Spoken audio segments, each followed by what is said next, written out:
If your player is subbed out, your bet stays in. That's right. If your player leaves the match, your bet continues on with the substitute.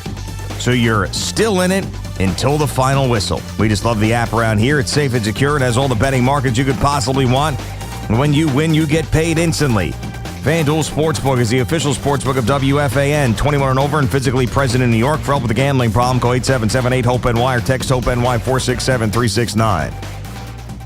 Attention. Have you racked up $10,000 or more in credit card debt? Are you barely getting by making minimum payments? With credit card debt reaching all-time highs, National Debt Relief is notifying consumers about significant debt relief options currently being made available to help those with overwhelming credit card debt. These options may reduce a large portion of credit card debt for those who qualify. You don't need to declare bankruptcy or take out a consolidation loan, and you may only have to pay back a fraction of what you owe, even if you have bad credit. National Debt Relief has already reduced the credit card debt for more than 550,000 consumers. So don't wait. If you owe $10, $20, or even $100,000 in credit card debt, you can now take advantage of this financial debt relief as the cost of living continues to skyrocket. To check what debt reduction you may qualify for, call 800-358-6868. That's 800-358-6868.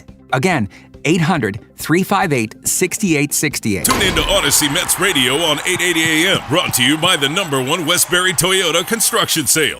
The conversation never stops on The Carton Show. Join Craig Carton and Chris McMonagle weekdays from 2 to 7. Call 888-808-1019. The WFAN phone line is powered by Paramount Plus. Paramount Plus presents the biggest summer in UFC history.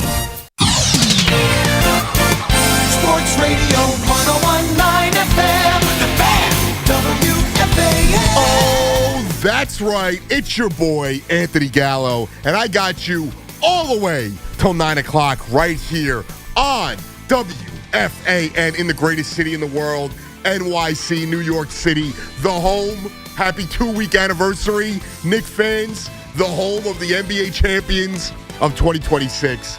And we got a lot to get into today. The Mets, still a disaster. The Yankees, free falling. I don't really think it's that much of a concern right now, but we have to jump into it. The Yankees will be okay.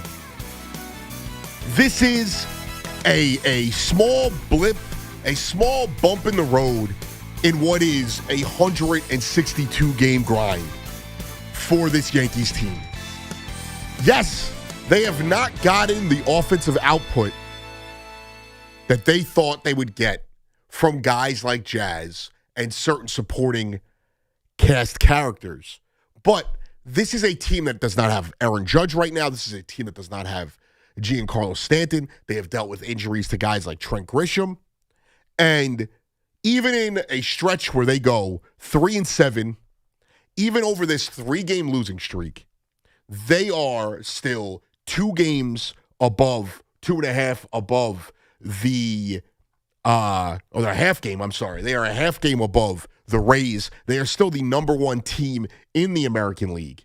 And no, they are not keeping pace with the bigger teams in the National League, but that does not matter in the moment. What matters in the moment is the Yankees figuring out a way to get production out of guys that are not named Bellinger, out of guys that are not named Rice, and on a smaller sample, guys that are not named Goldschmidt. And they had their struggles against the Red Sox last regular season, and we saw how that played out. And this Red Sox team is trending towards a rebuild, trending towards an entire teardown. So, yes, these losses are not great because they are a bad team. They are losing to a hated rival. But I do not expect a team that, even without Judge, has the most runs scored in the American League. The only team that comes close to them is the Minnesota Twins. They have given up the least amount of runs in the American League. So when you talk about a 162-game grind, this is just yet another small slump with a team that is missing its biggest star, one of the biggest stars in the sport. This is a small bump in the road for a team that finally got almost healthy pitching-wise. We're still waiting for Max Fried to come back. And we'll get all the updates on that as the show goes along.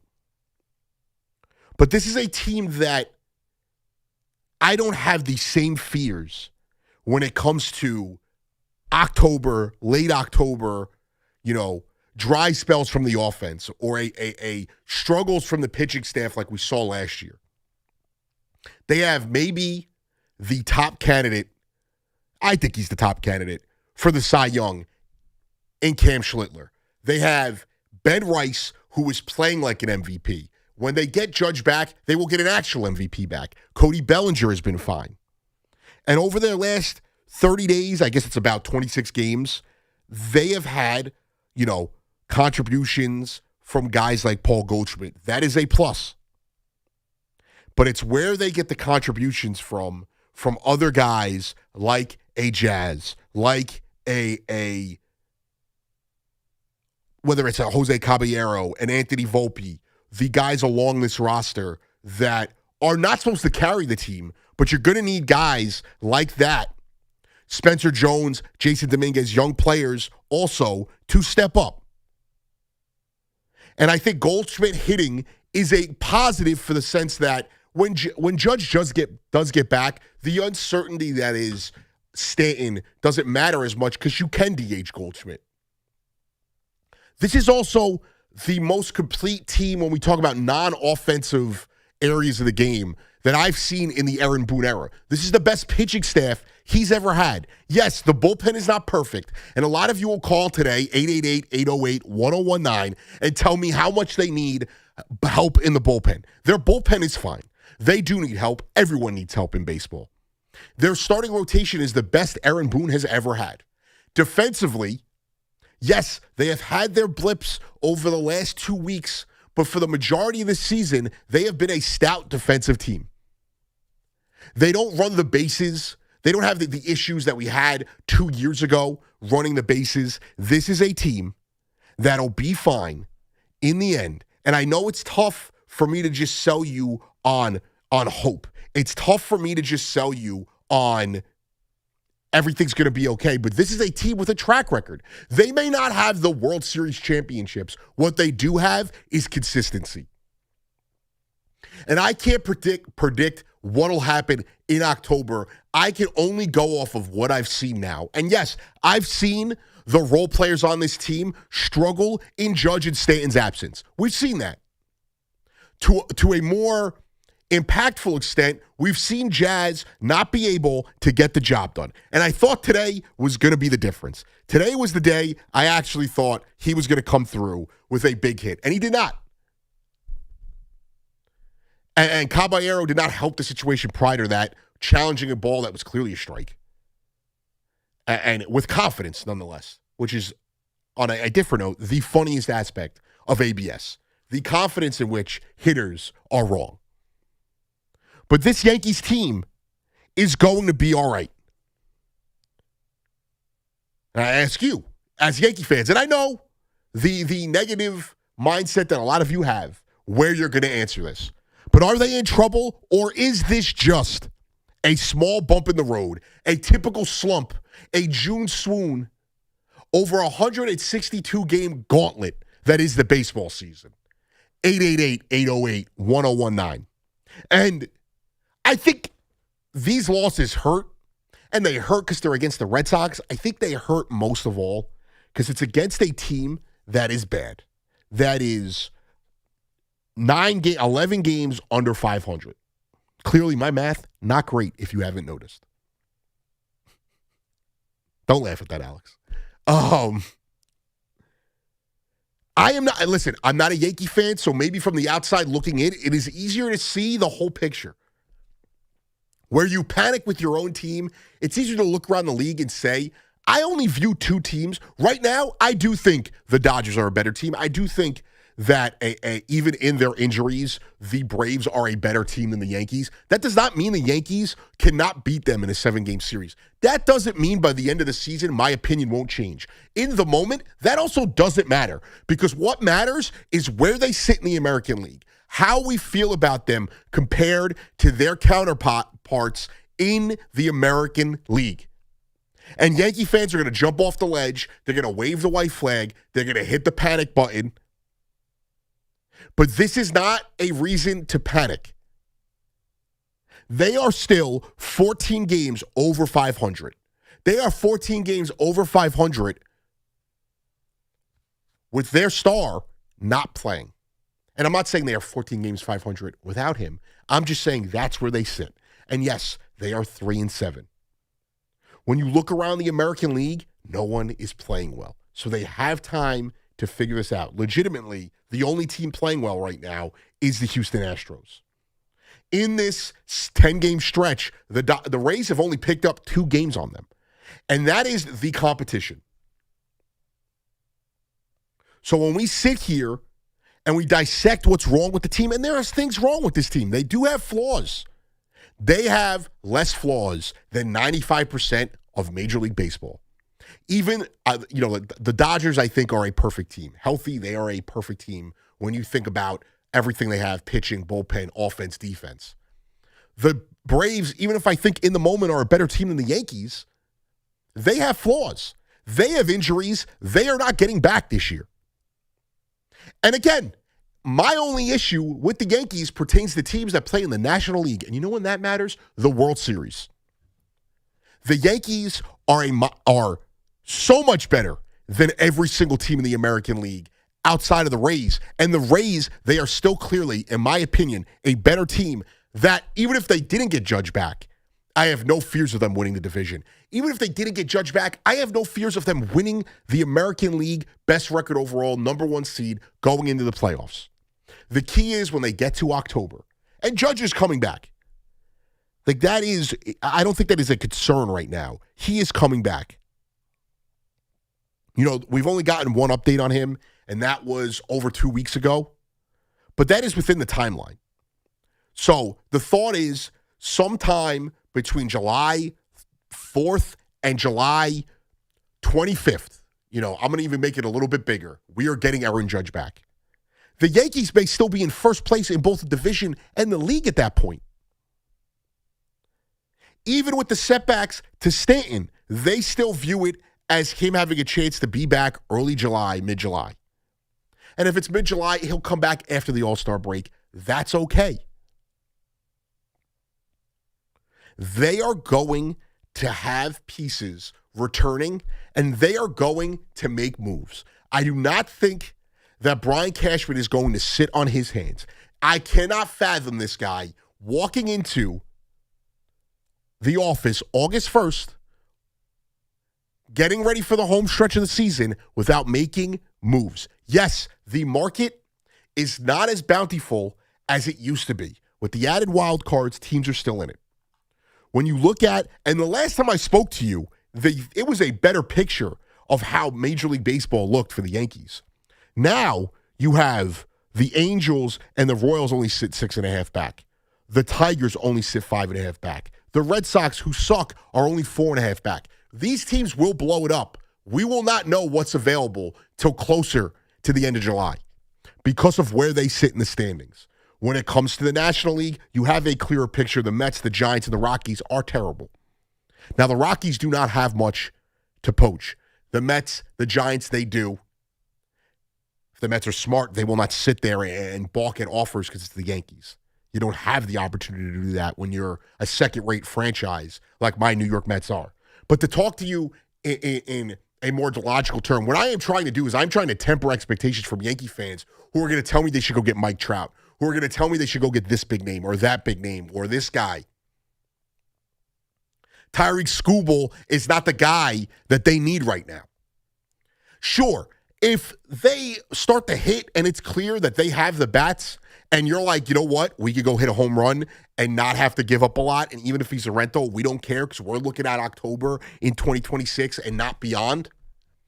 Sure, you could sell me on that. Right now, I don't view, with Max Fried on the mend, I do not view this team as needing to go chase a guy like Tyreek Skubal.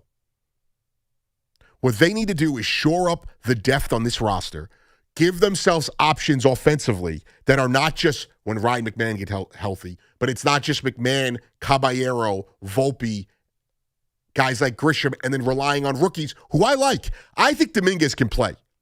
I think Dominguez just has to stay healthy. I think he could play. Spencer Jones, I'm not worried about what he's done so far, even if it hasn't been, gaudy. He's a young kid, playing in his first taste of major league action. When it comes to a guy like Jason Dominguez, I've seen enough. I think this kid can play. And him too. He hasn't hit the cover off the ball this year. But again, they are going to have to rely on that right now, which is why I think they need to go add these more role player types. They don't need to hit a home run and go after a superstar. Mike Trout, first of all, it's not a logical thought because why would the Yankees blow up their farm system for an aging star who has injury problems? And also, you have to worry about the uncertainty of next year, and if there is a season, is there going to be a salary cap? And I know you guys do not want to hear that, but that is the reality of baseball. They cannot absorb a gigantic contract right now if it means that next year there's going to be a salary cap. We do not know how grandfathering in certain teams that are already up against or over the cap is going to work. There is a lot of aspects that push back against the notion of trading for a retainable star. What they could do is get rentals. That's fine. You want to go out and get a guy that, like a Scooble, but on a hitter's notion, that is available and you're able to chase him and not have to rely on a big contract next year. Maybe they go and get creative. A lot of people have pushed back on me against this, but a guy like the young catcher from Colorado, Hunter Goodman, who, why would the Rockies be, if the Yankees are going to go out there, you'd probably have to give up a Spencer Jones. I think that's a fair trade-off when their ages are not much different from each other. And one looks like a stud and would immediately give you a right-handed bat, catcher, good catcher, has pop. But this is just conjecture. We're just speaking out ideas. The whole point of this is the Yankees are not in trouble. They have time to figure this out. They have time to get things right. So when Judge is back, they're firing on all cylinders. They have time to figure this out. The hope is somebody in this lineup will step up. And when October gets here, you're not just looking at, which is a good enough lineup to win with, a top-heavy lineup of Rice, Bellinger, and Judge. Stanton if he's healthy. But what you're looking at is a lineup that maybe is 6-7 guys deep, that are guys that can give you productive at-bats, can get the little things done, as well as coming through with a clutch hit. Jazz has to be better. That is, it's not an argument, it's a fact. And I am a Jazz supporter. I think the guy is an awesome baseball player. He has not been good enough this year. And he's on pace for at least 2020. He could still turn around with a hot end of June, start to July. He could still turn around and be on pace for 30-30. He's not hitting 50. That's for sure. But this guy can still be productive. He has to be better. He has not been the biggest problem with the Yankees, but he is one of, in my opinion, the 5 most important guys coming into the season for this team. We did not expect Ben Rice to play like an MVP. And right now, a 713 OPS is not cutting it.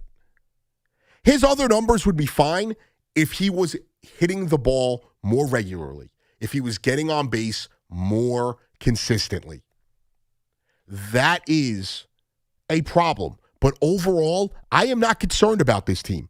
Overall, I am not sitting here thinking that the Yankees are going to, I'm not one of these people that thinks just because they're the Yankees. It goes with anything. The laundry doesn't determine how I view a team when it comes to the current season. The Mets are a disaster of an organization always, but they're a disaster this year because they're a disaster this year. It may be because they're not a well-run organization, but I can't sit here and look at the Yankees and say they're going to fail in October because of previous iterations. Because they also last year hit but did not pitch, whereas other years they did not hit when they pitched well in October. Last year, they also were not 100% healthy going into October. They were one of the more banged-up teams in all of baseball. So for me to look at this offense and also tell you they're not going to hit in October when they don't have Judge, when they don't have Stanton, when they don't have Grisham, I think that it is a reactionary, a very in the moment thought. All I could do is take what's presented to me and use that information. The Dodgers, prior to Ohtani, were not this successful, World Series after, every year in and out team that they were until they got over the hump. Look at the Phillies. Yes, they struggled mightily this year, but they've been good. The Phillies have been good since the middle of 2022, and they struggle in October. When I look at the Phillies right now, I cannot project that going forward. What I project is a team that I think is going to be a problem in the National League in October. So for Yankee fans that are going to call up and be like, it's the same story every year, they're not going to hit, they're not going to field, they're not going to pitch when it matters most, I'm not buying into that. Judge will be back. We hope Stanton will be back. I think with the addition of, and it is an addition of Ben Rice taking this gigantic step, this team has the ability to get the job done. They need to make moves. They need to make tweaks, but they have the ability to get it done. I always reference 2009. That team was not perfect going into the deadline. What they did make was smaller moves. I think it was Jerry. I always forget the three moves they made, but Jerry Hairston was one of them. Eric Hinsky was another. These were marginal moves that ended up being big moves, but they moved them into a better position. The Yankees need a couple of middle inning guys, in my opinion. I don't think they need to. They can get. It always helps to get good back end of the bullpen help, but the Yankees just need to go out and shore up those middle innings. Give those guys who have been good, like Hedrick, like Cruz, a little bit of a breather. They need to go out there and add depth.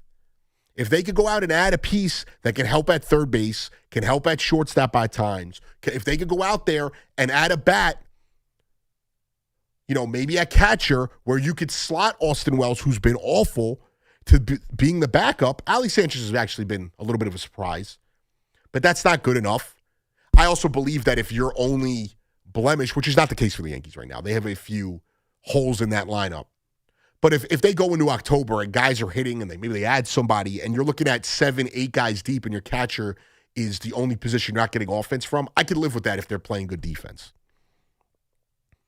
That's where they are at. They're going to be okay. Yankee fans, you're not going to believe that. You are a negative bunch. For a team with as much success as you've had in your lifetime and the consistency, and you've never had to live through, most of you, like Alex Exarm's age, have never had to live through dysfunction like the Mets have had my entire life. So yes, the World Series have dried up a bit, but you're still one of the premier franchises in the sport. You're a team that always has a shot to win it every year. This year, no different. So the negativity is lost upon me, but this team is good enough. They have the best pitching staff in baseball, and it's not even healthy yet. Max Fried will be back at some point. They have one of the best offenses in baseball. They don't even have Judge and Stanton for the majority of the season. They will be back at some point. So again, I ask you, are they in trouble, or is this just a bump in the road? 888-808-1019. Dom in New Rochelle, you kick us off today, Dom. What's up? Let's go. All right. What's up, man? Yeah, I'm one of those Yankee fans that's not negative. I've been blessed as a Yankee fan all my life, and also of us being in it every single year. Right. Listen, the AL is the worst I've seen in a long time. The Yankees should win the pennant. They are clearly the best team in the AL. And then you play that one really good NL team.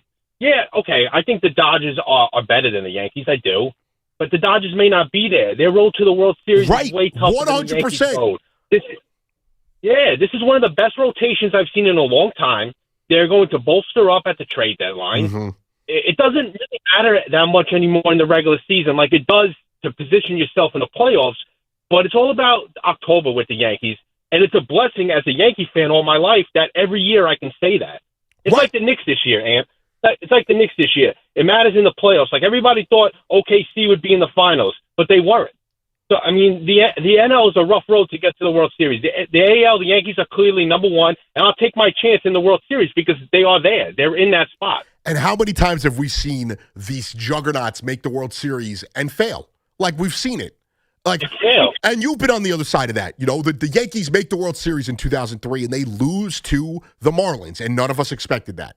It is not, and great call, Dom. I am not also telling you as a Yankee fan you can't be concerned and you can't have a little bit of doubt. What I don't understand is you act like this team isn't always in it. And this is the most difficult, in this sport, in my opinion, it is the most difficult to consistently make the World Series. I think it's the hardest in the NBA because of how much one team can end up controlling the entire league. And now there is a lot of parity and different ways to build. I do think in the NBA it's the hardest to actually win the title. I don't think it's that hard to sustain success. In baseball, yes, you could spend and you could spend and you could spend. You could be the Blue Jays or the Mets and you're not consistently in it. Or, you know, the Dodgers are not just consistently in it because they spend a ton of money. The Yankees are not just consistently in it because they spend a ton of money. They're consistently in it because they're well-run franchises that understand what it means to be in that position. Look at the Padres. They've consistently spent. And outside of 2022, they've never sniffed a World Series. So that is why I want to reiterate this. I don't get on Yankee fans that are negative because they have doubt or concerns. I get on it because you treat this organization like they're second rate and they're not. And Brian Cashman, whether you like it or not, is the best person in this sport actively. The only other GM in my lifetime in this sport I'd put ahead of him is Theo Epstein, and he's not around anymore. He's trying to play owner, not GM. So I trust Brian Cashman. I trust the Yankees, and I also trust this roster that is very talented that they're going to get it done. They need to make moves. But they are not big blockbuster moves that are needed. And they won't be. And a lot of you will not be happy until the results happen because of that, because you want your shiny toy. You're not going to get it, and that's okay. 888-808-1019. We'll take a break. We'll come back. We'll talk about the Yankees. We'll talk about an actual dysfunctional franchise, the disgrace of New York, the New York Mets. Right after this, Anthony Gallo on The Fan. The road to kickoff 2026 starts now. From off-season moves to position battles and the biggest storylines surrounding the Giants and Jets, WFAN is getting you ready for football season. Expert analysis, breaking news, insider insight. Football lives here. WFAN. This Game Day Weather Report is sponsored by the New Jersey Division of Travel and Tourism. Visit NJ.org. Game day weather for the big match today in New Jersey. Cloudy skies with a chance of rain. Temperatures around 72 degrees at kickoff. New Jersey sets the stage for FIFA World Cup 26. 8 epic matches, including a final. Come for the games, stay for the wow. New Jersey, where the world meets its match. More at visitnj.org. From the FIFA World Cup to competitive business environments, grand ambitions lead to game-changing achievements.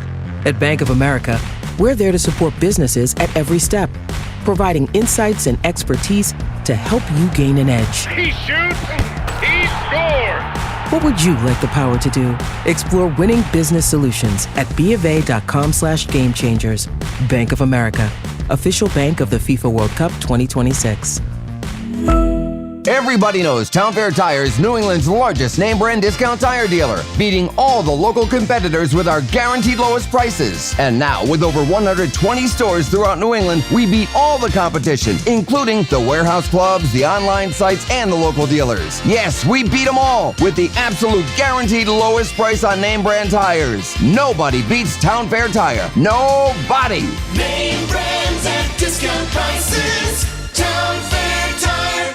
If you're still using a sportsbook to bet on the soccer tournament, you're getting robbed. Delete that app and join the millions using Polymarket. Polymarket is a prediction market, not a sportsbook. Trade against other fans, not the house. Polymarket, your go-to prediction market for soccer's biggest stage. Available in all 50 states. Download the Polymarket app. Use promo code BLAZE to unlock $50 free for your first trade. That's promo code BLAZE. Trading not available in all jurisdictions. Check local regulations before trading. Restrictions and eligibility apply. We all hear the radio ads about the IRS. They tell you to be afraid, to be scared, and they try to frighten you into calling. I'm not here to do that. Tax Relief Advocates is different. TRA is here to tell you that if you owe money to the IRS, whether it's $5,000, $50,000, or $500,000, we have a solution. It doesn't matter if you're sitting in your car, at work, or with your kids. No matter where you are, call now. 800-575-4094. Don't lose hope. TRA can eliminate or reduce what you owe to the IRS. Generous programs are now available that can give you a fresh start. Our passion is taxes and helping individuals fix their IRS problems. We have over 1,000 5-star reviews on Google and an A+ with the Better Business Bureau. You don't need to be afraid of the IRS any longer. End your tax nightmare today by visiting us online at TRA.com or call 800-575-4094. That's 800-575-4094. Tax Relief Advocates. Real solutions for real people. Here's a World Soccer Championship Team Spotlight, brought to you by the first ever Infinity QX65 and by Lowe's. Members get more at Lowe's. Spain is the tournament's top seed. A beautifully balanced side built on fluid possession, led by a creative playmaker who unlocks defenses at will. While Roja's depth across every position makes them the team to beat. Finding great candidates to hire can be like, well, trying to find a needle in a haystack, but not with ZipRecruiter. Its powerful technology actively finds and invites qualified candidates to apply to your job. So while other companies might deliver a lot of hay, ZipRecruiter finds you the needle in the haystack. See why 4 out of 5 employers who post a job on ZipRecruiter get a quality candidate within the first day. Try ZipRecruiter for free at ZipRecruiter.com/team. That's ZipRecruiter.com/team. ZipRecruiter. Start the day with Boomer and Gio, mornings 6 to 10 on WFAN, WFAN FM, WFAN FM HD1 New York, and Odyssey Sports Station.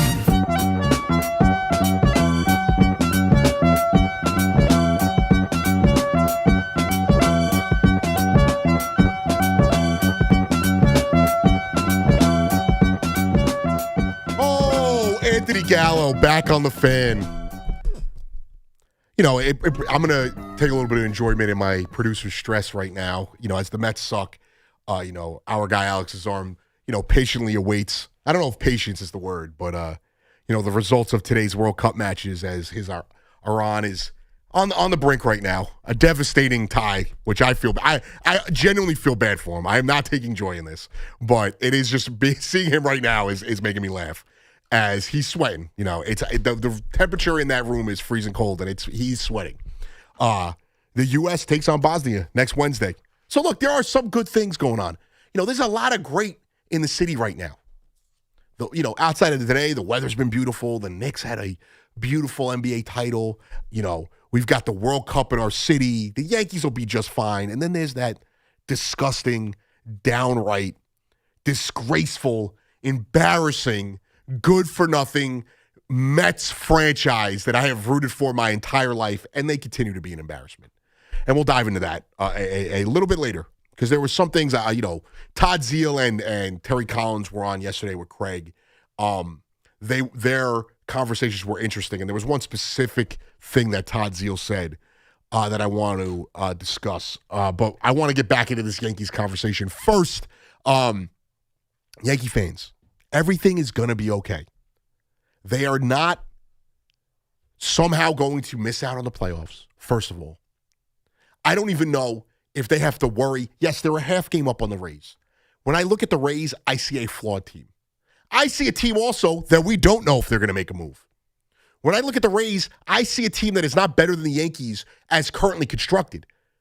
A Yankee team without Max Fried, without Aaron Judge, without Stanton, without Grisham.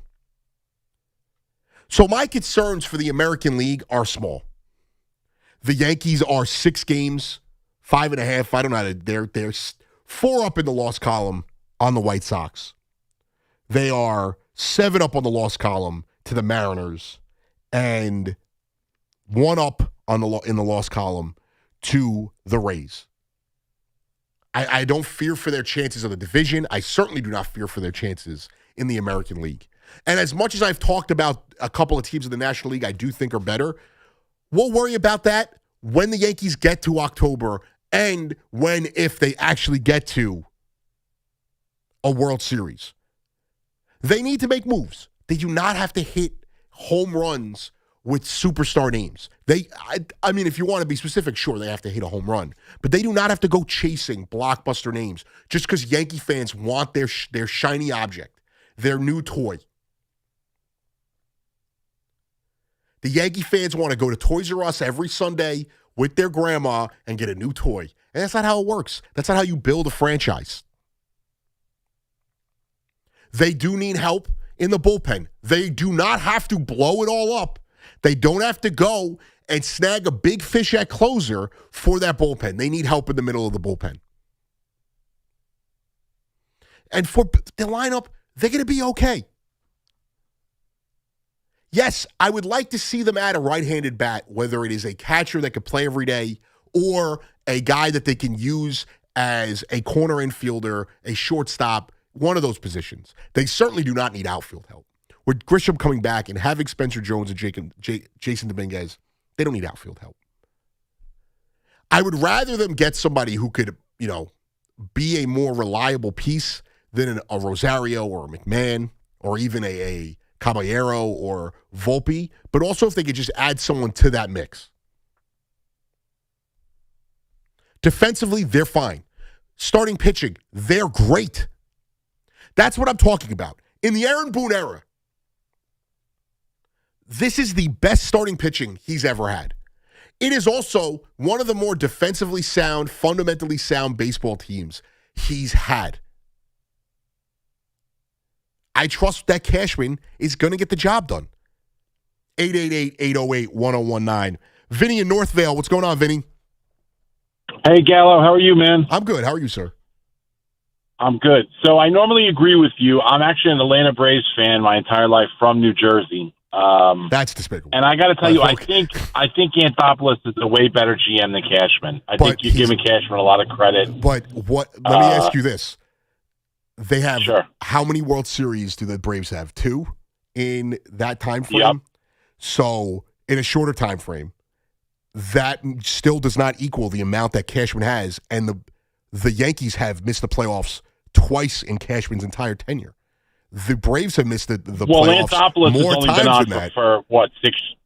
So he doesn't have 2 World Series. He has 1. He has 1, but he didn't come on. He's only been the GM for 6 years. He didn't build this roster, though. I agree, but his best players. Cashman's got a bigger budget. No, but here's the thing: his best players were here before he got here. Like he didn't. That is true, but he did make the 3 trades to get us there. That we had the break. But that's like saying if Cashman had come on and Judge was already here, like his best pieces are Acuna and Albies. Like he also had Freddie Freeman when he first appeared here, and yes, he did make the trade to go get Matt Olson. He made the trades to bolster that pitching staff, but the majority of that roster was already here. Yeah, but he also made the trade for Soler, who hit the game winner.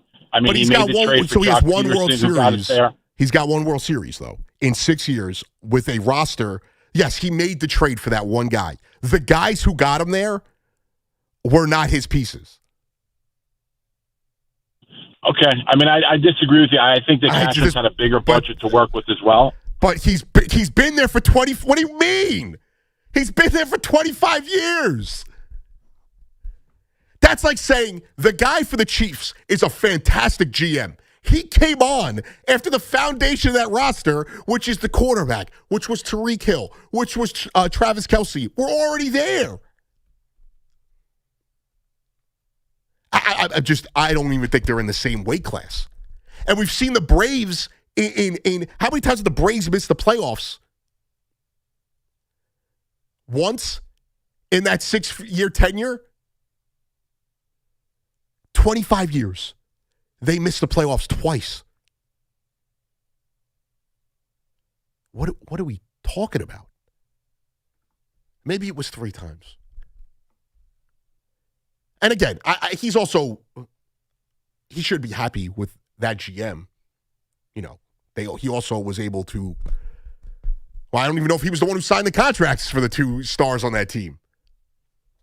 Brian Cashman has shown that he can build a roster consistently for 2 decades. 2 decades plus.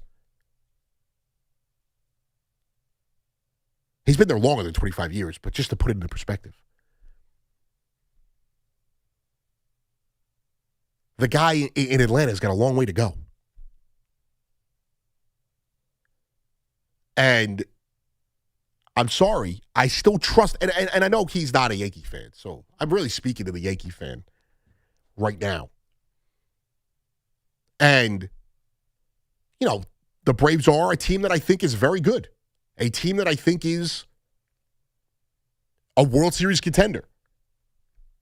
And all this, and this includes the Yankees too. As much as I think the Dodgers and the Braves may be better, and I think the Braves, it's a little bit better. The Dodgers are the best team in baseball. They also have to get there, just like the Yankees. But the road for the Yankees is a lot easier, and that is not a knock on the Yankees. What that is something that Yankee fans should take as a calming force. Yankee fans should sit there and understand, all right, maybe it isn't that bad. Maybe we don't have to worry right now because we have time to figure it out. Whereas other teams don't. 888-808-1019. Mike and Meridian, what's going on, Mike? Hey, how you doing, Gallo? I'm good. How are you, sir? Yeah, I got you. I'm hanging in there. 64, lifetime Yankee fan since 1970. And, I heard some comments. I obviously assume you're not a Yankees fan. I'm not. Yeah, well, I've been the Yankee fans, we don't panic. We don't panic. The thing that's Mike. That is not true. You, because you're a gentleman, you're a scholar, you don't panic. I don't know if you listen to the station. All Yankee fans do is panic. Well, I guess maybe the age has mellowed me out some, because being a fan since 1970, I've gone through a lot. You've actually seen this team, Mike, I don't want to cut you off. You've actually seen this team go through two dark ages, the 80s and the early 90s, whereas a lot of Yankee fans, specifically my age, our producer Alex's age, they've never seen the Yankees struggle like that. Well, with me, I'm a realist, okay? I'm still a Yankee fan. I'll bleed Yankee pinstripes till the day I die. But the problem with this team that I see is, we lack that. When Judge came in, his stats are incredible during the regular season. But in the postseason, we really have not had that Jeter type, that Paul O'Neill, Hideki Matsui, whatever, those guys that just step up to the plate. That's what we've been lacking as the Yankees. I know what we're going to get. We always know we're going to be in the playoffs. We're going to make some noise in the playoffs. But ultimately, are we going to get the trophy? Until we get some players that can really perform in the postseason, as a realist, I don't feel it's going to happen. Well, Mike, and I can't argue what's happened, but even last year, guys hit. They did not pitch well. For the first time in this era, this generation of Yankees, they didn't pitch well, but they hit. That is, in my opinion, I'm sorry if I expect that they are going to be able to put them both together. And the year prior, they were in the World Series, and they had guys come up with big hits. It wasn't just Juan Soto doing that. Judge had big hits. Guys on this team had big hits. And last year, we finally you guys got your moment with Judge. And it's a great call, Mike. I can't argue with you with how you feel, but they have guys who have also done it. I mean, Cody Bellinger, he might have done it with the Dodgers, but he's done it. You have a pitching staff that could go toe-to-toe any night with any pitcher, any team. They are an improved defensive team. Now, it sucks that Volpe has looked shaky in the field because the one thing, he's actually been a decent hitter. The one thing that sucked is he hasn't fielded well. But I'm sorry. They are improved in so many aspects. They have the most runs scored in the American League without Aaron Judge playing. They've given up the least amount of runs in the American League without Max Fried pitching the entire season, with Garrett Cole coming back late, with Carlos Rodon coming back late. And when you look at those numbers across the board, the Nationals have scored more runs. They've also given up 130 more runs. So there's that difference. the Pirates have scored more runs. They've given up 80 more runs. The only other teams that put up numbers like that are the Brewers and the Dodgers. And the Dodgers, Brewers, and Braves have all given up less runs. That's fair. But let's put that in this perspective. The Yankees are top 4 in runs allowed. They are top 5 in runs scored.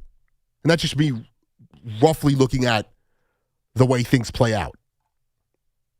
The Brewers are not better than the Yankees. And again, the National League teams don't even matter because it doesn't matter until you get to October. And yes, they've had their shortcomings. They've also been a team that's played in multiple ALCSs. They've won multiple series. They've gone to the World Series.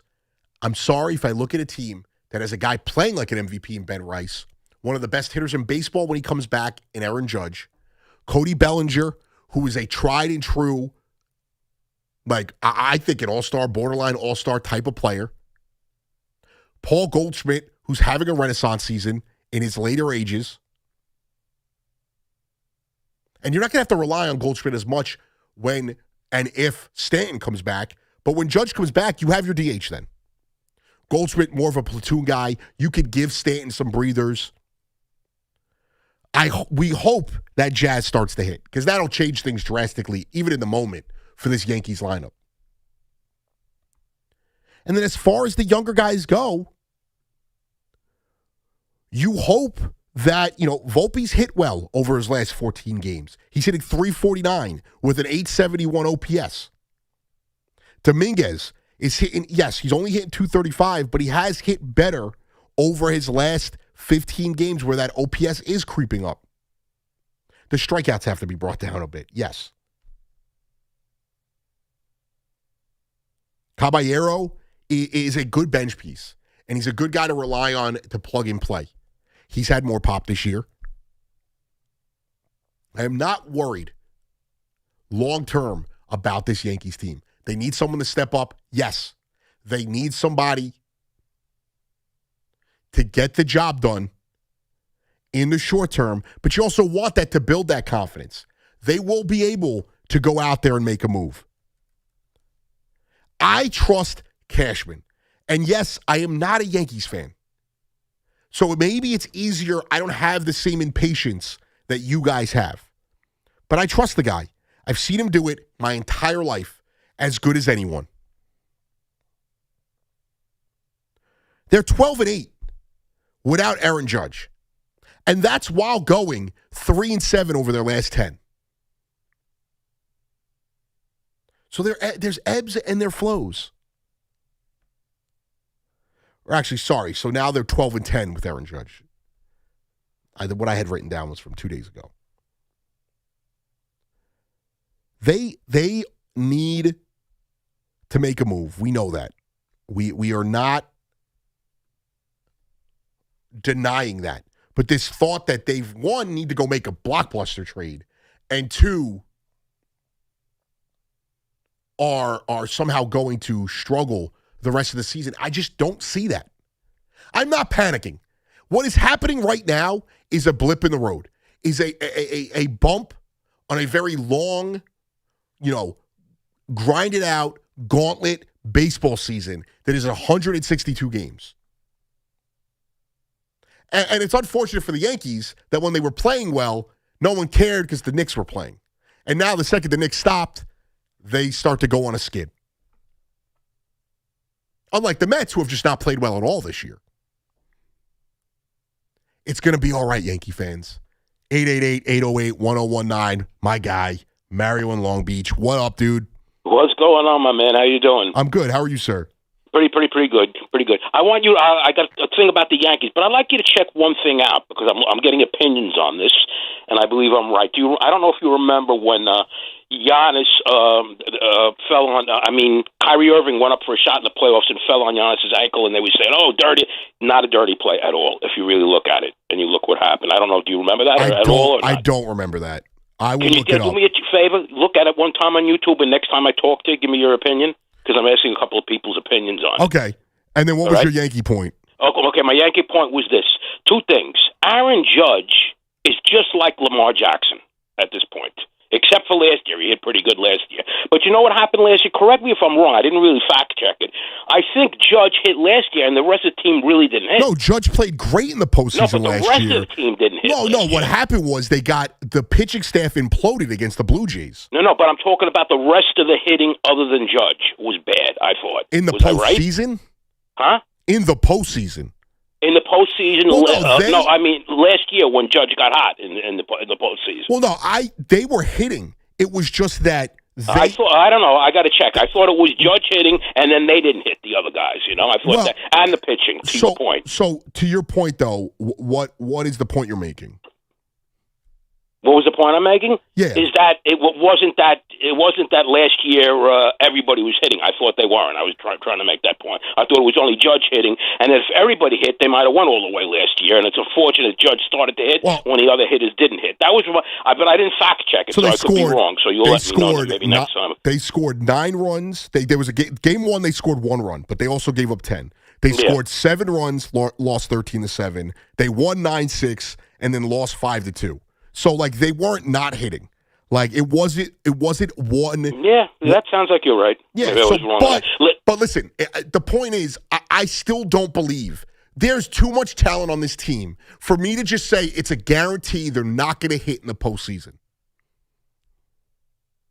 No. But Judge needs to play like the regular season Judge in the playoffs, and that's going to make the difference. Yeah, it's fair. Mario, it's fair. I'm sorry I cut you off there. It is fair. And it's fair. It 100% is fair. But also, Aaron Judge has hit before in the postseason. He has not hit as consistently as you would like for your superstar. You're not just face of the franchise, but one of the faces of the league. I understand that. He hit in the World Series season. He's had good playoff series. He's had bad playoff moments too. He's had moments on the international stage that were bad as well. Now, as far as his other question, I don't know. Let's go to our Nets expert here. So that play was because I'm watching it right now. It looks like he was boxing him out. So no, I don't. A lot of people think it was dirty. I don't think it was dirty or intentional. No, and he also he kind of landed on the side of it. Also, I don't know why he brought that up, but I don't think Giannis is dirty. It's not like Zaza Pachulia, who the rule really was written for. Yeah, he did it 5 times where he was closing out on guys in a way that was unsafe. And the least, if we want to bring it back to the Knicks, the least dirty thing that Wemby did was the 2 closeouts. It was all the other crap that he did during the postseason that is going to be construed as dirty. But that was, I'm curious, I should have asked Mario why he was bringing that up. But no. I also don't think that Miles Turner's reports on, and we'll get into the Knicks and the Miami Heat and the Timberwolves made a big move. Alex's Nets are retooling, getting ready. Julius Randle in the house. Mikal Brown. We will get into all of that. But no, I do not think Giannis is a dirty player. I think Giannis is one of the more good faces. I mean, there's not a lot of guys in the league that are bad people, in my opinion. And who am I to judge somebody's character? But I don't look at him as a dirty guy. I also don't know, what Wemby did this postseason was gross. But also, it's his first, things can change. Guys learn, they change. Maybe he doesn't. Maybe it's also his MO. A lot of you older guys love the 90s, and a lot of what happened in the 90s would be considered dirty today. So I think what he did was whack, and I wasn't crazy about it, and it was more the officiating. I didn't even really care about his actions. It's the fact that he was allowed to act like a child, a dirty child, the entire postseason, and there was little repercussion. Sending his other big men out to go hurt somebody. That's the stuff that's corny. But it doesn't matter. The Knicks won the title. Look at that. Fair and objective, Alex's arm. That was a major factor to that playoff series. And as far as the Yankees, I want to, to center it back to that conversation. I can't sit here and tell you that I expect these guys just to not hit. And we've seen Judge hit more than A-Rod did in his previous iterations. But remember, everyone just assumed A-Rod was never going to hit in the postseason. Then 2009 happened, and he was a monster. And he was one of him and Hideki Matsui were maybe the two biggest reasons. Obviously, there was other big plays and big moments, but the two biggest reasons why they win that World Series. There's a million guys in the league. I mean, Barry Bonds, until they got to a World Series, the MO was he doesn't hit when it matters. And yes, they lost to the Angels in that World Series, but he got them there. You know, one of my earliest Mets memories is John Franco striking out Barry Bonds in, one of the biggest at-bats of that season in the DS against the Giants. There's a very few guys, the Pujols, the Jeters, the Ortizes that always hit in the postseason. Just like pitchers. Max Fried, the MO is this guy can't pitch in the postseason, but he was also the guy on the mound when the Braves won one of their World Series. Like there are Clayton Kershaw, another guy who couldn't pitch in the postseason, and he proved that disproved that a long time ago. But then last year had one of the biggest, outs in that postseason. There are so many examples of times where this can be disproven.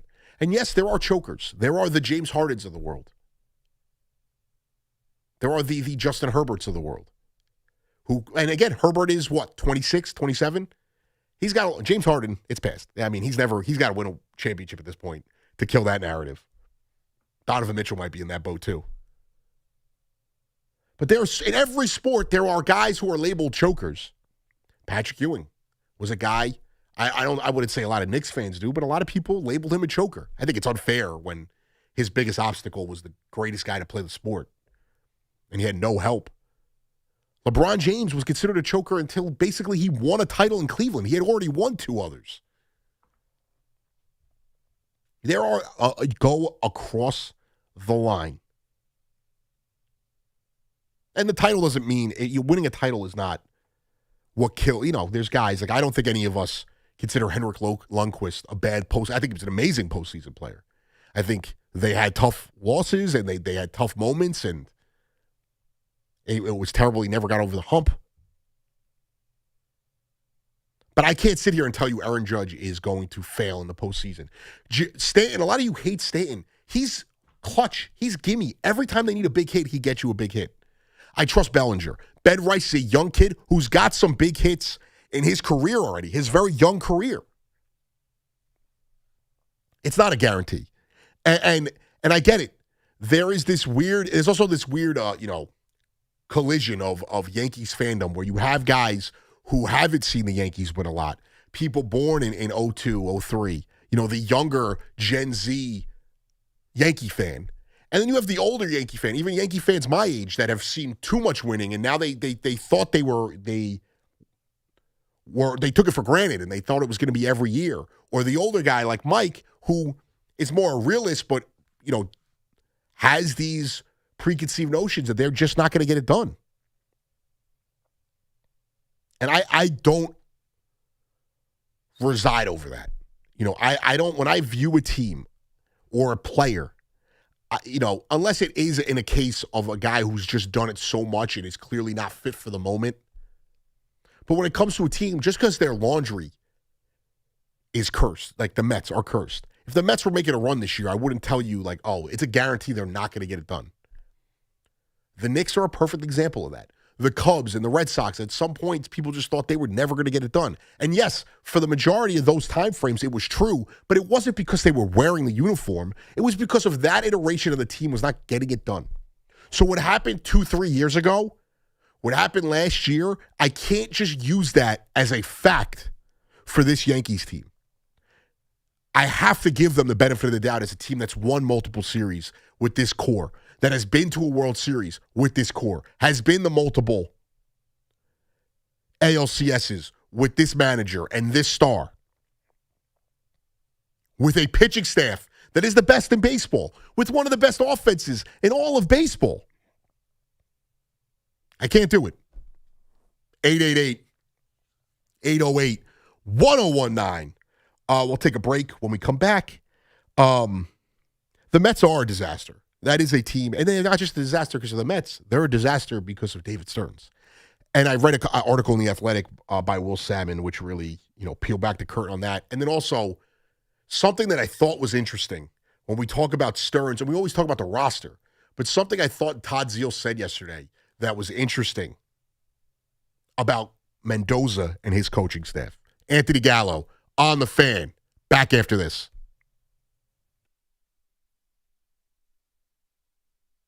Training camp is right around the corner, and nobody gets you ready for football season like WFAN. It's a good variety of coverage. From roster moves to quarterback questions to the biggest stories in the NFL, our experts have you covered. Get ready for Kickoff 2026 on WFAN. Hey Yankees fans, join us at Yankee Stadium on Saturday, July 4th for a very special patriotic giveaway. It's the Yankees 4th of July Hat Day, presented by Baby Ruth. The first 18,000 guests in attendance will receive a Yankees 4th of July hat as we celebrate America's 250th birthday. It's the Yankees and Twins on the 4th of July. Don't miss it. Get your tickets now at yankees.com/tickets. At NYU Langone Health, we know there really is no place like home. That's why we get our surgery patients home faster and have fewer readmissions than any other health system. That means once you're home, you won't need to go back for the same procedure. Instead, you can get back to the things you love. And the next time you need something else, we're here. Better health starts with a better health system. Learn more at nyulangonehealth.org. Hey, Boomer Esiason here. In the game, you always need a backup plan, and your phone is no different. A second line from Red Pocket Mobile is perfect for side gigs, keeping your work and personal numbers separate, and just staying connected without the big carrier price tag. Starting at just $10 a month, you get your choice of 3 major 5G networks with no contracts or credit checks. Red Pocket Mobile, your new ultimate cell carrier. It's a Yingling thing. Knowing you should never show up empty-handed, you bring something that fits the night.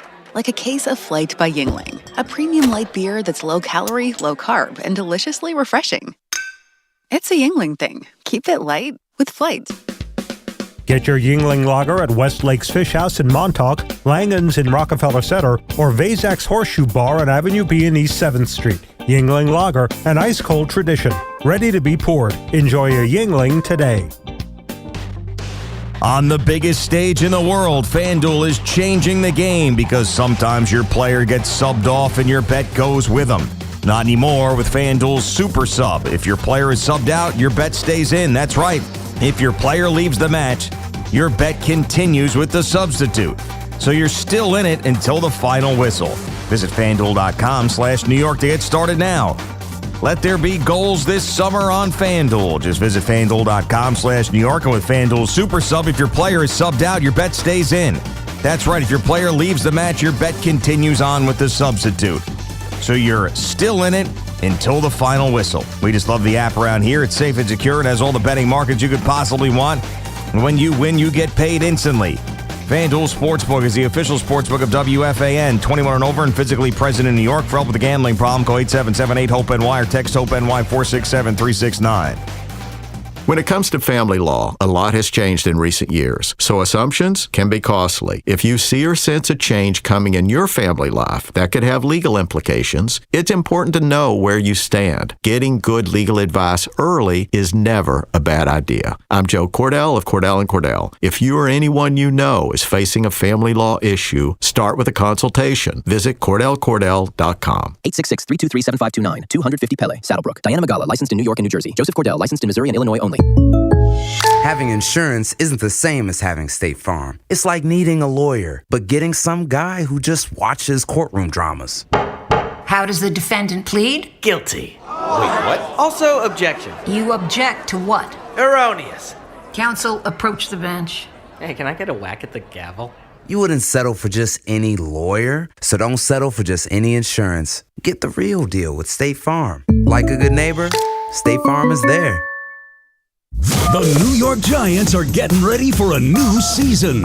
What are your expectations for Big Blue? Join the conversation at 888-808-1019. The WFAN phone line is powered by Paramount Plus. Paramount Plus presents the biggest summer in UFC history.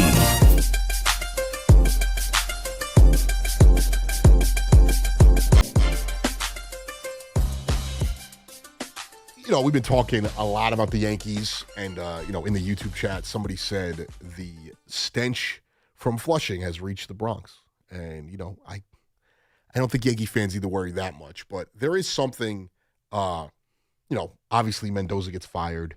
The Mets lose last night which was just another, pitiful offensive night, and a team that is clearly the better team in the Phillies. I mean, the guy in center field makes that catch, which kind of cost the Mets the game too, but they are an incompetent team offensively, defensively, and their pitching staff. Outside of Luke Weaver and Devin Williams, which if oh man, David Stearns, you finally got something right. But Mendoza got fired, and there was a article put out, Will Salmon put it out, I think it was this morning. It was this morning, about the Mets and how people in the franchise, he spoke to some players, he spoke to, I think he said 12 people within the organization. Let me get the exact, more than 12 people within the organization. And a lot of them put the onus, which I think all of us have, on David Stearns. But there was one thing, Todd Zeile was on with the Carton Show yesterday. They had Terry Collins on as well. You could catch those interviews on YouTube, on the Odyssey app, wherever podcasts was found as well. But Zeile was talking about, to a question that Carton presented, which was, it was Mendoza too nice. It was too much of a player's manager. And Zeile responded about how he was kind of the enforcer for Boone, and he spoke about the staff. So I want to hear, this is Todd Zeile with Craig on the Carton Show yesterday. Let's take a listen. I know that as the bench coach in the Yankee organization, he was that guy that had to be kind of good cop, bad cop to Aaron Boone. And Aaron Boone maintained that level of distance and respect and protectiveness of his players without having to really do some of the things that get done behind the curtain. And I think that is a difference in today's game comparatively to when I played. The manager and the bench coach were usually pretty much in unison, and the manager was the one, at least on the teams that I played for, that when somebody needed to be aired out, when something needed to be vented in the clubhouse, when something needed to change, it was the manager taking control of that. Now it feels like there's a little bit of separation, and at least from everything I was told, Mendy was kind of Aaron Boone's protector with the Yankees and was more the guy that had to be the tough love guy in that clubhouse. And I wonder if coming over to the Mets, taking over as the manager, he assumed more of the manager's role that he was used to over there as a Yankee, and expected that be done by somebody else or handled within the locker room by the veteran guys. And, there may have been a disconnect. I don't know. So that is, when you're listening about that, we think about the roster, what David Stearns did to the roster. But then I think about he overhauled the coaching staff, which I'm not going to lie. When it came to guys like Jeremy Hefner, I was in favor of it. When it came to guys like Eric Chavez, I was in favor of it. I thought Hefner specifically had been there too long. But when you think about, and I know I think Gibbons had stepped down himself. I don't think there was a chance he was coming back regardless of roster changes. And you could correct me if I'm wrong about that. But it sounds like here, and when I'm piecing together with my own, thoughts, you fired the entire staff. You cut Mendy's legs out from under him. And we all complain that he's too much of a player's manager, but that is just the way of baseball right now. And it sounds like he has it in him. And from this article I also read of Tim Salmon was he wasn't a rah-rah guy. He was a great communicator. The players were all saying that. The staff was saying that. The front office was saying that. He was a great communicator, but he wasn't going to sit up there and be like, go get him. But it sounds like he had people in the past, like he did for Boone, who was being the bad cop to his good cop. And I think that because we all agree that Mendy was not great, but he was certainly not the problem here. I think he was the least of the problems. Gary Cohen said it. The players, the GM, the coaching staff around him, which was not Mendoza's staff, that was a big loss for him. When you overhaul the staff, there's no cohesion on the field. There's no cohesion off the field. And I think it just adds more to Stearns' failures. And yes, I am not excusing Mendoza of all wrongdoing. He's had his mistakes. I also think that baseball managers are unfairly picked apart when things go wrong. And we know what happens. Like, you can't fire the players. You're not going to fire the GM a month before the trade deadline. You know, the president of baseball ops has at least until the trade deadline, unless you're a team that knows you're not selling. Like, they're not firing Stearns right now, even if they should. It's like, when you don't fire a GM when you're like a couple weeks from the NFL draft, but then you do it once the draft ends. They're not firing. They're not getting rid of this front office when there is a trade deadline approaching in 4 or 5 weeks. Maybe afterwards. I don't think that's happening. I think Stearns is getting another crack at this. And I think as much as I dislike that, part of that is I'm not going to get mad at Cohen for trying to present some sort of cohesion and consistency in the front office, which is the one thing he hasn't had. Now, do I think Stearns should have been let go? They should have cleaned house at the end of May. Sure. They've waved the white flag by firing Mendoza. But when I look at it, Mendoza's just a casualty of this poorly managed war, for a lack of a better way to describe it. He's being scapegoated for guys like Bo Bichette underperforming, for the GM trusting Vientos and Alvarez and Beatty and Jared Young. I don't care if Jared Young's hitting right now.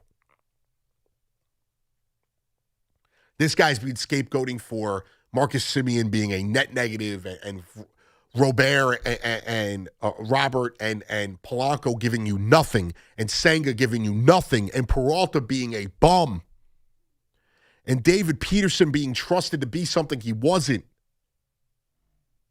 And there being no depth. And with all of that, they got rid of his entire coaching staff. And it sounds like this leadership conversation that we always have about the players is also lacking within the coaching staff. And yes, that is on Mendoza, but it's on Stearns too when you took away all of his guys. You didn't bring back the one coach in Richardson, the first base coach, that we all thought was the guy. And shout out to Hector of Washington Heights, who pointed this out and was the first to point it out. Obviously, it's been pointed out later. They flipped coaches from first and third base. There is a new third base coach now. You know, the assignments have been changed. It's a disaster. And Stearns is going to get another crack at this. And if he is going to get fired in season, it's not happening until August. It may not happen until September where they're like, all right, it's over with. You're gone. Bye. And then there is who is the guy that you're going for. Because every team that has a GM that's worthwhile, they're not getting rid of. They're not. Theo Epstein's not getting a part of ownership, so he's not going to run the baseball organization. You want to give a guy like Beltran or an ex-player that's never had experience a chance to run the entire organization, which is the head of baseball ops position. Maybe if they were GM to go with another head of baseball operations.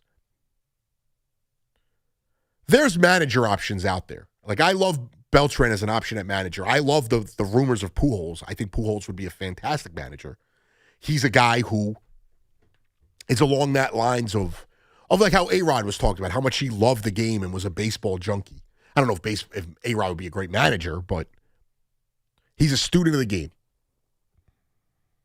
But when it comes to Stearns, he has butchered this team, both on the field and off the field. And I think Mendoza deserved blame, but you gave Mendoza no ammo. You took away his coaching staff. You took away one of his best power bats, a stabilizing force in the organization. You took away a guy like Nimmo. And another thing that Stearns doesn't get enough blame for, because people in this town want to make everything about politics and we want to blame Lindor, when Stearns didn't like Nimmo to begin with. And he got rid of him. And he's lucky that the narrative around Lindor happened earlier, because we would have been pointing the finger at him immediately. And I defended that trade because I assumed Diaz and Alonso were coming back. I was like, all right, this is a move to save themselves some money in year 4 or 5 of a contract that Alonso or Diaz might get.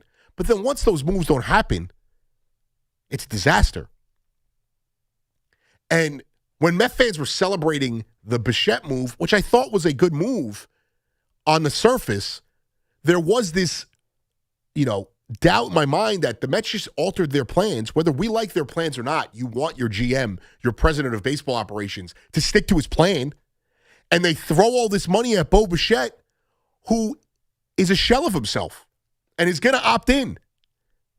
And in this article that Will Salmon wrote for The Athletic, he talks about how they don't have a roster of guys doing everything they need to win. When multiple Mets people said the players, this was his quote in the article, when multiple Mets people said the players are not bad guys, one club source went as far as to say that they didn't have a full roster doing whatever it takes to win. Now, I could interpret that as a slight at Stearns. I could also interpret that as you brought in a bunch of mercenaries and a bunch of guys on 1 or 2 year deals that are not getting the job done. And they don't care. They care about themselves, which the next paragraph adds. A person affiliated with the Mets said, when you get new players, young players, old players, guys in contract years, their first year in New York, and they're not doing well, they're going to focus on themselves. There is no fight in this team. There is no fight for the fans. And as much as people want to rip Lindor, the guy gets back from an injury that we weren't sure he'd be back in that time frame, but he got out there. And he's not doing well enough. I also want to tell you that. Like, he's not good enough right now. He hasn't done well enough. But at least he's given it his all. The only thing I could get by with Alvarez that I can't get by with a Vientos or a Beatty is that it looks like the guy gives his all. He may be immature and act immature and not be the player he thinks he is, but at least I know the effort is there. The young kids, Benj and Ewing, they put their bodies on the line every day. But it's tough when you're not only struggling and you have guys who look lifeless and you have guys who are not clearly caring. And the boiling point, I think, in all of this is you bring in a Marcus Semien. And again, this was the nail in the coffin for Mendoza. You bring in Marcus Semien to be this defensive stalwart, and he looks horrendous over a 3-game span defensively. And now he's got a magical injury. The injury came up. The injury bug bit him in the ass. How convenient.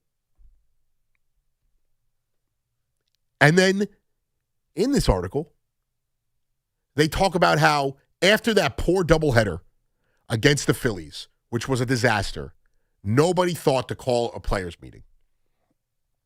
There was smatterings of it, but nobody thought to go out there, and this is on Lindor, this is on Juan Soto, this is on everyone in that clubhouse.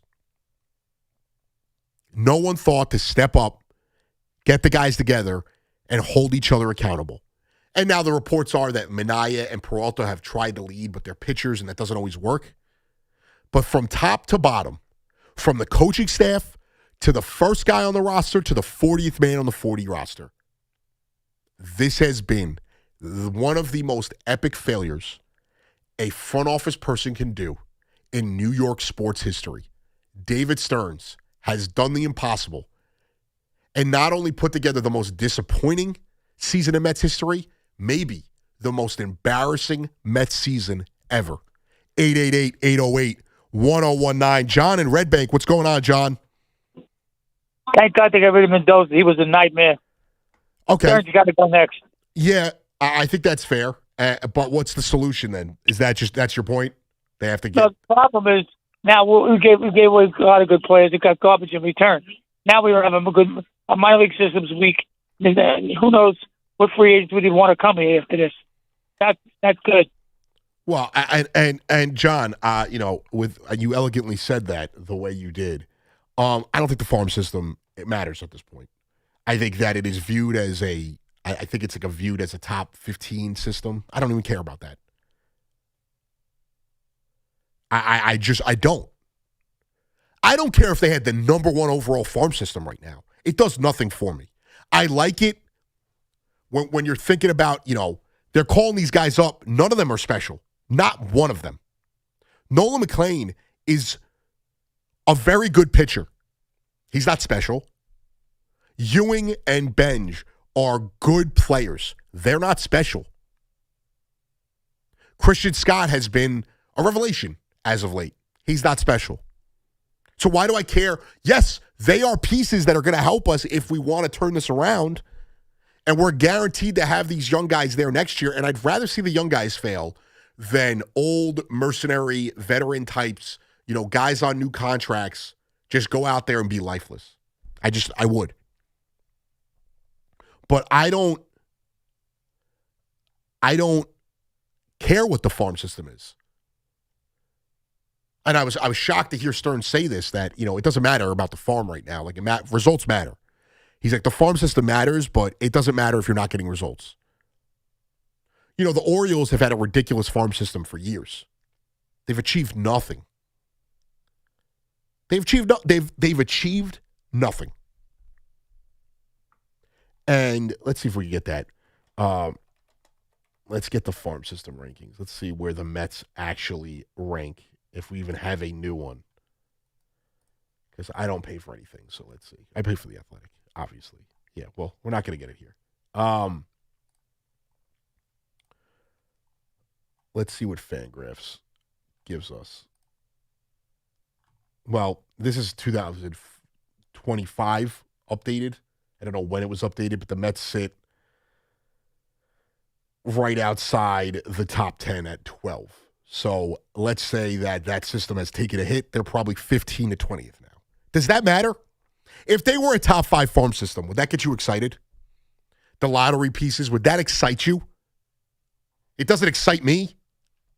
Yeah, I am nerdy, and I like to follow, Baseball America's, rankings and how these guys, maturate and all this stuff. But at the end of the day, I care about winning games. And they're nowhere close to winning ball games. Nowhere. Nobody has also come up and grown under Stearns. And the few guys that have been non-factors. Nolan McLean, I'm not writing off Nolan McLean, but he is not special. He's not.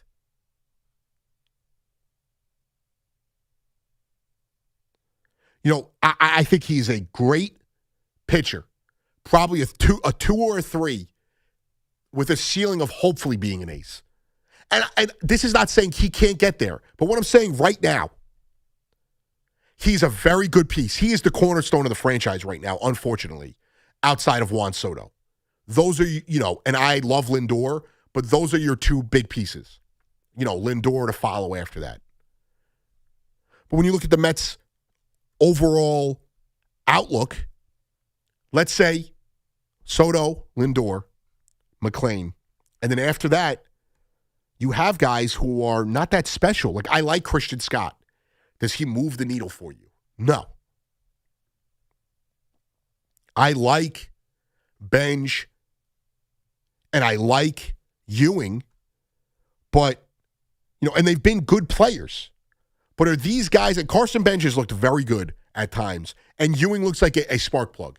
are these guys that are going to carry the franchise. Right now, I can't tell you yes. And that's not a slight on them. That does not mean that they cannot grow. But under David Stearns, I do not have that confidence that they're going to develop. Do I have the confidence that a guy like Nolan McLean is going to grow under the tutelage of a David Stearns built staff and development within the organization? No, I do not. And yes, what David Stearns did in Milwaukee is great. He came in here and had one good year with a bunch of players he did not want. He did not want Alonzo. He did not want Nimmo. I mean, McNeil's a non-factor, but he did not want McNeil. He brought in guys, and it was supposed to be a transition year. He did not want guys that have been in this organization for years. And they won. They went to the NLCS, and they haven't sniffed the postseason since. They had the most epic collapse. Almost, it's probably worse when you think about it because how poorly they played for a long period of time last year. But they had one of the most epic collapses in baseball history, not just the Mets history, but baseball history. And the Mets have some epic collapses. And then this year, with the expectations, with the money spent on this roster, he put together a $350 million dud. It is becoming the most disappointing season in Mets history, and it's becoming the biggest embarrassment in the history of this franchise. And I said that at the end of last season. I mean it even more now. This is becoming the biggest embarrassment in this franchise's history, and this might be the most disappointing season in the history of Major League Baseball, and that is saying something. 888-808-1019. We'll continue this conversation. We'll dive back into your calls. We'll talk a little bit about the Knicks, Mitchell Robinson. We're still waiting for that shoe to drop. A lot to get into. The Rangers made a big trade. The World Cup is in full swing. Anthony Gallo, back after this. It's After Hours with Tommy Lugauer, 7 to midnight on The Fan, 101.9 FM. This is where they are now going to that new chapter of Mets baseball where they would win year in and year out. And I don't think they wanted a bumpy road to get there. And certainly I hope they turn it around this year and it's not a bumpy road in the second half. But I think that is their thought process. Get After Hours on demand. Available on Apple, Spotify, wherever you get your podcast, and the free Odyssey app. Genie here. Trade your summer days for Arabian Nights when you come see Disney's Aladdin on Broadway. There's timeless music, show-stopping spectacle, and magic carpet rides you gotta see to believe. I could watch it 1,001 times, you get me?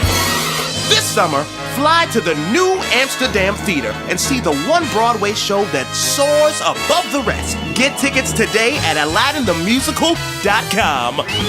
Save smarter and enjoy more with the great CD rates offered by Flushing Bank, a division of Ocean First Bank. Whether you're planning ahead or growing your savings, now is a great time to lock in a competitive rate. Visit FlushingBank.com today. Member FDIC. Looking for the best value on new tires? Get to Town Fair Tire. We honor every valid manufacturer's and competitor rebates and give you the guaranteed lowest price. Nobody beats Town Fair Tire. Nobody. Town Fair Tire. If you're still using a sportsbook to bet on the soccer tournament, you're getting robbed. Delete that app and join the millions using Polymarket. Polymarket is a prediction market, not a sportsbook. Trade against other fans, not the house. Polymarket, your go-to prediction market for soccer's biggest stage. Available in all 50 states. Download the Polymarket app. Use promo code BLAZE to unlock $50 free for your first trade. That's promo code BLAZE. Trading not available in all jurisdictions. Check local regulations before trading. Restrictions and eligibility apply. This summer, cool down with Dunkin' Refreshers. Sip on black cherry or try the all-new pink pineapple. Or try one of their flavorful fan favorites like mango pineapple and strawberry dragon fruit. All of them are ice cold and refreshing. Dunkin' Refreshers are the perfect afternoon pick-me-up. A whole lot of flavor and very refreshing. It's a sip of summer, only at Dunkin'. Dunkin' Refreshers are fruit-flavored, contain 0 to 1% fruit juice. Terms and exclusions may apply. For 250 years, America has been more than a place. It's been a promise, a story of courage, hope, and dreams. And through it all, local TV and radio broadcasters have been there, telling the story of America, bringing truth to light. Broadcasters tell the story of who we are and who we aspire to be. We are America's storytellers. We are broadcasters. This message furnished by the National Association of Broadcasters. I'm Piera Palazzolo, VP of Digital Marketing for the American Management Association, a company focused on the management training skills needed to enhance the careers of business professionals. We did our research when it came to the best companies for website development and chose AmericanEagle.com. And we couldn't be happier. AmericanEagle.com worked closely with us to understand the front and back end requirements needed to launch an e-commerce website that could handle the complexities of running thousands of seminars nationwide. Our robust new website and improved SEO saw immediate increases in site traffic and web revenue. If you're in need of managerial effectiveness and success, visit our website at amanet.org. If you're in need of a website that provides an unparalleled consumer experience, I highly recommend AmericanEagle.com. Transform your business today.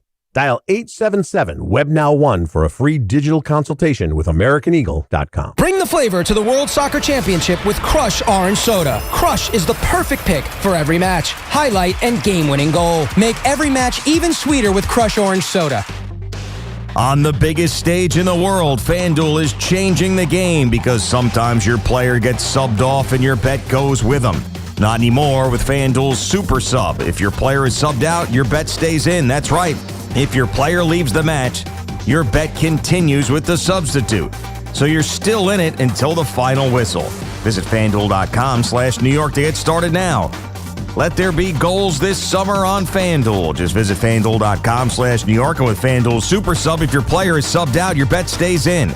That's right. If your player leaves the match, your bet continues on with the substitute. So you're still in it until the final whistle. We just love the app around here. It's safe and secure and has all the betting markets you could possibly want. And when you win, you get paid instantly. FanDuel Sportsbook is the official sportsbook of WFAN. 21 and over and physically present in New York. For help with a gambling problem, call 877-8-HOPE-NY or text HOPE-NY 467-369. Talk sports with Evan and Tiki. Middays 10 to 2. WFAN. WFAN FM. WFAN FM HD1 New York. An Odyssey sports station. 808-1019. Shout out to Alex's arm, who braved today. You know, has a lot riding on these World Cup games. But Connie, the Bucket, Green, in the house. Biggest Knicks fan I know. Biggest Team USA fan I know as well. Biggest soccer fan probably in the country. In this building right now, there's not a bigger... Between me, you, and Alex, you're the biggest soccer fan I know. Nobody knows more soccer than me. Yes. The only other person, too, that loves this country like me in this building. Because no one cares about Team USA in this building. We're going to go all the way. All the way. It's our sport now. We got Josie Altidore, Landon Donovan. This is why all the Europeans went to basketball, because they knew their time was cooked. It's over. Also, Josie Altidore, not on the team. Landon Donovan, not on the team. But you're a big fan. We get it. Alex is stressed. I feel bad for him. He's not a believer. Oh, he's not a believer in Team USA. But, you know, it could be worse. He could be one of these clowns that, you know, has lived in New Jersey their whole life, and they're going out there rooting for England. Dorks. I'm sorry. But a lot to get to as we continue this.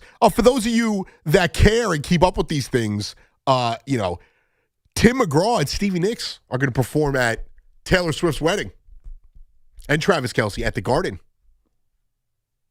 Imagine just call it, and Paul McCartney's name. Imagine just being like, oh, yeah, I got friends. I'm planning a wedding, and I'm like, we're going to get a DJ because we are classy people, and we want to have a plethora of music. The band is cool. Like, I've had a cousin have a band at their wedding, and it was awesome. The band was sick. DJ's better.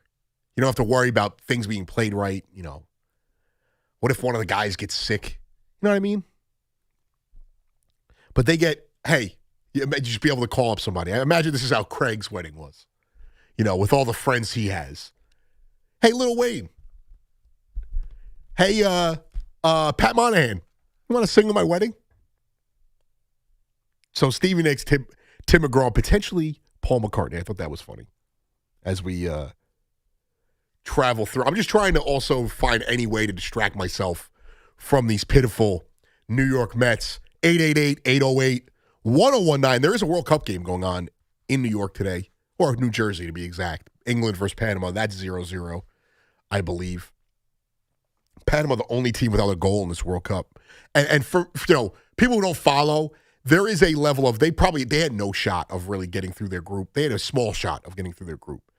But being able to walk away with a goal is a big thing. Like, Haiti, who played great against Morocco and actually played well against Scotland as well, them being able to score 2 goals and take it to a team that is considered, a team that can win this whole thing, it matters. So I'm sure they're stressed, but 0-0 right now.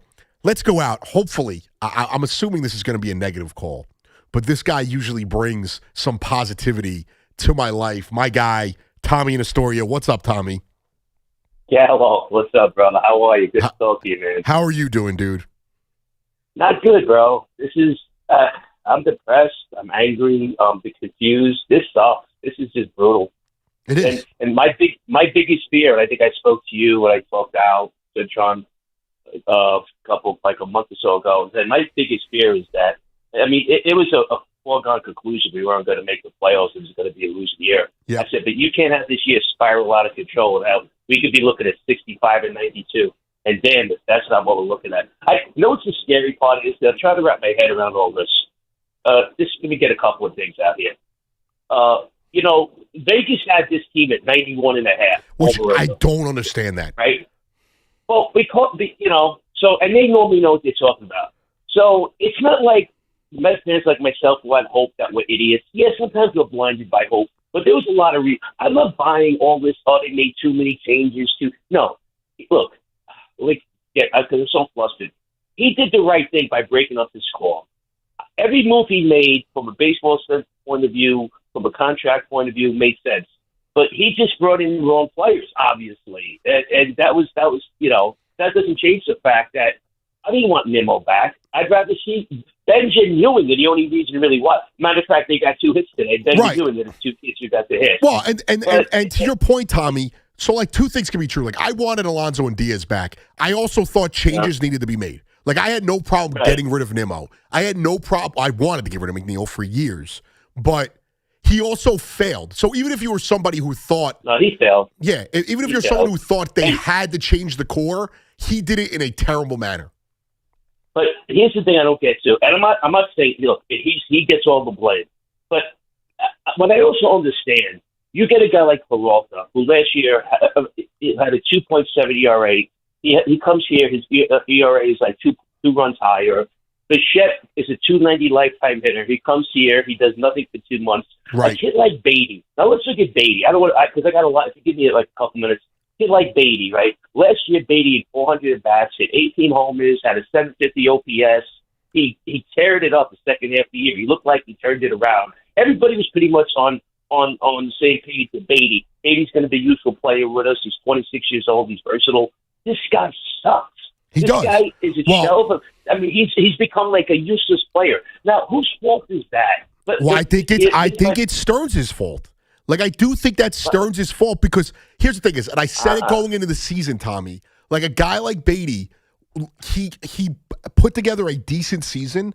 He was not that great, though. That's the problem with, they relied on, this is one of the biggest things when you look at this roster, is they relied so heavily on Beatty and Vientos, and I think they wanted to rely on them more. I think the only reason Bo Bichette is on this team is because they wanted to appease the fan base, and I think that they wanted to have Mauricio, Beatty, Vientos, and Polanco be their corner infielders. That's what they wanted. I'm going to get to my bigger point. I can blame him for a lot of things. I don't blame him for the Beatty. But anyway, we can talk about that in the future. But here's the thing. I'd love to try to throw a little hope out there for Mets fans. Look what happened with the Knicks, right?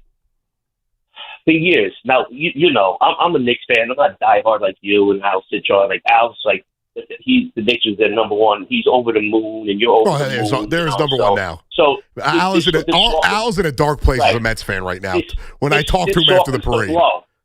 Right. As happy as I am for the Knicks, it doesn't really soften the blow for me as a Mets fan. But here's the thing. The years the Knicks were terrible, right? 10, 15 years, they were horrible, laughing stock. And people said, oh, they're cursed. They say the Jets are cursed. There's no such thing as curses. This is just curses are bad decision making by leadership, ownership, and leadership. That's why we're in this situation. And as bad as this year is, and it's embarrassing, it's frustrating, it's beyond brutal. Last year and this year, this is sports. There's always next year. There's always hope. I'm not going to stop Tommy, being a fan. Tommy, I'll tell you this much. Is next year, opening day, I'm going to get excited. I am. It's just what I've done my entire life. But right now. Because you know why? Because the Knicks winning just reinforced for me that we're going to remember these times. And, like, it might be 5 years from now, it might be 10 years from now, it might be 20 years from now. But we're going to remember it when they finally do win, and we're all laughing and rolling around together and enjoying the World Series. It will. Say, man, remember 2026. So you got to just stick this out, man. It's brutal, but I'm not giving up. I know a lot of people want to. Tommy, and I appreciate the call. I love you, brother. I'm not giving up on my fandom. Now, a guy like my guy Al, I love Al. When I talked to him, we hung out after the parade. He got me a little tuned up. He's down in the dumps. And, he was he was honest. Like, the Knicks jumped the Mets for him. I listen, the Mets are, it's tough. Right now, if you ask me, like, the Knicks and the Broncos feel more like, because they're winning. The Mets are my team. You know what I mean? Like, I grew up idolizing guys who were terrible. You know what I mean? Like, that's my team. Baseball's my favorite sport. They are my team. I love the Knicks. I love all my teams. They're like my children. I love all of them. I have enough bandwidth. Maybe the Rangers, they're like the stepchild. I haven't had enough bandwidth for them. But, whether it's soccer, baseball, football, basketball, all of these things, it's really in the moment. And in the moment, right now, it is tough for me to look at this in a positive light. Yes, I'm not giving up on my fandom. No, I'm not giving up on my fandom. But I also don't think I'm getting older. I have, things change. You have a fiance, we're going to have a wedding. The plan is to have a family, all these things. My job is more busy now. The Mets don't get my time. They aren't a lock for my time like they used to be. Now, obviously, when I'm doing these shows, I'm locked in because I want to make sure I know what's happening. You could turn the game off after the fifth inning because you know what's happening. But it is not they're not a lock for my services. They're not owed my time or my money. That's where it changes. But that's apathy. And to go to his other point, because I've gone down a tangent right now, talking about Beatty and Vientos, the Mets organization, Epler wanted to move on from Vientos. In that offseason, they blew it up. And we all said, thank God he didn't, because the next year Vientos was a beast. Outside of that second half of the season where Vientos was great and he had the postseason he had, he's given us nothing. And Brett Beatty has given you even less. And part of my complaint with the way Stearns operated this offseason wasn't as much as I wanted Alonso and Diaz back, I did feel like a change needed to be made. I was okay with Nimmo being gone. I wanted McNeil off the team years ago. But I wanted Diaz and Alonso back. And I know Alonso was a flawed player. I also think that if they had those guys back, we'd only be like 4 or 5 games better. That's the sad part, and that's the indictment on David Stearns. But my point with David Stearns is, I don't think they wanted Bo Bichette. I think they saw how terrible the fan base reacted to the offseason, that when they had a chance to go get Bo Bichette, and maybe this is more on Cohen, maybe he pushed for it, but I think Cohen has trusted, outside of Soto, I think Cohen, and I think maybe Cohen was the guy behind getting Mendoza to be fired because he needed something. Like, they're not going to fire Stearns right now, and that's Stearns' hire. Like, if I'm not going to fire you, you got to fire the guy, the manager. But part of my issue with the offseason was it felt like they deviated from the plan. Same thing with the Soto offseason, which wasn't good enough, but it felt like they didn't want Alonso back, they didn't want Minaya back, and they went out and they paid both of them. And the Minaya thing, he was healthy, and then he gets hurt, so I'm not going to kill them too much for that. But he got hurt, and it's been a disaster. And then you went and you paid Alonso, which played out well because he was so good last year. But they didn't want him. They didn't want Nimmo when they stepped in. It's just that Nimmo was a leader in the clubhouse with Lindor in 2022. That was or in 2024, I'm sorry. In 2024, they wanted that to flip. They were using that as a transition year. He didn't sign Nimmo to that big deal, which was a disaster. But he still was a better player than Marcus Semien, than Luis Robert. And he's cooled off this year, but he's still been better than those guys. But then he pivots, and you go inside Bichette because the fans are revolting. And you did it. And the worst part about it was, I don't like that you do it because you're deviating from your plan, but it feels like your plan was, we're going to trust Polanco, Vientos, Beatty, and Mauricio to be our corner infielders and our DH. What? I've never seen a guy like Brett Beatty specifically, because Vientos at least showed us something. I've never seen a guy like Brett Beatty, who gave us a little sample size last year, get the leash that he's gotten. His overall numbers, he had a 748 OPS. Yeah, that's role play. That's not good enough. And sure, he had a better second half than he did first half. Let's dive into what that second half actually was. But he hasn't just regressed offensively. He's been terrible in the field. The second half last year, he had 291. Okay, I'll give him that. In 172 at-bats. So small sample size, but he played well. But in 46 games, we decided, and it's not like it wasn't like a carried them in the postseason. He didn't have the opportunity to. But in the second half last year, in 46 starts, 55 total games, 172 at-bats, he had 14 extra base hits and hit 291. And the Mets said, that's the guy. And then Vientos, you're talking about run prevention, and your plan for first base, whether it was Beatty, Vientos, or Polanco, was either two guys whose natural positions weren't first base but had some experience there, or a guy who had never played the position. It's a disaster, and he's a joke. 888-808-1019. Mo in Brooklyn. What up, Mo? Hey, guys. Great show. I just want to say something before I start up. Albert Pujols. Yeah. That's who we want as a manager. I would be all in on that. I'd be all in on that. And he clearly wants it. He clearly wants to be there. He's on MLB Network saying he wants to do it. I mean, John Harper had the report yesterday that he wants to do it. He wants to be there. He should be considered highest. The other thing is, when we went into this season, I was speaking to my friends at the Mets fans. I almost compared us to an expansion team. A, because of the number of changes we had with the players, and B, because of the number of changes we had with the coaching staff. Now, I was hoping that by June that they would gel, but it just never happened.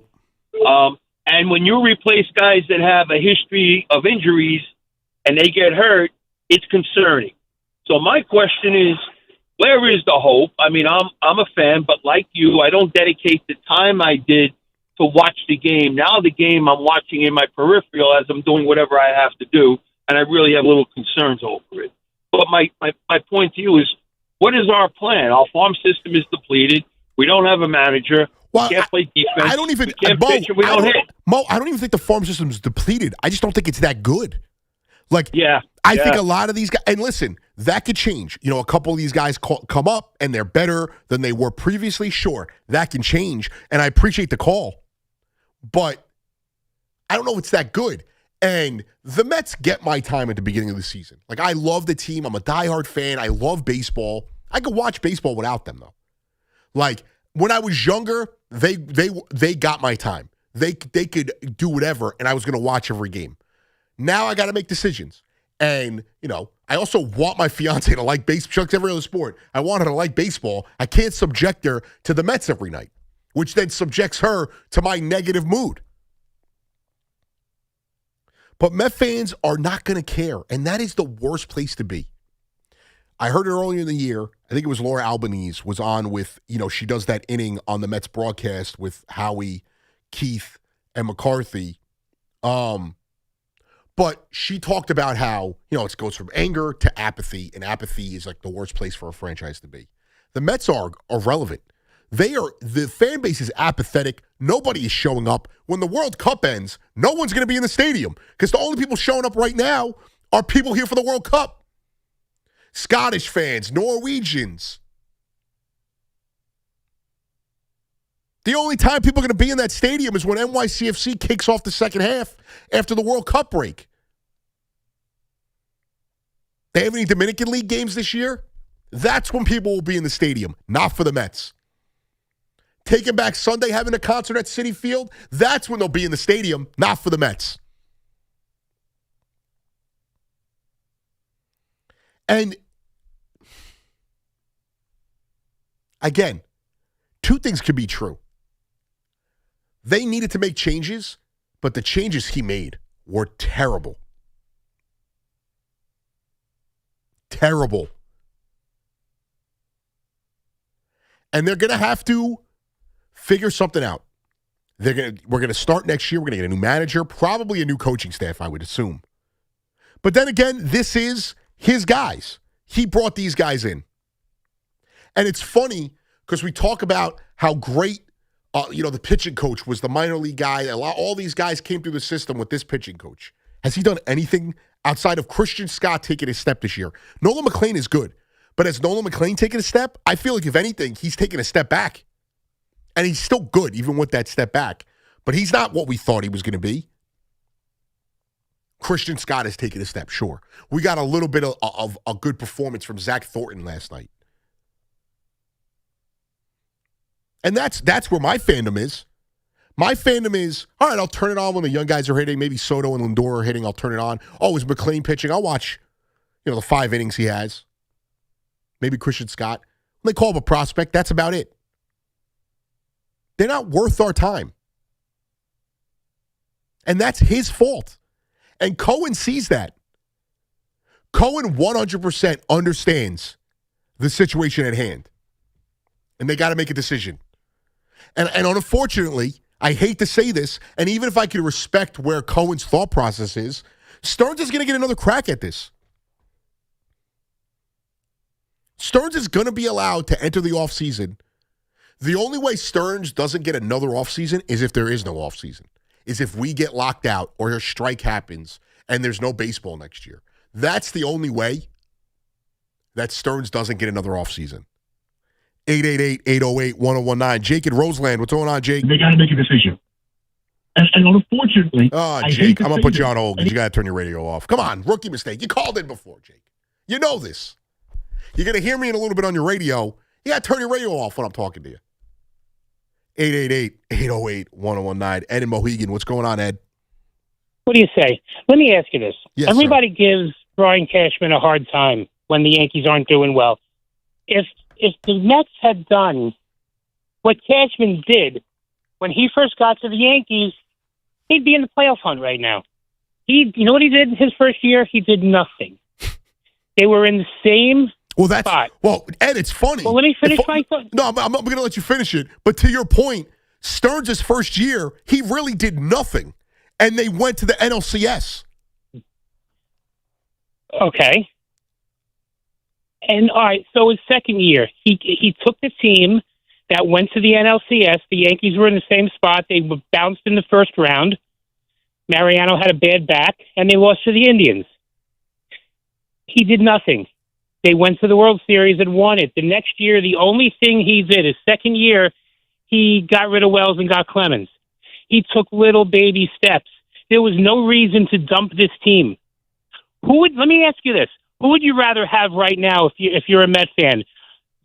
Soto and the way it is now, or would you rather have taken the money and gotten Evaldi and I'm drawing a blank now on the other Fried. I get what you're saying, Ed. I get it.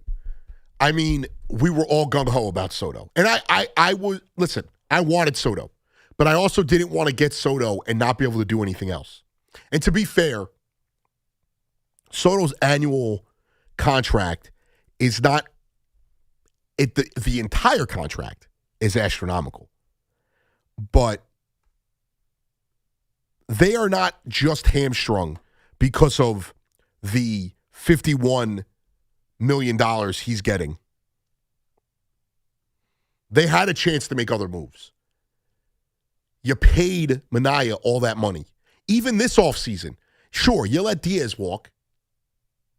You paid Devin Williams good money. You paid Polanco $20 million a year. You paid Bo Bichette an astronomical number. A number you weren't willing to pay Alonso, and I get it. Alonso is a flawed player, but he was our flawed player. Now, the one thing I want to push back on, Ed, there was a reason to make changes. That Mets team, and it's tough to hear because I'm in the side of wanting Alonso back. That Mets team was also a team that choked away 2025. They didn't show up in 2023. They choked away 2021. They choked away 2019. That's a core of Alonso, Nimmo, McNeil. Lindor didn't get there till 2021, and he was a disaster in 2021. But they also had a terrible second half. They choked away the division in 2022. They didn't make back-to-back postseason appearances. So I don't want to act like this is not defending Stearns. I do think we need to understand that core was not a World Series championship core. But that does not mean you get rid of Pete Alonso. Does it mean Nimmo goes elsewhere and McNeil goes elsewhere? Sure. But you don't get rid of the best power hitter in franchise history and the best closer in the game, no matter what he likes to do off the field. It doesn't mean you just get rid of them and your pivot is Polanco and Bichette and Devin Williams. Like Luis Robert, I don't think that is I don't think that's like a move. That's just a move they got him. It was a direct tie-in. They got him. I don't think that had any impact on anything else they did this offseason. They had to make moves. They made all the wrong moves. They took 5 steps back to take a half step forward. That's not how you build a winner. And he wanted to build it his way. And it's blowing up in his face. It just is. And now Cohen has to make the decision is he going to get another GM? Another one? Zach Scott, Billy Epler, the other guy that was a creep that I can't remember his name. He's getting another GM. Another manager. Obviously, Rojas was here, I think, before he bought the team. But you get Rojas, Showalter, Mendoza. I'm not going to throw the interim guys out there. Green, I'm not. He's just here. He's going to be gone in the offseason. And he's a front office guy, so if Stearns gets fired, he's not going to be here at all. They're going to clean house. So he's going to get another general manager, player, baseball operations. You can throw Sandy Alderson in that group too. And now he's getting another manager, another guy to run the front office. So part of me understands the thought process of him giving David Stearns another crack at it. But then the other part of me says, this guy is the biggest reason we're in this position. And he's going to get hired somewhere else. And he's probably going to have success. That's the worst part about it. Stearns is probably going to get fired. In a year or two, he's going to end up in another front office, and he's going to have success. Because he's had success everywhere but here. He's had minimal success. And this is going to be, he is going to be looked at in there's very few front office guys that'll be hated more than him. 888-808-1019. Justin in Toms River. What's going on, Justin?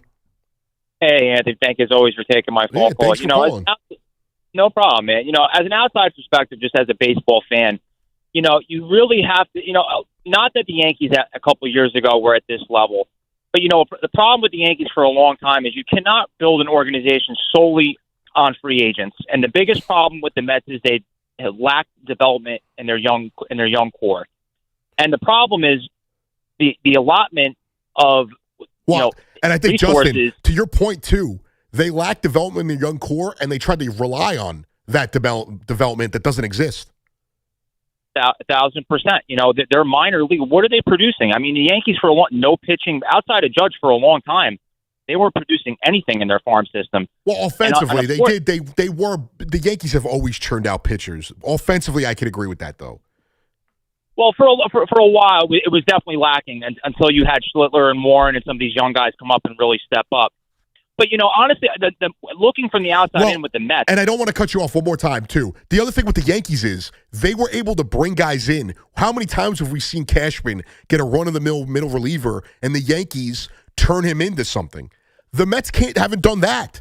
We had a half a season. We had a little bit more than half a season in 2024 where Sean Manaea and Luis Severino looked great, and that's it.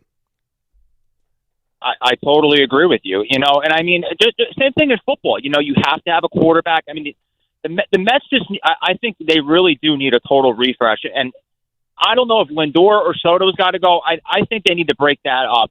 I just think that's a cancer in the locker room, in my opinion. Whatever it is, whether it's Lindor bitter that, what Soto's getting with his family and a box and all, there's just something that stinks.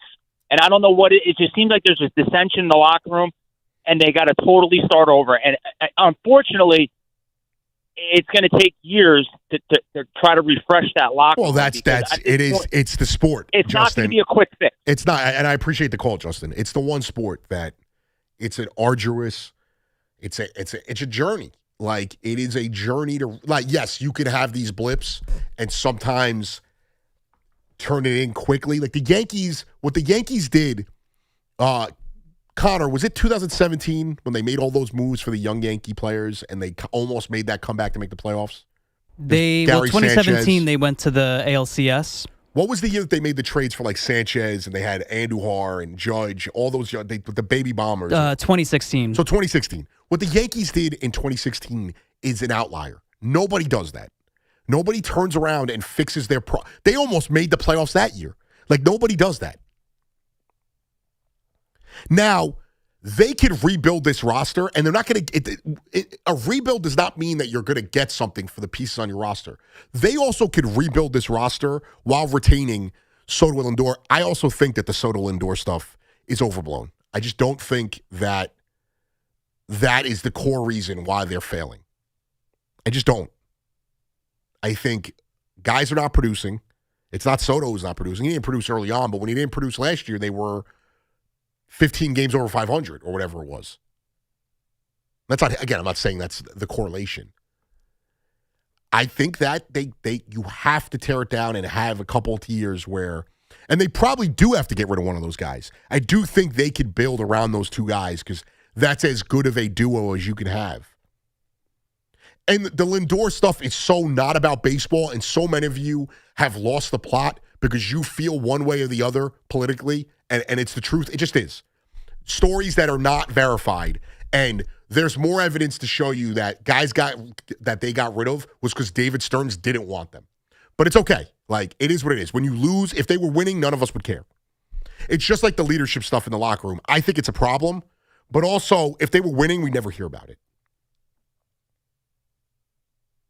The GM tore apart the roster. He tore up the staff. He came in here, and the year he was most successful, he tried to tank. He basically threw the towel in on that season. It was an evaluation year, and the Mets overachieved and put themselves in a position where he couldn't just evaluate. Guys like J.D. Martinez and Jose Iglesias and Manaea and Severino performed above their baseball card. Quintana gave you another good season. Another good season for him, meaning he put out there a guy that they should have brought back last year instead of paying Frankie Montas. And that's the other thing. He was evaluating. He wanted to tear this roster down. He did. And after 2023, he wanted Alonso to fail, which he almost got until that game against the Brewers in the wild card game. He wanted Nimmo, and McNeil did fail. I mean, McNeil had basically one great season with the Mets, and the rest were okay to bad. But he wanted Nimmo to fail. He wanted guys to fail so he could tear it down. And then what happened? They choked so bad last year that he thought the fans were not going to be annoyed when he jettisoned the best closer in franchise history and in the game, not best in the history of the game, but just the best currently in the game, but the best in franchise history. And he got rid of one of the most beloved players of franchise history who has the home run record, was a homegrown Met, and he thought the fans weren't going to care. And we would have gotten over Nimmo getting traded if Alonso had come back. He probably is in a better situation right now. Yes, we would still, be all over him. But if he had brought back Alonso, the fans wouldn't have been as annoyed as quickly. But the team started terribly, and they looked awful. And outside of Devin Williams and Luke Weaver, nothing he did this offseason has paid off. 888-808-1019. We'll get back to your calls. We'll continue this conversation. We got a lot to get to still. Anthony Gallo on the Fan. Keith McPherson up at 9 o'clock, but I got you till then. From off-season moves to position battles and the biggest storylines surrounding the Giants and Jets, WFAN is getting you ready for football season. Expert analysis, breaking news, insider insight. Football lives here. WFAN. This Game Day Weather Report is sponsored by the New Jersey Division of Travel and Tourism. Visit NJ.org. Game day weather for the big match today in New Jersey. Cloudy skies with a chance of rain. Temperatures around 72 degrees at kickoff. New Jersey sets the stage for FIFA World Cup 26. 8 epic matches, including the final. Come for the games, stay for the wow. New Jersey, where the world meets its match. More at visitnj.org. BetMGM Sportsbook is giving you the chance to win a prize every day during baseball season. Step into the batter's box for BetMGM's Swing for the Fences free-to-play game. Log in every day for your chance to win, pick an area of the strike zone and take your swing. If you get a hit, you'll receive a prize. Smash a home run to collect a bonus bet. Just log into your BetMGM Sportsbook account and visit your promotions section to access the Swing for the Fences free-to-play game. Swing for the fences every day with BetMGM. BetMGM and GameSense remind you to play responsibly. Gambling problem? Call 877-8-HOPE-NY or text HOPE-NY 467-369.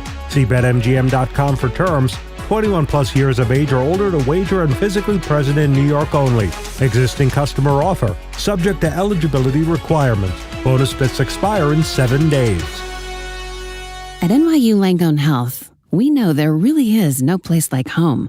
That's why we get our surgery patients home faster and have fewer readmissions than any other health system. That means once you're home, you won't need to go back for the same procedure. Instead, you can get back to the things you love. And the next time you need something else, we're here. Better health starts with a better health system. Learn more at nyulangonehealth.org. Staples presents Celebrations Made Easy. I was throwing a party for the twins and had custom invites and a banner printed at Staples. And that's when I saw Party City is now at Staples. Party City? No way! So now Staples has all your printing needs and everything you need for a party. Everything times 2. And now at Staples, save 25% on all custom banners. Party City is now at Staples.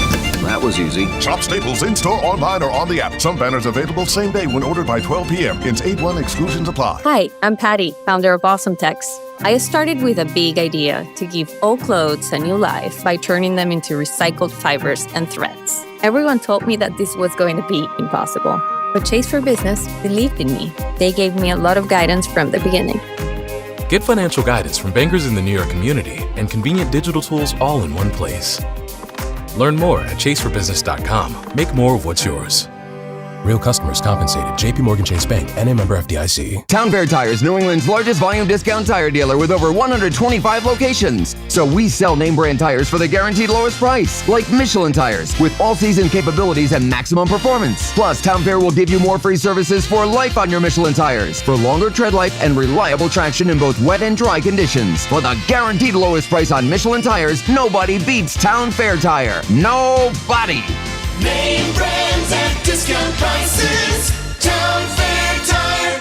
If you're still using a sportsbook to bet on the soccer tournament, you're getting robbed. Delete that app and join the millions using Polymarket. Polymarket is a prediction market, not a sportsbook. Trade against other fans, not the house. Polymarket, your go-to prediction market for soccer's biggest stage. Available in all 50 states. Download the Polymarket app. Use promo code BLAZE to unlock $50 free for your first trade. That's promo code BLAZE. Trading not available in all jurisdictions. Check local regulations before trading. Restrictions and eligibility apply. We all hear the radio ads about the IRS. They tell you to be afraid, to be scared, and they try to frighten you into calling. I'm not here to do that. Tax Relief Advocates is different. TRA is here to tell you that if you owe money to the IRS, whether it's $5,000, $50,000, or $500,000, we have a solution. It doesn't matter if you're sitting in your car, at work, or with your kids. No matter where you are, call now. 800-575-9834. Don't lose hope. TRA can eliminate or reduce what you owe to the IRS. Generous programs are now available that can give you a fresh start. Our passion is taxes and helping individuals fix their IRS problems. We have over 1,000 5-star reviews on Google and an A+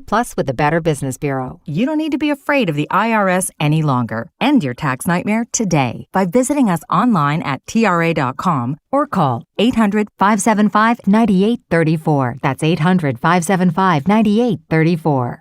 Tax Relief Advocates. Real solutions for real people. The Rico Bronya podcast is proudly sponsored by Takara Fuji Apple Chew High, the sparkling cocktail that blends shochu spirits with delicious flavors of fruits from Japan. Whether it's Citi Field or your favorite spot, raise the apple. 1877 Cars for Kids. KARS Cars for Kids. 1877 Cars for Kids. Donate your car today. Call 877-CARS-FOR-KIDS to reach a friendly live agent. Donation is super easy, and your car can be picked up as soon as tomorrow. Call us now or go to carsforkids.org. 7 Cars for Kids. Donate your car today. Did you know you can donate real estate too? Hey everyone, Boomer Esiason here. I've spent years on the field learning what really matters most: reliability, consistency, and trust. That's why I love Red Pocket Mobile. You choose from 3 major 5G networks. Plans start at just $10 a month and stay there. Plus real customer care answers in under 2 minutes. Red Pocket Mobile, your new ultimate cell carrier.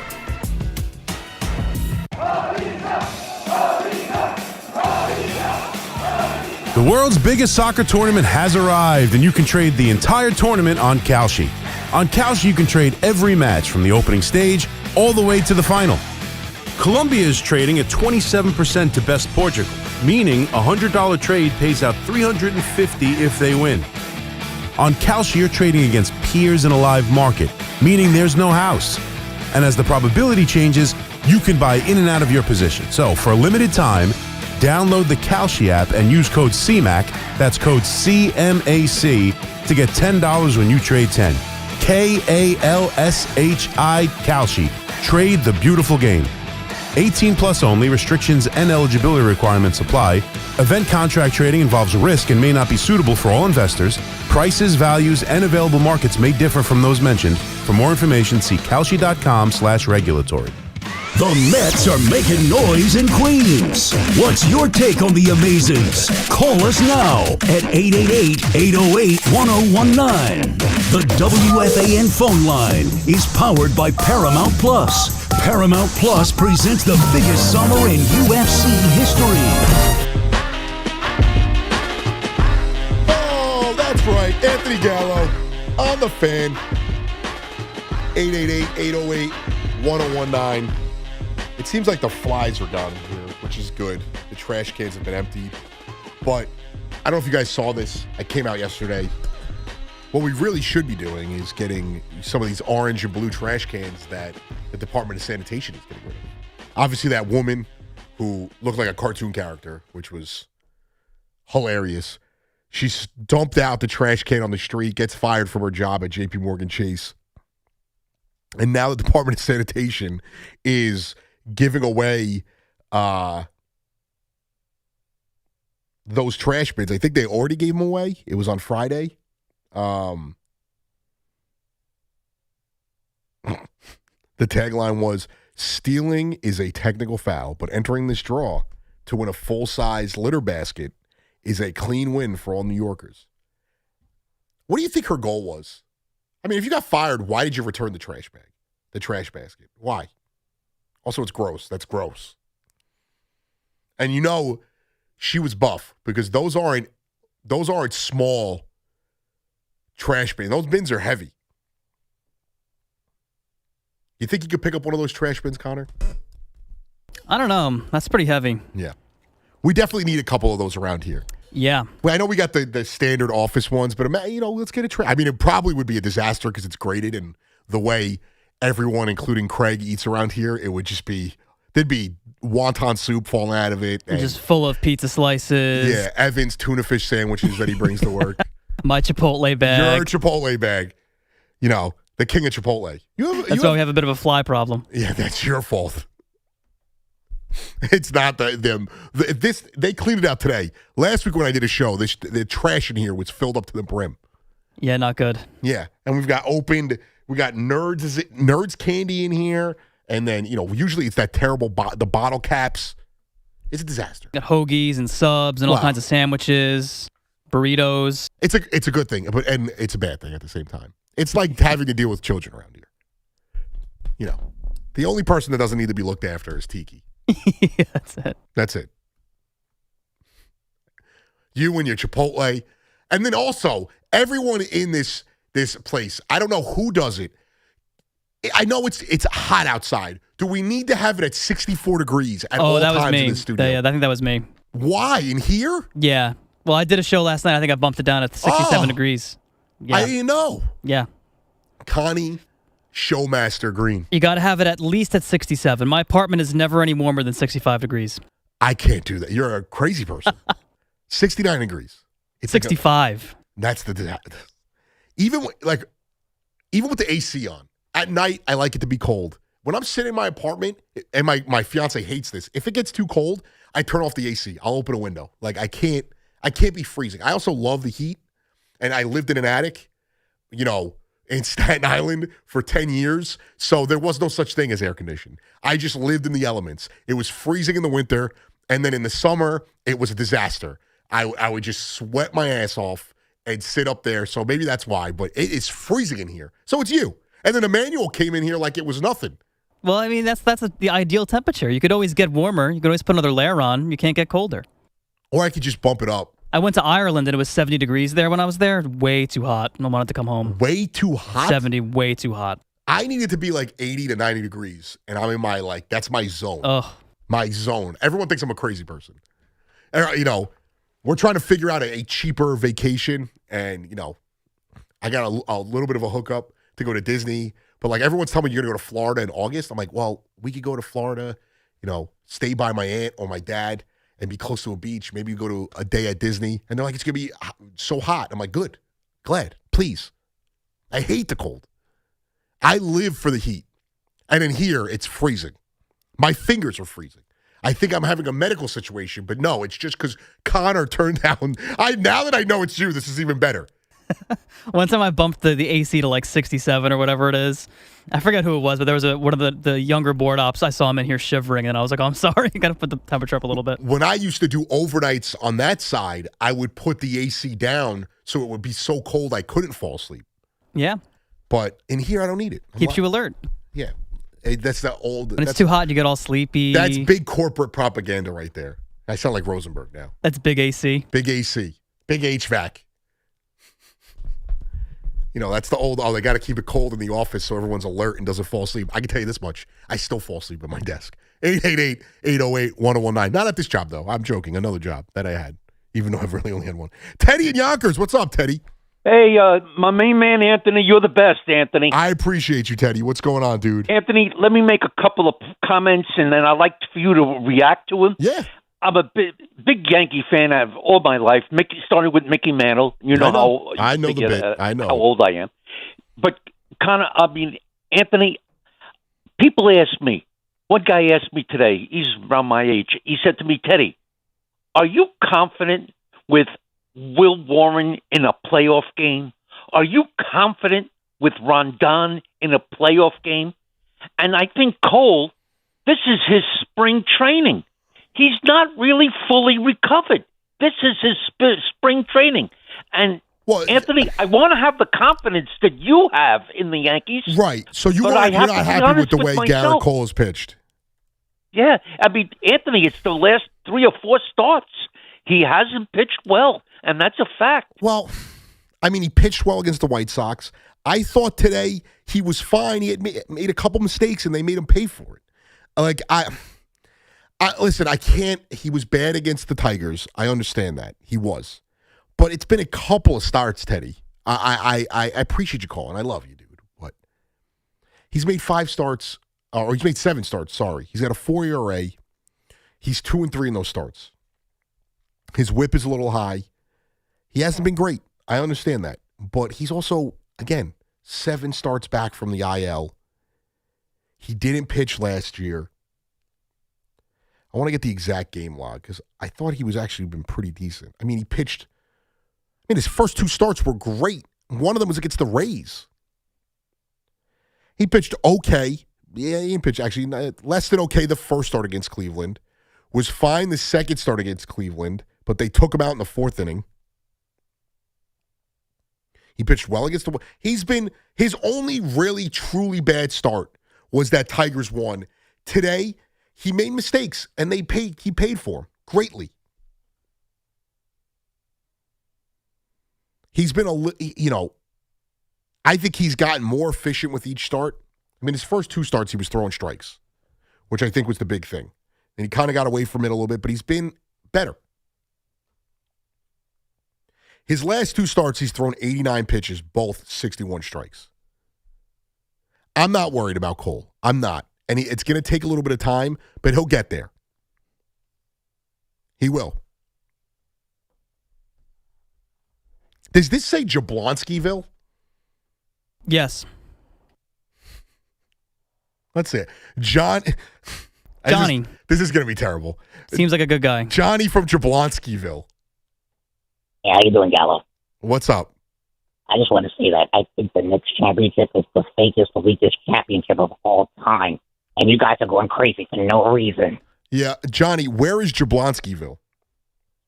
It's in Staten Island. It used to be around the corner from your house. From my house? Yeah. What's up, Gallo? It's Al. What's up, brother? What's up? Al, that was a terrifying voice you just put on. I honestly, Johnny in Jablonskiville. Jablonskiville is. I knew it was somebody. I wasn't sure. I didn't know it was you. I actually thought that was one of my friends, but Johnny in Jablonskiville. I can't stand you, dude. No, I just want to say because I'm not on. You're doing a great job. Keep doing your thing. I'm going to meet Hector. We're going to the fight. Why aren't you pre-gaming right now? Oh, I'm about to take a shot of this sake I got here. Nice. Got some 16% proof sake. Ya la la. So, all these clowns saying the Knicks championship is fake, and I'm laughing at all of them. Well, I don't even listen to that stuff because it's just it's funny because I saw an article from Tom Habistro, and he writes like, "Oh, this Knicks championship had an asterisk next to it," which you're thinking But listen, just listen. You're thinking he's gonna like rip the Knicks, but then he goes through the last 20 champions, and he's like, if you're gonna say this team had an asterisk next to it, he goes through the last 20 championships and makes a case if he was a negative fan about why each one is not legitimate. It's stupid, and most of the people saying it are they're Celtics fans, they're Nets fans, they're Spurs fans, they're people they're scorned. There's Nets fans. I don't care if they played all 8 seeds the whole round. We got a championship, and you clowns are bowing down to the champs. Yeah, I don't even care. That stuff. Nothing can hurt me right now. Not even the Mets. The Mets can't hurt me. Listen. Nothing can hurt me right now, and specifically not Knicks or Jalen Brunson haters. My guy's fighting tonight. He's a heavy underdog. If he loses, it'll suck. He's chasing greatness, but at the end of the day, nothing can faze me. The Knicks are the world champs, so suck it. So who's fighting tonight, for those that don't know? Xander Zayas versus Jared Booth Ennis. Both fighters are undefeated. Xander Zayas is 23. He wanted to fight. He called the fight. because everybody's been ducking Boots Ennis, and Xander's chasing greatness. So you got to respect that when in a game where everybody, it's about the money. I don't really want to fight. Blah blah blah. He's chasing greatness. He wants the fights. Oh, so they're both on the. I didn't even know that. I literally was only going to, if obviously me and you talked, I was going to try and go with you if I wasn't working. I had no idea what the fight was about, but I had never been to a boxing match, so I wanted to try and go. But I'm here because I got to hold it down while you're out here gallivanting around Brooklyn. Oh, shut your face. Listen, I'm a big mouth, but at the fights, when, it's been a long time since I've gone to a fight rooting for someone, and he's Puerto Rican, when the fight's going on, I do not say anything. I'm biting the flag, or I'm biting my hand, or I'm a nervous wreck. Well, dude, enjoy it. Have fun. Thank you better brother. send me some pictures. Of course. Yeah, and maybe a couple voice messages because you are ancient, so you love to send voice messages. Shut your face, Grandma. You know I love you, brother. I always got love for you. I had a blast last week with you showing up at the after party. Love you, Gallo. Keep doing your thing, brother. I love you too. Enjoy tonight, Johnny. Thank you, brother. Johnny Jablonskiville. That's Al. I love Al. Al got me a little too tuned up. I'm a little bit of a lightweight now. A couple drinks and I wasn't hammered, but we went out. I did what I had to do for the parade, and then we went out afterwards at American Whiskey with my guy Al and Brian Fonseca from the Daily News or from the Post. Sorry, he does the New York Got Game podcast, and my boy Hector Beauchamp, who does a great job at Latino Sports. We went out. I had a couple drinks. I was feeling it. The lady was like, "Go have fun," and then Al really took that serious, and I can't hang right now. As much as I make fun of Al for being older. I didn't know this, though. They were both undefeated, so that I'll be locked into that. That's cool. I was going to watch either way because everyone's hyping it up, and there's nothing really to watch tonight outside of a couple of the World Cup matches. But Al's going to have a great time, and I'm going to have a great time with you guys. We got another 2 hours to go. Keith McPherson at 9 o'clock. We'll jump back into the Mets conversation, your phone calls, the Yankee conversation. We'll talk a little bit about the Knicks, maybe a little World Cup. Rangers made a big trade as well. Anthony Gallo, back after this. It's Boomer and Gio. Mornings on the Fan, 101.9 FM. I will say they put on an unbelievable presentation before the game starts with the flags and the national anthems of the countries that are participating. You see the pride and patriotism that everybody has for their country. Yeah. Which is great, which is fun to see. And then you see exceptional soccer being played. Get Boomer and Gio on demand. Available on Apple, Spotify, wherever you get your podcast, and the free Odyssey app. Total Orthopedics is expanding across Long Island and New Jersey with offices coming to Babylon, West Babylon, Comac, and West Orange. From sprains and broken bones to complex sports injuries, they're the experts at getting you back to being you. Visit TotalOrthoSportsMed.com today. Fans, arrive early at Yankee Stadium on Saturday, August 8th for the 78th Annual Old Timers Day presented by Fresh Direct. See Yankees legends put on the pinstripes again and take the field at Yankee Stadium. Relive memories of your favorite former Yankees and make new memories with your family. After the Old Timers Day ceremony and game conclude, stick around to see your Bronx Bombers take on Atlanta. Get your Saturday, August 8th Old Timers Day tickets presented by Fresh Direct at Yankees.com/tickets today. Bring the flavor to the World Soccer Championship with Crush Orange Soda. Bursting with bold citrus flavor, Crush is the perfect pick for every match, highlight, and game-winning goal. Make every match even sweeter. Crush Orange Soda is available now at your local ShopRite. For 100 years, London Jewelers has been part of life's most meaningful moments, from engagements and anniversaries to milestones, big and small. We've helped mark the moments that matter the most to our customers. Generations of families have trusted London Jewelers for exceptional craftsmanship, timeless design, and service that lasts a lifetime. As we celebrate a century of excellence, we thank you for being part of our story, and we look forward to the moments still to come. We invite you to visit London Jewelers at any one of their 6 locations. London Jewelers, celebrating 100 years of brilliance. We all hear the radio ads about the IRS. They tell you to be afraid, to be scared, and they try to frighten you into calling. I'm not here to do that. Tax Relief Advocates is different. TRA is here to tell you that if you owe money to the IRS, whether it's $5,000, $50,000, or $500,000, we have a solution. It doesn't matter if you're sitting in your car, at work, or with your kids. No matter where you are, call now. 800-575-4094. Don't lose hope. TRA can eliminate or reduce what you owe to the IRS. Generous programs are now available that can give you a fresh start. Our passion is taxes and helping individuals fix their IRS problems. We have over 1,000 5-star reviews on Google and an A+ with the Better Business Bureau. You don't need to be afraid of the IRS any longer. End your tax nightmare today by visiting us online at TRA.com or call 800-575-4094. That's 800-575-4094. Tax Relief Advocates. Real solutions for real people. You've probably heard all those ads for life insurance. Just a few dollars a day, apply online in minutes, no medical exam. Simple, easy, and cheap, right? Now you're thinking, maybe I should get a quote. Well, smart thinking. Everyone should have life insurance. But here's what they don't tell you. Those few dollars a day rates, they're for young people in perfect health.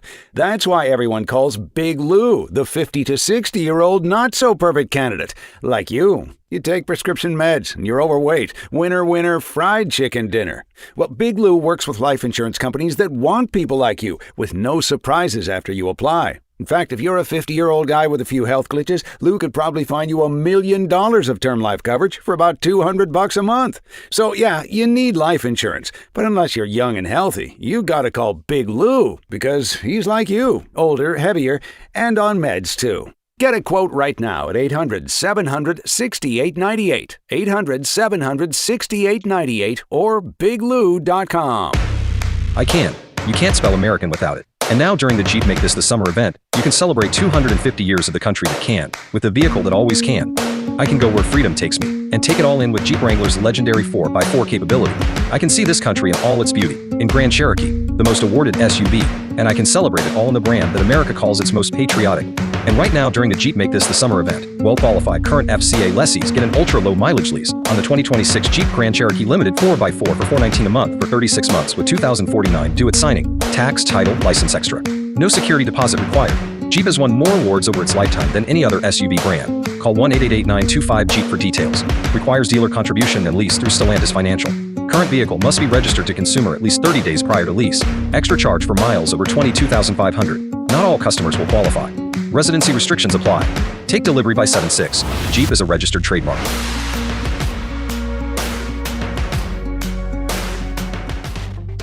On the biggest stage in the world, FanDuel is changing the game because sometimes your player gets subbed off and your bet goes with them.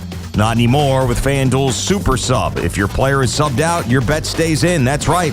If your player leaves the match, your bet continues with the substitute. So you're still in it until the final whistle. Visit FanDuel.com/New York to get started now. Let there be goals this summer on FanDuel. Just visit FanDuel.com/New York, and with FanDuel Super Sub, if your player is subbed out, your bet stays in.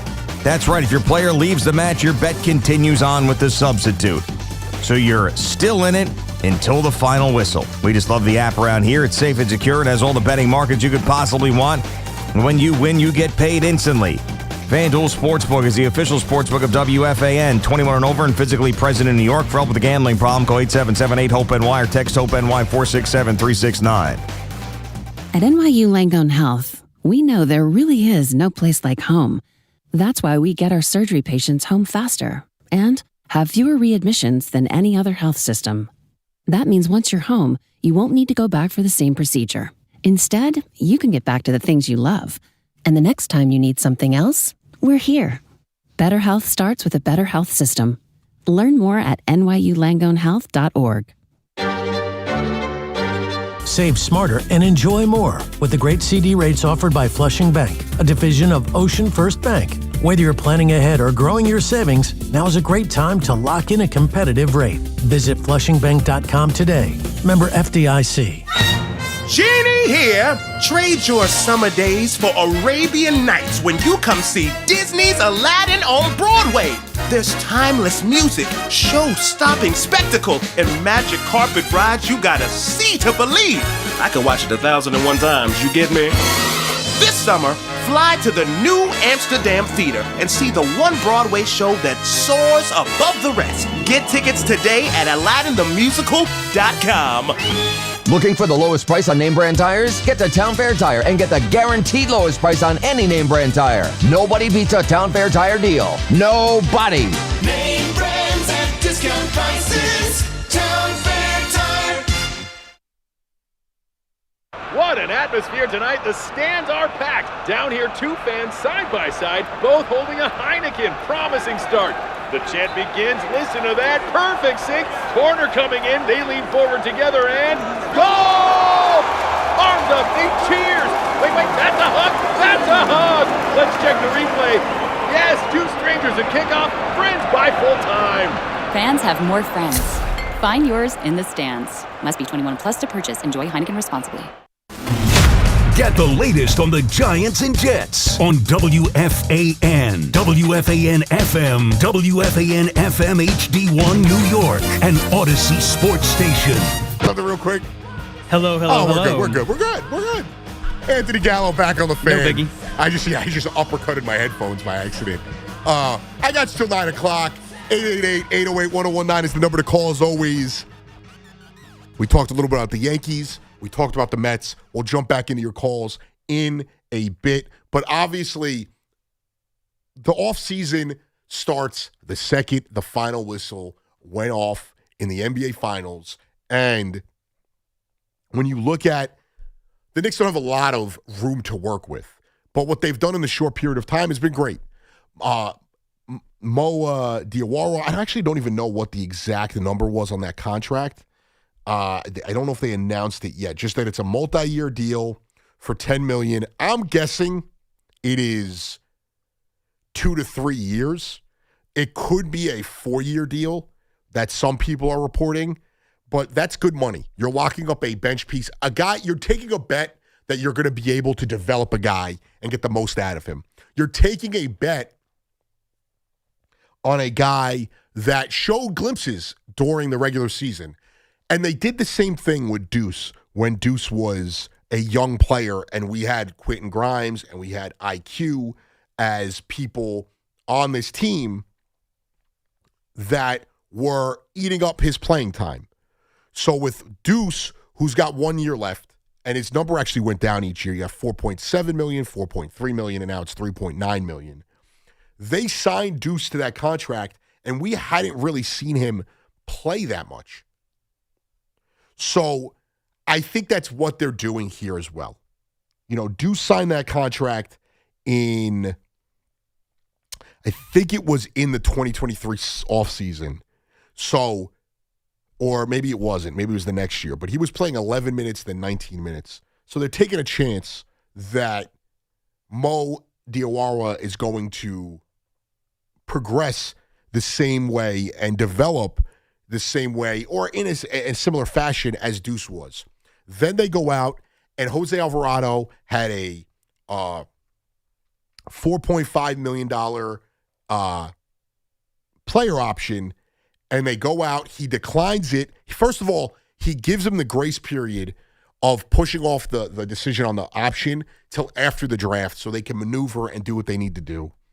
And they go out there and they sign him to the 3-year, $14 million deal. It's 4.5. This is estimate. I'm just going off of what the reports are. 4.5, 4.8, 5.2. For a guy who's going to be your backup point guard. You're going to lose Jordan Clarkson probably, unless he takes the minimum. And you're going to lose potentially Landry Shamet. So you needed to lock down some kind of depth outside of Deuce McBride and Tyler Kolek in that guard situation. And they could lose, I think, Tyler Kolek as well. But that is a good signing. So they are doing the smart thing, and they are trying to lock in some rotational end-of-the-bench pieces so they can go and make bigger moves for guys like Mitchell Robinson. I would just assume Landry Shamet is gone. I would just assume that. Like, I don't think the Knicks are going to overpay.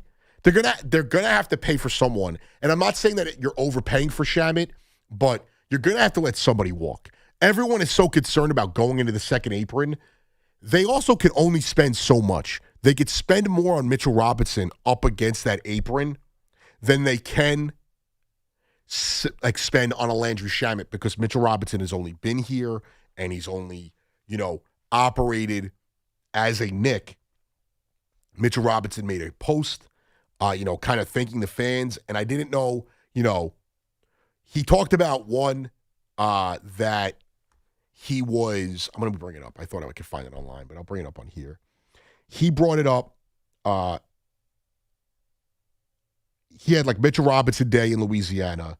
And then earlier, I think it was today. Actually, maybe I'm wrong, actually. Maybe the post that I saw was an earlier post that had nothing to do with... Yeah, it was... Never mind. So I take it back. The last thing he posted was that Mitchell Robinson Day thing. So, but still, to the point, the rumors are swirling that he is going to go elsewhere. It is not official. It is, speculation. I don't think Begley's ever reported. I think Begley's trying to do the math in his head. Guys like Bondi have reported that he might be out. And I do think that the Knicks are going to have to sit there and make a decision on where to go if they do lose Mitch. Are they going to use that money to try and bring back Shamet and piece together the big man depth through, savvy free agent signings, hoping that Hawkporty develops in that aspect? Or are they going to maybe make a trade? They don't have a lot of flexibility. And a lot of you who are criticizing the owner about going into that second apron, I think they will go into the second apron, but I also think they have to wait because they have to prevent the lack of flexibility. You go into that second apron, you lose out on a lot of things. I'm going to get you what the penalty is. So, when you go into the second apron, you end up dealing with trade restrictions. You cannot aggregate salary in, multiple, meaning you can't do the trade exemption stuff. You get no cash in trades, no sign and trade acquisitions, no taking back extra salary. You get free agent and roster limits, no taxpayer mid-level exception. The mid-level exception is, you get a certain amount of money that no matter where you're at the cap, you could offer a free agent even if it pushes you over the cap. So the second apron teams cannot use the mid-level exception on free agents. The only way to add external talent to the active roster is through veteran minimum contracts. Now, I think if they hit the second apron and the roster's not complete, but you bring back a Mitchell Robinson, you do have the ability to get guys to buy into the Knicks that want a ring. So maybe they get the ring-chasing veteran on a minimum contract. Your draft situation is in trouble. Your first-round picks are frozen. A team's first-round picks 7 years into the future become frozen. It cannot be traded, ensuring teams cannot leverage their distant draft asset. Your picks get demoted. If a team remains in the second apron for 3 out of any 5 seasons, their first-round pick 7 years out automatically drops to the very end of the first round. So, yes, this is more about... Now, the reports are the front office wants to jump into the second apron, and they're willing to sacrifice the future, flexibility for that situation. But then... And then it's only a Dolan thing, but I think this is more... They're trying to be smart and responsible as they move forward because you're going to have to re-sign Brunson at some point. You're going to have to re-sign Cat even sooner. And you're going to have to still put a competitive team out there. It's not about winning one ring. It's about winning multiple rings. Now, personally, if you go into the second apron and you bring back Shamet and Mitchell Robinson and you go out there, you have a real shot at going back-to-back. And if you don't go back-to-back, you can make moves to get out from the second apron. And they've done moves the way they traded back in the draft, the way they've traded draft prospects, the way they have 13 guys the draft rights to that they're just there. They're just overseas, and they're not affecting the cap situation. They took Mikal Bridges left a little bit of money. I think it was $4 million on the table.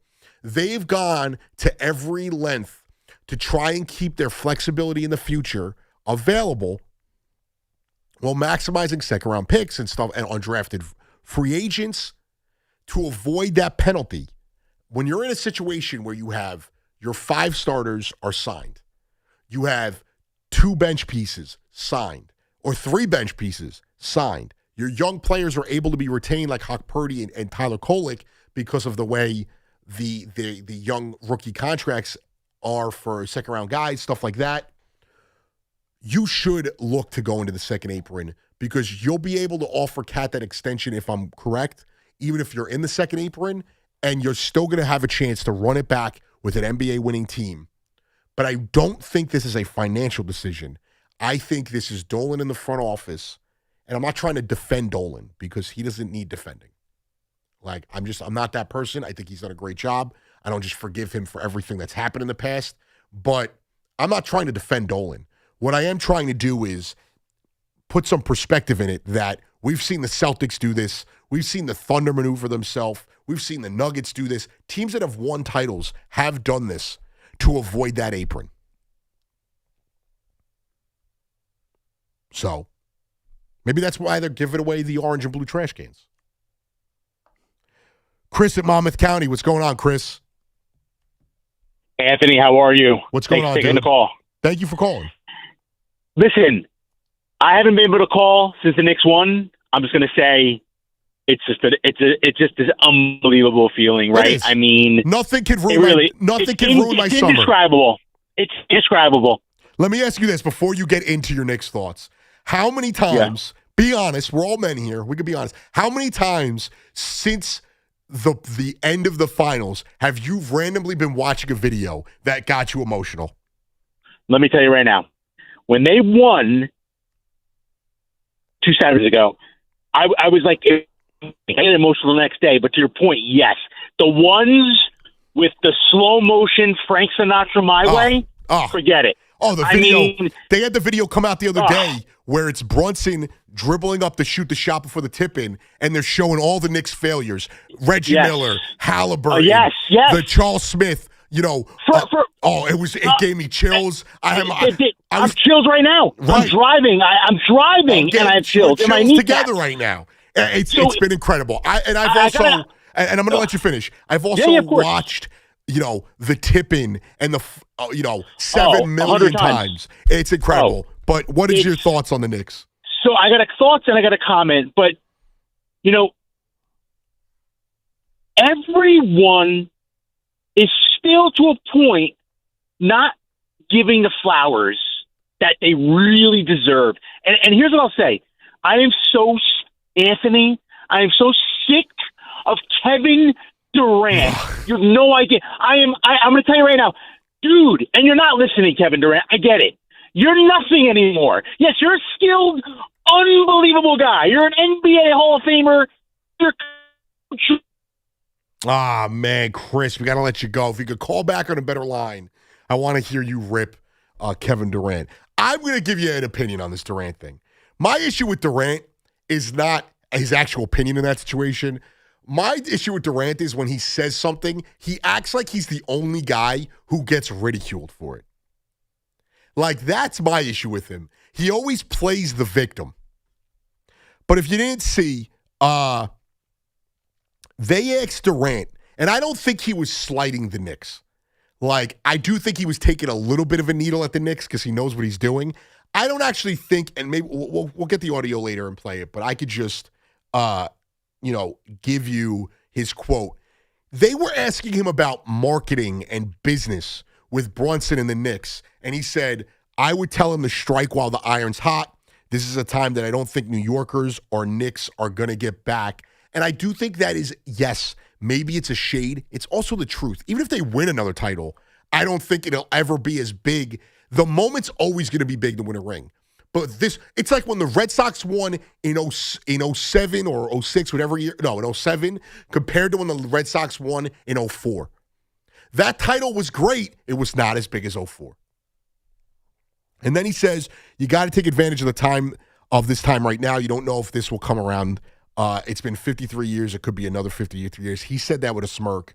I would say take all the opportunities, listen to them, see which ones you love. I think Jalen has done such a great job of being him every single day and stepping up. His identity is just about grinding from the bottom and being somebody in New York City who made history in New York City. Right now is an important time for him and the Knicks, and I feel like he's going to take full advantage of it. Now, I do think he was needling Knicks fans because he knows how much they don't like him and how much of a tumultuous relationship we've had with them.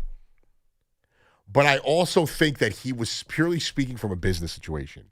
He's also a guy who came to New York and was an inch away from going to the Eastern Conference Finals, potentially winning the NBA Finals, because I do think if that team gets past the Bucks, they win the ring that year. And it ended terribly.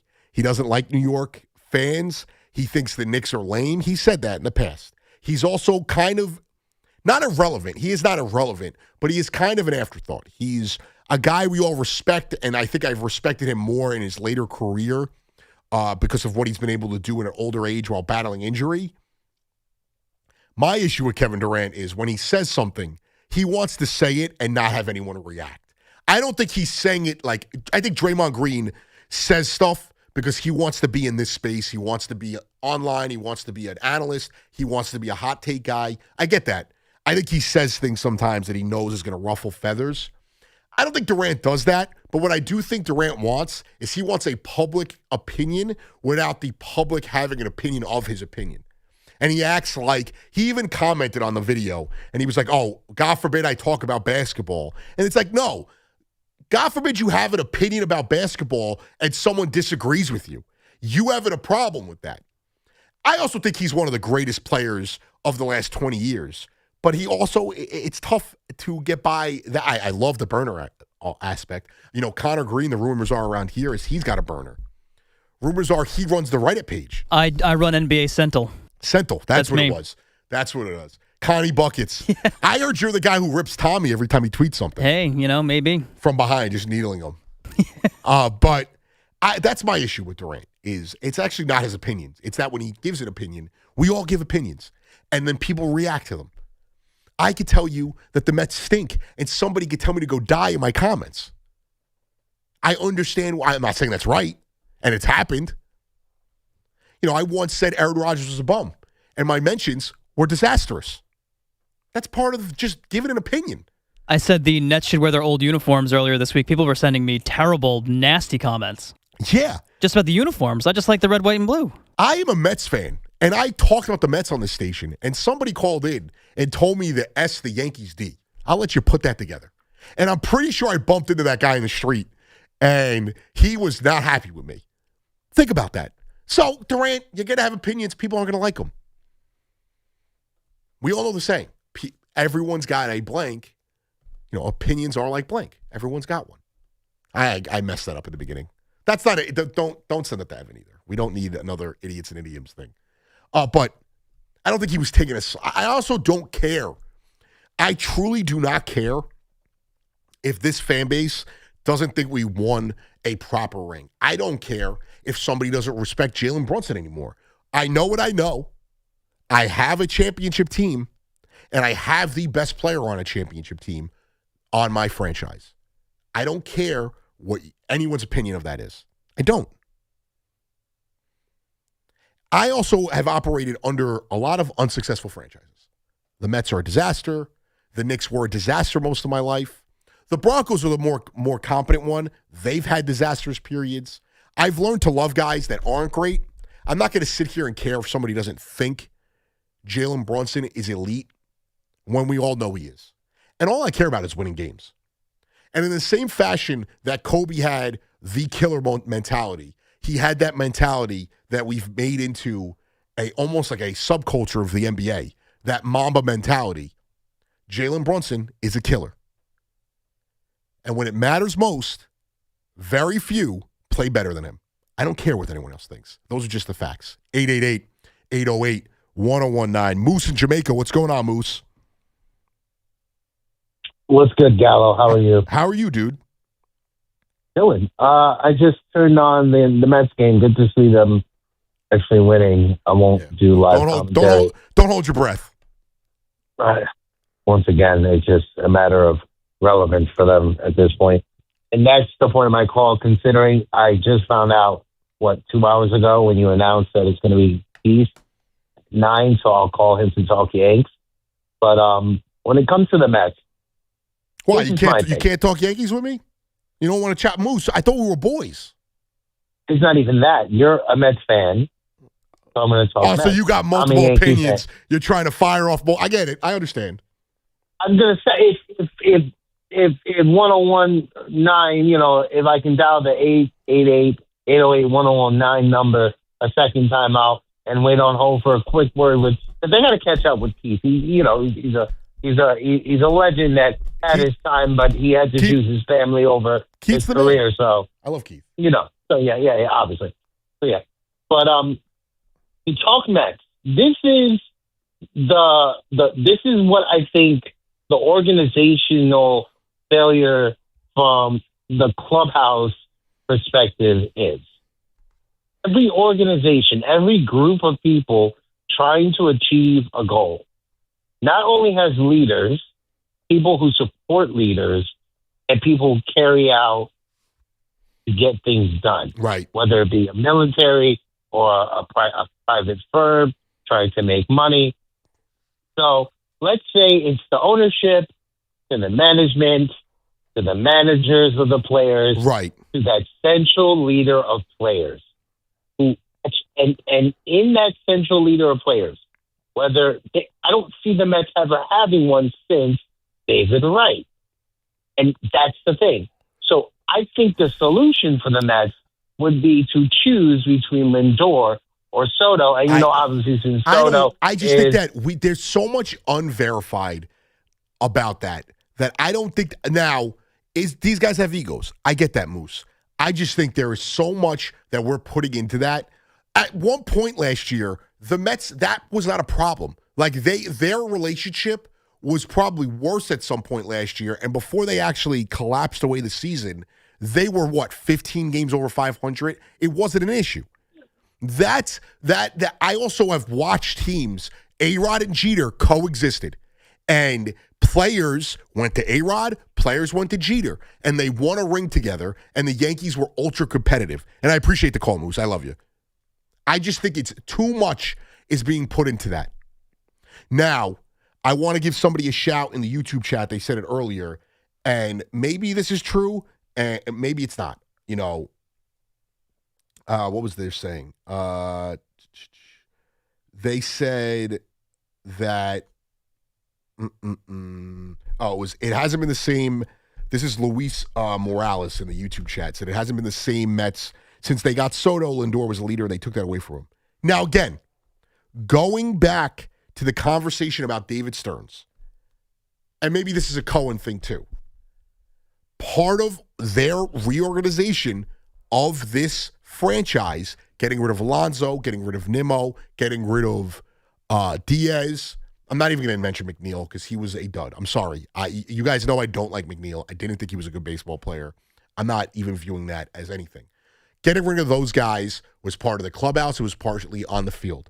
It's also possible that they've decided this is Soto's team and they don't believe Lindor is a leader. Now, we don't know. I have no idea.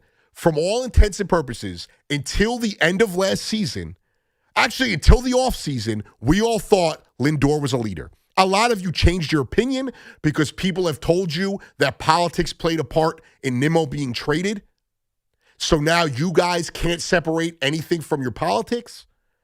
And that's what it is. You can't look into the fact that the GM, and this goes for both sides. I'm just, it's the truth.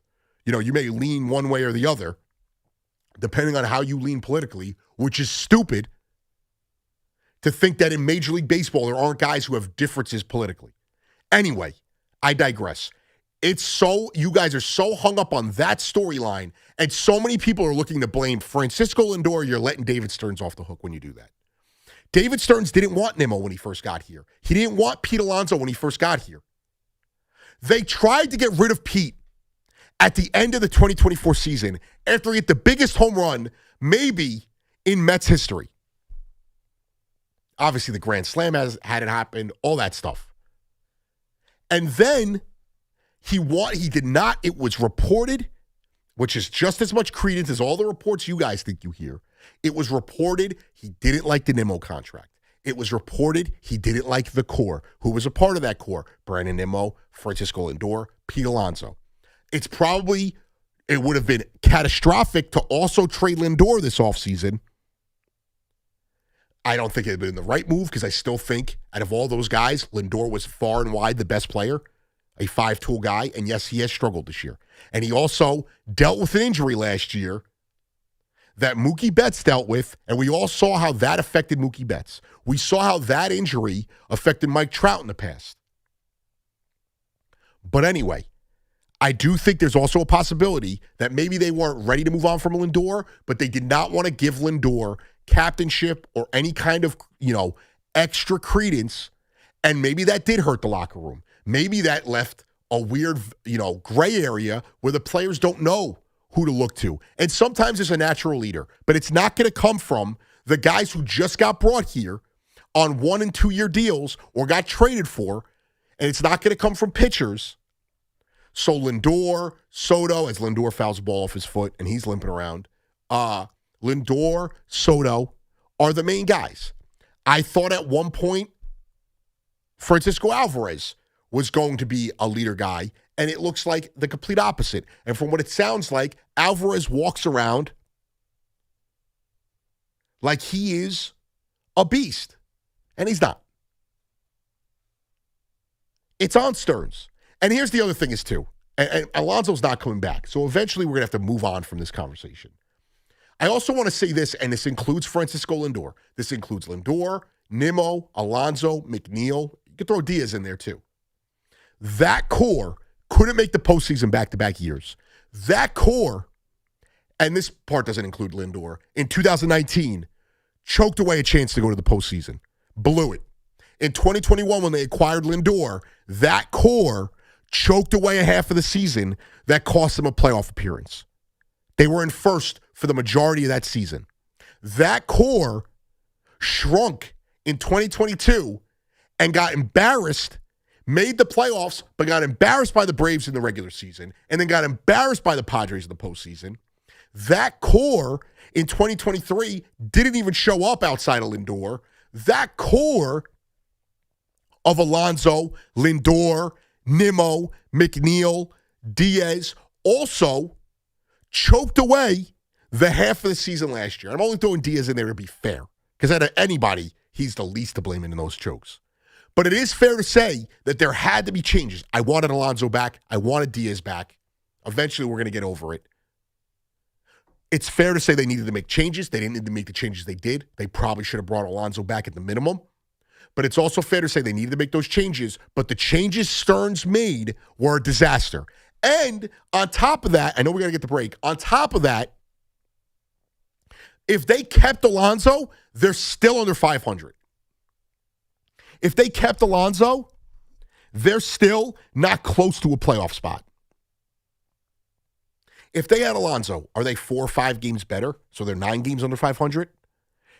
That is not an indictment on Pete Alonso. So don't misconstrue what I'm saying. That's an indictment on how bad, how terrible David Stearns has been. Anthony Gallo. Back after this. The road to kickoff 2026 starts now. From off-season moves to position battles and the biggest storylines surrounding the Giants and Jets, WFAN is getting you ready for football season. Expert analysis, breaking news, insider insight. Football lives here. WFAN.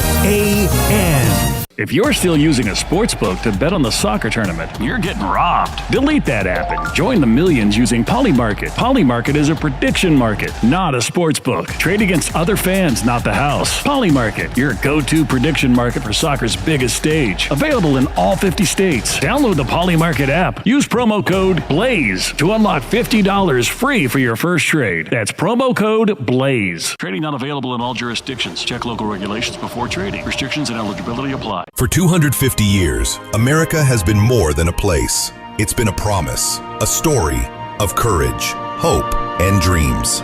And through it all, local TV and radio broadcasters have been there, telling the story of America, bringing truth to light. Broadcasters tell the story of who we are and who we aspire to be. We are America's storytellers. We are broadcasters. This message furnished by the National Association of Broadcasters. Carpal tunnel syndrome, heart failure that doesn't improve with common medicines. These are some signs and symptoms associated with ATTR-CM, or the cardiomyopathy of ATTR amyloidosis, a serious heart condition with symptoms that get worse over time. Amvuttra vutrisiran is a prescription medicine given by a healthcare provider that treats ATTR-CM in adults to reduce heart-related death, hospital stays, and urgent visits. In a clinical study, Amvuttra was proven to help people live longer and have fewer heart-related hospital stays and urgent visits over 3 years compared to placebo. Amvuttra lowers the amount of vitamin A in your blood, which can affect vision. Other side effects include pain in the arms or legs, pain in the joints, and shortness of breath. These are not all the possible side effects of Amvuttra.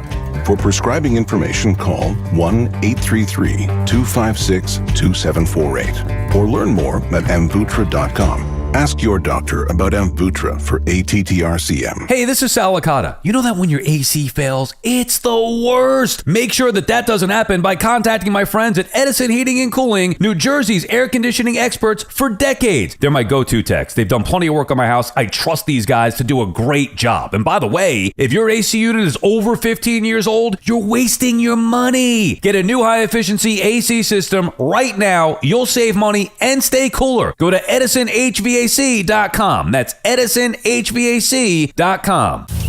Summer's a gift. The gift of days that last a little longer. A brighter state of mind. So gift yourself a new Kia at the Kia Summer Sticker Sales Event. With specially tagged vehicles including the Sorrento, Sportage, Carnival, as well as the Niro Hybrid. All backed by a 10-year, 100,000-mile limited powertrain warranty. So the gift of summer can keep on giving for summers to come. Kia, movement that inspires. Call 800-333-4KIA for details. Always drive safely. Event ends 7/6/26. See dealer for warranty details. Hi, I'm Patty, founder of Awesome Tex. I started with a big idea to give old clothes a new life by turning them into recycled fibers and threads. Everyone told me that this was going to be impossible, but Chase for Business believed in me. They gave me a lot of guidance from the beginning. Get financial guidance from bankers in the New York community and convenient digital tools all in one place. Learn more at chaseforbusiness.com. Make more of what's yours. Real customers compensated. JP Morgan Chase Bank, N.A. member FDIC. If you're still using a sportsbook to bet on the soccer tournament, you're getting robbed. Delete that app and join the millions using Polymarket. Polymarket is a prediction market, not a sportsbook. Trade against other fans, not the house. Polymarket, your go-to prediction market for soccer's biggest stage. Available in all 50 states. Download the Polymarket app. Use promo code BLAZE to unlock $50 free for your first trade. That's promo code BLAZE. Trading not available in all jurisdictions. Check local regulations before trading. Restrictions and eligibility apply. If you're injured in an accident, the Rothenberg Law Firm is on your side. A legendary team that has won billions over 5 decades. The Rothenberg Law Firm. 1-800-624-8888 or injurylawyer.com. The World Cup is here, and NJIT, the #1 public university in New Jersey for alumni success, is putting you in the action. Track how loud your city is with the Fan Sentiment Hub built by NJIT's Martin Tuckman School of Management. Visit njit-worldcup.com. Town Fair Tire has the area's largest inventory of name brand tires at discount prices, including Michelin tires, which give you the perfect match. A relaxing driving experience from your vehicle, along with all-season design for ultimate performance that stands out from the crowd. And Town Fair stands out from other dealers with a guaranteed lowest price on Michelin tires and gives you more free services for life than anywhere. Nobody beats a Town Fair Tire deal. Nobody. Name brands at discount prices. Town Fair Tire.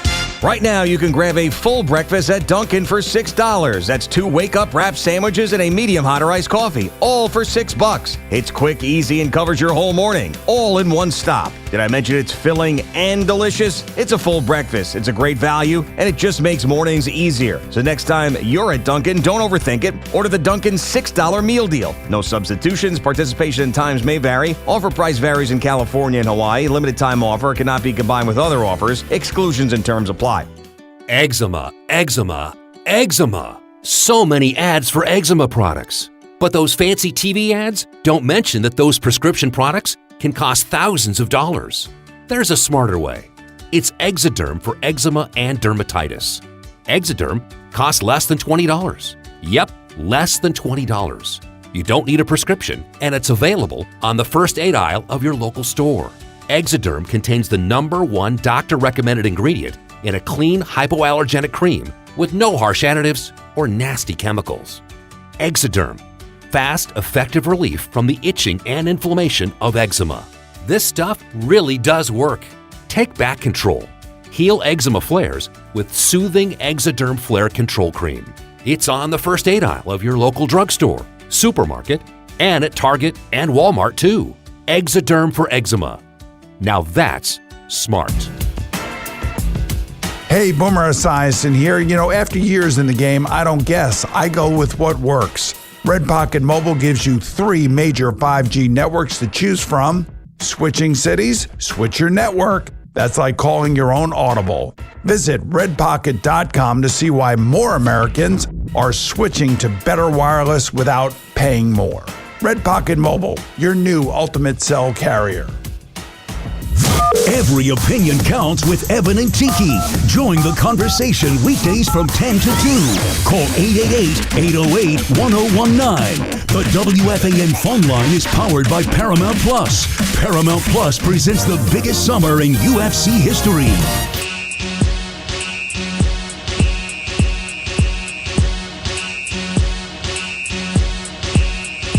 Oh, that's right.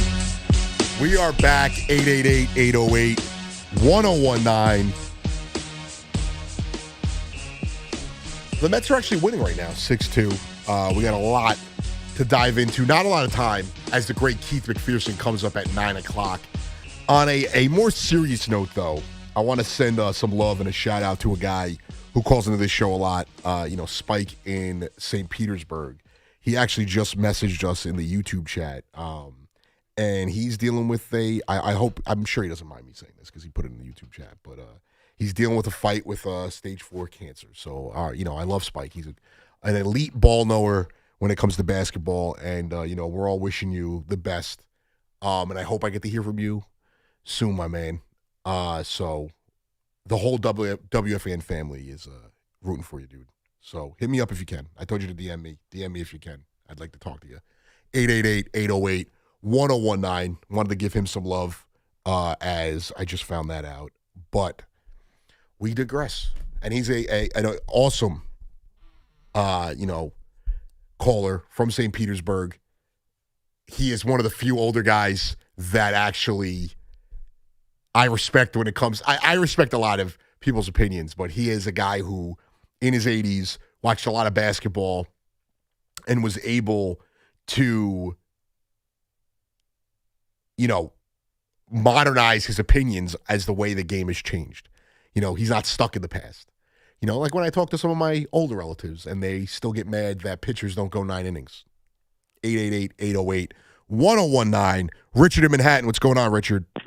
Anthony, this is what happened to the Yankees in these last 3 games. I'm being very specific now. This is how bad it is. First of all, when you watch a Yankee game, only 4 things can happen. They can look good and win. They can look good and lose. They can look bad and win.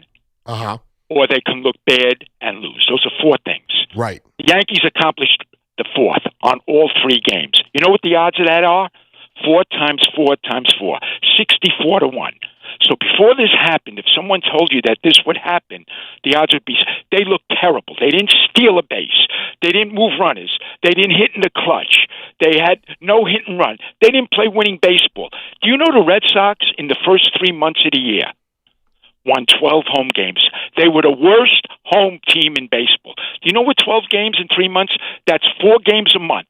So they averaged winning 4 games at home per month. Okay. They won 3 games in 3 days against the Yankees. This is not good. They better wake up tomorrow. I mean, like you said, we're not worried. Okay, we're not worried, but the facts that I just gave you are facts. They're facts until they're not, though, Richard. Until they're what? They're not facts until when they you give us the facts now. If what just happened is a fact. They look terrible in all 3 games. But also, they didn't play looking for winning baseball. They play 162 games. Yeah, no, but I'm not talking about. But Anthony, that's what I prefaced everything with. I understand. I prefaced it these 3 games. They could lose another 3, and they could still end up with the ultimate goal. Of course, anything could happen. I think they're fine, Richard. I hope so too, Anthony. But I'm just telling you what we just seen. You know what? Why is it, Richard? When the Yankees are going well, I'll come on with that too. No, when you yes, guys, I will. Of course, Richard, I will. I'm hoping. Richard, Anthony, I want to see. Richard. When the Yankees are doing well, you Yankee fans will call up and find a reason. You do, Richard. You do this too. You find a reason to tear this team apart. No, and when they're doing Anthony, not at all. I like to find things that I find interesting. Like I find it interesting that both Rice and Goldschmidt could be the only two first basemen ever in the history of the All-Star game to come from one team. That would be nice. I'd love to see that. It would. Yeah, I like it. Now, I got another one for you, Anthony. All right. Anthony, anything I can use my brain, I love it. Now, I understand, Richard. I'm not doubting your brain. Chapman. Is Aroldis Chapman a Hall of Famer?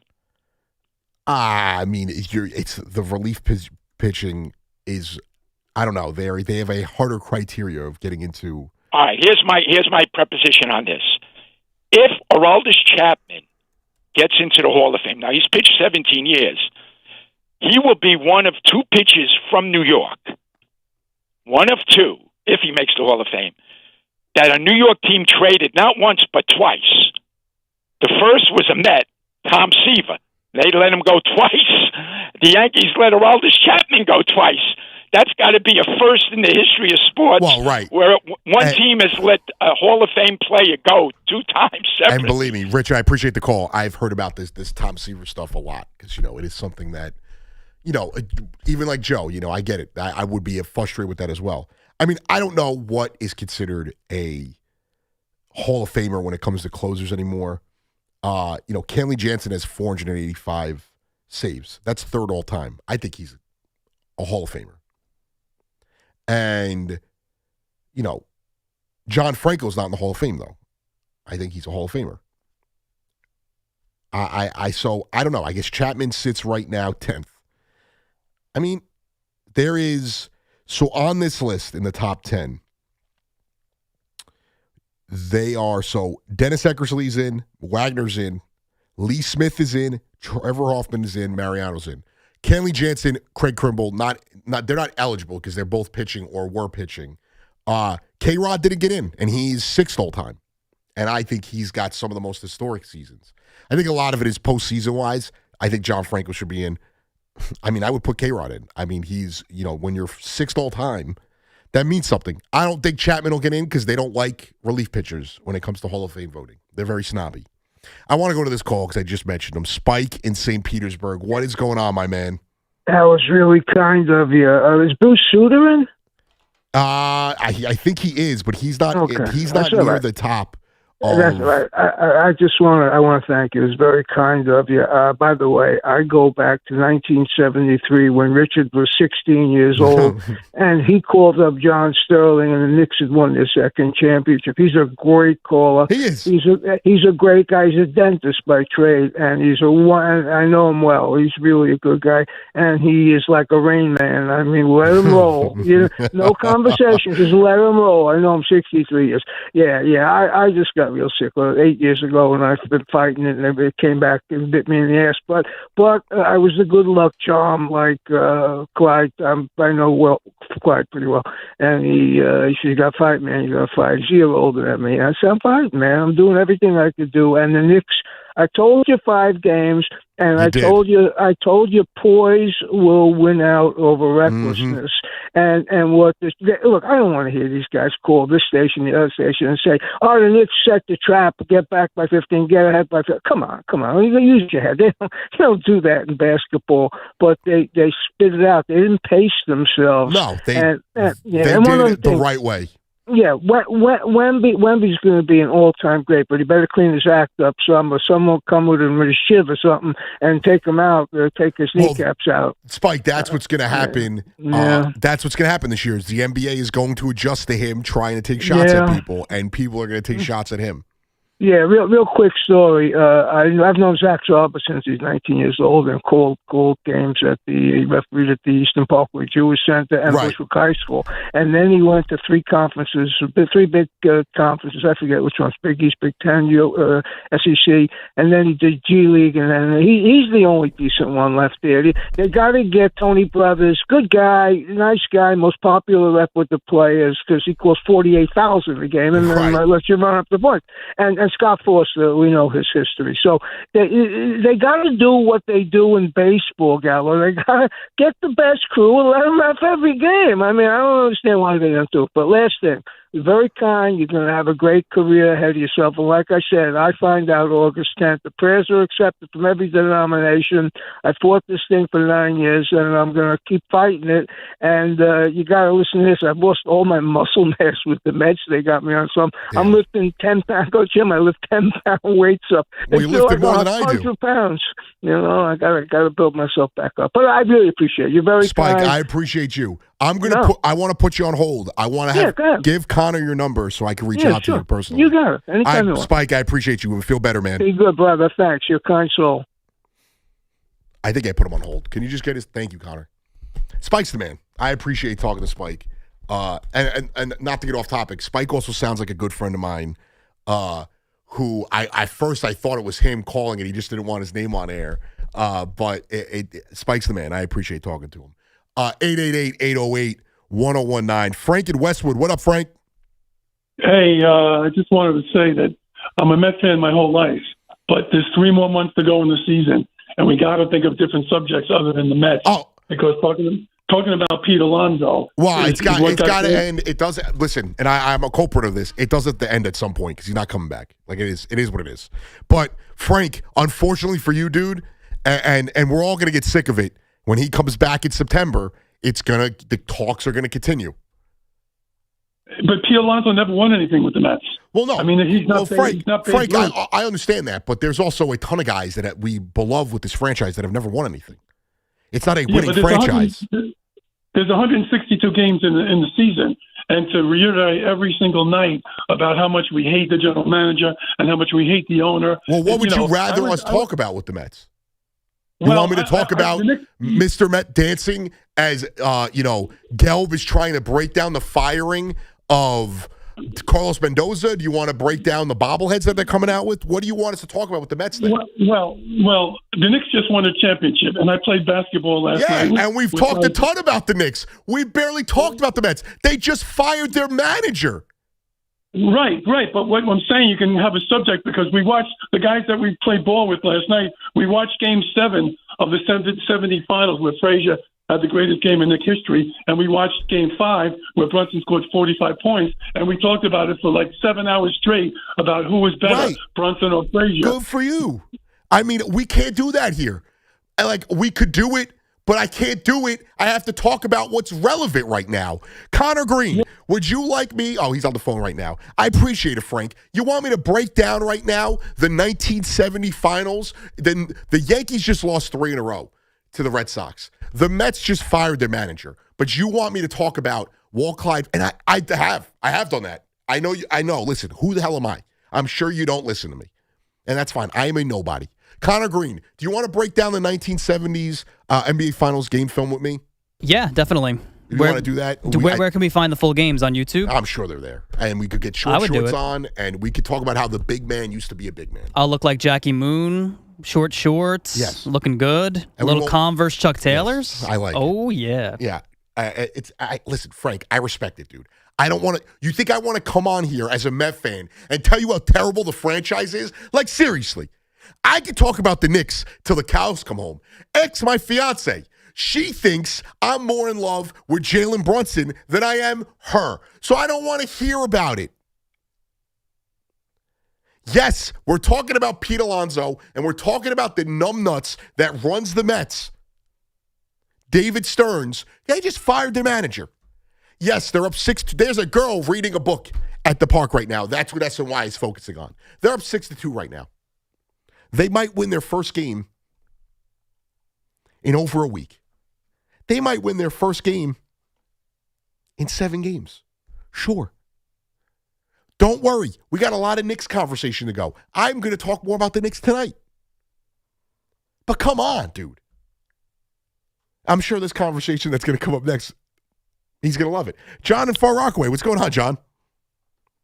How you doing? First off, shout outs to Spike.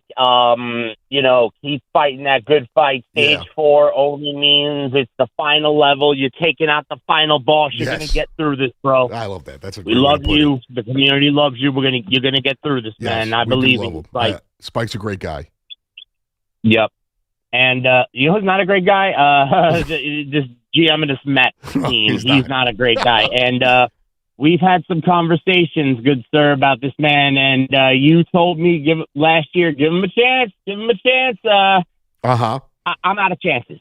I said it last year, and I told you I want to be wrong. I pray to be wrong, but he's taken this, let's run a small market team in a big city idea. It's very Wilponian, and it's done. I don't want to see him make another You're right about him being wrong. He's not running the team like a small market team. They have the second highest payroll in baseball.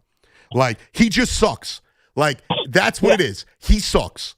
Like, it's not Wilponian. It's not. Steve Cohen spends the money. The stadium isn't decrepit. The stadium isn't painted in San Francisco Giant colors. Like, he's not running the team like the Wilpons. They're not firing a lady because she got pregnant out of wedlock. This is not the Wilpons. No, that's true. Like, that is... No, not at all. No. The owner is fine. The GM needs to be kicked out on his You're 100% right. Because this guy... I don't understand how you run a pitching lab where one of your biggest pitching signings is Sean Manaea, and you're running around and bragging about that in the offseason. It's a disaster. Like you actually went and did something. And John, I was 100% wrong. I gave this guy too much of a leash. I was wrong about a lot of things. And a lot of people were. And the worst part about it, nobody was more wrong, and I appreciate the call. Great call, dude. Nobody was more wrong than David Stearns. It doesn't matter if you were right, I was wrong, Connor was right, who was right and who was wrong. The only guy that matters that if they were right or wrong is David Stearns, and he has been wrong. We talk about Leon Rose. Leon Rose has made like 3 mistakes. He should have never signed Kemba Walker and Evan Fournier. Those were disasters. We could agree on that. But the majority of his moves have been great. When we talk about David Stearns, outside of 1 year of Severino, Manaea, and Jose Iglesias, and outside of signing Clay Holmes, all of his decisions have been disastrous. Not just bad, disastrous. Frankie Montas, disastrous. The second contract to Manaea, disastrous. Signing Juan Soto and then stripping away all his help outside of Francisco Lindor. Disastrous. Trusting Brett Beatty and Vientos to be something. That's a disaster. Putting a guy who doesn't play third base at third base in Bo Bichette, who stinks, and offering him $40 million a year, that's disastrous. Signing Polanco after preaching that you want run prevention, but the guy's never played first base and giving him $20 million a year, that's disastrous. Trading for Tobias Myers and Freddie Peralta, that's a disaster. Letting Pete Alonso walk, disaster. Trading Brandon Nimmo for Marcus Semien, disaster. Jared Young being your cleanup hitter, disaster. Firing the entire coaching staff and giving the manager no continuity coming into this year, disaster. Disaster. He's been wrong. When you're a baseball player, getting a hit 3/10 of the time makes you a Hall of Famer. When you're a GM and only getting 3 out of every 10 decisions right makes you unemployed. The two are not the same. 888-808-1019. We got one more hour to go. We'll come back. We'll dive into everything. Yankees, Mets, Knicks. Team USA plays on Wednesday against Bosnia. A lot to get into. Anthony Gallo, back after this. It's Evan and Tiki, middays on the Fan, 101.9 FM. I think it was always going to be difficult for the Mets, more so than the Phillies, to attract an interim with the status of Alex Cora. Not even the interim, but the future manager in the middle of the year because A, Alex wanted to spend time with his family, which I partially believe. Well, he's now spent some time with his family. No, I get you. But also, and this is probably the bigger factor, they're not good. Get Evan and Tiki on demand. Available on Apple, Spotify, wherever you get your podcast, and the free Odyssey app. I can. You can't spell American without it. And now, during the Jeep Make This the Summer event, you can celebrate 250 years of the country that can, with the vehicle that always can. I can go where freedom takes me, and take it all in with Jeep Wrangler's legendary 4x4 capability. I can bring the whole crew with room to spare with Grand Wagoneer's 3 rows of seating and room for up to 8. I can chase every day and take the long way home with Cherokee's 140 standard and available safety features. I can see this country in all its beauty in Grand Cherokee, the most awarded SUV. And I can celebrate it all in the brand that America calls its most patriotic. You can do anything this summer with a great deal at the Jeep Make This the Summer event. Jeep, there's only one. Right now, well-qualified current Jeep Grand Cherokee 4xE or Wrangler 4xE lessees get an ultra-low mileage lease on the 2026 Jeep Wrangler 4-door Sport S for $299 a month for 36 months with $4,069 due at signing. Tax, title, license extra. No security deposit required. Jeep has won more awards over its lifetime than any other SUV brand. Call 1-888-925-JEEP for details. Requires dealer contribution and lease through Stellantis Financial. Current vehicle must be registered to consumer at least 30 days prior to lease. Extra charge for miles over 22,500. Not all customers will qualify. Residency restrictions apply. Take delivery by 7/6. Jeep is a registered trademark. New Jersey sets the global stage for FIFA World Cup 26. 8 epic matches, including the history-making final. Come for the games. Stay for the wow. New Jersey, where the world meets its match. Get in on the action at visitnj.org. As baseball takes center stage this summer, there's no better way to celebrate than with a perfectly poured pint of Guinness at your favorite pub. It's a lovely day for a Guinness. Diageo Beer Company, USA, New York, New York. Please enjoy responsibly. When it comes to family law, a lot has changed in recent years, so assumptions can be costly. If you see or sense a change coming in your family life that could have legal implications, it's important to know where you stand. Getting good legal advice early is never a bad idea. I'm Joe Cordell of Cordell & Cordell. If you or anyone you know is facing a family law issue, start with a consultation. Visit CordellCordell.com. 866-323-7529, 250 Pele, Saddlebrook. Diana Magala, licensed in New York and New Jersey. Joseph Cordell, licensed in Missouri and Illinois only. Here's a World Soccer Championship Team Spotlight, brought to you by the first ever Infiniti QX65 and by Lowe's. Members get more at Lowe's. Brazil comes in hungry after years without a title, led by a dynamic young striker and supported by a technically gifted midfield. Their blend of flair, pace, and tactical versatility makes them one of the most dangerous sides in the tournament.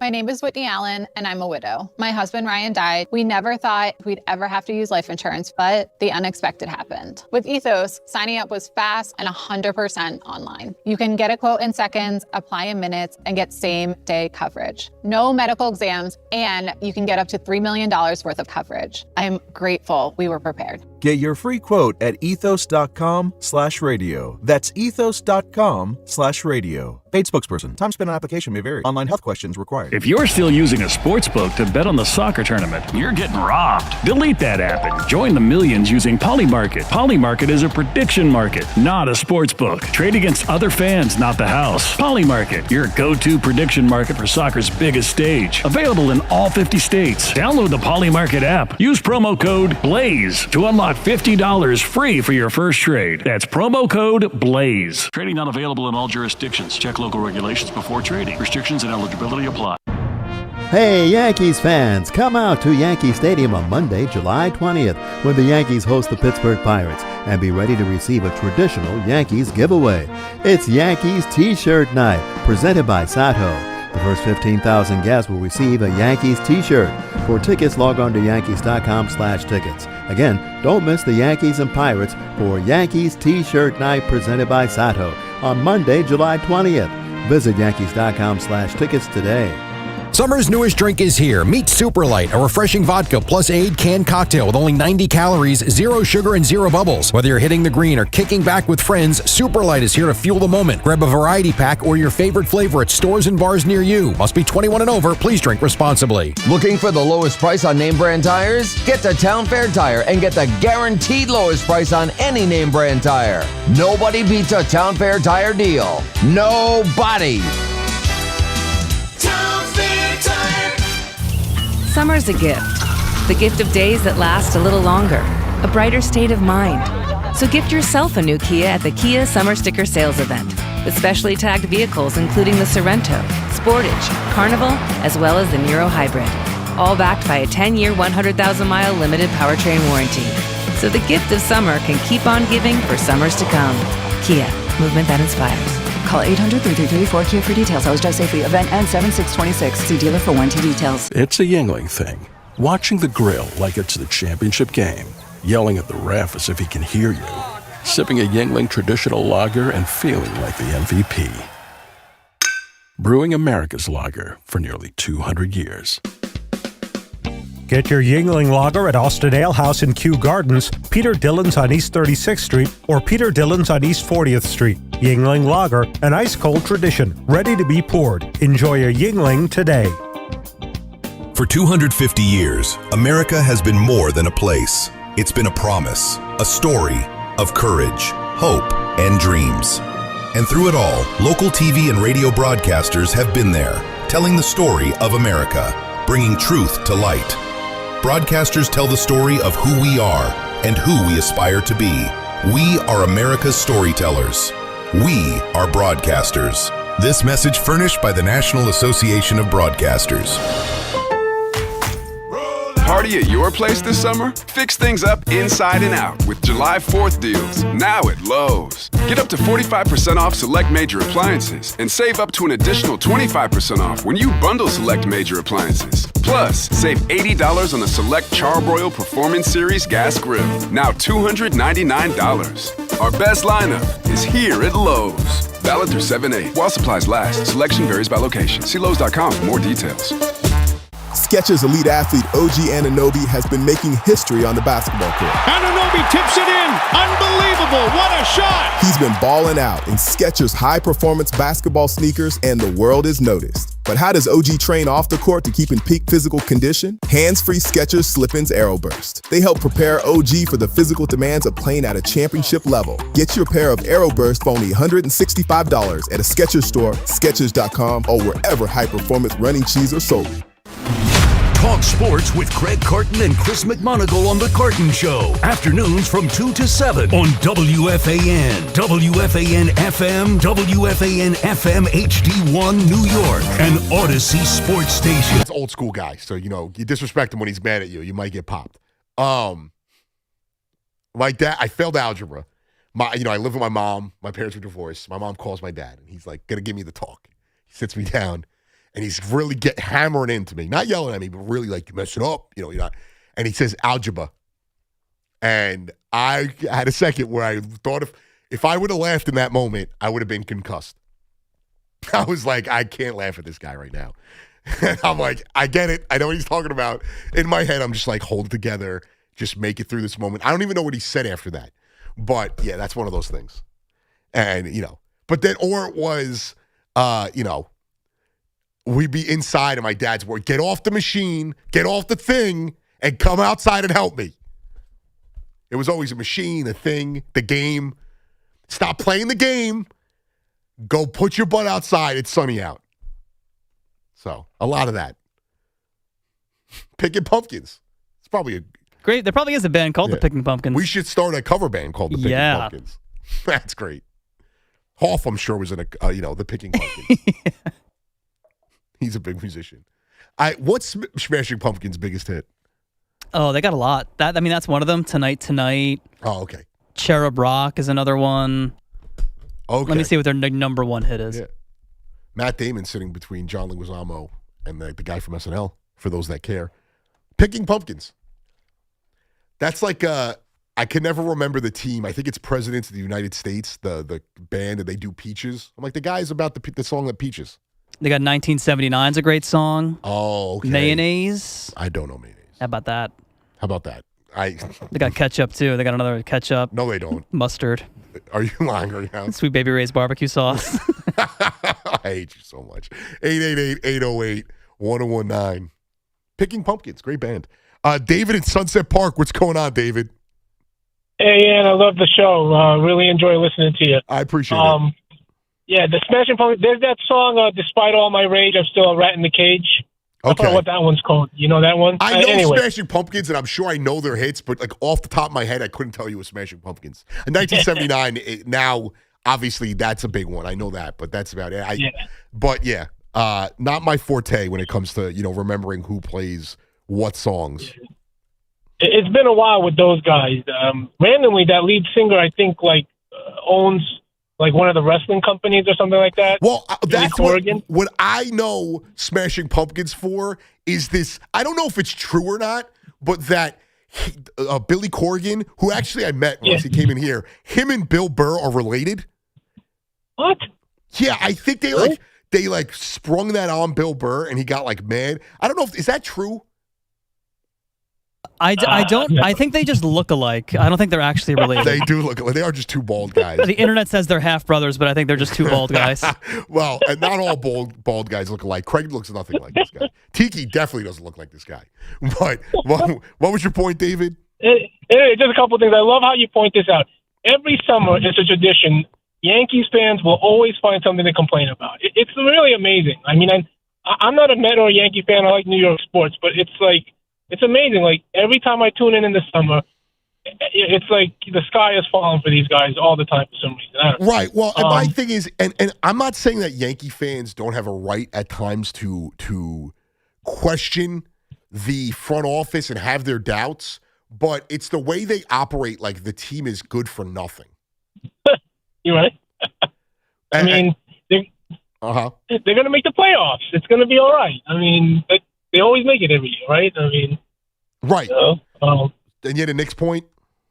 Yeah. So I'm just, you want to keep the team together, and the latest reports are that it looks like we're going to lose Mitch Robinson. I feel bad about that just because he's been around a long time, and I think he's a pretty effective player. He just can't stay healthy. And what do you think we should do? What are you going to do? Do you feel bad if we lose him? You think it's going to make a big difference? Do I feel bad if we lose the longest tenure Nick after winning a title? Yes. Do I think it's going to make a difference? Yes. Do I think the Knicks can't repeat if they lose Mitchell Robinson? No. I think that they have work to do. I think you have to trust that hopefully Hawkporty puts on some weight, gets a little bit better defensively. I don't actually know. I know the guy, Isaac, just got cut from the Magic. He's not really a true replacement for Mitchell Robinson, but if you're looking for size, they could go that way. Jonathan Isaac. That's one of the options there, but I don't know where they pivot, and I appreciate the call, David. There is probably the center position is not what it used to be. A lot of teams are trotting out guys like Cat. I don't look at it as a center. I look at him as a power forward, stretch forward, but guys that operate from the interior defensively, like Mitchell Robinson, there's maybe 10 guys in the league that do that. There's maybe 5 that do it as well as him. And those guys aren't available. Jonathan Isaac is 6'10". I don't think he really is a true replacement. Maybe he's a guy you could get on a low move, on a cheap contract.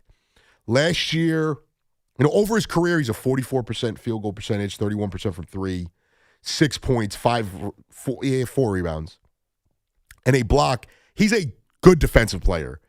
I don't know if he's a great defensive player like Mitch was. So that's the issue with losing a guy like Mitch is what's going to be the replacement. But they will survive. If you tell me a team, this is any team, an NBA champion has their top 5, they have their starters locked up. They have a key bench guy locked up, a guy like Deuce McBride, who's I'm talking about, and they have end of the bench pieces that are also locked up, along with some young progressing talent. I would tell you they have a good shot of repeating.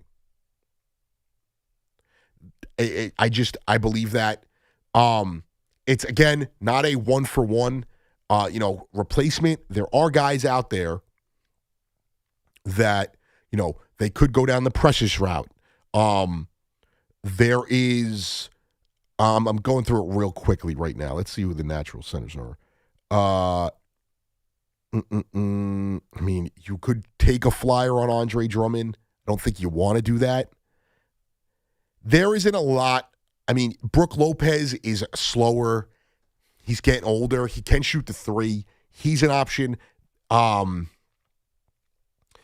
Sharp is a free agent, but is he a free agent? Day'Ron Sharp. That is an intriguing one because I actually think he's super talented, and the Nets mismanaged that. I actually don't think he's a free agent, so I have to look through this and really dive into it. I do think the NBA website says he's an unrestricted free agent. So, he's got a team option. Sorry. Okay. So they don't really make this that clear. Now I understand. All right. He's not available. Neither is Brook Lopez. They didn't make it that clear. They got a little square root symbol next to the free agent thing.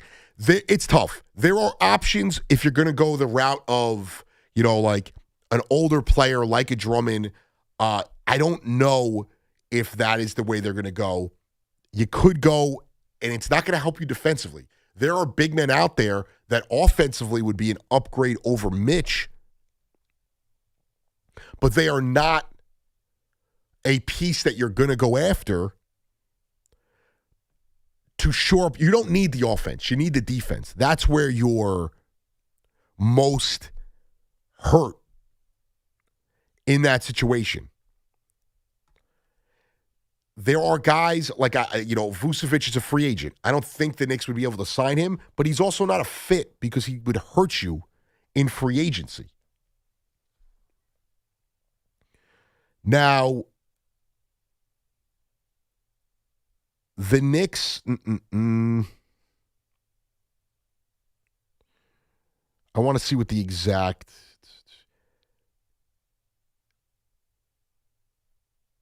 So if the Knicks don't sign Shamet and Robinson, the Knicks would be left with $2.5 million veteran minimum exceptions if Shamet and Robinson are not signed. So I don't know if that's changed with the way they've operated. They're $14 million below the apron. I think they can only sign Mitch and Shamet. They can't go out there and offer $14 million to just anyone. And I wonder if they can give Mitchell Robinson a bit more because of the bird rights. And then Kevin McCullough Jr.'s and Hawk Purdy are restricted free agents. Clarkson's only going to be able to come back is if they sign him on a veteran minimum. So they're going to have to get creative. You're going to have to look at age as a factor for guys who are available. Let's look at age right now as who's out there that's older.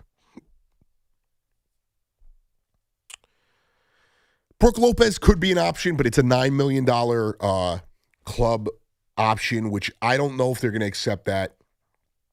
I don't want DeAndre Jordan. I don't. Mason Plumlee, maybe, but do you want him? No. There's a lot of options here that are just unenticing. So there is that fear that they're going to have to get creative if they lose Mitch. Maury and Belmore, what's going on, my guy? My man, Pots and Pans. How you doing, brother? What's up, dude? Okay, how's your eye? It is not contagious, but it's gross. I was trying to avoid bringing that up because, I didn't want to gross anyone out. Now Connor's giving me a look right now. I got wipes. It's good. I put the eye drops in. Yesterday was gross. I'll just say that much. Yeah, the drops will help. Drops will help. I'm gonna I got my wet ones. I got my hand sanitizer. I worked yesterday too. I want to clear this up because a lot of people think I just took off. I can work from wherever I'm at as long as I have internet service. So I did my job. I did not take off just to take off. Also, No, thankfully, I believe it was nicely produced. Yeah, and thankfully for everybody here, I live with a medical professional who told me, because I wasn't not going to go to the doctor, and I was like, I think I'm good. I'll put some water in it. She's like, you have to go to the doctor. You're going to get everyone sick. And I took one. I laid on my sword. I wanted to be here and kill David Stearns and rip the Mets and eat some free pizza. And and to peel back the curtain a little bit too, it didn't just cost me a day at work. I had a chance. None of you guys, you might care, Maury. My favorite U.S. men's national team player ever. I had a chance to interview him yesterday, DeMarcus Beasley, but I also didn't want to give him pink eye. So I sucked it up, and I didn't do it. So You took one for the team. I took one for the team. I'm sorry I brought it up. No, you're good. You're good, Maury. Maury, you're good. You're okay. Believe me, the YouTube chat is killing me right now because they think I didn't have pink eye and I just took off. That's all right. That's all right. Listen, real quick, I think we're going to sign him. We're going to sign Mitch. Here's how we're going to do it. We're going to give him the cash and the signing bonus. We're going to sign Shamet, and we're going to have $2.5 million left to sign something at the end. Right. And if we have to trade, I hate to trade Deuce, but he's out there. People want him. But I think then our defense would take a hit, so we'd have to get a defender. Well, I think the problem is with trading Deuce is you can't take back a lot of salary. And he's only making like 3.9 this year. So if they are trading Deuce, I think it's only if they lose Mitch and or Shamet, because then they're going to have $14 million, I think, wiggle room in the trade market. I'm still trying to understand when you're up against that second apron, what you can do trade-wise when you haven't hit the apron yet. But I think they are going to sign Mitch. I think they're going to lose Shamet. I do too. I think they'll probably lose Shamet. But listen, one other thing I want to tell you. Yes. What I think more importantly about this World Cup is I think American kids, American fans that don't really see what you see when you watch the English and the Scottish, and the fact that they're bringing this energy into the stadium, they're really opening their eyes to the sport right now. And I think this is probably the most impact this sport has ever had, even growing up through the 90s or whatever. So I do think it's making an impact on the younger generation. So I do think it's making the hope. Most momentum it's had for years. Now, we need to get a win or two in the knockout stages from the U.S. team to really have a grand impact. I think the sport is popular.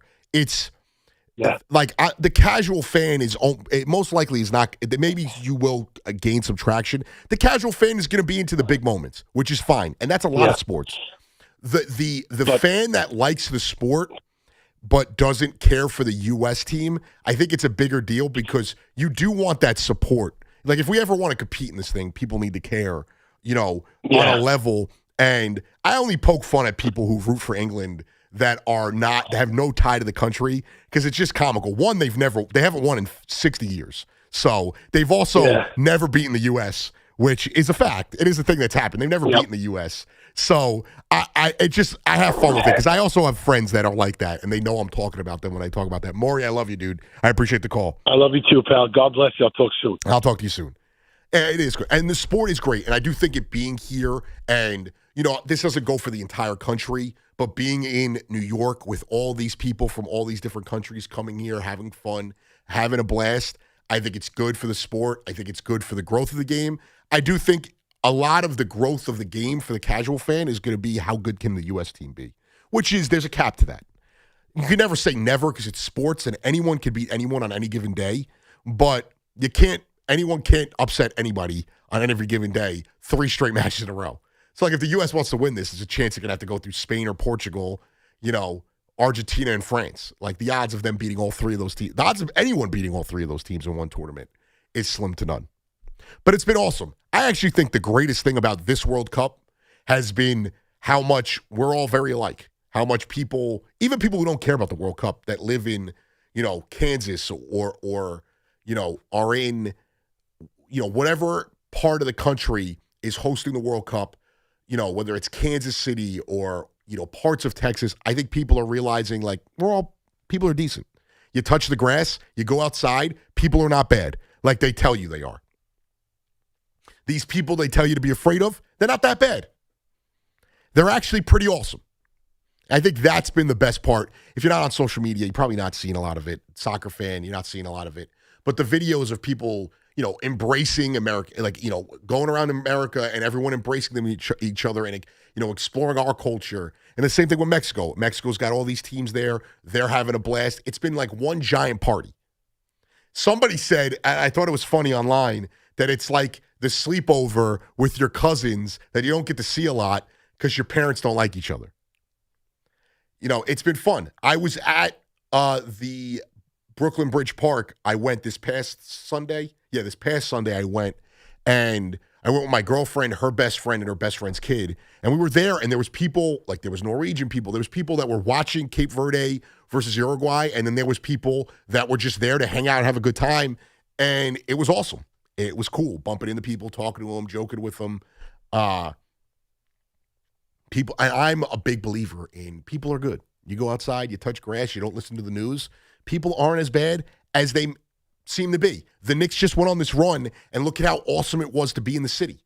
People were enjoying each other, and it was tough to find a negative news story, and they piggybacked it. Believe me, they all they did was go to Bryant Park and tell you about the 3 incidents, but they didn't tell you about the 5-6 million people watching in the city, that there were no issues. And the same thing is happening with the World Cup. Algeria's, they're posted up in Kansas, and you got Kansas Jayhawk fans saying rock chalk Algeria. That's awesome. That's hilarious. We're going to get the Olympics in a couple years, I think, in Los Angeles. That should be a similar situation. Ironically enough, which I didn't know, they're going to play the soccer matches at the new NYCFC stadium as a part of that Olympics, which was odd. I don't know how that works out. Is that something they do? Where I know it's an LA-centric Olympics, but it's technically America, so they bounce around, but I didn't know that. But anyway, this World Cup has been great, and I've actually been fun to see people who aren't into the sport, actually get into it, which happens every couple years. Unlike Connie Buckets over here, who's the biggest soccer fan I know. I would wake up at 7 a.m. for 3 weeks to watch Tottenham Hotspur game. But it just was too early. I couldn't last much longer than that. Well, that's the craziest thing too, and we'll get back to your calls in a second. It is funny because I talked to I got my stepmom's got relatives in Italy, just people that aren't from here or first generation, and they talk about the American soccer fan. I actually think they're probably the most dedicated fan in the sports sphere in this country, because we will wake up at 7 a.m. to watch teams that don't play here, and then watch the rest of the day, then watch college football, then watch NFL football, and do it again the next day and watch all the soccer. It's just, it's funny.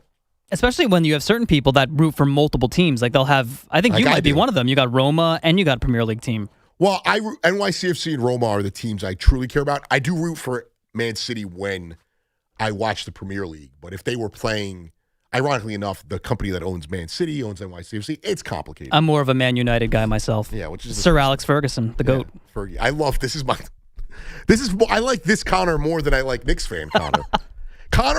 I've been trying to get people into this here, the American team specifically, and I wear my U.S. jersey. I get made fun of it. Connor's the only one out here wearing the Stars and Stripes. When the other day he had his Pulisic jersey on, which I went to Walgreens to get the same one. They only had youth sizes, so I didn't luck out.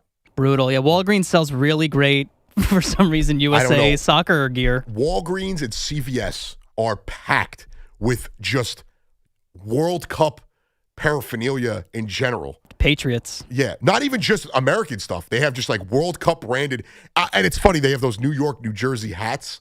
If I ever saw someone wearing that hat, I'd be like, you're either a tourist or a dork, or you're from Oklahoma living in Bushwick.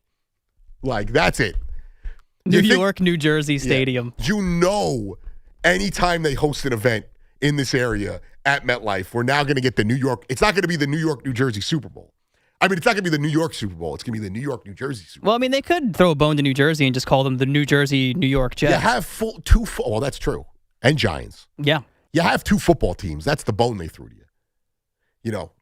You have the Devils. They got 4 titles. They stole the Nets. I think in repayment for stealing the Nets and moving them to Brooklyn, maybe give us the New Jersey/New York Jets. You want to be closer to the Jets? Is that what you're asking for? Give New Jersey a little love for once. You got Rutgers, a great sporting history, kind of. But they have a great fan base in Central Jersey. Same thing with the Devils. You got those two. You don't need any more. New Jersey never gets any respect. I went to Ireland and you got the Red Bulls. I went to Ireland and we told people we're from New Jersey and they were like, they thought we were Tony Soprano, like mafia members, because they just know the Sopranos. Oh, I went to Italy as a child and I mentioned I was from New York and they were like, oh, the Yankees, the Bronx. And I froze up. I'm like, yeah, I'm from the Bronx. I didn't know what to say. He was some Italian guy.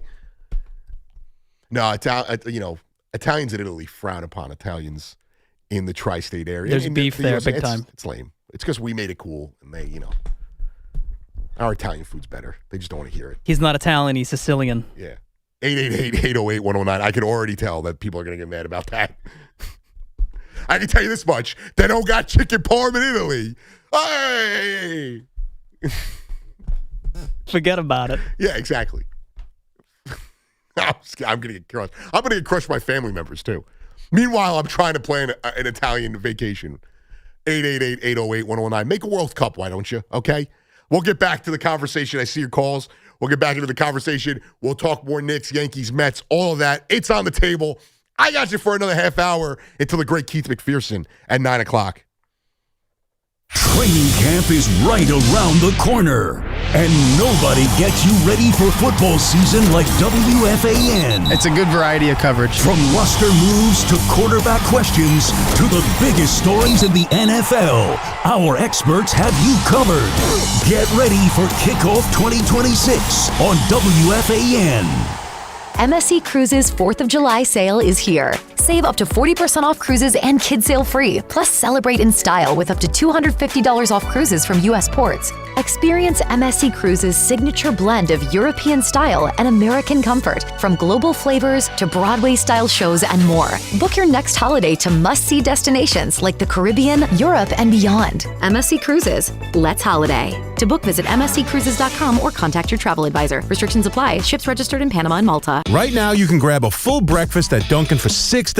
That's 2 wake-up wrap sandwiches and a medium hot or iced coffee, all for $6. It's quick, easy, and it covers your whole morning all in one stop. Did I mention it's filling and delicious? It's a full breakfast, it's a great value, and it just makes mornings easier. So next time you're at Dunkin', don't overthink it. Order the Dunkin' $6 meal deal. No substitutions, participations and times may vary. Offer prices varies in California and Hawaii. Limited time offer cannot be combined with other offers. Exclusions and terms apply. At NYU Langone Health, we know there really is no place like home. That's why we get our surgery patients home faster and have fewer readmissions than any other health system. That means once you're home, you won't need to go back for the same procedure. Instead, you can get back to the things you love. And the next time you need something else, we're here. Better health starts with a better health system. Learn more at nyulangonehealth.org. If you're in the market for Michelin tires, get to Town Fair Tire and get them at the guaranteed lowest price. With Michelin's innovative technologies designed for durability and performance, you can trust you're getting high-quality tires over all the toughest of road conditions. Plus, at Town Fair, you get free services for life. So, if you're looking for the best deal on Michelin tires, get to Town Fair. Nobody beats Town Fair Tire. Nobody. Name brands at discount prices. Town Fair Tire. Straight Talk Wireless presents Pickup Truck Wisdom. Trust is earned. That's why I've stuck with Straight Talk. Same price since 2009 on Verizon's 5G network. Cause shoot, anyone can make a promise. Keeping it for years, that means something. Now plans starting at $25 a month with 4 lines. Find us at straighttalk.com and Walmart. Straight Talk Wireless. Straightforward. Always. Same price claim applies only to the base monthly price of our $45 plan from October 2009 to present. And the match is about to begin. Most of the team is out with COVID-19, so there'll be some substitutes tonight. What's this? We have an unexpected guest on the field. It's a dog. Well, they could do with extra players. She's going for the ball. Are front paws hands or feet? Soccer season is full of surprises, and COVID-19 could be one of them. If you test positive, prescription medications may help. Ask your doctor if they're right for you. Learn more at PfizerForAll.com. Sponsored by Pfizer. Skechers elite athlete OG Anunoby has been making history on the basketball court. Anunoby He tips it in. Unbelievable. What a shot. He's been balling out in Skechers high-performance basketball sneakers, and the world is noticed. But how does OG train off the court to keep in peak physical condition? Hands-free Skechers Slip-ins AeroBurst. They help prepare OG for the physical demands of playing at a championship level. Get your pair of AeroBurst for only $165 at a Skechers store, Skechers.com, or wherever high-performance running shoes are sold. For 100 years, London Jewelers has been part of life's most meaningful moments, from engagements and anniversaries to milestones, big and small. We've helped mark the moments that matter the most to our customers. Generations of families have trusted London Jewelers for exceptional craftsmanship, timeless design, and service that lasts a lifetime. As we celebrate a century of excellence, we thank you for being part of our story, and we look forward to the moments still to come. We invite you to visit London Jewelers at any one of their 6 locations. London Jewelers, celebrating 100 years of brilliance. Hey, Boomer Esiason here. After years in the game, I don't guess. I go with what works. With Red Pocket Mobile, you lock in your rate and you keep it. No price creep, no sudden jumps, just straightforward pricing and premium 5G plans starting at $10 a month. Visit redpocket.com to see why more Americans are switching to better wireless without paying more. Red Pocket Mobile, your new ultimate cell carrier. I can. You can't spell American without it. And now during the Jeep Make This the Summer event, you can celebrate 250 years of the country that can, with a vehicle that always can. I can go where freedom takes me, and take it all in with Jeep Wrangler's legendary 4x4 capability. I can see this country in all its beauty, in Grand Cherokee, the most awarded SUV, and I can celebrate it all in the brand that America calls its most patriotic. And right now during the Jeep Make This the Summer event, well-qualified current FCA lessees get an ultra-low mileage lease on the 2026 Jeep Grand Cherokee Limited 4x4 for $419 a month for 36 months with $2,049 due at signing. Tax, title, license extra. No security deposit required. Jeep has won more awards over its lifetime than any other SUV brand. Call 1-888-925-JEEP for details. Requires dealer contribution and lease through Stellantis Financial. Current vehicle must be registered to consumer at least 30 days prior to lease. Extra charge for miles over 22,500. Not all customers will qualify. Residency restrictions apply. Take delivery by 7/6. Jeep is a registered trademark. When it comes to family law, a lot has changed in recent years, so assumptions can be costly. If you see or sense a change coming in your family life that could have legal implications, it's important to know where you stand. Getting good legal advice early is never a bad idea. I'm Joe Cordell of Cordell & Cordell. If you or anyone you know is facing a family law issue, start with a consultation. Visit CordellCordell.com. 866-323-7529, 250 Pele, Saddlebrook. Diana Magala, licensed in New York and New Jersey. Joseph Cordell, licensed in Missouri and Illinois only. Okay, class, let's begin. Psst, love your boots. I just sold a pair like that on eBay. Oh, really? Yeah, it took like 2 seconds to list, and they sold almost immediately. I've been selling everything lately. Some chunky boots, a faux fur coat I never wore, and a vintage chair that was more of an expensive clothing rack.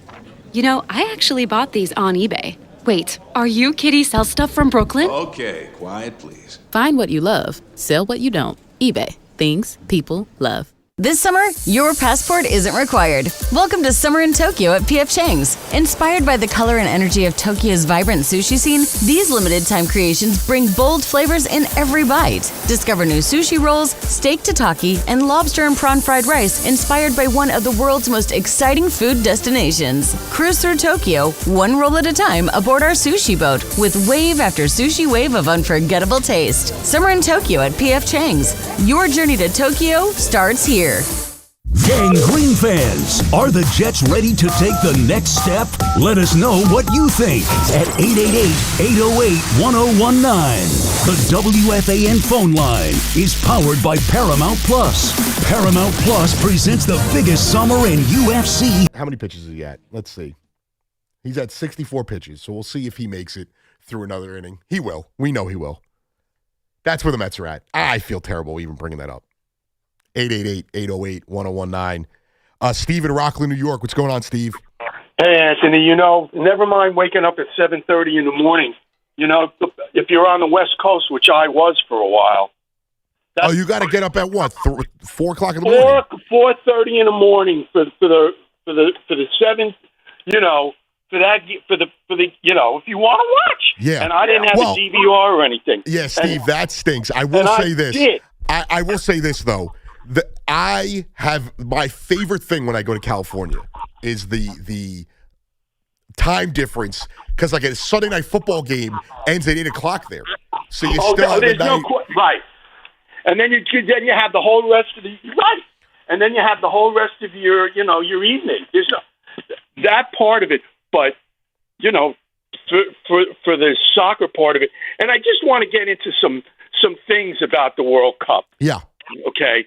So first of all, the whole thing with England, and I was watching them today, especially in the first half, and I was pointing out the fact that they had guys making runs down the wing and kicking the ball towards the net, and they had at least two guys in the middle of the field waving their hands over or waving their arms over their head looking for the ball.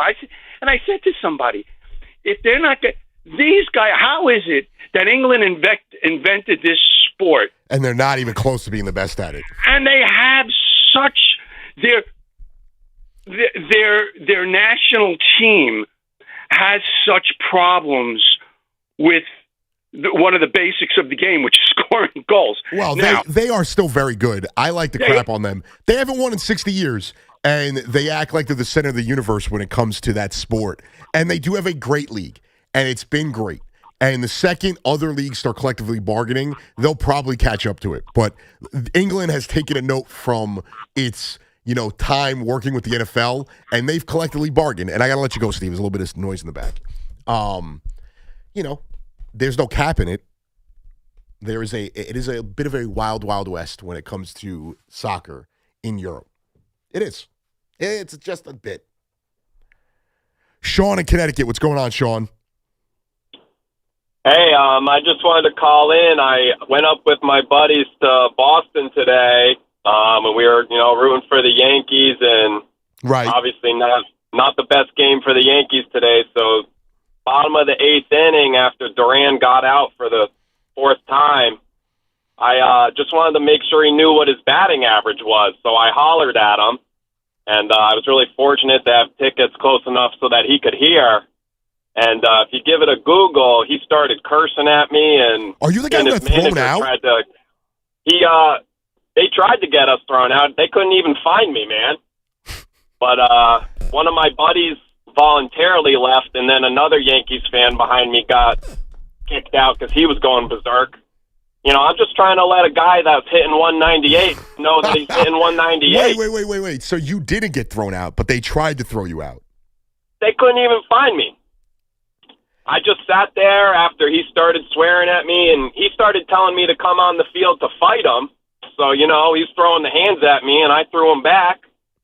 And then all I know is security started coming looking for me, and they couldn't find me. That's hilarious because and he said after the game it was nothing. So he asked for you to get thrown out. Yeah, well, listen to what Tracy said. Chad Tracy said they heard me a couple times. Listen, I'm a big man. I'll admit it. I let him know he was hitting 199 in the 6th inning when he got out, too. That's all I said. I just said the 3 digits, nothing inappropriate. And I don't know why Major League Baseball players in Boston are telling me to come onto the field and fight them. What's going on in Boston this year? It sounds like there's a lot, and I'm sure there's a lot worse said by Red Sox fans towards opposing players. He's a bit soft, and he's got his own problems with the fans. Wait, so then your buddy got thrown out, but not you? That's right, but hey. You left him hanging? I know, well, there were 4 of us, and, by the time it all went down, it was the top of the 9th, and freaking Chapman, he mowed us down pretty quick, But all I got to say, I appreciate taking the call. None of the reporters seemed to get any answers from the Red Sox, so I said, you know what, let me call my guys at FAN and give them the full story first. But listen, if anyone wants to get behind the Red Sox dugout the next time they're in the Bronx and remind them of their batting averages, I think we should all do that. That is, man. I mean, I hope you're telling the truth, too, that you didn't say anything off cuff, but it doesn't sound like you did. I believe you. And you left your friend hanging, though. So he got kicked out voluntarily, I guess. But yeah, he walked out. I thought it was Big Mac that got thrown out, personally. I thought that's who was going to get thrown out. But that's crazy because it says when they asked him, I watched the clip in break before, and I didn't think it was a big deal. And they asked him about it. He said nothing happened. And then every time they went to go ask him, he's like, nothing happened. Nothing happened. Nope, nothing happened. So it sounds like he's a little soft. And, that pans out for that pans out for that city. It does. They're going through it right now. The Red Sox suck. Jaylen Brown wants out. The Patriots are fraudulent, and the Bruins are not irrelevant. So I get it, dude. Great call, Sean. That's wild. So he was telling him his batting average, which we have to take him by his word. We don't know if that's exactly what he said, but he's telling him his batting average, and that's enough for him to get kicked out of Fenway. This has got to be because I know Duran had somebody tell him to kill himself, which is not funny. He's also had his own, issues with the fans. He said, a derogatory thing once about gay people to a fan in the crowd. So I'm sure the Red Sox are extra sensitive about it, but that's wild. That's insane. That's insane. 888-808-1019. Connor, do we believe that was all he said? I don't know if I I Googled it, so the story is true. He did have an altercation with a fan in the eighth inning. I was looking it up, yeah. But was it actually that caller? It seems a little bit convenient, but I guess we have to take him at his word. Well, do we believe, I believe it was him. Do we believe that all he said was his batting average? Oh, I don't know. He could have peppered in some other language there, too. Yeah, some no-no words. Yeah. Yeah. Wouldn't be shocked. Yes. I would not be shocked. But you know what? I still think it's soft. If he was just calling him out for his batting average. He's a little sensitive, Duran. Yeah. I did want to point one thing out here, and this is going to get me some flack. And just to tell you how doomed the Mets actually were this season. And this is not defending David Stearns, but this is just to tell you how bad of a job he did, because it didn't matter if he brought some of these guys back. I was looking up the numbers. Alonso's starting to hit again, and he's going to hit 35, 40 homers. He is. And let's see where Alonso's numbers are at. Alonso's having a better last couple weeks. Yeah, he's on pace. 18 homers. He's got a 800 OPS, which is not great, but he's got 18 homers, and he's going to hit 35 probably. Their numbers are different. Their OPS and average are drastically different. Brandon Nimmo has one less home run than Marcus Semien and the same amount of RBIs. And 4 more runs scored. The Mets were doomed. They were doomed. David Stearns sucks. It doesn't matter what he did this offseason. He has doomed this team to ineptitude. They are just a disaster. He probably brings these guys back. We're 9 games under 500? He sucks. 888-808-1019. Thomas at Spring Lake. What's going on, Thomas? Thomas, are you there? You hear me? Yeah, I got you. Yeah, so your buddy before, right? Uh-huh. He's talking about, I like Tottenham, but I also like Man U. There's no such thing. Well, there's no such thing in football. I think you missed the humor in what Connor was saying there. I'm going to add, Thomas, I'm going to add a third team, the Wolverhampton Wolverines. You got to love the Wolves. Yeah. Thank you for the call, Thomas. Thank you for I don't think he got. You said you watched 3 weeks of Tottenham Spurs. Yeah, I got up at 7 a.m. for 3 weeks, and then the 4th week I couldn't get up. You came into me one week, and you're like, I think I'm a Spurs fan now. I did buy a Tottenham Hotspur coffee mug, so I have that. So you're a fan? I'm a big fan, diehard. But if they got relegated, I'm going Man U. Wow. Or Wolverhampton, the Wolves. Not as loyal as you are to your Knicks. Well, no, of course not. How long have you watched the Knicks for? Well, I'm a diehard, lifelong Knicks fan for the last 6 weeks. Also, shout out to the guy who just gave us $2 in the chat. I'm just thankful for the Knicks. Knicks of 5. That's what I'm talking about. Connor's thankful for the Knicks. I'm thankful for the Knicks. In Leon Rose, we trust. Yeah. Every time the Mets do something bad, I watch a Knicks highlight. It's what I do. I am not even joking. I think I tear up once a day watching something from the parade or a Knicks highlight. I was, not to peel back the curtain too much, but I was dropping a deuce the other day and sobbing over that video of where they're showing all the negative Knicks highlights and Reggie Miller and Halliburton and the missed layup, the Charles Smith memorial, all of this stuff. And it's all cut in between, before Brunson takes the shot, he takes the shot, OG tips it in. And I'm like sobbing. My pants are around my ankles, and I'm sobbing. And the same guy who gave the $2, he said, me too. Yeah. There is no time I go on Instagram where I don't see something about this Knicks run. I saw a guy crying in an Antonio McDyess jersey. Some lady's dad, and she's like, he's been through it. I'm like, of course he's been through it. He owns a McDyess jersey. Can I ask? I understand why you were sobbing, but why were your pants down by your ankles? Well, I said I was dropping a deuce. Oh, okay. Yeah, you missed that part. I did. This might have been real dirty. I mean, I've done that too in this run. I was eating a sandwich I made the other day, getting choked up, listening to Mike Breen tell Josh Hart and Jalen Brunson what you guys have no idea. We all know the clip. You have no idea what you've done for the fan base. And I'm sitting there, I'm getting mayo on my lip. I'm like, oh my God, this is so great. I didn't even tear up when I proposed. And it is what it is. I get emotional about sports. Watching reactions of like Haitian people, after they scored their first World Cup goal. I'm like, this is beautiful. It is pretty awesome to see those reactions. The people from Cape Verde were trying to fall asleep last night. I'm in the dark room. My phone's on full brightness. I'm sobbing over people I don't know, countries I don't root for. I'm like, this is so great. JR in Somerville. What's up, JR? Yeah, man. I was just tearing up listening to you, bro. Oh, my goodness. I mean, seeing the trophy with my own eyes was the moment that replays. You went to Tiffany's? And that's it. No, I was at the parade. Oh, and yeah. And just seeing it with my own eyes is all I wanted. And that was it, man. So, yeah, it's been awesome. And listen, this call is about the Knicks. Because everybody's crying about the second apron. I didn't hear what earlier, if you haven't talked about it, what your plan would be. What do you think about the Mitch second apron situation? Well, I don't know. I don't really know what they can do if they lose out on Mitch. Like that's my problem with the situation is, first of all, there's not a lot of options. Second of all, I don't know how they pivot. I could lose Shamet. I'm not really going to lose sleep over that.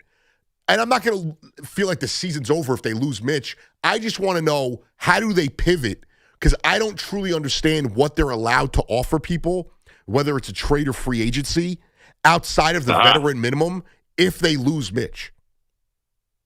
Well, the good news is that there's about 30 teams that operate under the first apron the first day of the new financial year. So the Knicks will be fine. They'll probably have to go into the first apron and give Shamet the taxpayer exceptions. That's about $6 million.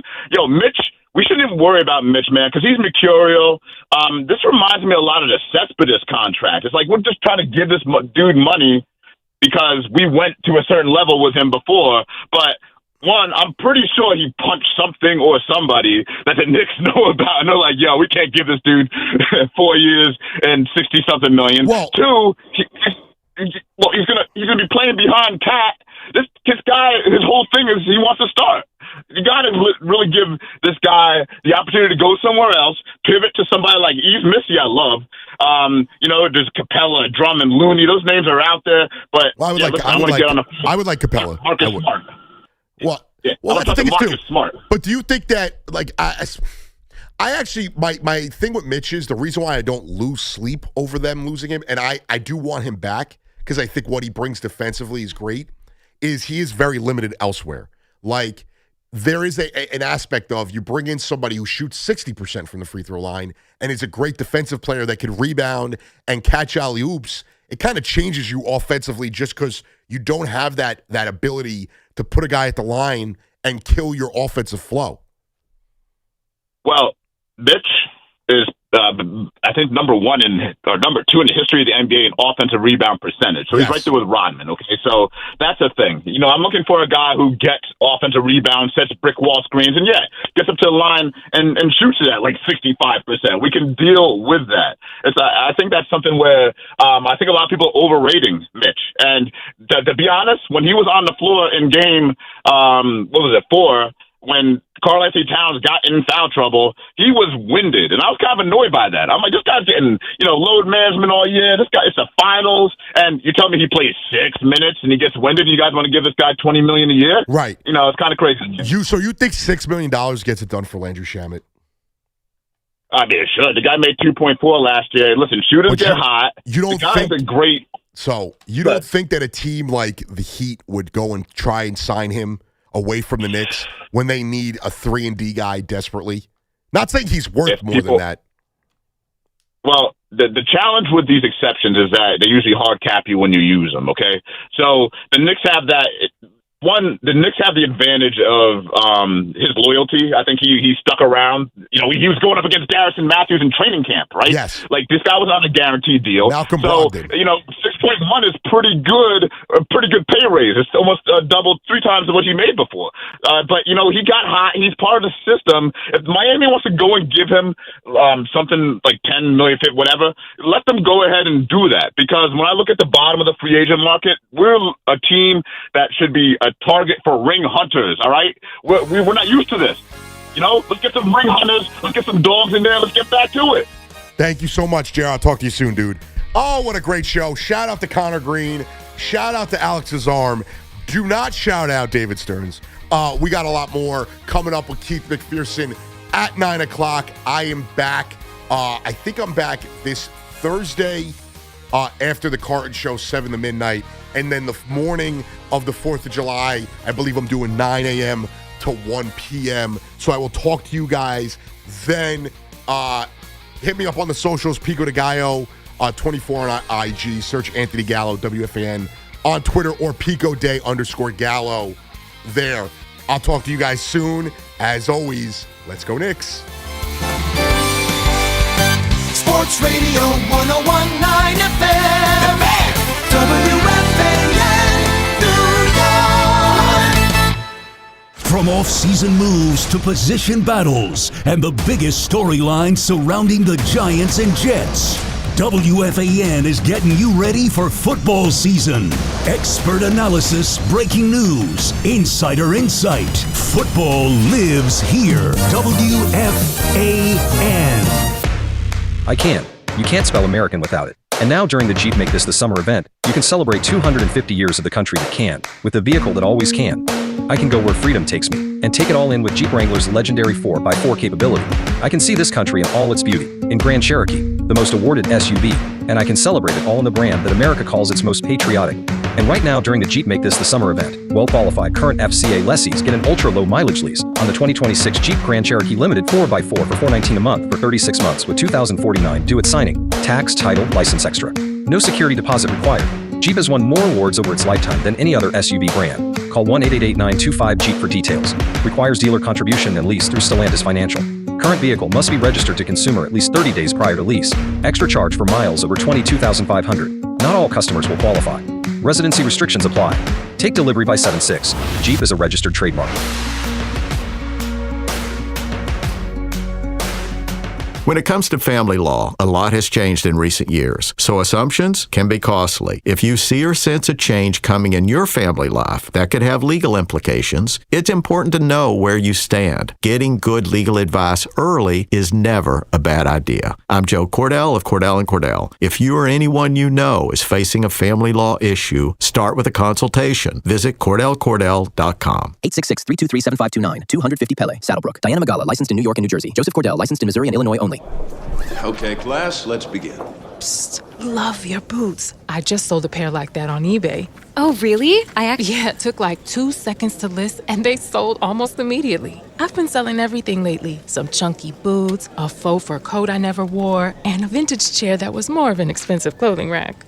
You know, I actually bought these on eBay. Wait, are you Kitty Sell Stuff from Brooklyn? Okay, quiet, please. Find what you love, sell what you don't. eBay. Things people love. This summer, your passport isn't required. Welcome to Summer in Tokyo at P.F. Chang's. Inspired by the color and energy of Tokyo's vibrant sushi scene, these limited-time creations bring bold flavors in every bite. Discover new sushi rolls, steak tataki, and lobster and prawn fried rice inspired by one of the world's most exciting food destinations. Cruise through Tokyo, one roll at a time aboard our sushi boat with wave after sushi wave of unforgettable taste. Summer in Tokyo at P.F. Chang's. Your journey to Tokyo starts here. Nassau County Executive Bruce Blakeman wants parents and families to know the warning signs of opioid addiction. Sometimes addiction doesn't announce itself. It can look like exhaustion, failing grades, sudden mood changes, missing pills from the medicine cabinet. These may be signs someone you love needs help. Don't ignore what you're seeing. Opioid deaths are down in Nassau County, but one life lost is one too many. If you or a loved one need help, call 516-227-TALK. It could save a life. It's a Yingling thing. Knowing you should never show up empty-handed, you bring something that fits the night. Like a case of Flight by Yingling, a premium light beer that's low-calorie, low-carb, and deliciously refreshing. It's a Yingling thing. Keep it light with Flight. Get your Yingling Lager at West Lakes Fish House in Montauk, Langan's in Rockefeller Center, or Vazak's Horseshoe Bar on Avenue B in East 7th Street. Yingling Lager, an ice-cold tradition, ready to be poured. Enjoy your Yingling today. Hey Yankees fans, join us at Yankee Stadium on Saturday, July 4th for a very special patriotic giveaway. It's the Yankees 4th of July Hat Day, presented by Baby Ruth. The first 18,000 guests in attendance will receive a Yankees 4th of July hat as we celebrate America's 250th birthday. It's the Yankees and Twins on the 4th of July. Don't miss it. Get your tickets now at yankees.com/tickets. Town Fair Tire honors any valid rebates, manufacturers or competitors' rebates. Yes, even any competitors' rebates. And we give you the guaranteed lowest price. Nobody beats Town Fair Tire. Nobody. Town Fair Tire. For 250 years, America has been more than a place. It's been a promise, a story of courage, hope, and dreams. And through it all, local TV and radio broadcasters have been there, telling the story of America, bringing truth to light. Broadcasters tell the story of who we are and who we aspire to be. We are America's storytellers. We are broadcasters. This message furnished by the National Association of Broadcasters. Finding great candidates to hire can be like, well, trying to find a needle in a haystack, but not with ZipRecruiter. Its powerful technology actively finds and invites qualified candidates to apply to your job. So while other companies might deliver a lot of hay, ZipRecruiter finds you the needle in the haystack. See why 4 out of 5 employers who post a job on ZipRecruiter get a quality candidate within the first day. Try ZipRecruiter for free at ZipRecruiter.com/team. That's ZipRecruiter.com/team. ZipRecruiter. Talk sports after hours with Tommy Lugauer, 7 to midnight. WFAN, WFAN FM, WFAN FM HD1 New York, and Odyssey Sports Station. It's KM to AM on WFAN. Sports Radio 101.9 FM. The Fan. WFAN. Here, let's get it, New York City on a Saturday night. It is a KM to AM. More like KMIAM. Keith missing in action. McPherson. Came up with that all by myself. Listen, the conversation shifts a little bit. Winning cures all. 888-808-1019. I've heard everybody rip the Mets, and I'm going to rip the Mets too. I'm definitely going to rip the Yankees. But they got to win today. So I think we need to actually talk about a few things coming up with the Let It Happen Mets after they let all that happen this season happen from the offseason into this season. I just think that we need to think about what's next instead of thinking about what happened and what was. So I start off with this question. Are you actually done or are you not really done? Are you out on this team, Met fans? Are you excited to see what happens now after you fire the manager? This should have been done 2 months ago. But it's done now. So congratulations, Andy Green picks up his first win as interim manager. He will not be the manager next year. Who knows who that will be? We can have that conversation as well. Albert Pujols, Alex Cora, Kai Correa, who knows? But now the losing streak is over. You get a win against the hated Phillies, right? The team that comes in, and they fired their manager when they were supposed to and had a complete turnaround, right? There was a time where we were looking at these teams both at 9-19, and they fired Rob Thompson, who took them to the World Series, in favor of Don Mattingly, and it actually worked. Now, the big difference here is obviously the talent that they have. Guys that have played in the World Series, won World Series, like they have the talent. There isn't a Kyle Schwarber, Bryce Harper, or, there's some talent on the Mets. But that team with Trey Turner and Alec Boehm and Brandon Marsh, and even their pitching, that team is stacked. But then I look at this Mets team and I say, well, Lindor is back today, as he had a triple to drive in some runs. Juan Soto tripled today to drive in a run. You have the young guys that fly around and play tough. And you have to start thinking about turning the page here. You have to start thinking about what is the rest of this season going to be and what is this season going to mean for the future. We knew in the future Mendoza was done. Even though they tried to prolong the inevitable, we knew Mendoza was going to get fired at some point this year or at the end of this year. Now, David Stearns. What about David Stearns? 888-808-1019. I think right now, all eyes are on you, David. I think right now, we want to see, because now, Mendoza being out of the way, there's nobody else to lock in on. When you're watching these Met games, and I went to the game Wednesday, and what I said Wednesday was, you can't even watch the game. You can't even watch a professional game, a Major League Baseball game, the flow of the game, without them making an error. That was a historic game, the amount of errors they had. And routine plays and things that shouldn't happen. And then a pass ball and a bunt over a guy's head and drop fly balls and just misplay. It's a mess. So you can pin that on the manager. You can pin that on Carlos Mendoza, say they're not ready. These guys are not motivated. He lost the clubhouse. They weren't playing for him, whatever. But David Stearns made this New York mess. And David Stearns has to clean up this New York mess, and we have to start seeing his vision come to fruition. Now, this year.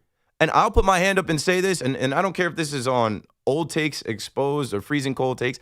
I'm not a Mets fan. I'm a baseball fan. This season is over. This is not a team that can make a push to the playoffs.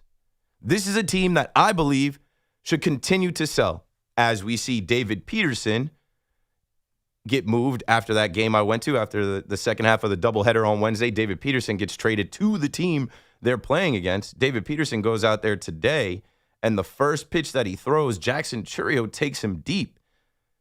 And there's some synergy there. They're in Milwaukee. The man from Milwaukee traded him. Another former Met, homegrown Met that you had to say goodbye to, like Pete Alonso, like Brandon Nimmo traded away, Jeff McNeil. Let's see what happens with David Peterson the rest of the way, because as eyes are on you, David Stearns, if Peterson figures it out, folks are going to be looking at you like that's another mistake. And there are a ton of mistakes. Peterson ended up going 5 2/3, only gave up 5 hits after that homer, or 5 hits total, 4 hits after the homer, 2 earned runs, 2 strikeouts.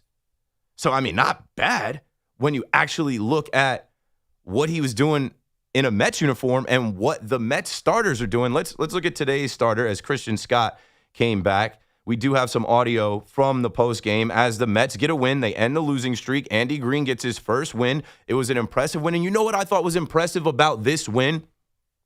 They did it late in the 6th and 7th inning. They fought instead of laying down. It was a tight game yesterday. They actually fought against the Phillies. The Phillies haven't exactly come in here and torn the cover off the ball. They've scored 4 runs. The Mets scored 4 runs in the 6th inning. So something did change. I think I was listening to Gallo's show, and he talked about nobody calling a players-only meeting. Because who's supposed to call it? Pete Alonso? Brandon Nimmo? Lindor's supposed to call it, but he just got back. Juan Soto's not calling it. They're saying Juan Soto's walking around in a daze, in a haze, whatever. Let's go to Christian Scott, a young guy, because I also have a take on these young guys, right? A.J. Ewing and Carson Benj, like these young guys that are playing this much this year with the Mets. These young guys that have heard about LOL Mets, only the Mets can out-Mets the Mets, how Metsy the Mets are.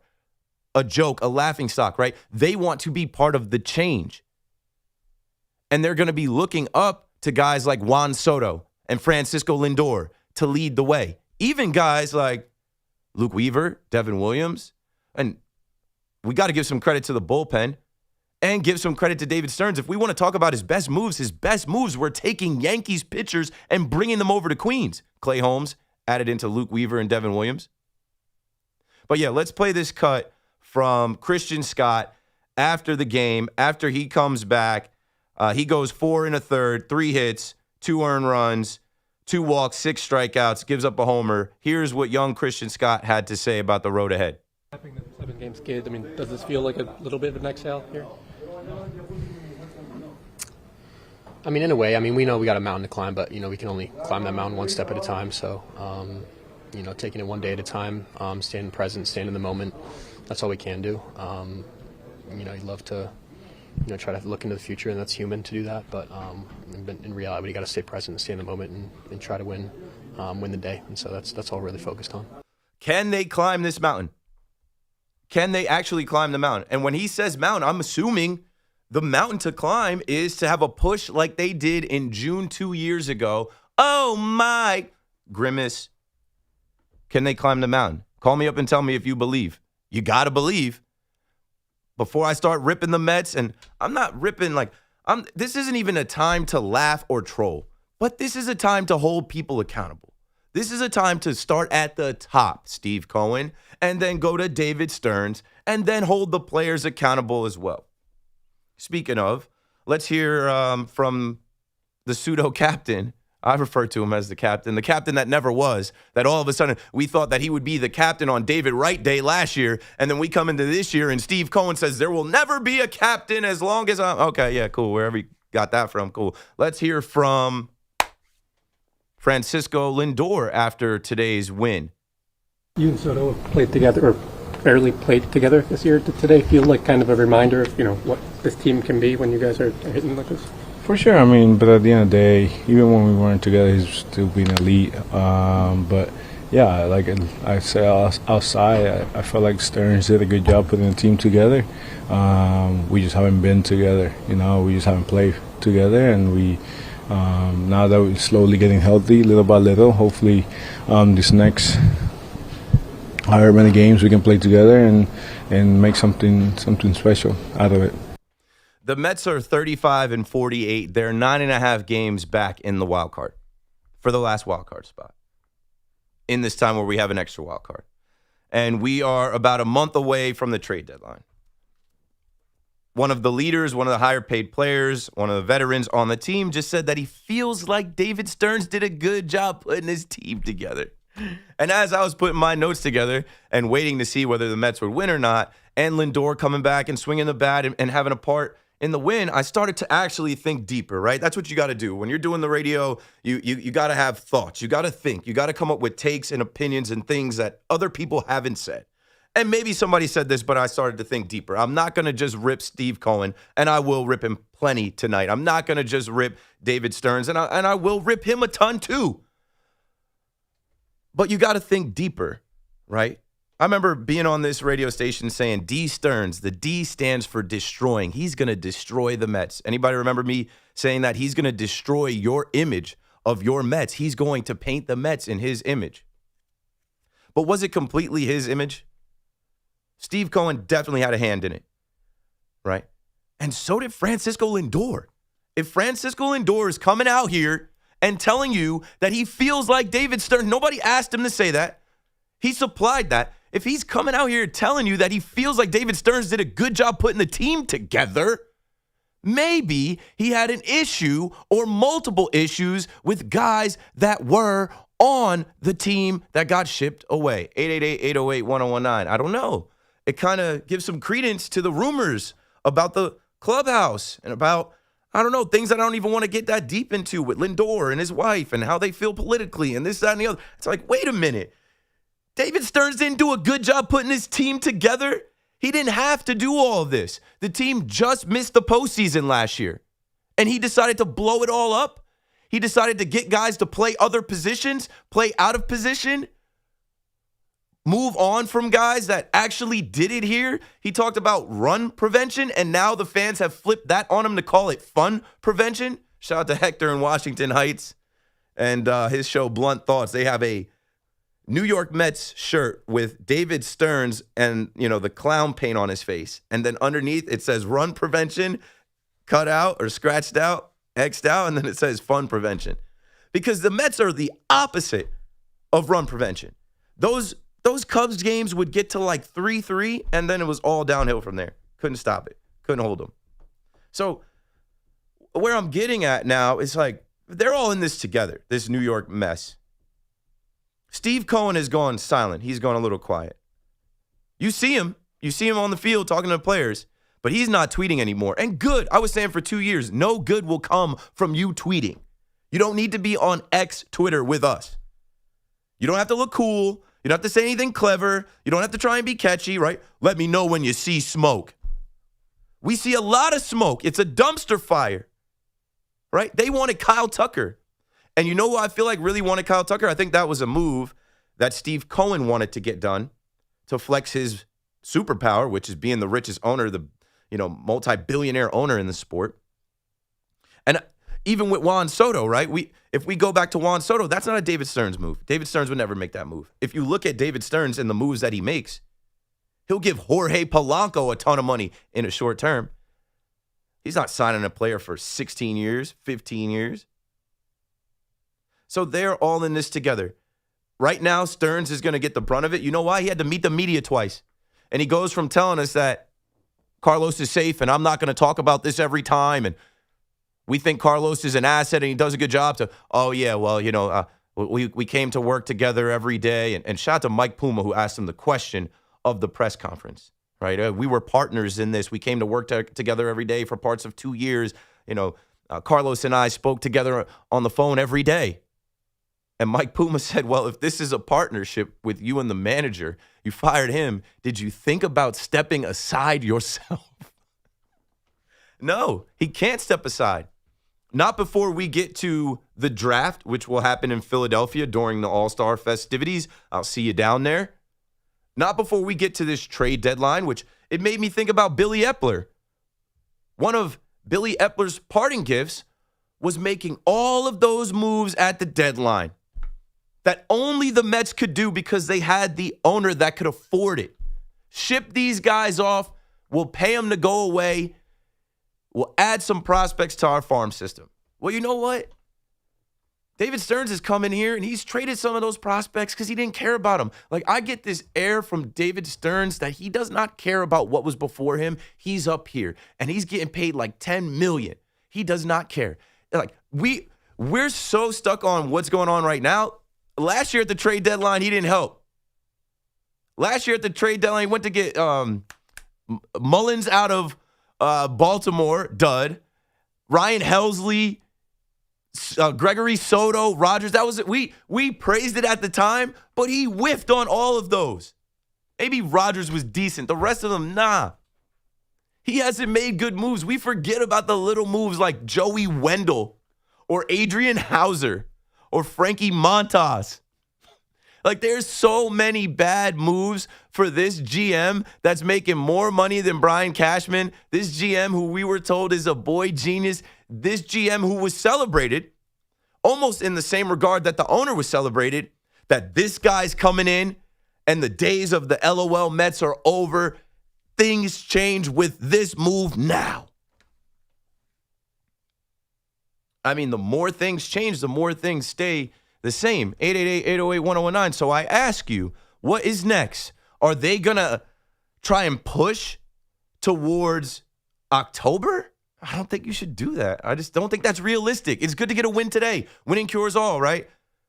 Come back tomorrow, try to take the series. But like listening to Lindor talk about, well, we got to get healthy. These guys got to come back together. Yeah, Jorge Polanco was 0 for 3 in his rehab. So, like, let's see what he does. He's also not a first baseman.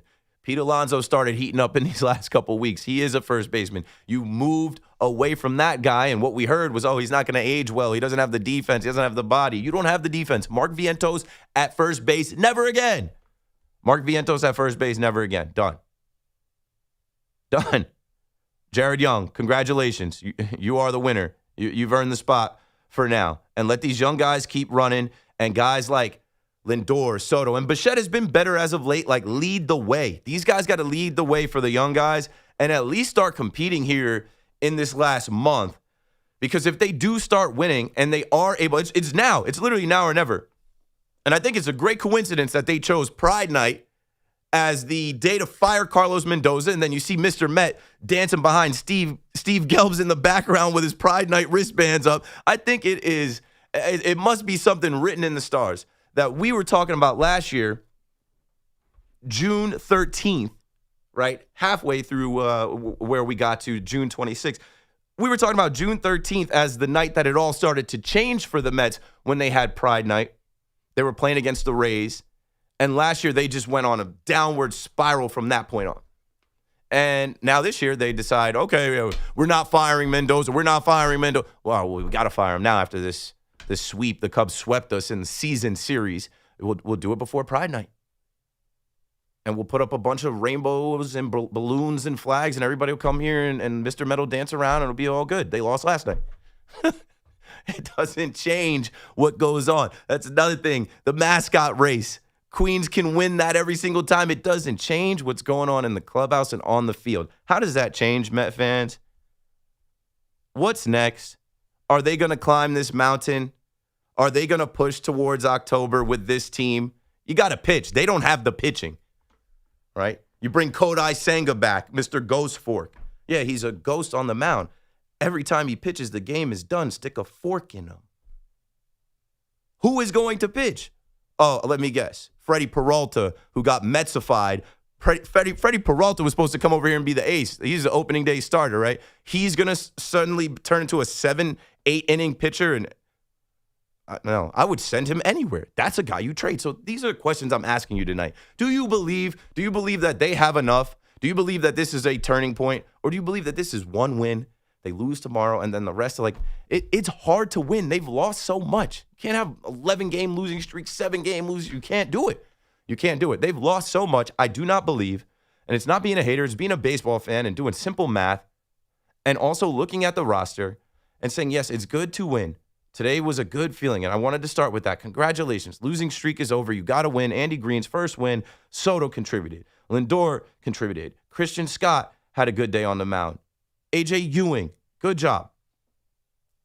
But the brass tacks, the real facts here is like, David Stearns, we're looking at you, bro.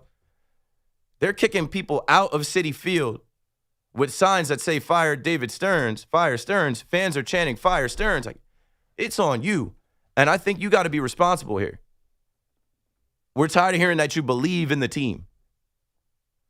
We're tired of hearing that you think they've got enough, whatever. Like that, it doesn't show. This is results-based, results-driven. So the Mets need to have immediate results right now in the next 2 weeks before the All-Star break. And then we'll see where they go from there. If you're asking me, I think it's time to continue to sell, right? You started selling with David Peterson. Then you fired the manager. Continue to strip this down and start planning for next year. And you know what? Let the kids play. Let's see what these young guys got. And also, let's see what these guys got that you're keeping, that you're paying. Can they continue to lead? Can they continue to perform? Can they set an example for these young guys that are up here playing and go out there and play the right way and not be asleep at the wheel like we've seen them? Marcus Semien now is hurt. On his jersey night, I'm in there. Somebody asked me, hey, you want a Marcus Semien jersey? I'm like, no. After I did that, he dropped the ball. Couldn't make a routine play at second base. I'm like, I don't want that jersey. I'm good. All right, here is the number. You know the number. I don't have to say it. Keith McPherson on the Fan. We're starting with the Mets, but the Mets won. So call me up and tell me what you enjoyed from the game. I gave props to the bullpen, the starting pitcher, the guys that drove in runs. Winning cures all. It's good to go out there and get a win. But my question for you is, do you think that they can climb this mountain? Or fool me, can't fool me again. They're cooked. They're done. It's too little, too late. It's not going to change anything. Firing the manager. David Stearns, go out there and fix this thing the best way you can at the trade deadline. Have a good draft, and we're on to 2027. It's been 40 years. KM to AM returns right after this. The road to kickoff 2026 starts now. From off-season moves to position battles and the biggest storylines surrounding the Giants and Jets, WFAN is getting you ready for football season. Expert analysis, breaking news, insider insight. Football lives here. WFAN. I can. You can't spell American without it. And now, during the Jeep Make This the Summer event, you can celebrate 250 years of the country that can, with the vehicle that always can. I can go where freedom takes me, and take it all in with Jeep Wrangler's legendary 4x4 capability. I can bring the whole crew with room to spare with Grand Wagoneer's 3 rows of seating and room for up to 8. I can chase every day and take the long way home with Cherokee's 140 standard and available safety features. I can see this country in all its beauty in Grand Cherokee, the most awarded SUV. And I can celebrate it all in the brand that America calls its most patriotic. You can do anything this summer with a great deal at the Jeep Make This the Summer event. Jeep, there's only one.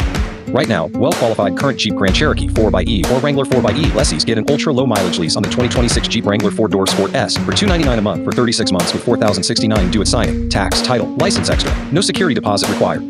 Jeep has won more awards over its lifetime than any other SUV brand. Call 1-888-925-JEEP for details. Requires dealer contribution and lease through Stellantis Financial. Current vehicle must be registered to consumer at least 30 days prior to lease. Extra charge for miles over 22,500. Not all customers will qualify. Residency restrictions apply. Take delivery by 7/6. Jeep is a registered trademark. Hi, it's Chris Riccobano, founder of Untuck It. In the summer heat, you shouldn't have to think about what you're wearing. Untuck It makes it easy. Just get our shirts that breathe, polos that move, and shorts built for the heat. You'll need our performance shirts that stretch, wick sweat, and never need ironing. And our wrinkle-free linen that stays crisp and crease-free all day. 15 years, 15 million shirts sold. Shop our top summer styles at untuckit.com and 80-plus stores. Untuck It, shirts designed to be worn untucked. Hi, I'm Patty, founder of Awesome Tex. I started with a big idea to give old clothes a new life by turning them into recycled fibers and threads. Everyone told me that this was going to be impossible. But Chase for Business believed in me. They gave me a lot of guidance from the beginning. Get financial guidance from bankers in the New York community and convenient digital tools all in one place. Learn more at chaseforbusiness.com. Make more of what's yours.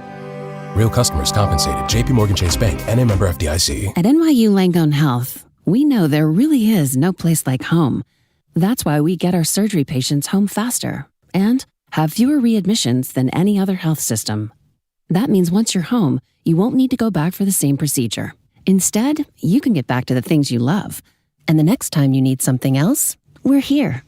Better health starts with a better health system. Learn more at nyulangonehealth.org. At Town Fair Tire, New England's largest name brand discount tire dealer, you get it all. The guaranteed lowest price, the most free services, and we accept all valid rebates from any manufacturer and from our competition. Yes, we accept them all, even competitor rebates. Town Fair Tire, New England's largest discount tire dealer, now with over 120 stores from Connecticut to Maine. Nobody beats Town Fair Tire. Nobody. Name brands at discount prices. Town Fair Tire. My name is Whitney Allen, and I'm a widow. My husband, Ryan, died. We never thought we'd ever have to use life insurance, but the unexpected happened. With Ethos, signing up was fast and 100% online. You can get a quote in seconds, apply in minutes, and get same-day coverage. No medical exams, and you can get up to $3 million worth of coverage. I'm grateful we were prepared. Get your free quote at ethos.com/radio. That's ethos.com/radio. Paid spokesperson. Time spent on application may vary. Online health questions required. Fresh paint inside, fresh flowers outside. Summer at your house is looking good. During July 4th deals at Lowe's, buy one, get one free. Select interior paint via mail-in rebate. Plus, get 2 1.5-gallon red, white, and blue annual hanging baskets for just $15. Our best lineup is here at Lowe's. Valid through 7/8. Selection varies by location. While supplies last. See store at Lowe's.com for details and requirements. Excludes Alaska and Hawaii. Summer's a gift. The gift of days that last a little longer. A brighter state of mind. So gift yourself a new Kia at the Kia Summer Sticker Sales Event. With specially tagged vehicles including the Sorrento, Sportage, Carnival, as well as the Niro Hybrid. All backed by a 10-year, 100,000-mile limited powertrain warranty. So the gift of summer can keep on giving for summers to come. Kia, movement that inspires. Call 800-3334-KIA for details. Always drive safely. Event ends 7/6/26. See dealer for warranty details. New Jersey sets the global stage for FIFA World Cup 26. epic matches, including the history-making final. Come for the games. Stay for the wow. New Jersey, where the world meets its match. Get in on the action at visitnj.org. Hey, Boomer Esiason here. You know, in the game, you always need a backup plan, and your phone is no different. A second line from Red Pocket Mobile is perfect for side gigs, keeping your work and personal numbers separate, and just staying connected without the big carrier price tag. Starting at just $10 a month, you get your choice of 3 major 5G networks with no contracts or credit checks. Red Pocket Mobile, your new ultimate cell carrier. The night belongs to the fans. Join Tommy Lugauer for After Hours, weekdays at 7. Call 888-808-1019. The WFAN phone line is powered by Paramount Plus. Paramount Plus presents the biggest summer in UFC history.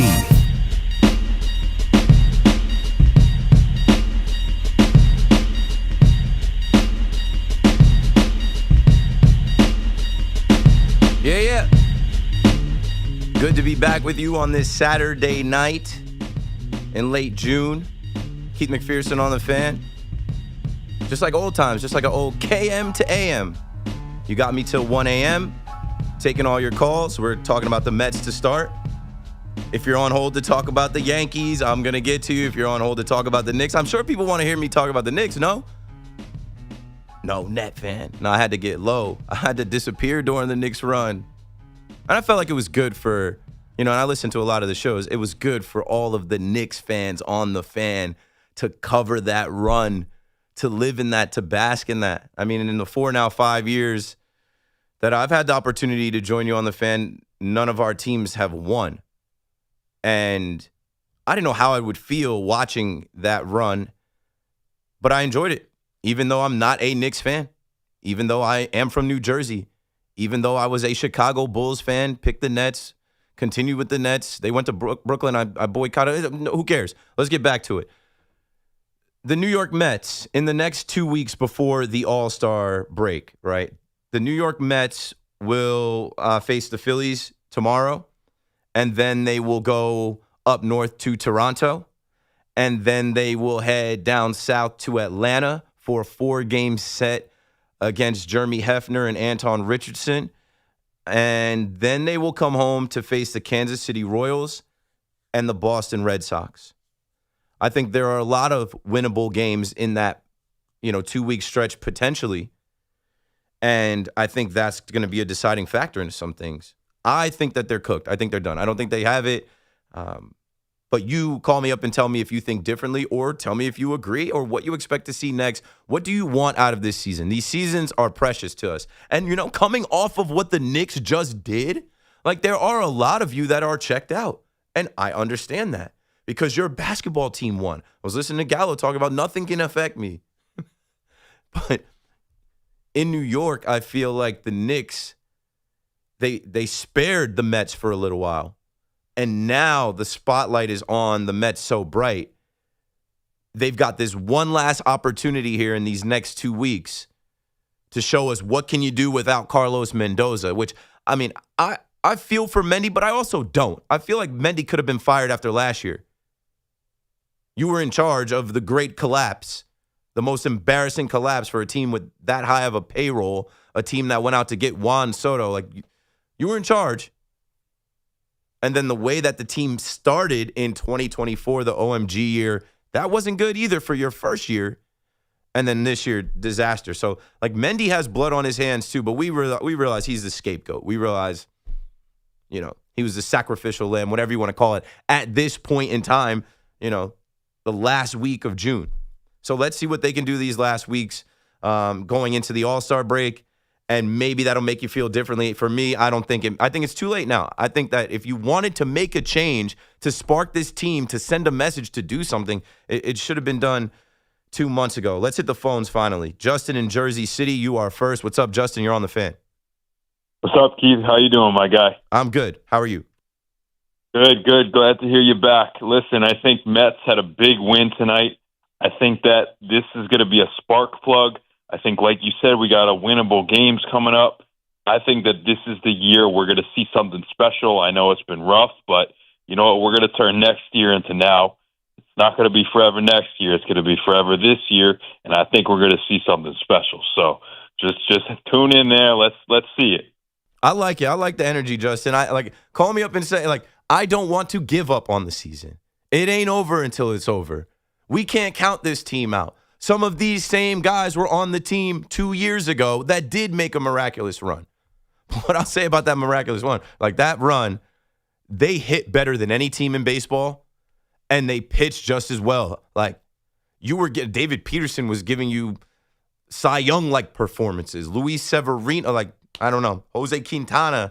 I don't see that happening now unless Nolan McLean is going to turn it on and be the ace that was promised. Freddie Peralta is going to try to, raise either his trade value or his stock for next year to get a long-term contract somewhere else. Christian Scott, I don't see it. I don't know. But now, obviously, getting the lineup back with Lindor and Soto and Bichette, and then you hope that Polanco comes back and he's a factor, and Luis Robert is on the mend, and maybe Semien won't take that long. And like Lindor said, hey, I think David Stearns did a good job putting this team together, a.k.a. I think David Stearns did a good job getting some of these guys up out of here that I didn't rock with, that I didn't really vibe with. And we all just haven't been healthy. We haven't played together. Well, hey, it's now or never, literally. Down in the A, my guy Greg on the fan with us. What's up, Greg? You got it. It's the Keith McPherson. I took a chance, brother. I said, because I'm always catching you at the end of your program. I just have to turn on the dial and say, oh, my man, Keith's coming on, okay? I can get a little combo with him this time. Been a while. How you been? Everything good? Yeah, I'm great. Good to be back. Good to hear you guys that called. Justin, I know. You, I know. I see some other familiar names, so we'll have a good time tonight. All right. Well, here's the take here. The Mets I feel they're cooked, but however, being a Mets fan and a baseball fan, because I watch all the highlights and stuff, the other teams, because you always want to know what the competitor's doing. I say they're cooked, but I say there's a chance they might not be cooked because I think it's great that they got this new manager. It's a different set of eyes now on the team. He played for the Mets before, so he's a former player. And what I did like today was the fact that he moved the lineup around, and that was something Mendy would never do. He seemed so inflexible. That was my frustration with Mendy. Like when Bo Bichette was struggling, right? I figured it's maybe because of the pressure of New York, and maybe that had something to play with it. And you figured they would have moved him out of the top of the lineup just to get his flow and maybe get relaxed. Mm-hmm. Would you agree or no? Yeah. Go on. No, go ahead. I wanted to. Yeah. Why not change the lineup at this point? And yes, when guys are struggling, you have nothing to lose in moving them around. Bo Bichette, he is a good hitter. He's going to hit. He's going to find, he's going to find pitches to hit. He's shown you in these last couple of weeks he can do it. We know he could do it. I'm not so sure about his glove in the field, but yeah, there's obviously an adjustment to New York, and the pressure of New York and being on the Mets is a lot different than him being in Toronto with the Blue Jays. And maybe he gets going now, and he's really worth the money that they're paying him, the $42 million. Yes, sir. And then the other thing I was going to bring up real quick with you, what I noticed was the reason why I say they're cooked and they might not be cooked. With my eye test with the Mets is, what I've noticed this year with them is that when they're in situation with runners and scoring positions, I think I mentioned this to you before, it's almost like the baseball 101 IQ goes out the window. Guys, first pitch swinging, getting out right away, especially when you're dealing with an ace. With an ace, you got to run up his pitch count. You can't just bail. There's been too many instances where they had runners in scoring position. Two guys walked ahead of the batter that comes up. It's 2 outs. And what does the batter do? He first pitch swings and he grounds out or pops up and they need Eric Chavez. They need Eric Chavez in their ear to tell them. And lastly, the funny thing was I spoke with Tommy Lugar the other night, and he kind of busted up laughing because I said something about the problem with the Mets was there was a lot of cosplaying going on, and he said cosplay, and then he explained it to the listeners out there. And I said David Stearns was cosplaying as a general manager. He's not charismatic at all. He may be good with numbers and stuff like that and analytics, but when it comes to maybe talking to people and negotiating, that's just not his bag. And I think he turns off a lot of people. And then I said Mendoza was cosplaying as a manager because, first of all, roster inflexibility. The other thing is, I think it got to the point where he couldn't inspire anybody anymore. And that's the vibe I was getting. And like I said, the thing what frustrated me was the roster inflexibility and the young guys being over aggressive at the plate, where these coaches should be pulling them off to the side. Say, hey, you're going to be facing an ace. Take a look at some pitches. Ronnie Mauricio is another one. He just kills me. The last night, the game before, every at bat he was hacking away at the first pitch and got himself out. And that's the key to the Mets being successful. You got to stop getting your own self out against these pitchers. Thanks for the call, Greg. Yeah, I mean, going back to what you were saying, just to get to the cosplay thing, with Mendoza, he was handed a puzzle with a few missing puzzle pieces. It's hard to put it together. He's trying his best, but you got to put Brett Beatty in the outfield. You got to put Mark Vientos at first base. So, Bo Bichette wasn't supposed to come here and play shortstop. He's got to play shortstop. Then he's got to bump over to third. Then he's got to go back and forth. So, the little things like that, and then even with the lineup, right? You're trying to keep certain guys' bats in the lineup. Obviously, they're always thinking about righty, lefty, lefty, righty. Mendoza was dealt a bad hand as far as the talent that he had to deploy. Injuries happened. It's tough. That goes back to David Stearns. You did not build the team with enough depth, especially because it's a new team. It's a lot of guys in here for the first time and a bunch of injury-prone guys. You did not think about that. Clearly, you did not have enough depth. And the young guys that are expected to come up, then you got to see Zach Short. It's just it's a mess. It is an absolute mess. Something that I had said in the offseason about the Mets, as the Mets and Yankees had completely different offseasons, and the Yankees were the run-it-back Yankees. Nobody's saying anything about the run-it-back now, right? Seems like running it back with Paul Goldschmidt, that was a good idea. Seems like you run it back and bring Cody Bellinger back, like I was telling some of you guys that cried and complained about, oh, this is all we're doing. He's a good player. You need that guy. Anyway, we'll get to the Yankees in the next hour. Stay on hold if you want to talk Yankees. What I'm saying is, in the offseason, the Mets said, run it back. No. We had this collapse. We're starting over. This is going to be the first time David Stearns really puts his fingerprints in this thing. And what we felt like as the offseason came together, it felt like he was freestyling this thing. It felt like he was just kind of, all right, oh, this didn't work. Oh, we didn't get Kyle Tucker. Okay, well, we can steal Bo Bichette from Philly. Cool. Okay, let's make a trade for this guy. We didn't get this. Let's trade for Luis Robert. Let's trade for Freddie Peralta. Let's send Brandon Nimmo packing, which I mean, I know it's going to take time to tell who lost that trade. I just feel like the Mets already lost that trade. And then not signing Pete Alonso back. Pete Alonso is a proven performer, a face of the franchise, a guy that, fans are chanting Pete Alonso's name with Devin Williams on the mound, a guy that you went to get, that you were in Milwaukee and you saw Pete Alonso make it make sense. So when we're talking about the cosplaying, and shout out to Loogie, After Hours with Loogie, Positive Tommy, Ticker Tape Tommy, something else, Tommy. I think I was listening to Tommy's show and he was saying that Carlos Beltran will definitely be the GM.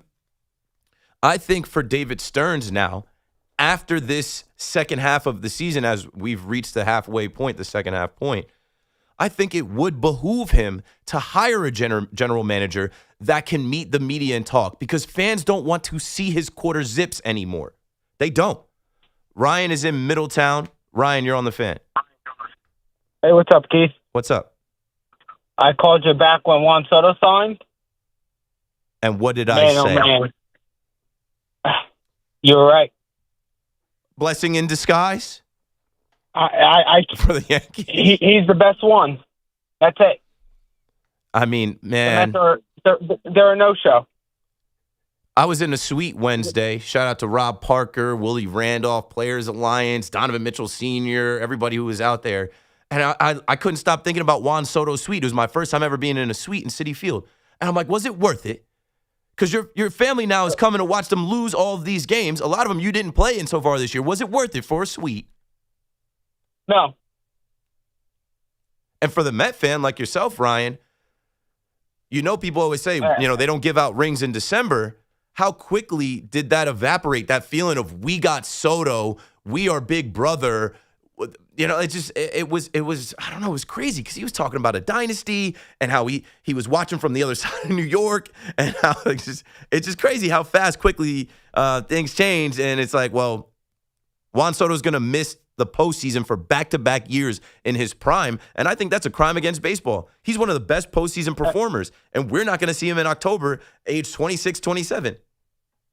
And Tommy wasn't wrong. We were all high on the adrenaline when he signed. We were all expected to win a World Series, and that you get rid of Alonso, you get rid of McNeil, you get rid of Nimmo, you get rid of all these players who were the core of the franchise, and now you throw them away for Bo Bichette, who's hitting like what?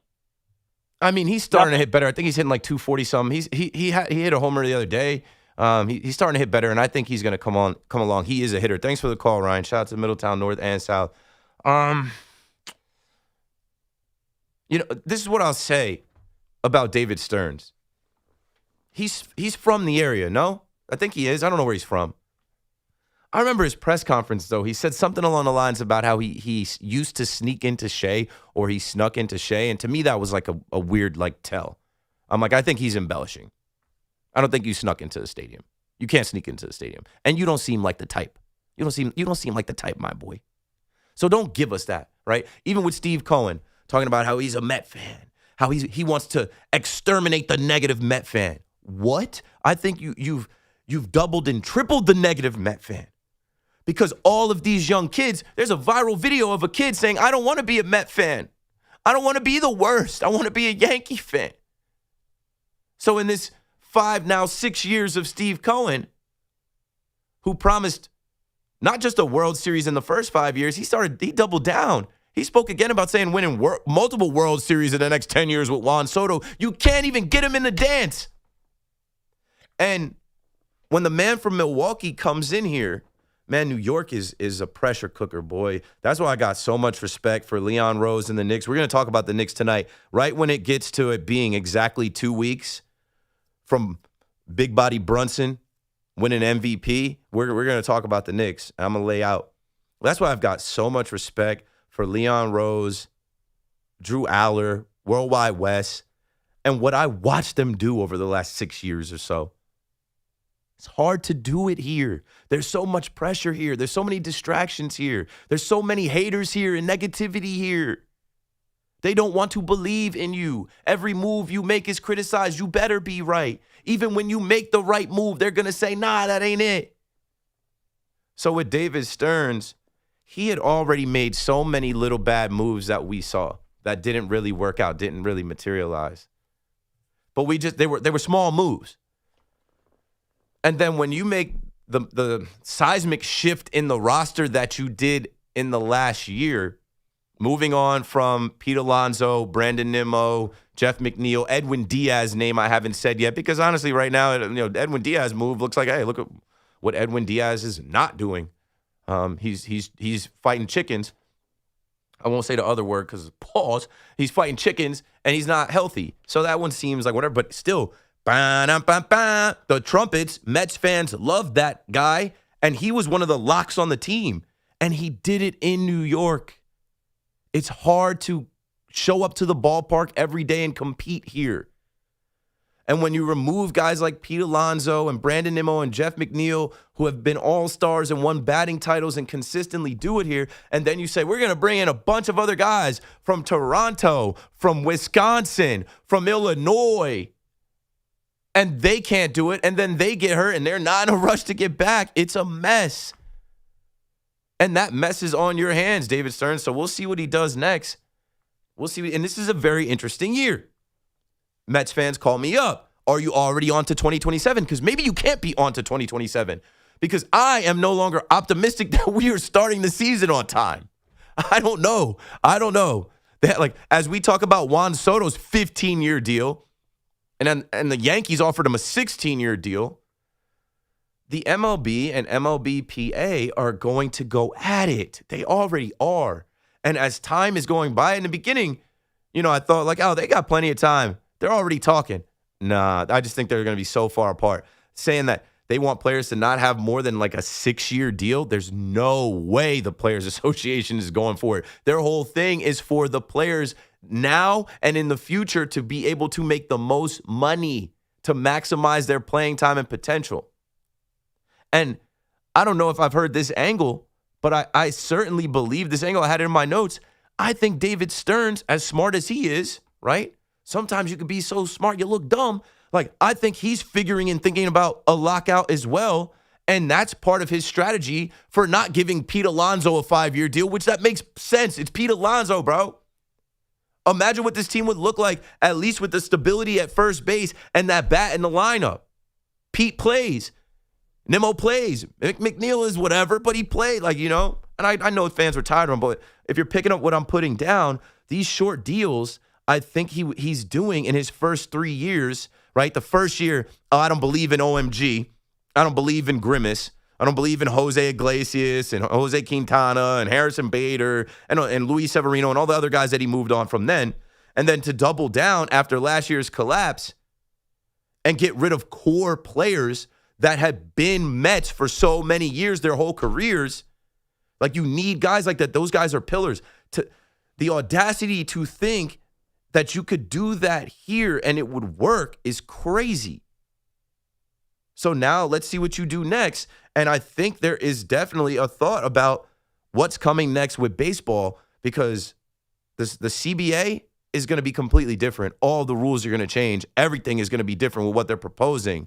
I can't call it exactly. I have no confidence that they actually figure it out in time. There will be a work stoppage on December 1st. You mean to tell me that these guys, these high-profile players and owners and every middleman in between, they're going to come together through the holidays of Christmas and New Year's and then get right back into it? Like, it's going to affect spring training. And then if it affects spring training, we just went through this in 2022. If it affects spring training, it affects ramp up. It affects the start of the season. They will probably write into the next CBA that they want a 125 game season and not 162. Then I don't know. I don't know where we're going. Mike is in Flatbush. Mike, talk to us. You're live. Pete, thanks for taking my call, man. It's great to hear you. I wish that you were. I know the situation is what it is, but even if it was like regular every other week or whatever, it would be great. I'll be back next Friday or Saturday. I think the Friday into Saturday morning, I'll be back. So, yeah. So, yeah, before I get to my CBA point, it's crazy that fans are getting thrown out for signs and at Citi Field. You know, like Cohen, I think, is taking a wrong page from Dolan. You were talking about the Knicks and like that bad side of Dolan who didn't get out of the way and still is, you know, real like sensitive about what the fans are saying. Mm-hmm. And by the way, there's a lot of Phillies gear in that clip that I saw. So there were a lot of Cubs fans at the game I was at. They were chanting PCA loud. I'm like, this is another one. He's a guy that's supposed to be a Met. I don't know. It's bad. Ouch. Listen, the lockout is happening. You can just tell based on what the owners are proposing in these bargaining sessions, man. And it's in the context. So the context is the $245 million cap. And that's, you said 6 years. That's if they come back to the same team. It's 5 years if they go to a different, if they sign a free agent contract with a different team. What? No, that's crazy. They'll never do it. The players will never agree to that. And players, they said that another proposal was players from the U.S. can't be drafted until they're 20. So they delay free agency even longer. I mean, all of these are just, it's like grenades that they're throwing, and the MLBPA is, I don't know what their plan is. I know that there's a PR game here, and I just don't see them coming together in the middle. And they start there. They start with the ridiculous propositions that are never, and then they slowly start to make their way down. That happens in all negotiations. We're going to start here, and then over the next 5-6 months, whatever it is, we'll try to meet in the middle. But I just think they're going to be so far apart and not have enough time. And, you know, we're going to be on the outside looking in as baseball fans. Like, I'm glad I got into hockey. I love the NFL, NBA. I'm going to have to pick something else up. I'll be watching WNBA during next year's baseball season. Are you watching the World Cup? I am.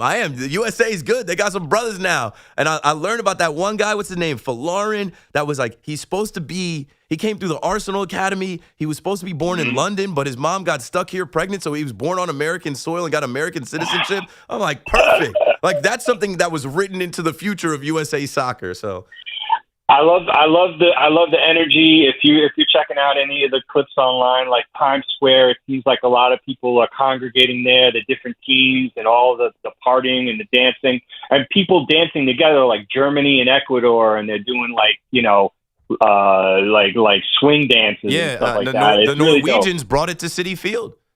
The Norwegians were partying during that doubleheader like the Mets were winning. They didn't know any better. They weren't going to let the Mets ruin a good time. Thanks for the call, Mike. Yeah, I have some stuff in my notes about the labor stuff, but nobody wants to really get that deep into like that. That's not fun. I mean, it's not fun to talk about losing and where the Mets are either, but this is WFAN, this is New York City. We're obviously going to do that. We're also getting to the Yankees. I see Yankee calls coming in, and I got you, of course. But I feel like with Bruce Meyer and what I've heard him say and some of the things that I'm reading and even the statement that went out, here's one of the statements that was on Instagram, and I'm just like, bro.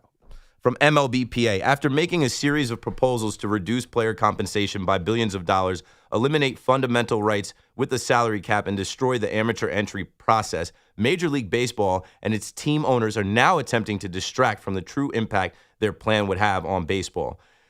These misleading offers are designed to look like improvements, but are of little or no value given they are expressively conditioned on agreement to the league's cap system, which eliminates the free market and ensures gains for one player only come at the expense of another. I'm not going to keep going into it, but this whole thing is written out. Like they're using, what I'm saying is they're using social media and Instagram, and they're playing the media. And we have more media than ever with social media and content creators and influencers and podcasters and all of this stuff. They're already using the media to kind of paint one of another. And it's going to get nasty. It's going to get nasty. So they break down MLB's proposal from June 25th. And it said the league also introduced a litany of additional restrictions on player rights, including salaries, contract length, performance award, and signing bonuses. While MLB claims to be acting in the interest of fans, their proposals thus far are entirely consistent with owners' long-held goals, suppressing players' salaries and maximizing club profits. They're not going to do this. This is the whole point of having a Major League Baseball Players Association. Keith McPherson on the Fan. That's me. Hi, hello. KM to AM. We will do this until 1 o'clock. We're 1 hour in. I have not started to talk about the New York Yankees losing their last 3 games, losing the series to the Boston Red Sox in Fenway, that stupid dimension old ballpark with small seats. It's okay, but it's not okay. We will talk about everything from the lineup to the pitching and the injuries and everything with the New York Yankees. I get it. It's okay, but it's not okay. They're not in sole possession of first place anymore because some of you were on that, they're still in first. They're not in first because if you're paying attention to the Rays creeping up, the Rays just won 4 in a row. I got a break. It's 10 o'clock. So Yankee fans, stay tuned. Mets fans, I will still take your calls. And then when we get to 11, I'm probably going to spend that whole hour talking about the Knicks run. I wasn't on. I think I was on once in May or April or 2 or 3 times. Like, I wasn't really on to lay out on what the Knicks just did. And that will also lead me into what the Brooklyn Nets need to do. KM to AM returns right after this. It's the Carton Show with Craig Carton and Chris McMonagle. Afternoons 2 to 7 on the Fan, 101.9 FM. I think David Stearns is coming back next year. He's got 2 years left on his contract at $10 million a year. I think he's coming back. I think he gets one more crack at building a franchise that you Met fans will be proud of. Because you are rightfully so not proud of this team. Get the Carton Show on demand. Available on Apple, Spotify, wherever you get your podcasts, and the free Odyssey app. This summer, cool down with Dunkin' Refreshers. Sip on black cherry or try the all-new pink pineapple. Or try one of their flavorful fan favorites like mango pineapple or strawberry dragon fruit. All of them are ice cold and refreshing. Dunkin' Refreshers are the perfect afternoon pick-me-up, a whole lot of flavor and very refreshing. It's a sip of summer, only at Dunkin'. Dunkin' Refreshers are fruit-flavored, contain 0 to 1% fruit juice. Terms and exclusions may apply. When it comes to family law, a lot has changed in recent years, so assumptions can be costly. If you see or sense a change coming in your family life that could have legal implications, it's important to know where you stand. Getting good legal advice early is never a bad idea. I'm Joe Cordell of Cordell & Cordell. If you or anyone you know is facing a family law issue, start with a consultation. Visit CordellCordell.com. 866-323-7529, 250 Pele, Saddlebrook. Diana Magala, licensed in New York and New Jersey. Joseph Cordell, licensed in Missouri and Illinois only. You've probably heard all those ads for life insurance. Just a few dollars a day, apply online in minutes, no medical exam. Simple, easy, and cheap, right? Now you're thinking, maybe I should get a quote. Well, smart thinking. Everyone should have life insurance. But here's what they don't tell you. Those few dollars a day rates, they're for young people in perfect health. That's why everyone calls Big Lou the 50 to 60-year-old not-so-perfect candidate. Like you. You take prescription meds and you're overweight. Winner, fried chicken dinner. Well, Big Lou works with life insurance companies that want people like you with no surprises after you apply. In fact, if you're a 50-year-old guy with a few health glitches, Lou could probably find you $1 million of term life coverage for about $200 a month. So yeah, you need life insurance. But unless you're young and healthy, you gotta call Big Lou because he's like you, older, heavier, and on meds too. Get a quote right now at 800-700-6898, 800-700-6898, or biglou.com. And the match is about to begin. Most of the team is out with COVID-19, so there'll be some substitutes tonight. What's this? We have an unexpected guest on the field. It's a dog. Well, they could do with extra players. She's going for the ball. Are front paws hands or feet? Soccer season is full of surprises, and COVID-19 could be one of them. If you test positive, prescription medications may help. Ask your doctor if they're right for you. Learn more at PfizerForAll.com. Sponsored by Pfizer. Skechers elite athlete OG Anunoby has been making history on the basketball court. Anunoby tips it in. Unbelievable. What a shot. He's been balling out in Skechers high-performance basketball sneakers, and the world is noticed. But how does OG train off the court to keep in peak physical condition? Hands-free Skechers Slip-ins Aeroburst. They help prepare OG for the physical demands of playing at a championship level. Get your pair of Aeroburst for only $165 at a Skechers store, Skechers.com, or wherever high-performance running shoes are sold. Looking for the best value on new tires? Get to Town Fair Tire. We honor every valid manufacturer's and competitor rebates and give you the guaranteed lowest price. Nobody beats Town Fair Tire. Nobody. Town Fair Tire. Hey, Yankees fans. Join us at Yankee Stadium on Friday, July 3rd for a very special night. Fireworks Night, presented by Baby Ruth.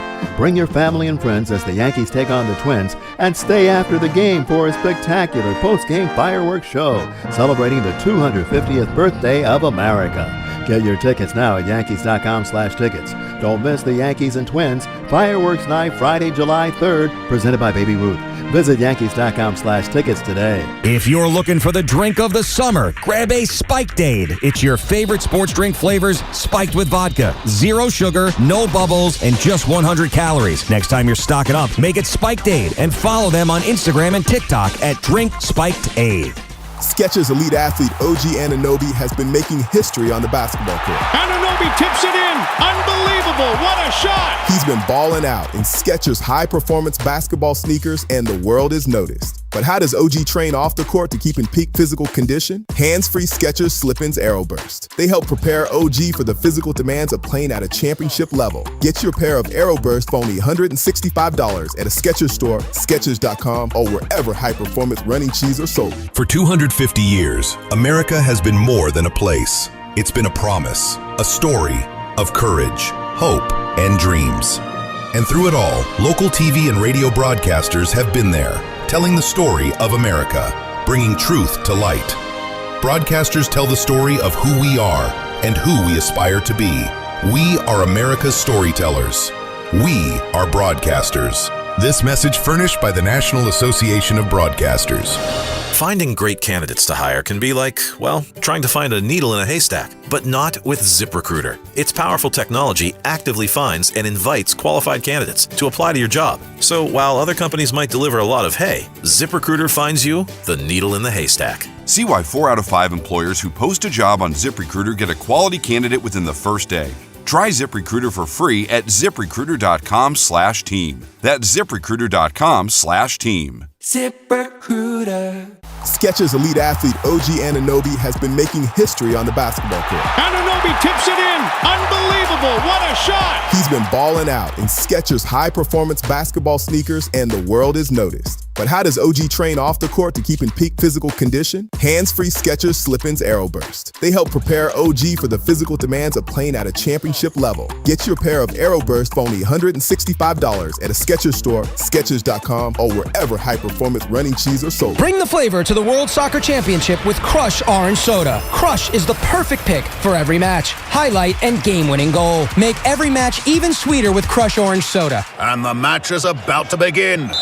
Most of the team is out with COVID-19, so there'll be some substitutes tonight. What's this? We have an unexpected guest on the field. It's a dog. Well, they could do with extra players. She's going for the ball. Are front paws hands or feet? Soccer season is full of surprises, and COVID-19 could be one of them. If you test positive, prescription medications may help. Ask your doctor if they're right for you. Learn more at FIRED.com. Sponsored by Pfizer. The Colonel's cooked up a new $10 bucket of the day just for you. Monday, 24 nuggets for $10. Tuesday, 8-piece fried chicken for $10. Wednesday, 10 wings for $10. Thursday, 8 tenders for $10. Friday, 24 nuggets for... Ooh, you guessed it, didn't you? $10. The $10 bucket of the day deal. Every weekday, only at KFC. It's finger-licking good. Prices and participation vary while supplies last. Not available on third-party ordering platforms. Tax extra. Start the day with Boomer and Geo. Mornings 6 to 10 on WFAN. WFAN FM, WFAN FM HD1 New York, an Odyssey sports station.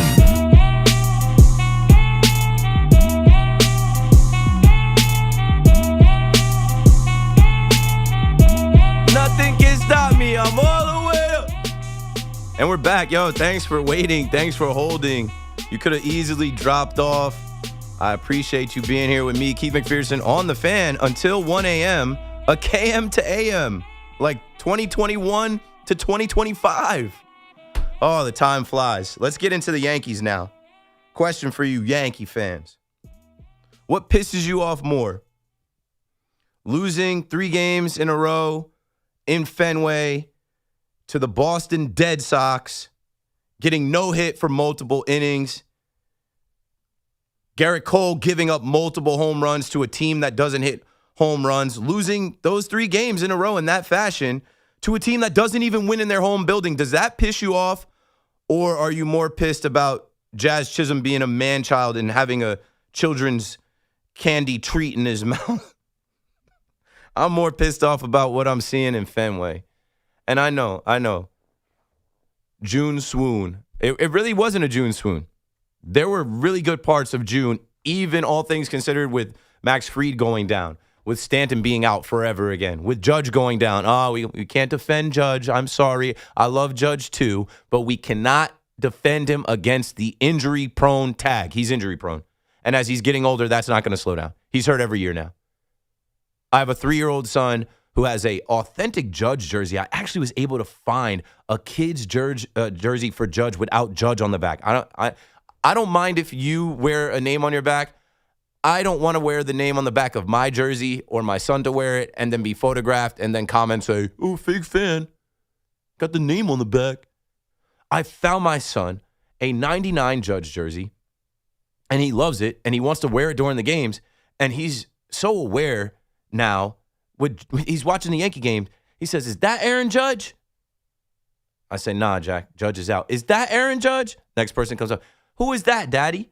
I'm like, it's not Judge, bro. Judge is hurt. What do you mean Judge is hurt? I'm like, shout out to Joe's McFly's son, Noah. When Joe's McFly's son, Noah, was young, there was a video that he put out where he brought his son to Yankee Stadium, and his son asked, he said, Judge is not here? It's like every other year, Judge is missing for a period of time, and the kids got to just deal with, like, Judge is not playing. Judge is not here. So can't defend that anymore. And I'm also not going to defend some of the lineups and things, but I'll say this. Injuries happen, and we are playing guys out of position, and we are relying on guys to do things, and the lineup's going to change or whatever. I don't think it's a June swoon because, like I said, there were very good parts of this month. Starting off, going to Cleveland after losing to the Guardians and going and sweeping Cleveland in their building, a team that, was considered a better team, a good team, above 500 team. Going to Toronto, the Rogers Center, which has been a house of horrors, the team that owned us last year, which also I have PTSD from last year about losing these games. We were 1 game short. We need these games, man. Can't lose a game all off of unearned runs, man. Sorry for yelling. Sorry. I try not to yell at you guys. There were parts of this that were good. the White Sox series, right? The White Sox come in to Yankee Stadium, a first-place team. A lot of buzz around, the Montgomery kid, Colston Montgomery, their shortstop, and former Yankees like Randall Grichuk and Andrew Benintendi, and what those guys have done on the south side of Chicago. And we smacked them. We put up 12. We put up 10. We put them down. And then you lose some games here and there, and then to the Reds, Cincinnati Reds at home. But I felt like that was bound to happen that weekend. It was a holiday weekend, Juneteenth into Father's Day. They gave out Judge bobbleheads. That was a setup for failure. And then you lose the first game in Detroit, but you win the game with Skubal on the mound. 888-808-1019. Any Yankee fans out there interested in Tarek Skubal after watching Garrett Cole struggle? Which, I don't know if it's just me. When they called up Elmer Rodriguez and they gave everybody that extra day, and then even in that game in Detroit where Jazz was fixing the mound and there was a delay, I always just think about Cole. I remember Cole being mad at Billy Crystal because Billy Crystal was on the field opening day and it messed up his rhythm and his routine. Cole is such a creature of habit and a freak when it comes to, his baseball stuff. Is Cole thrown off now because there was an extra day, or is it just his Tommy John surgery? I'd like to have the Tarek Skubal conversation with anyone who would like to have it. Call me up. I don't think that's exactly what the Yankees need. The Yankees need to get healthy. And right now they're not healthy. Right now they're relying on young guys. They're relying on guys playing out of position. And, even a guy like Will Warren, who, TWTW, the will to win, the will to Warren. I think Will Warren was 7-1. We were winning those games with Will Warren on the mound. He has not been the same. It started to catch up to him. He's starting to look like he looked for parts of last year. Ryan weathers the storm. Sometimes he doesn't. Sometimes he does. Stormy. I heard Boone call him Stormy. I got to call him Stormy now. Stormy, Judgy, Wellesley, Cabby, Volpe. Shout out to Volpe. How do you guys feel about Volpe? I told you. I know I was on in the winter more often. In the winter months, I was telling you guys, don't quit on Volpe because the Yankees aren't quitting on him. Volpe's not done. He's going to play, and he's going to help this team. And I also told you about Caballero. There's a point in time where I told you Caballero is nobody's everyday shortstop. So some of you that were, romanticizing him playing more games at shortstop than Anthony Volpe this season, it was never going to happen. And with injuries, you got to throw him in left field. With injuries and sickness, Ryan McMahon, you got to put a Med Rosario at third base. And ball will find you. It is baseball. So Yankee fans call me up, ask me your questions about the lineup, multiple lineups. The Yankees always, and a lot of teams in baseball change the lineup. Look at the Mets, whatever. The Yankees are going to change the lineup because there are different guys there. They believe in their analytics. They believe in their numbers, lefty, righty, lefty, whatever. But this stretch, specifically against the last place Red Sox, who are one of the worst teams in baseball, having one of their worst years of all time, they fired Alex Cora, who was the boogeyman for Yankee fans. This is Chad Tracy over there doing this now. This is their World Series. And you know what I always said? I've never been to Fenway because I could never find a good time. This would be a miserable time to go to Fenway. Just when you're thinking that the first place Yankees are going to go up there and do damage, they're getting no hit. They're making the Red Sox young pitchers look like aces of the future. They're not. Connolly early and Peyton Toll had a flu game against us. And then I'm home watching the game today. I'm like, Jake Bennett? I'm like, what is going on? And I know what's going on. Without guys like Trent Grisham in the lineup, Judge in the lineup, Stanton in the lineup, and guys that you are depending on like Cody Bellinger and Ben Rice, they're going to have their dips and ebbs and flows too. It's not a June swoon. It's just baseball. If you win 100 games, you have to lose 62 of them. It is going to happen. But it seems like a lot of things are happening at once. Shout out to Jazz, who won us that game after the lollipop, oh, lollipop. And then, Tarek Skubal, Paul Goldschmidt owning him. They were due for a dip. And here is the dip against the Boston Red Sox, where weird and wacky things go on in Fenway no matter what. And I don't have any other rhyme or reason for it, but I'm not going to tell Yankee fans not to be mad. I'm not going to tell Yankee fans to relax. I'm not going to tell Yankee fans to say, oh, they're hurt. No, they should be able to beat the Boston Red Sox no matter who's on the field, in my opinion. 888-808-1019. Robbie, thanks for holding. Robbie and Lennox, you got it. You're on. Hey, Keith, thanks for taking the call. Great to speak to you. It's really nice to have you back at this time slot. So, well, a couple of things. When I emailed you today, I was talking about the way the lineup is constructed in terms of just the batting order. See, here's what I don't understand. The other night, Anthony Volpe, was batting ninth. That makes sense for a guy who's hitting about, 255, 265. I mean, to get in front of Goldschmidt. But putting Goldschmidt up first makes no sense. I mean, Ben Rice is batting, I think, over his last, 4 for 31?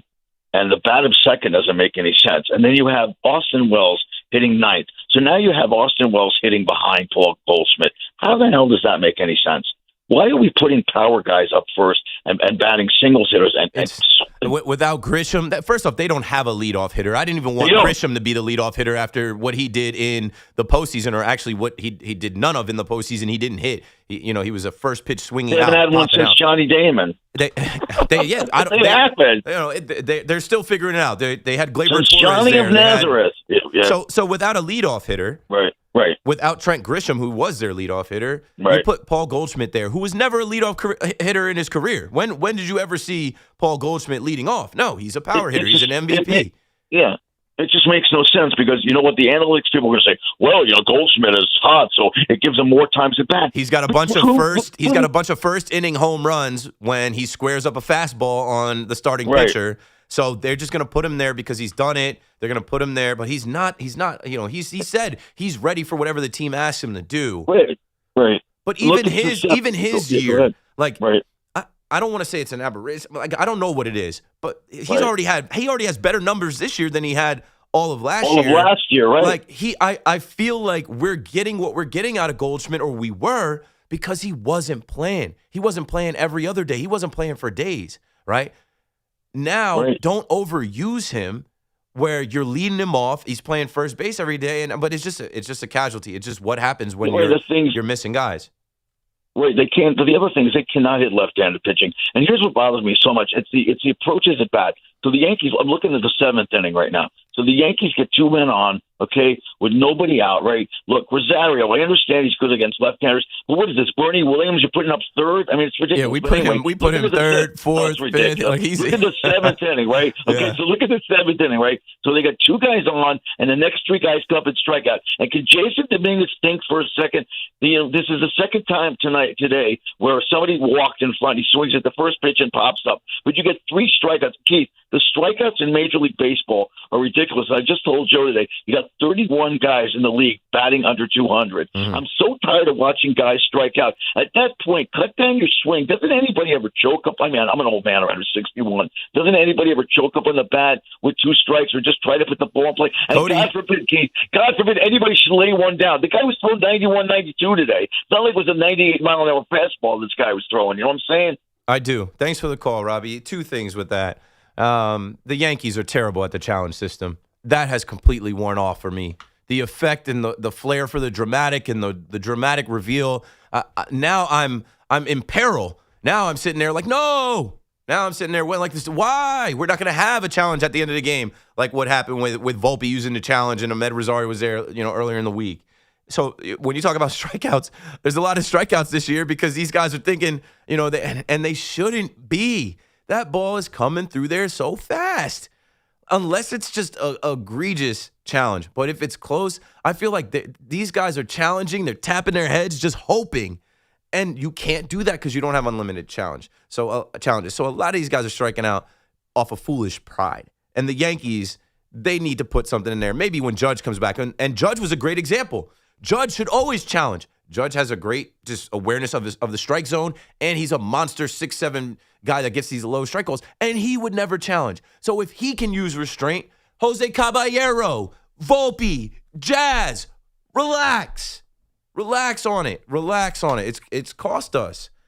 And then another thing that has cost us, and as I'm watching these perfect innings and these no-hit innings and these innings where these pitchers are throwing 9 pitches, I'm like, these guys are going up there trying to be Judge, trying to be Stanton, trying to hit the ball out of the ballpark. In Fenway, they're swinging at everything.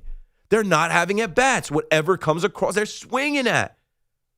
Boone, talk to one of these guys. Somebody, say something.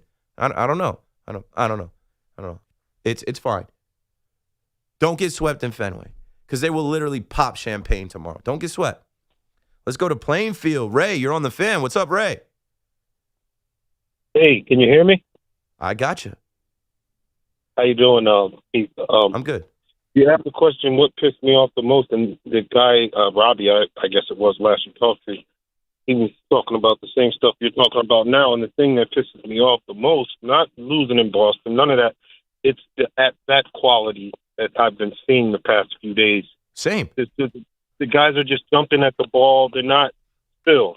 No one's really in a groove right now, and it kind of looks ugly. There's no rhythm. They're out of whack. And if Ben Rice can't save us with a home run, or Cody Bellinger or Goldie, these other guys that are not them are going up there swinging out of their shoes, and they're not having at-bats. They're not seeing enough pitches. That's why these guys are so efficiently mowing us down in this series. They're not making them work. They're not spitting on pitches. They're not like, it's just, I don't know.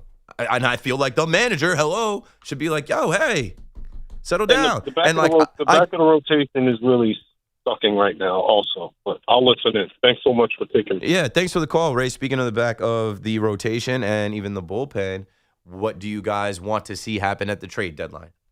I'll do it before, I'm getting some calls. The Tarek Skubal conversation, what are they looking for? If it's George Lombard, then the phone gets hung up for George Lombard Jr.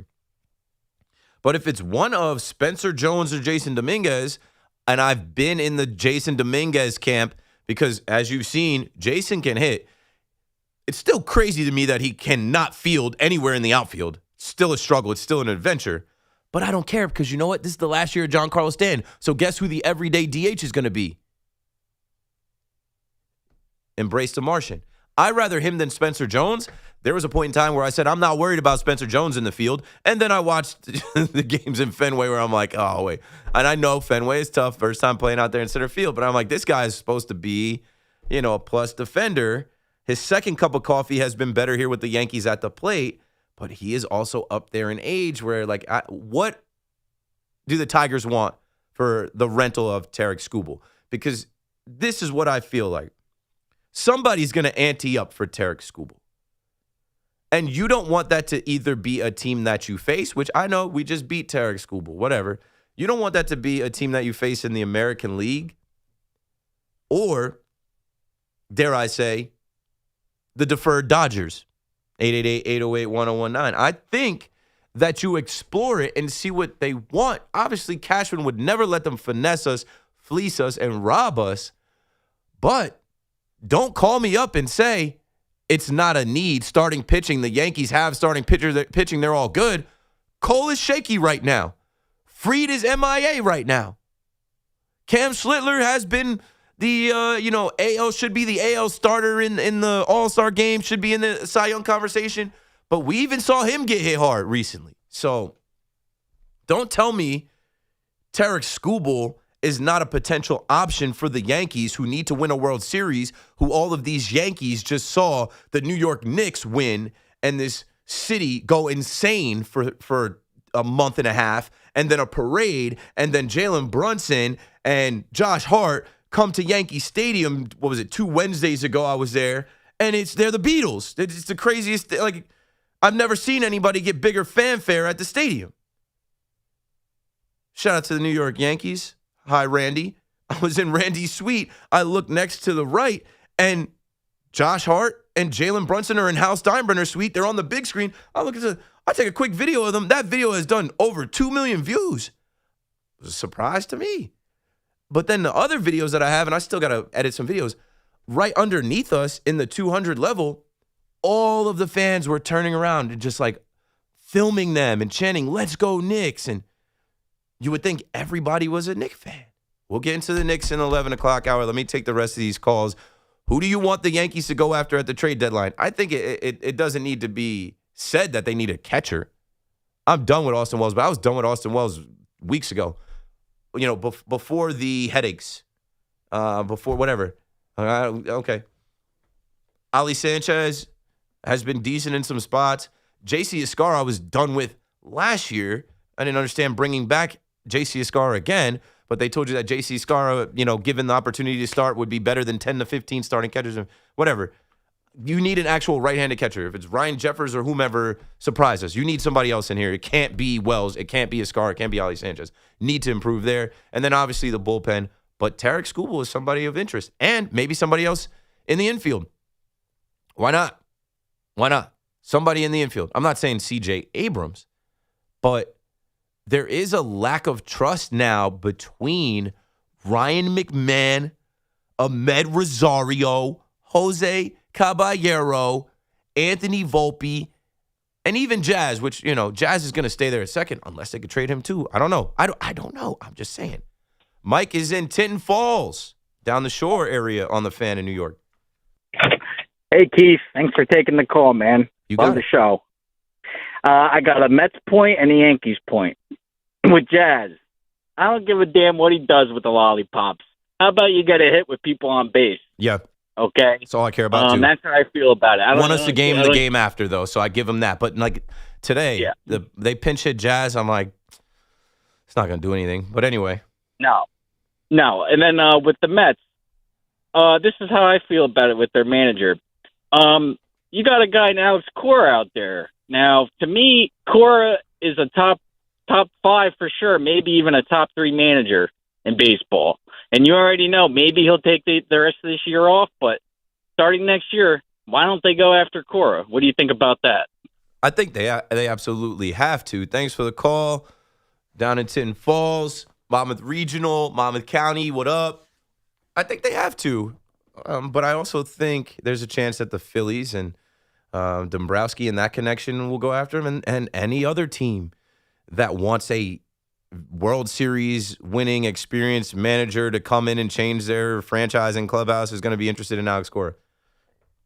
He's going to have his pick of where he wants to go. Even though he's a bona fide cheater, he'll have another option of where he wants to be. The Mets, I don't know. I think I mentioned Albert Pujols jokingly because Albert Pujols put out there that he'd want the job. Kai Correa was someone that we thought would get this interim opportunity. Man, David Stearns better nail the manager. He better nail whoever the next guy to come in here and, lead the Mets is, or it could lead to his firing. Like that quickly.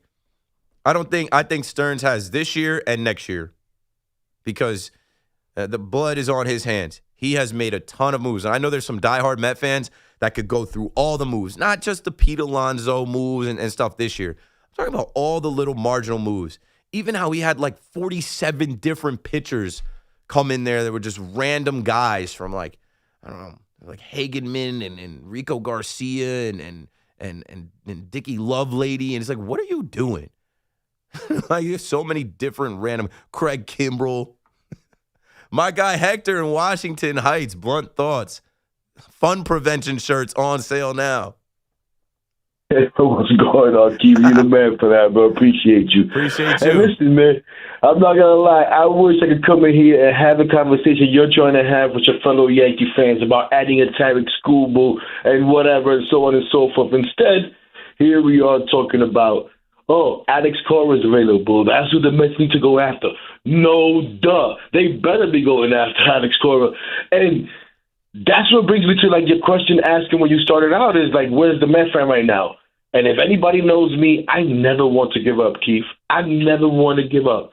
But you watch today, and today's a game that I'm pretty sure David Stearns and his analytics department, and this is how they envisioned it. This is how they drew it up, right? You even had one of the young guys come and contribute and give you the RBI hit. They put you up 4-2. Beautiful game. But what does it all mean? Is it too late for us to have fun?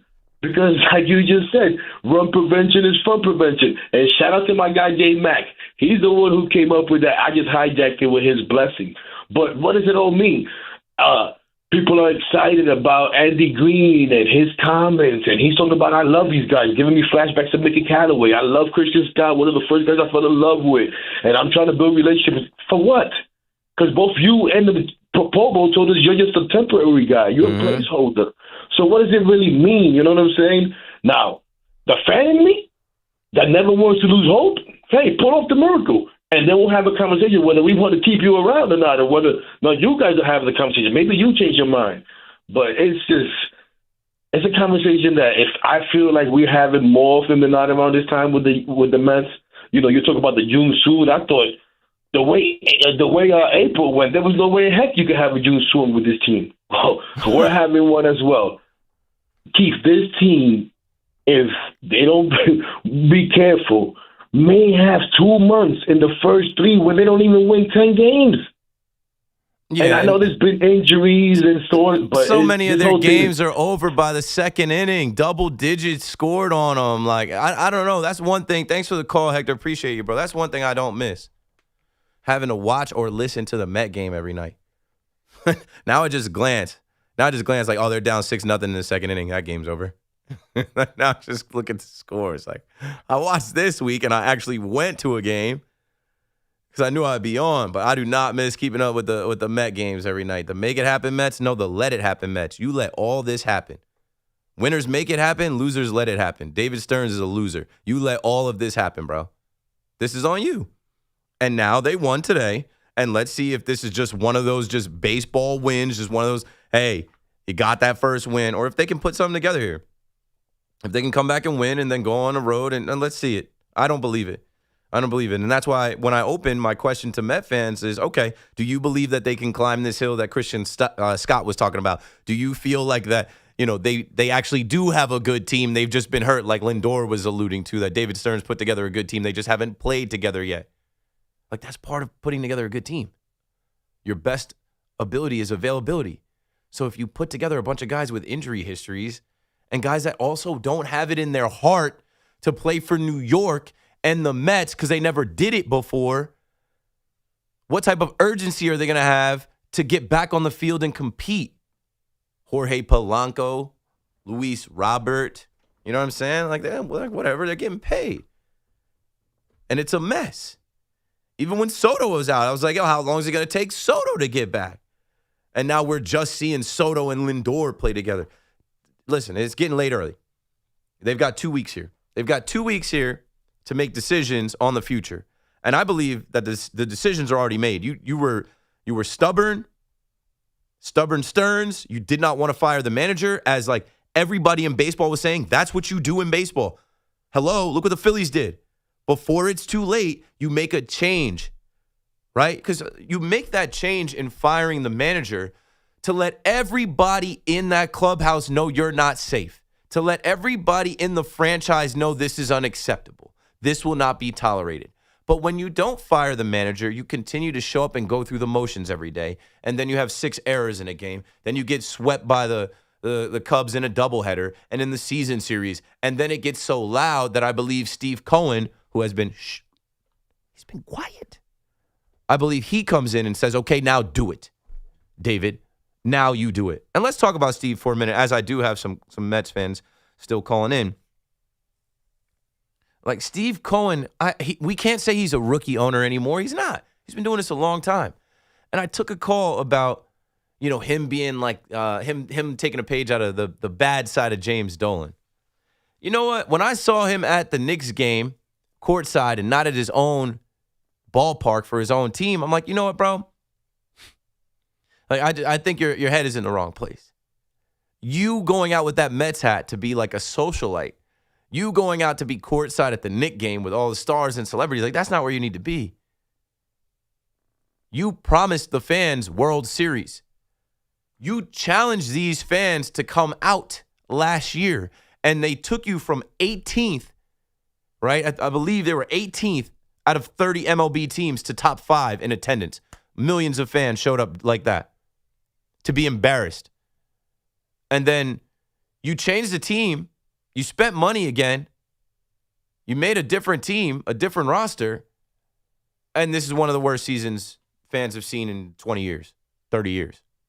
On the 40-year anniversary of your last World Series. So I feel like Steve Cohen came in and made that decision because we just heard from Stearns earlier in the week or weeks before about, kind of being behind Mendoza. But that's done now. So now the target is directly on Stearns. Steve Cohen is not going to get, like I saw somebody, he should sell the team. He's not going to get rid of the team. But now David Stearns, it's on you. You're getting paid $10 million to be here. Boy genius, boy wonder, fix it. And fix it right now through Andy Green and compete. Put a better product out there on the field because fans pay a lot of money. I pulled up to Citi Field with $50 to park. Luckily, somebody sent me a parking pass. No way in any realm was I going to pay $50 to park at Citi Field. but a bunch of fans did to watch them get swept. And then what they did with the doubleheader, making it a single admission doubleheader and not calling the game, I'm like, what is going on, Steve Cohen? This is you. Now we're looking at you. David Stearns, I'm sure, had a hand in that. But you got to do right by your fans. These are your customers. These are the people that are putting money into the New York Mets.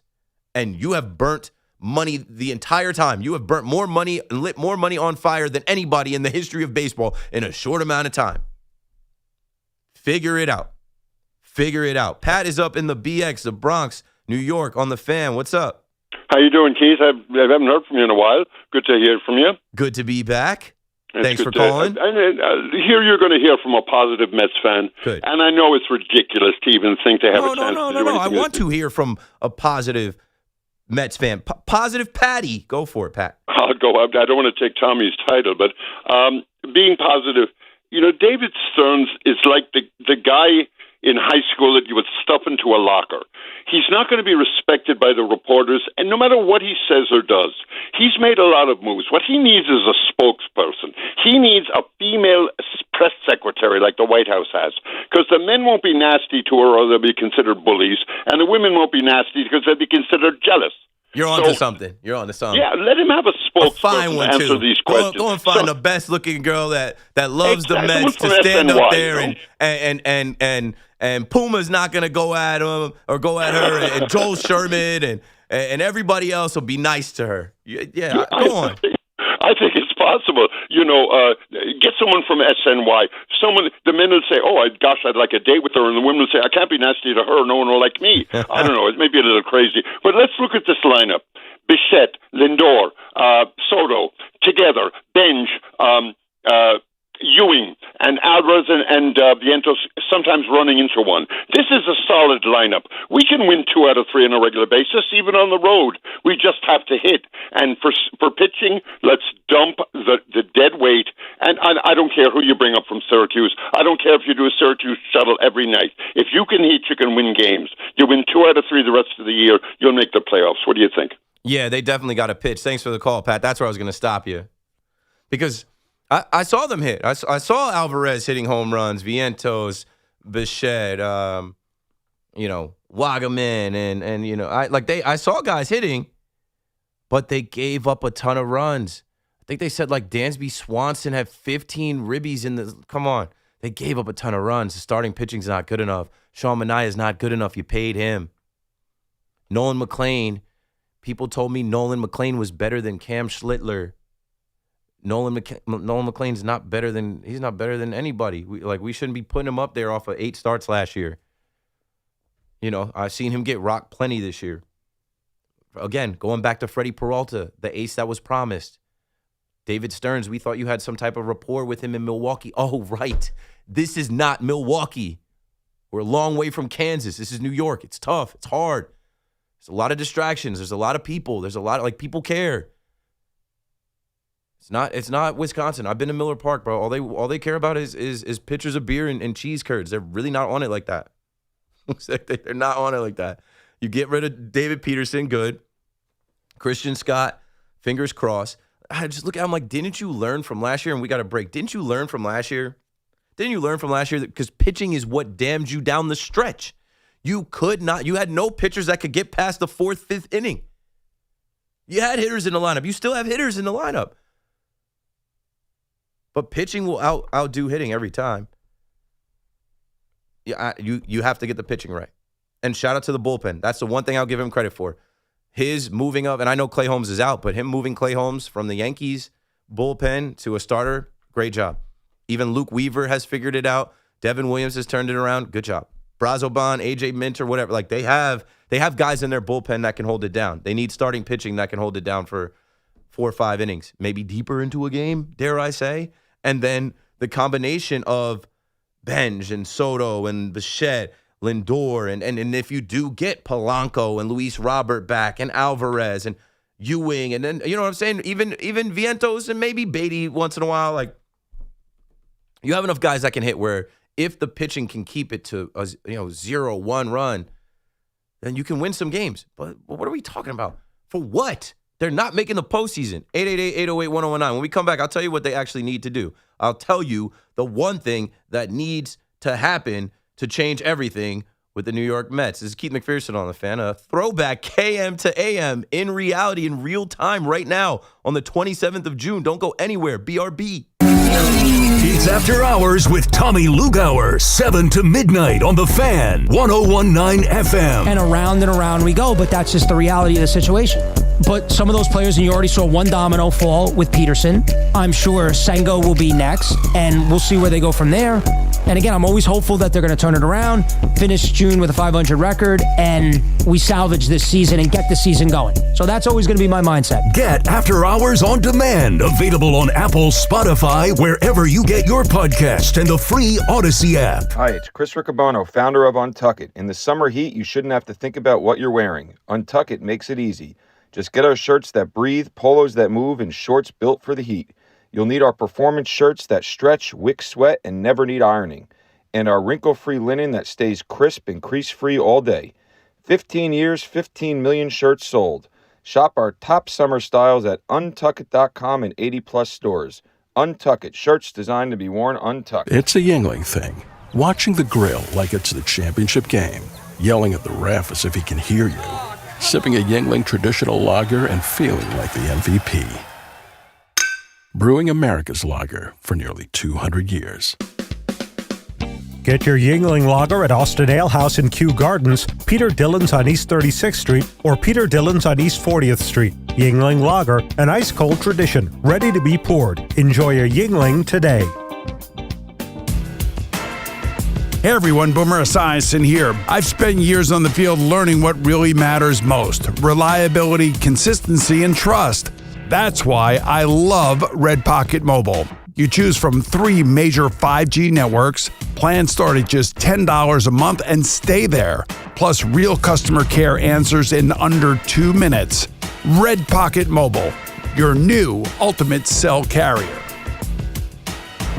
Everybody knows Town Fair Tire is New England's largest name brand discount tire dealer, beating all the local competitors with our guaranteed lowest prices. And now, with over 120 stores throughout New England, we beat all the competition, including the warehouse clubs, the online sites, and the local dealers. Yes, we beat them all with the absolute guaranteed lowest price on name brand tires. Nobody beats Town Fair Tire. Nobody!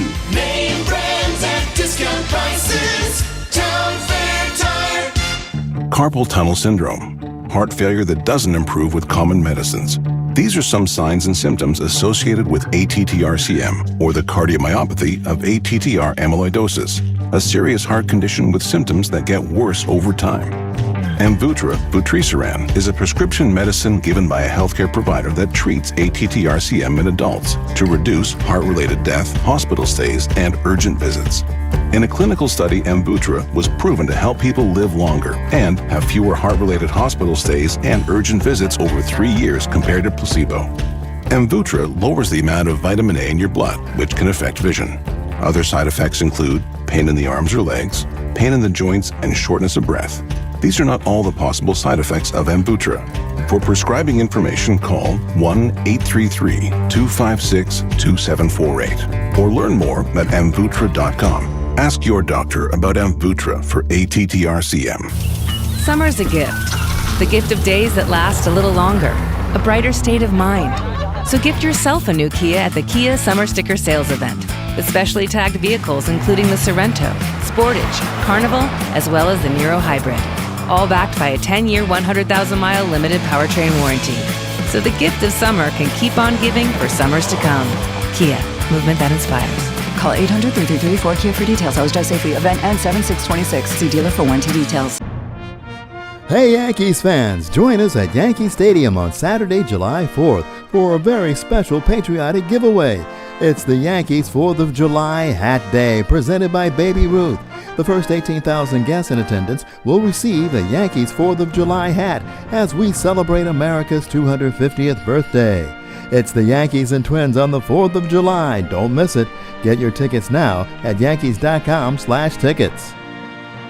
Skechers elite athlete OG Anunoby has been making history on the basketball court. Anunoby tips it in. Unbelievable. What a shot. He's been balling out in Skechers high-performance basketball sneakers, and the world is noticed. But how does OG train off the court to keep in peak physical condition? Hands-free Skechers Slip-ins Aeroburst. They help prepare OG for the physical demands of playing at a championship level. Get your pair of Aeroburst for only $165 at a Skechers store, Skechers.com, or wherever high-performance running shoes are sold. Your New York Yankees are chasing another championship. Talk Yankees baseball with the Fan at 888-808-1019. The WFAN phone line is powered by Paramount Plus. Paramount Plus presents the biggest summer in UFC history.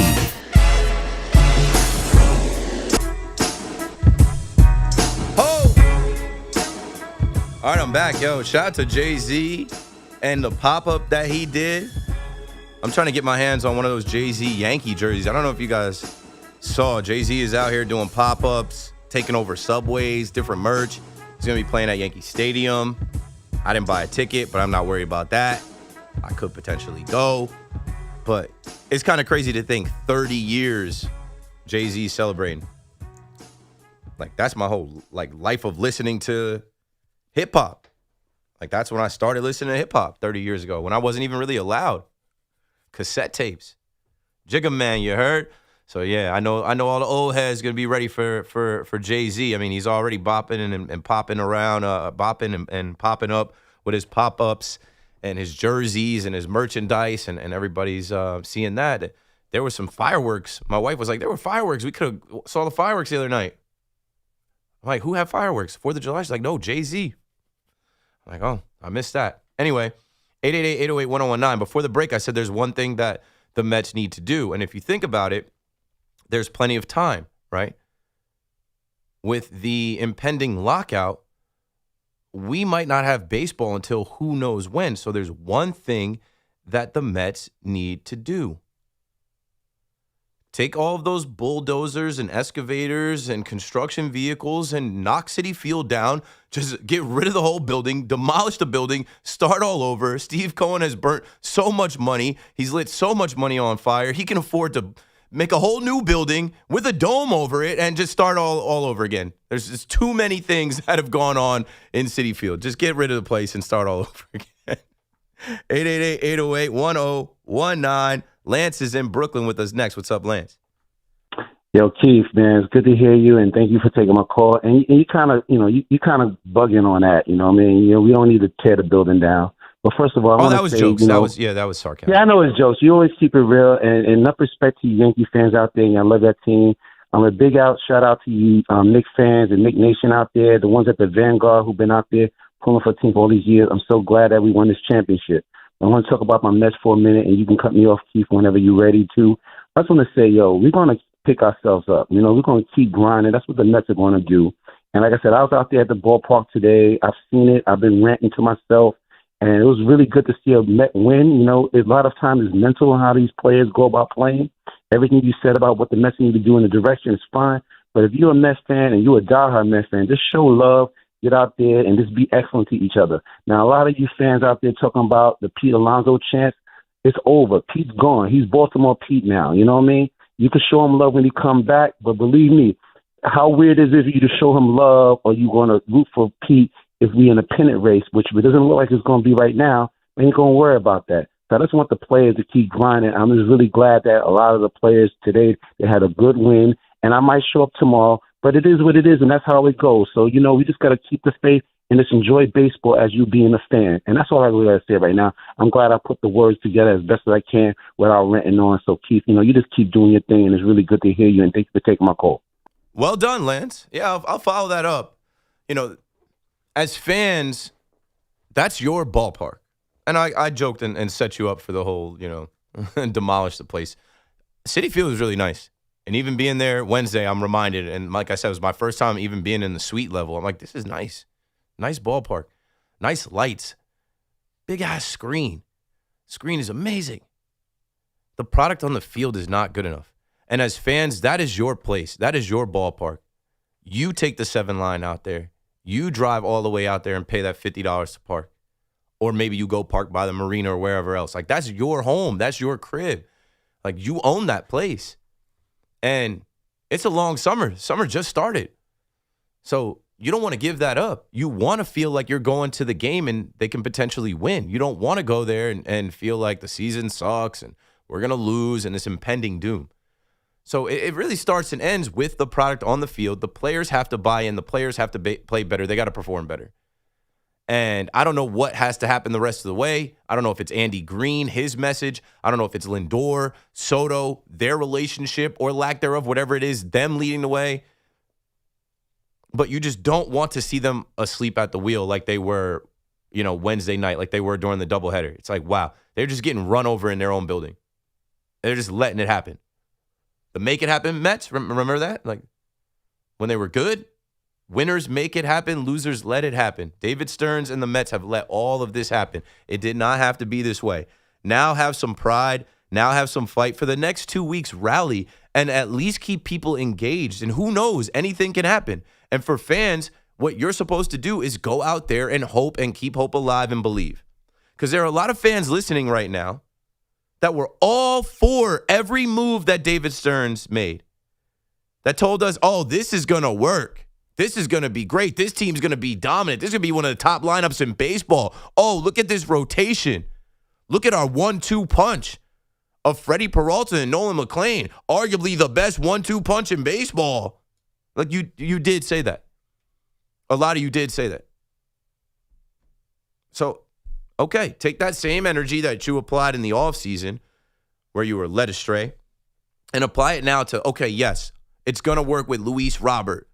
Change of scenery with Luis Robert, a healthy Luis Robert. He's going to be good. Jorge Polanco, who's also a postseason performer that we're not going to get to see in the postseason with the Mets, making a ton of money.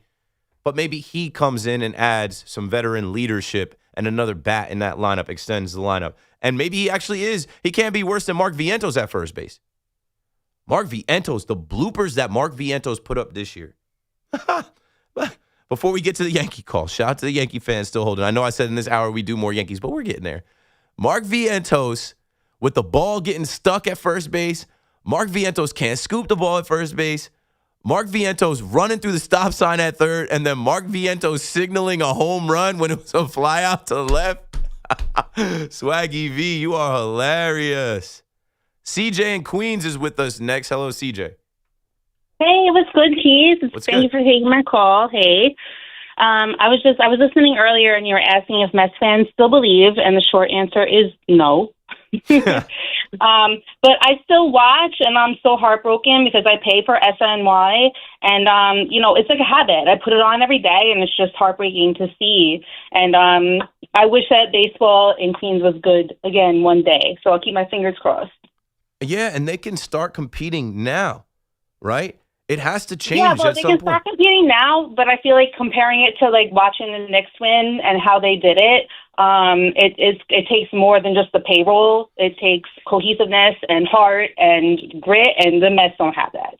So, thanks for the call. I would not compare them to the Knicks at all outside of the color scheme.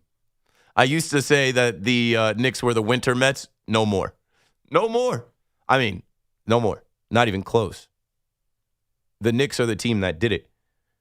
How many days and nights did you listen to WFAN? And who's going to be the next team to bring a championship to New York? What team is going to end the drought? I always said the Rangers, and then the Yankees, and then maybe the Knicks. Because I just thought that in the NBA, there's just too many good players and teams.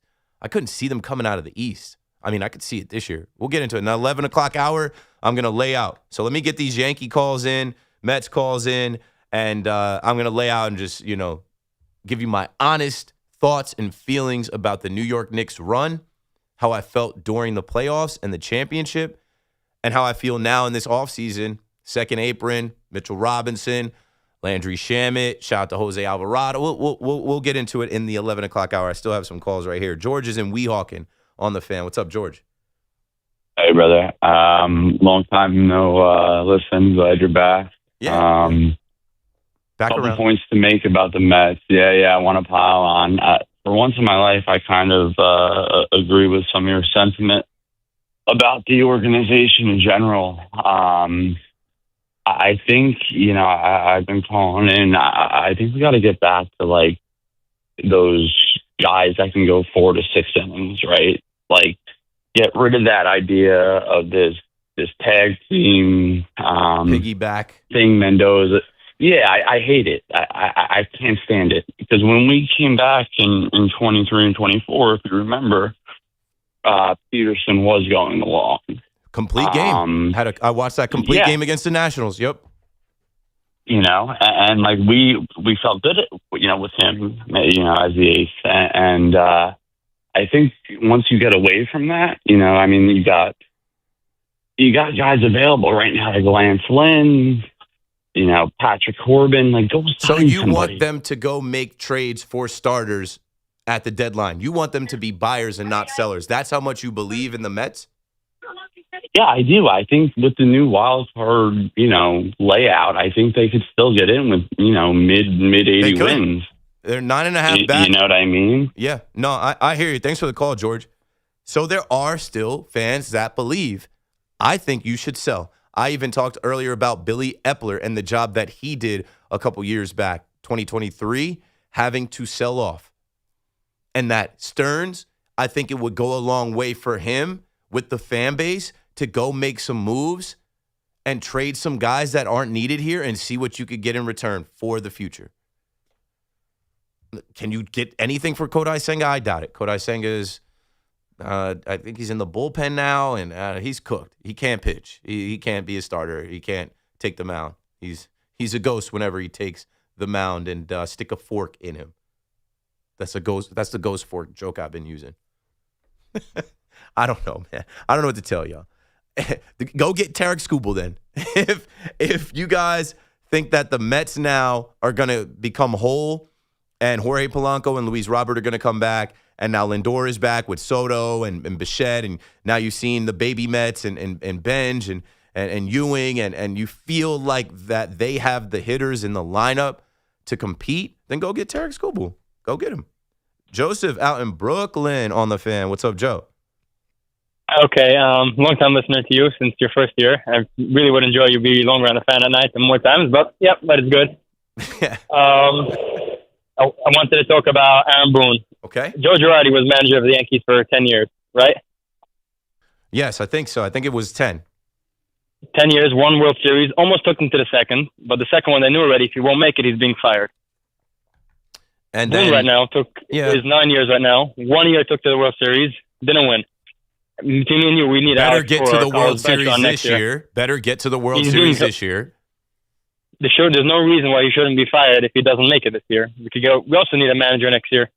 Beltran or Alex Cora would be perfect. Rob Thompson Alex was very Cora, good with never. Brian Cashman friends, but Cora, why? Because of Astros. Astros cheating scandal, Red Sox, and just the way that he carries himself. There's no way. Rob Thompson. Rob Thompson, Rob Thompson sure. was a Bring good him friend of Brian through. Have an Cashman. interview. Pool host as well. Yeah, come through. Have an interview. And second of all, you mentioned about Yankees third baseman. Give me a third baseman that would be on the market by the trade deadline. Thank you very much. Thanks for the call, Joseph. I'm not saying a third baseman, and I'm not there yet as far as knowing who, as I'm scanning my mind of who's going to be available. And that's another thing that makes it tricky with this third wild card. It's like teams like the Mets are going to think that they're in it or have a chance here and not sell off pieces. But I do think there's a thought to bring in, like, if we're playing Max Schumann in center field and like Max Schumann, and we're playing like Max Schumann is a shortstop. Like Volpe now has become the everyday shortstop again, and I get it. That's his spot. He hasn't been bad. I think it could help when we get Judge back and Grisham back, and that outfield is really shored up, and then Dominguez or Jones is the fourth outfielder. Like, you could shore up this infield because there is no trust in the combination of Ryan McMahon, Ahmed Rosario, Jose Caballero, Volpe, and then I even throw Jazz into that conversation. We'll continue the conversation on the Yankees, on the trade deadline, even the Mets in the trade deadline, because now that's where we got to go, right? We've killed Steve Cohen. We've killed David Stearns. We've killed individual players on the team. Mendoza is literally killed off. He doesn't have a job. He'll be fine. But now what? Now are the Mets going to compete in this next 2 weeks before the All-Star break and make you think that they can rally somewhere, and then decisions will be made about whether to keep selling off or to add pieces or whatever? And then for the Yankees, we get it. You're going to lose games, right? Even the best teams are going to lose games. But this is an embarrassing stretch right here against the last place dirty water Red Sox. You could be better. You don't need to be getting no hit and have perfect games against you for multiple innings. And you can't just have the excuse that there are injuries, because there are good players on this team. There are good pitchers on this team. They need to add another catcher, more relievers, and maybe another bat in the infield on this team. Keith McPherson on the fan. We're already 2 hours in. I've got 2 more hours to go. When we do get in this 11 o'clock hour and I get rid of some of my calls, I got to talk about the Knicks, and then that'll lead me into the conversation around your Brooklyn Nets. Don't go anywhere. You're listening to The Fan. Training camp is right around the corner, and nobody gets you ready for football season like WFAN. It's a good variety of coverage. From roster moves to quarterback questions to the biggest stories in the NFL, our experts have you covered.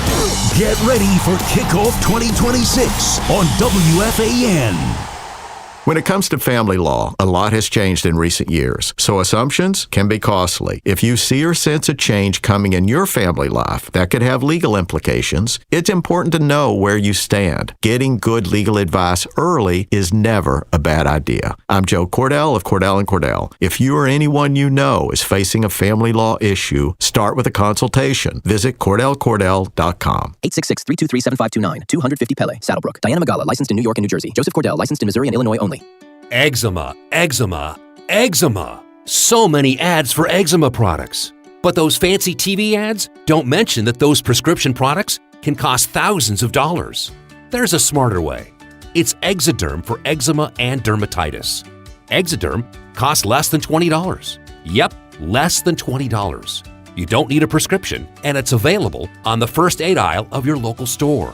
Exoderm contains the #1 doctor-recommended ingredient in a clean, hypoallergenic cream with no harsh additives or nasty chemicals. Exoderm, fast, effective relief from the itching and inflammation of eczema. This stuff really does work. Take back control. Heal eczema flares with soothing Exoderm Flare Control Cream. It's on the first aid aisle of your local drugstore, supermarket, and at Target and Walmart too. Exoderm for eczema. Now that's smart. This summer, the Honey Pepper Pimento Chicken Sandwich and Pineapple Dragon Fruit and Sprite are back at Chick-fil-A. Let me tell you about the Pineapple Dragon Fruit and Sprite. It's bright, it's bubbly, it's back. The Honey Pepper Pimento Chicken Sandwich, it's so rich, and you can choose between the original or the spicy filet. Ooh, boy. And then you got those pickled jalapenos tucked right under the filet, and then just to top it all off, you've got a little honey drizzle right on top. Okay, now I'm a pimento fan. And I'm feeling the dragon fruit. Which fan favorite will you choose? Real customers paid for their testimonials. Finding great candidates to hire can be like, well, trying to find a needle in a haystack, but not with ZipRecruiter. Its powerful technology actively finds and invites qualified candidates to apply to your job. So while other companies might deliver a lot of hay, ZipRecruiter finds you the needle in the haystack. See why 4 out of 5 employers who post a job on ZipRecruiter get a quality candidate within the first day. Try ZipRecruiter for free at ZipRecruiter.com/team. That's ZipRecruiter.com/team. ZipRecruiter. Skechers elite athlete OG Anunoby has been making history on the basketball court. Anunoby tips it in. Unbelievable. What a shot. He's been balling out in Skechers high-performance basketball sneakers, and the world is noticed. But how does OG train off the court to keep in peak physical condition? Hands-free Skechers Slip-ins AeroBurst. They help prepare OG for the physical demands of playing at a championship level. Get your pair of AeroBurst for only $165 at a Skechers store, Skechers.com, or wherever high-performance running shoes are sold. 1-877 Cars for Kids. KARS Cars for Kids. 1-877 Cars for Kids. Donate your car today. Call 877 Cars for Kids to reach a friendly live agent. Donation is super easy, and your car can be picked up as soon as tomorrow. Call us now or go to carsforkids.org. Donate your car today. Did you know you can donate real estate too? If you're injured in an accident, the Rothenberg Law Firm is on your side. A legendary team that has won billions over 5 decades. The Rothenberg Law Firm. 1-800-624-8888 or injurylawyer.com. Looking for the lowest price on name brand tires? Get to Town Fair Tire and get the guaranteed lowest price on any name brand tire. Nobody beats a Town Fair Tire deal. Nobody. Name brands at discount prices. Town Fair Tire. The Colonel's cooked up a new $10 bucket of the day just for you. Monday, 24 nuggets for $10. Tuesday, 8-piece fried chicken for $10. Wednesday, 10 wings for $10. Thursday, 8 tenders for $10. Friday, 24 nuggets for... Oh, you guessed it, didn't you? $10. The $10 bucket of the day deal. Every weekday, only at KFC. It's finger-licking good. Prices and participation vary while supplies last. Not available on third-party ordering platforms. Tax extra. Bring the flavor to the World Soccer Championship with Crush Orange Soda. Crush is the perfect pick for every match, highlight, and game-winning goal. Make every match even sweeter with Crush Orange Soda. Talk sports with Evan and Tiki. Middays 10 to 2. WFAN. WFAN FM. WFAN FM HD1 New York. An Odyssey sports station. Clock hour on the Fan in New York on this Saturday night. And I'm like, all right, now I got to look. I'm like, what infielders am I even talking about the Yankees potentially getting? Not C.J. Abrams, but his name is out there. Not Willy Adames, but his name is out there. Right? Obviously, you'd want a right-handed hitting middle infielder of some type. I know there are so many Yankee fans that are done with Anthony Volpe, no matter what he does. If he gets picked off of first base, I'm done with him. If he challenges a call and he's wrong, I'm done with him. But then if he makes a spectacular play at shortstop or he has a game-winning hit or gets on base or whatever, it's like you see those things, but you ignore them. But whatever. Luis Ariz is another name out there. Casey Schmidt. But I don't know. I always go back to the Yankees and how they feel about their own players and their own prospects and their own moves. And if you listen to me from 2021 to 2025, what do I always say about the Yankees? The Yankees aren't the last to know. They're the last to admit. And actually this year they seemed like they were the first to admit. They were making moves where we're like, yo, the Yankees are moving different. It's all business, no feelings. But the Yankees aren't the last to know. They're the last to admit. And they die hard on what, folks? They die hard on their own trades, their own contracts, and their own roster decisions. When they make a move, they see it all the way through. That's why I knew, like, those of you that were celebrating Volpe, like, not coming up right away, I'm like, give it time. And then Caballero hurts his finger, breaks his finger, Volpe's back. And like I said, those of you that were romanticizing a season where Caballero plays 150 games at shortstop, like, it was never going to happen. Volpe's going to play more games at shortstop. And I say that to say this. They are not trading for a Willy Adames. They're not trading for a C.J. Abrams when they feel like we have Volpe right at home. We got Volpe at home. We got Volpe right here. What would we have to give up for one of those guys? But I just think it would behoove the Yankees to add another right-handed bat and in the infield, not the outfield. Definitely a right-handed bat behind the plate. And then maybe you're able to move somebody else like a Caballero, a Med Rosario, or a Ryan McMahon. I doubt it. But, like, I am not so confident in the combination of those guys on the left side of the infield. We know the right side is going to be Ben Rice, Goldie at first, Jazz at second. But I just feel like there's going to be a moment in the postseason with the combination of in there. There was some last year. Even when we went into the postseason last year, they sat Jazz. And they had Caballero play second and Ahmed Rosario play third, and people were questioning that. I feel like we're going to get to the postseason, and there are going to be decisions made about the lineup and who's going to play depending on the pitcher. And there's going to be a moment where we're just like, man, like at the bottom of the lineup, and Ahmed Rosario is always in the top of the lineup or middle, but at the bottom of the lineup, there's going to be automatic outs, and we're going to feel like we needed more and could have got more at the deadline. Let's see who's out there. Let's see who they get. Let's see who's on the phone. My guy Mitchell in Fort Lee. Been a minute, Mitch. I got to come visit you in your section next time I'm at the stadium. I think last time I couldn't get down there. How you been? Yeah, I'm doing great. But, it's just amazing. Listen to the whole night. Everyone complained. I remember when Stern got hired and everyone wanted, quote unquote, the other side of the New York team, New York Yankees. Well, fire Cashman and let's get Stearns. Well, Look at the Met fans now. They have a GM that has destroyed that team. Cashman, even with the injuries and everything else, we're tied for first place. And everyone always complains, get rid of Cashman. But guess what? If you don't have Cashman, there's not many good GMs out there. They can get you to playoffs every year. So you know what? Every Yankee fan today, as they're winning today, and we've lost 3 out of 4, like you said. It's been a disaster actually watching the Yankees play Boston. They were supposed to be the East Coast Dodgers with David Stearns. He's supposed to be Andrew Friedman, right? This was supposed to be now here we go. I don't know. Like what can happen will with the Mets. It always does. The other shoe is always going to drop, it seems.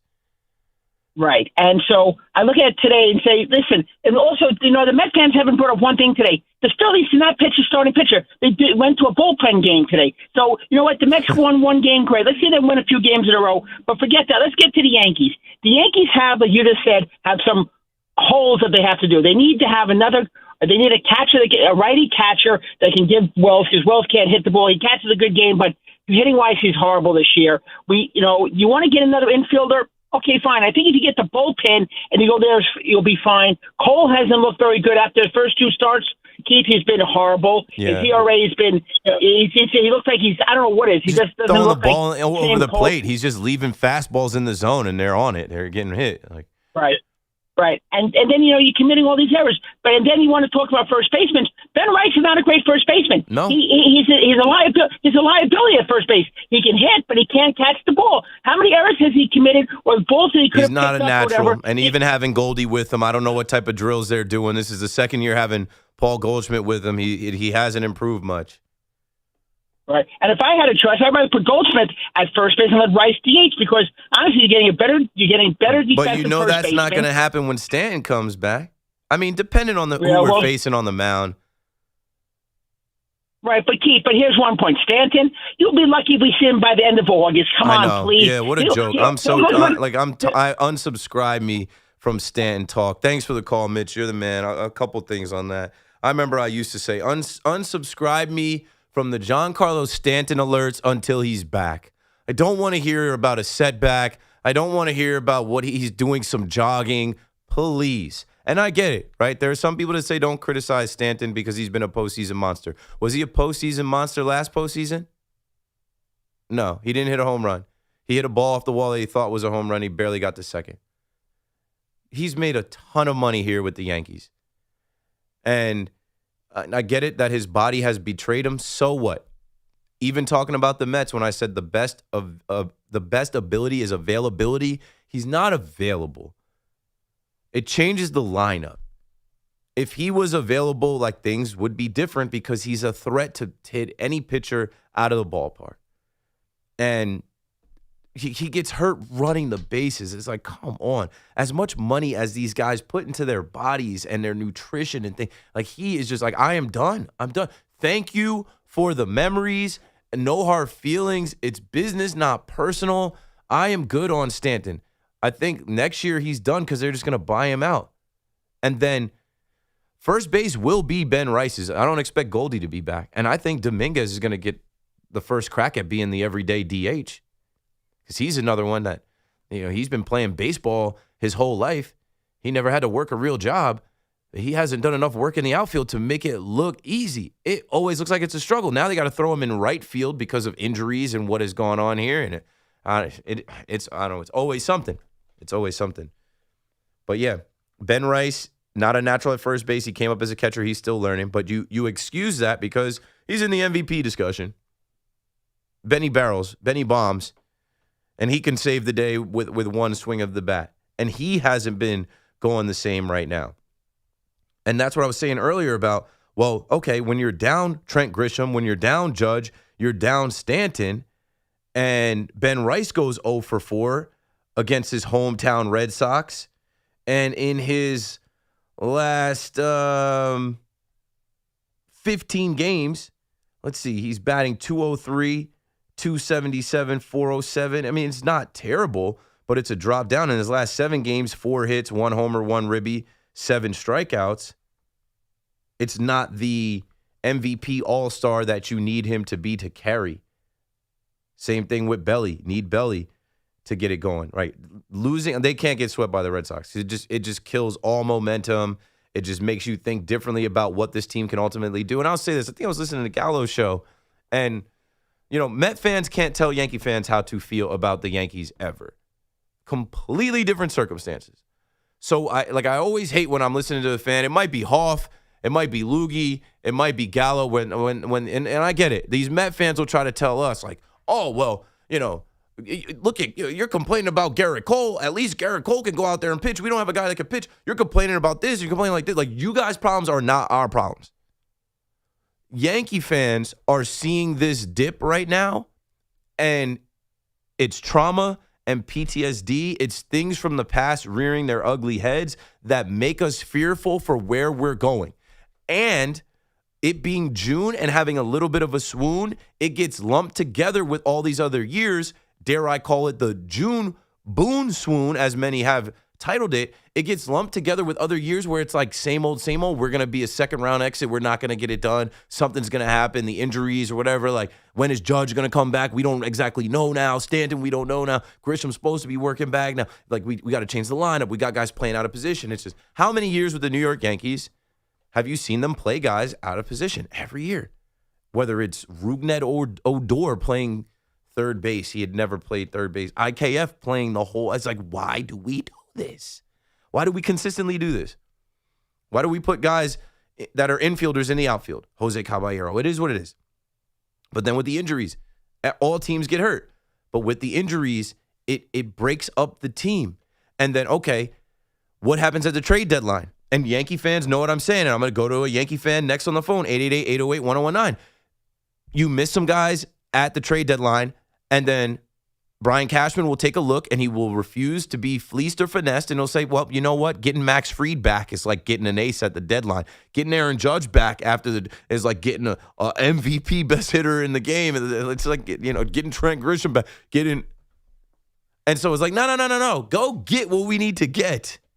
It's like, it's just deja vu. And it is deja vu of this 16-year drought. It is deja vu of, the same things going on for years. And I'm like, that is something else that came up this week. I wish I was on during the Jazz saga for 2 days. And I love that Jazz shut a lot of people up, hit the home run to win the game, and flashed the lollipop. But what it went back to was like, if Jazz can walk out there with a lollipop in his mouth, that shows that he can do whatever he wants. And if the manager comes out and says he's pissed about it later, well, it goes back to the country club culture, the laissez-faire, let them do what they want to do. Don't get on these guys. Don't have don't rule with an iron fist. Don't crack the whip. Don't be so hard on these guys. These guys are so pampered. These guys are living in the shadow of the New York Yankees without being the Yankees. You understand what I'm saying, right? It goes back to the now these guys get to wear beards. Now these guys are requesting an alternate uniform. Win something before you think that you can have lollipops, beards, and alternate uniforms. Jake is in Guilford, Connecticut on the fan. What's up, Jake? Hey, man. Thank you for taking my call. You got it. So I hypothetically, if tonight was game one in the playoffs, right, and you had the entire Yankee roster healthy, I would be I think we would have defensively, I would only have 3 locks. In my opinion, it would be Judge, Belly, and Rice. And I think all of the other ones are potentially up for grabs right now, which is why these games are huge opportunities for young guys like Dominguez and Jones, Volpe and Jazz, and also having vets like Goldie, so that we had this iron sharpened iron mentality. You started off saying defensively you would only have 3 locks, and you added Ben Rice as the first baseman. Of course, Rice is going to be in the lineup, but he's a lock to be at first base. Right. And then who is DHing? Stanton, if he was healthy. If everybody, okay, right, you said everybody's healthy, so it would have to be Stanton. I Stanton. wasn't even thinking that, but that would be my answer, yeah. So he's a lock, too. He doesn't play defense, so it would be... Right, you're right, okay. It'd be Judge in right field. Yep, Belly, wherever. Belly have to be in left field. If everybody's healthy, Trent Grisham's going to be in center field, so he's another lock. And then you have Ben Rice at first base, Stanton at DH. That's 5 locks. If you lock the other 3, that also auto-locks those other 2 spots.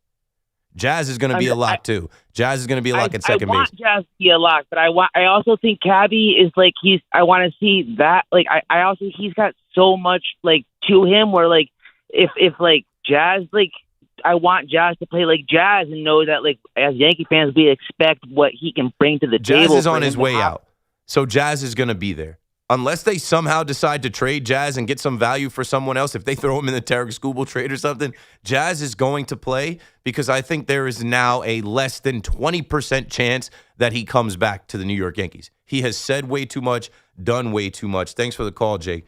I mean, there is no locks. But like if today, June 27th, the playoffs started and everybody was back, you can do those things. But as soon as you lock one position, it's going to lock some other positions and other spots in the lineup. But let's focus on Jazz here.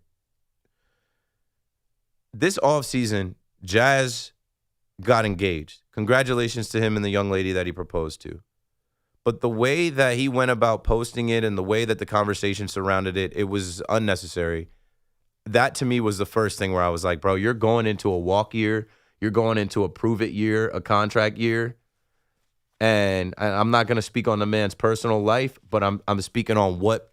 And you know, if you're an internet head, if you're on Twitter, if you know the back and forth and what people did and what, like, it wasn't right, but that's what people do when you're a public figure on the internet and you make your relationship public. But then he doubled down talking about, I'm going to be the next 50-50 guy. Shohei Ohtani did that and won MVP. Jazz is saying he's going to be a 50-50 guy because he missed a month last year and went 30-30. He's not going to be a 30-30 guy this year. I'll be happy with 20-20. 25-25, maybe. So stop. Just zip your lip, bro. You know, I remember him last year talking about, yeah, we're coming to win the division. We're stepping on next. And they came up short of the division. It's like, stop talking. Even with yeah, we're going to bring a parade back to the city. We're going to go win the World Series. I'm like, bro, you're more of a Marlin than you are a Yankee. You haven't put in the pain with us. Stop talking. But I get it, right? Keith, what do you expect him to say? He's on Jimmy Fallon and they ask him the question. Yeah, I expect him to say we're going to win the World Series. Because, like, when you look around this American League, you better get to the World Series.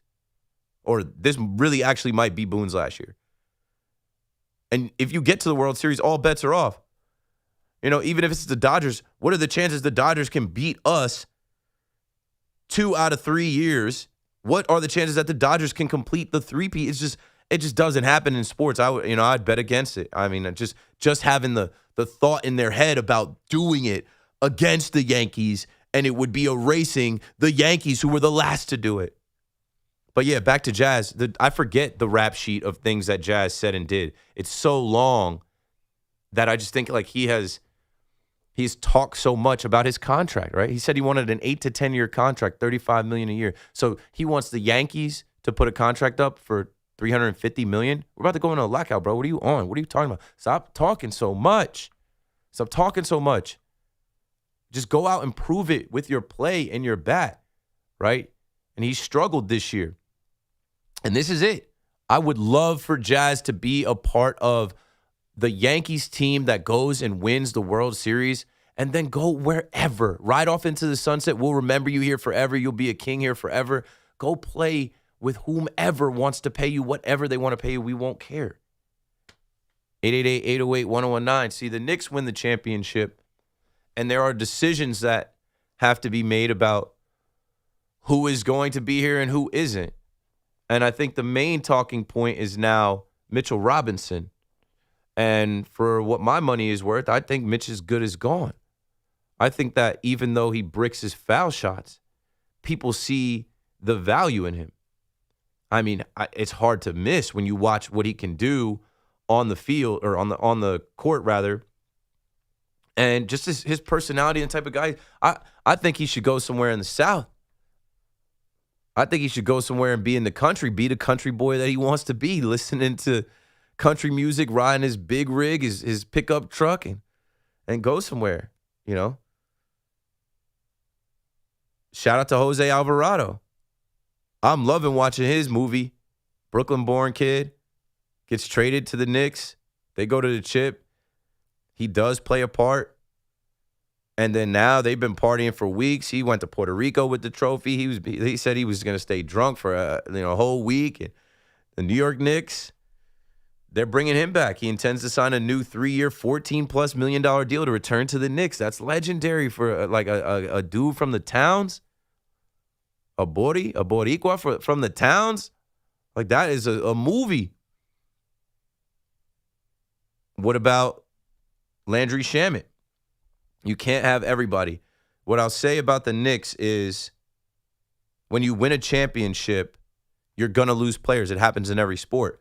And also, when you win a championship, you don't have to go over that second apron. You don't go over that luxury. You won already. You're the champions. You don't have to do it. But we'll see how it all shakes out, how it all plays out. I think signs are pointing to somebody offering Mitch more money, and he was the longest tenured Knick, drafted by the Knicks. And you didn't have too many guys that were drafted by the Knicks.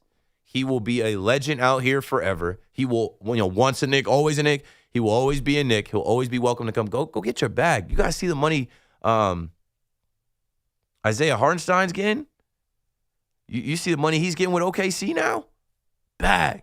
When we come back, I will lay out and give you my thoughts as a basketball fan my entire life, an NBA fan my entire life, a Brooklyn Nets fan for the last, 14 years since they've been here.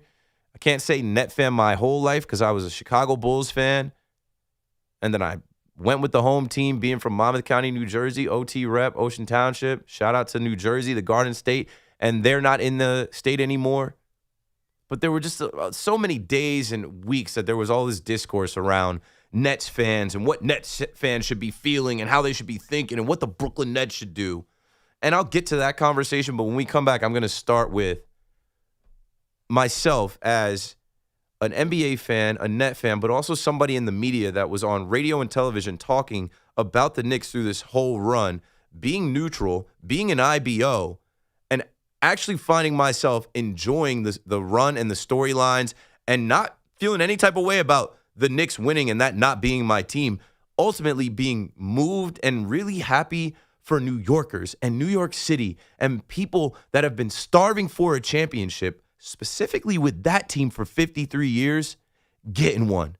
And you Knicks fans keep wearing your hats and your shirts and everything that you possibly can find that says NBA Champions 2026. It's not a participation trophy. You are the champions until further notice, and that is forever. 888-808-1019. This is Keith McPherson on The Fan. I'll be right back. From off-season moves to position battles and the biggest storylines surrounding the Giants and Jets, WFAN is getting you ready for football season.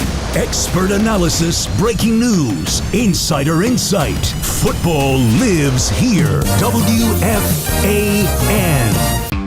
T-Mobile has an exclusive bundle for customers 55 and up. I'm Sarah Bowl. Yeah, I'm Frank Bowl. A reliable network is key for us. And with T-Mobile, it's been wonderful. And going to the 55 plus plan saved us so much money. A lot. And that's important. Trying to keep costs down. The home internet's been perfect. It's fast, it's quick. The setup was so easy, it took less than 15 minutes. It was like, ta-da! If you want simplicity, coverage, reliability, you want the whole package, T-Mobile has it. Right now, T-Mobile customers 55 and up can get 2 phone lines on America's best network, plus America's fastest 5G home internet for just $30 each. $30 per month each line with autopay plus taxes and fees. Minimum age 55. Pricing for home internet rely on 2 lines of essentials. Choice 55. $35 connection charge per line required. Best mobile network and fastest 5G home internet based on analysis by Ookla of Speed Test Intelligence Data 2H 2025. All rights reserved. Looking for the lowest price on name brand tires? Get to Town Fair Tire and get the guaranteed lowest price on any name brand tire. Nobody beats a Town Fair Tire deal. Nobody. Hi, it's Chris Riccobono, founder of Untuck It. In the summer heat, you shouldn't have to think about what you're wearing. Untuck It makes it easy. Just get our shirts that breathe, polos that move, and shorts built for the heat. You'll need our performance shirts that stretch, wick sweat, and never need ironing. And our wrinkle-free linen that stays crisp and crease-free all day. 15 years, 15 million shirts sold. Shop our top summer styles at untuckit.com and 80-plus stores. Untuck It, shirts designed to be worn untucked. Fans, arrive early at Yankee Stadium on Saturday, August 8th for the 78th Annual Old Timers Day presented by Fresh Direct. See Yankees legends put on the pinstripes again and take the field at Yankee Stadium. relive memories of your favorite former Yankees, and make new memories with your family. After the Old Timers Day ceremony and game conclude, stick around to see your Bronx Bombers take on Atlanta. Get your Saturday, August 8th Old Timers Day tickets presented by Fresh Direct at Yankees.com/tickets today. Hey, Boomer Esiason here. You know, after years in the game, I don't guess. I go with what works. Red Pocket Mobile gives you 3 major 5G networks to choose from. Switching cities? Switch your network. That's like calling your own Audible. Visit redpocket.com to see why more Americans are switching to better wireless without paying more. Red Pocket Mobile, your new ultimate cell carrier. Here's a World Soccer Championship Team Spotlight, brought to you by Liberty Mutual Insurance. Only pay for what you need. South Korea brings incredible team cohesion and a tactically intelligent coach with a dynamic midfielder who has proven himself at the elite club level. The Taeguk Warriors press hard and transition fast, a nightmare to prepare for. Brought to you by Liberty Mutual Insurance. Only pay for what you need. Pros, save more on what you need to get the job done right. Right now at Lowe's. Get 15% off select custom entry and interior doors. Plus, save $80 on the DeWalt 20-volt Max 2-tool combo kit. Now just $169. And at the Lowe's Pro Desk, bring us your materials list and get a quote in minutes. Handwritten, a photo, or even a sticky note is all you need. Keep your jobs moving faster and on budget at Lowe's. Valid through 7/8 while supplies last. Selection varies by location. Every sports fan fears an injury to their team's players, but it happens. The only good news for professional athletes is that they have the best doctors and support to get back on their feet. But that's most likely not the case if you or a family member are injured. Who's going to make sure that you get the care and support that you need? The Rothenberg Law Firm will. For over 50 years, they've been winning for injured people. They've won and collected billions for their clients. The Rothenberg Law Firm. The lawyer for injured ones. InjuryLawyer.com. Total Orthopedics and Sports Medicine is expanding across Long Island, New York City, and New Jersey, with locations opening in Comac, Babylon, and West Orange. Expert care is closer than ever. Their top-rated doctors treat everything from everyday injuries to complex orthopedic conditions. Wherever you are on your journey, they can help you move forward. They're experts at getting you back to being you. Visit TotalOrthoSportsMed.com to schedule your appointment today, or call 855-321-ORTHO. I can. You can't spell American without it. And now during the Jeep Make This the Summer event, you can celebrate 250 years of the country that can, with a vehicle that always can. I can go where freedom takes me, and take it all in with Jeep Wrangler's legendary 4x4 capability. I can see this country in all its beauty, in Grand Cherokee, the most awarded SUV, and I can celebrate it all in the brand that America calls its most patriotic. And right now during the Jeep Make This the Summer event, well-qualified current FCA lessees get an ultra-low mileage lease on the 2026 Jeep Grand Cherokee Limited 4x4 for $419 a month for 36 months with $2,049 due at signing. Tax, title, license extra. No security deposit required. Jeep has won more awards over its lifetime than any other SUV brand. Call 1-888-925-JEEP for details. Requires dealer contribution and lease through Stellantis Financial. Current vehicle must be registered to consumer at least 30 days prior to lease. Extra charge for miles over 22,500. Not all customers will qualify. Residency restrictions apply. Take delivery by 7/6. Jeep is a registered trademark.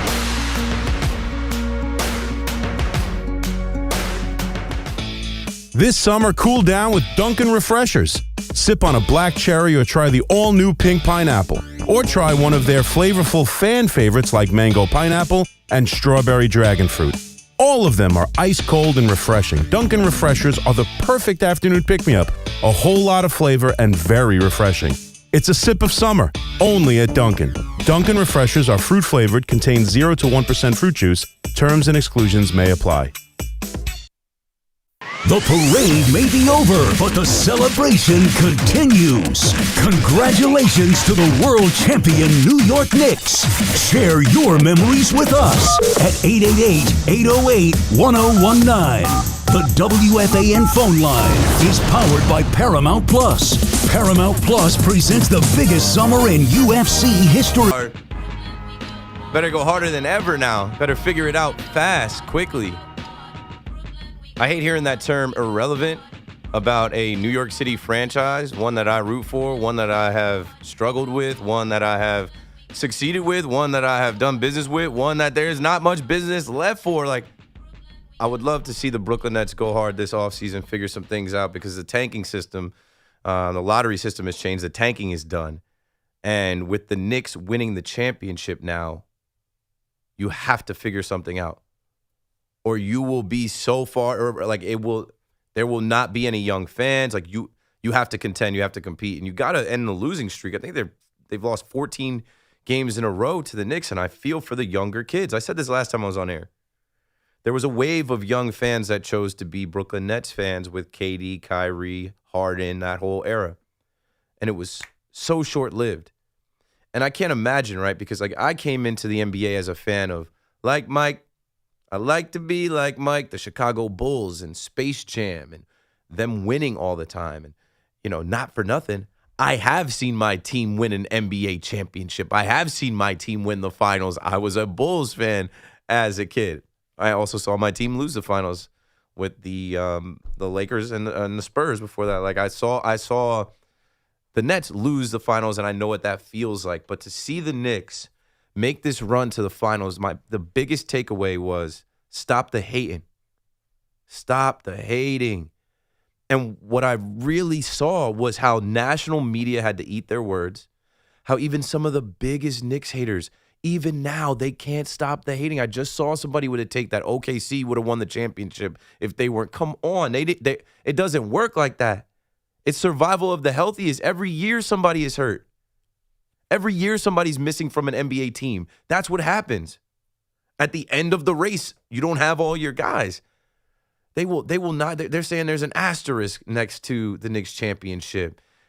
Kevin Durant just came out, oh, you better enjoy it now. Shut up, KD. Can't beat them, join them. Hey, KD, don't you regret not coming to the Knicks? Probably a little bit. And I was like, parallel the Knicks and the Nets. The Nets helped the Knicks get to this point. And follow me here.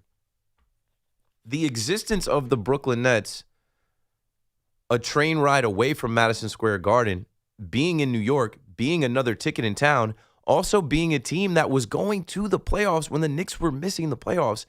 I had this take before that the Nets held James Dolan and company accountable. Because now that you even have this, in the shadow of Brooklyn, this other NBA team that when late April comes, even if they are a first-round, second-round exit, I remember in 2015 going to the playoffs and the shirt said, we are playoffs. And that was a shot at the Knicks. They aren't playoffs. We are playoffs. We go to the playoffs. They don't. And what I'm saying is the Nets having KD and Kyrie, the clean sweep, them choosing Brooklyn, that was such a low time for Knicks fans because it was like, damn, they came to New York, but not the A team. They came to New York, but not us, and then clowned us, right? And there was talk about a parade, right? There was the New Yorker magazine where it had the Knicks small with, I think, like R.J. Barrett and Julius Randle. Put a pin in the Julius Randle conversation. And Kevin Durant big and Kyrie big. And there was talk about a parade in this city. How backwards would it have been if the Brooklyn Nets actually brought a parade to New York City before the Knicks? It never happened. It never materialized. The universe wasn't ready for it. From that series against the Bucks where Kevin Durant's foot was on the line and Harden had the hamstring and Kyrie had the ankle and they went up 2-0 and then lost the series. To then the next year with COVID hitting and Kyrie not taking the jab and then everything closing down and Harden likes to go to the booty club and he likes to go out and drink and party. Well, maybe not drink, but he likes to be in the club. He likes to be in that type of vibe. And he couldn't move the way he wanted to move, so he started to hate Brooklyn. And he started to hate how Kyrie was acting because he did take the jab. He started to hate how things were going. With Steve Nash as the head coach, it blew up. And the last straw for me was that they actually gave into a trade for Ben Simmons. So let's get the Nets up out of here. Bye. That's when it was over for me. You actually took a trade. There is no way Sean Marks should be working in this city, right? David Stearns might not get another year after this year. There is no way Sean Marks should still be employed after accepting a Ben Simmons trade. Joe Tsai, he wasted a ton of your time and money. Like, okay, let's get the Nets up out of here. That's already too much time with the Nets. For my Nets fans, stay down till you come up. And sometimes you got to either get down or lay down, duck for cover. because it's not sweet out here wearing your Brooklyn Nets stuff in this territory where there is New York Knicks championship merch everywhere. The Knicks, now, let's say this. Being an IBO, as Evan Roberts calls it, but me just being an NBA fan, I like sports, man. I like when the teams at the bottom get to the top. I like when the teams that are counted out, the underdog, gets to the top. I'm an underdog in my own life fighting to get to the top. Like, I like to watch those movies. I don't even watch movies. Like, the movies that I watch are these sports stories. And everybody has their origin story. I watched the Knicks' origin story. If you listen to The Fan the last few years before this run, and man, I can't tell you how happy I am for Tommy Lugauer to get after hours and be on at night during those Knicks games, after those Knicks games, as a diehard Knicks fan that was saying dudes, dogs, and damage, Knicks in 6, Knicks in 20. I'm so happy for Tommy to get that opportunity.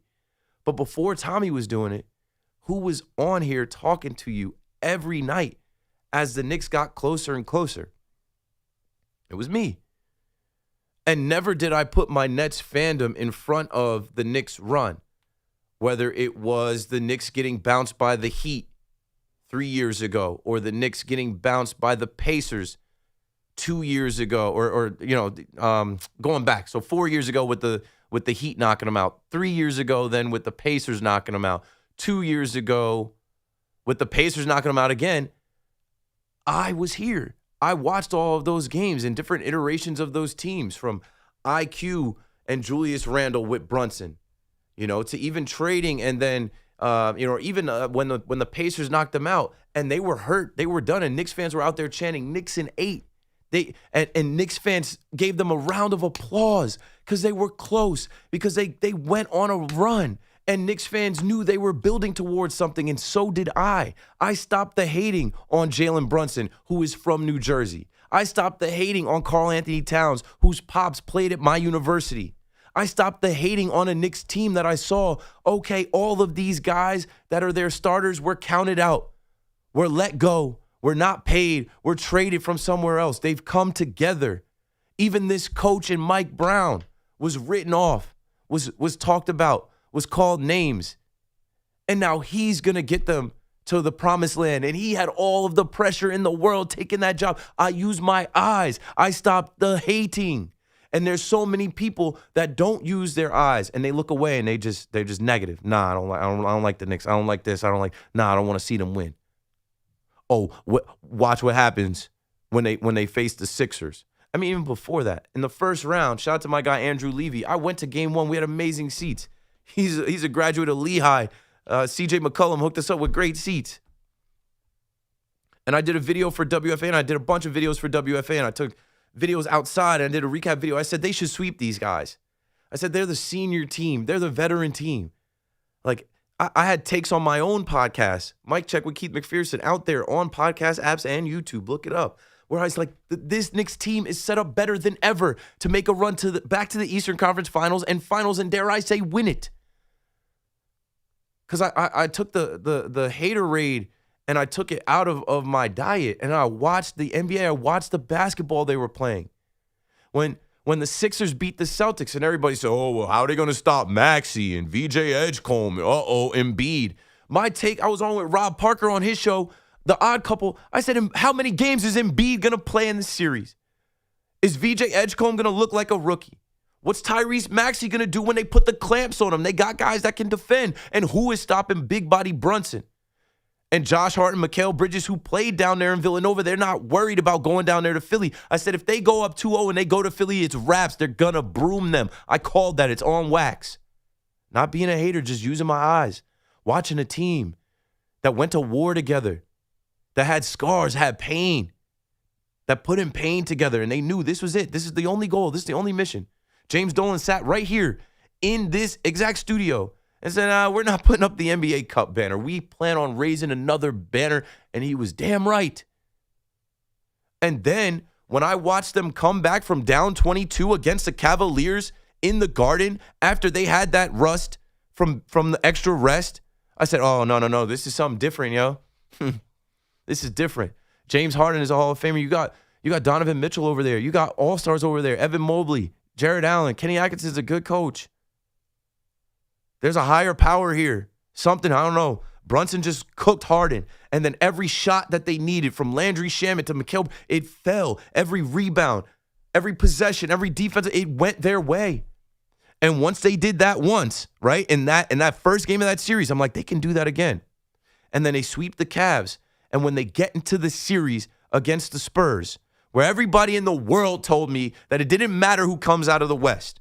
And if you watch the Western Conference Finals, you knew that those young kids were spent. Wemby was exhausted. And they let it all out on the floor. They were hugging each other, crying and celebrating. And that's a tell. If you watch sports and you watch the NBA, what are y'all celebrating? If you watch the Knicks sweep the Cavs, they didn't pop any champagne. They didn't hug and cry and do all of that. Job finished? Job far from finished.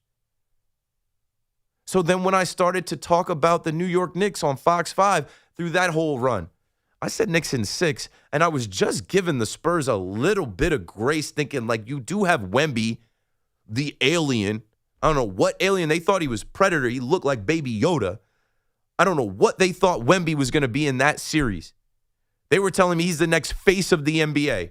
They were telling me this is the guy. Wemby, watch what Wemby does. Who's going to stop Wemby on the Knicks? Cat, whomever. And Wemby showed us 3 things. He's young. He's not ready yet. He's not ready for the crown yet, to be the face of the league yet. He's also a dirty player. So that Naz Reid elbow, like, he should have been suspended. He should have been. And you know what? Like, he's a sore loser. Like, he's like a crybaby weirdo. Like, he's not ready.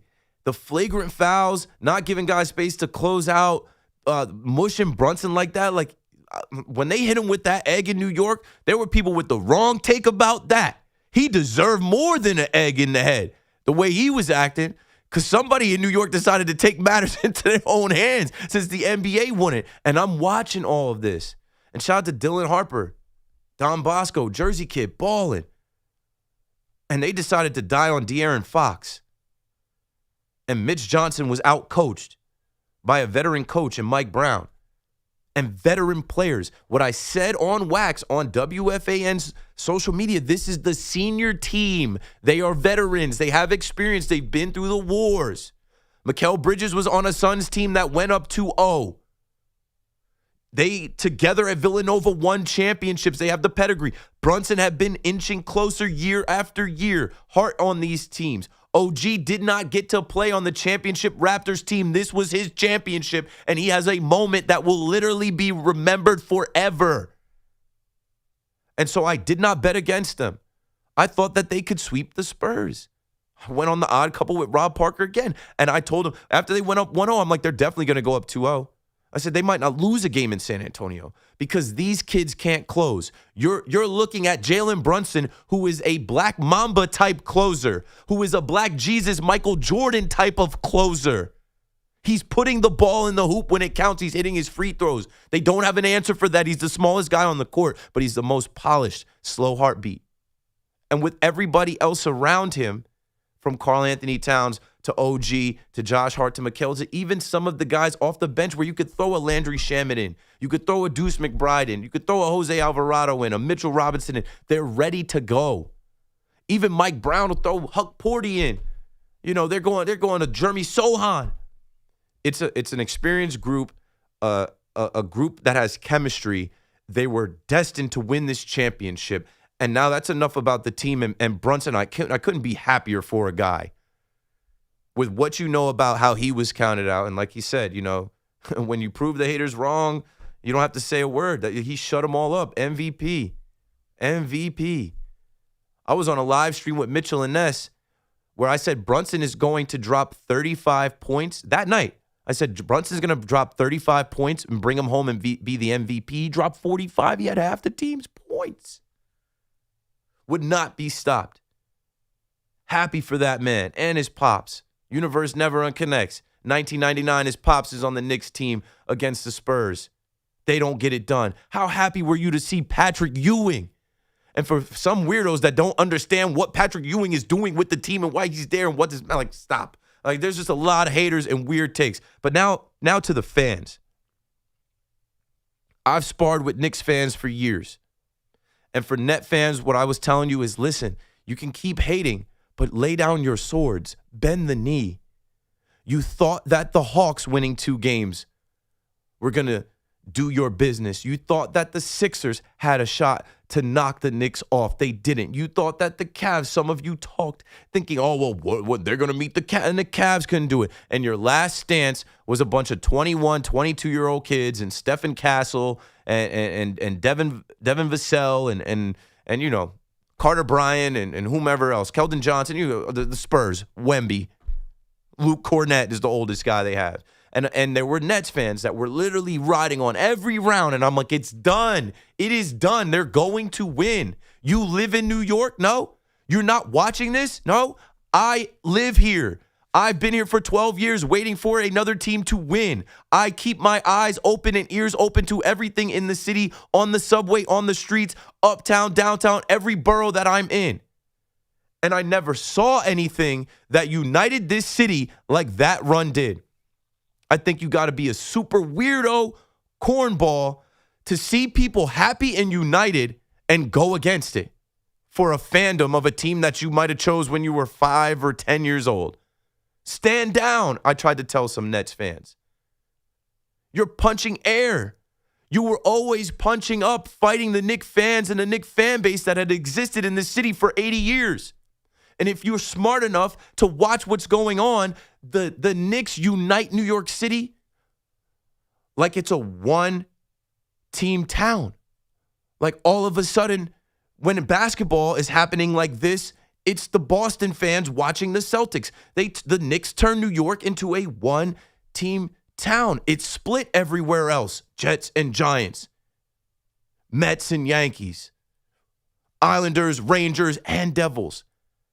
For 80 years, there has been one team here. The New York Nets, New Jersey Nets, Brooklyn Nets. They bounced around so many other places that every time they moved, they detracted from their own fan base, hurt their own fan base. You're always punching up, trying to fight the New York Knicks fans and brand. And what I was telling my fellow Net fans is, be quiet.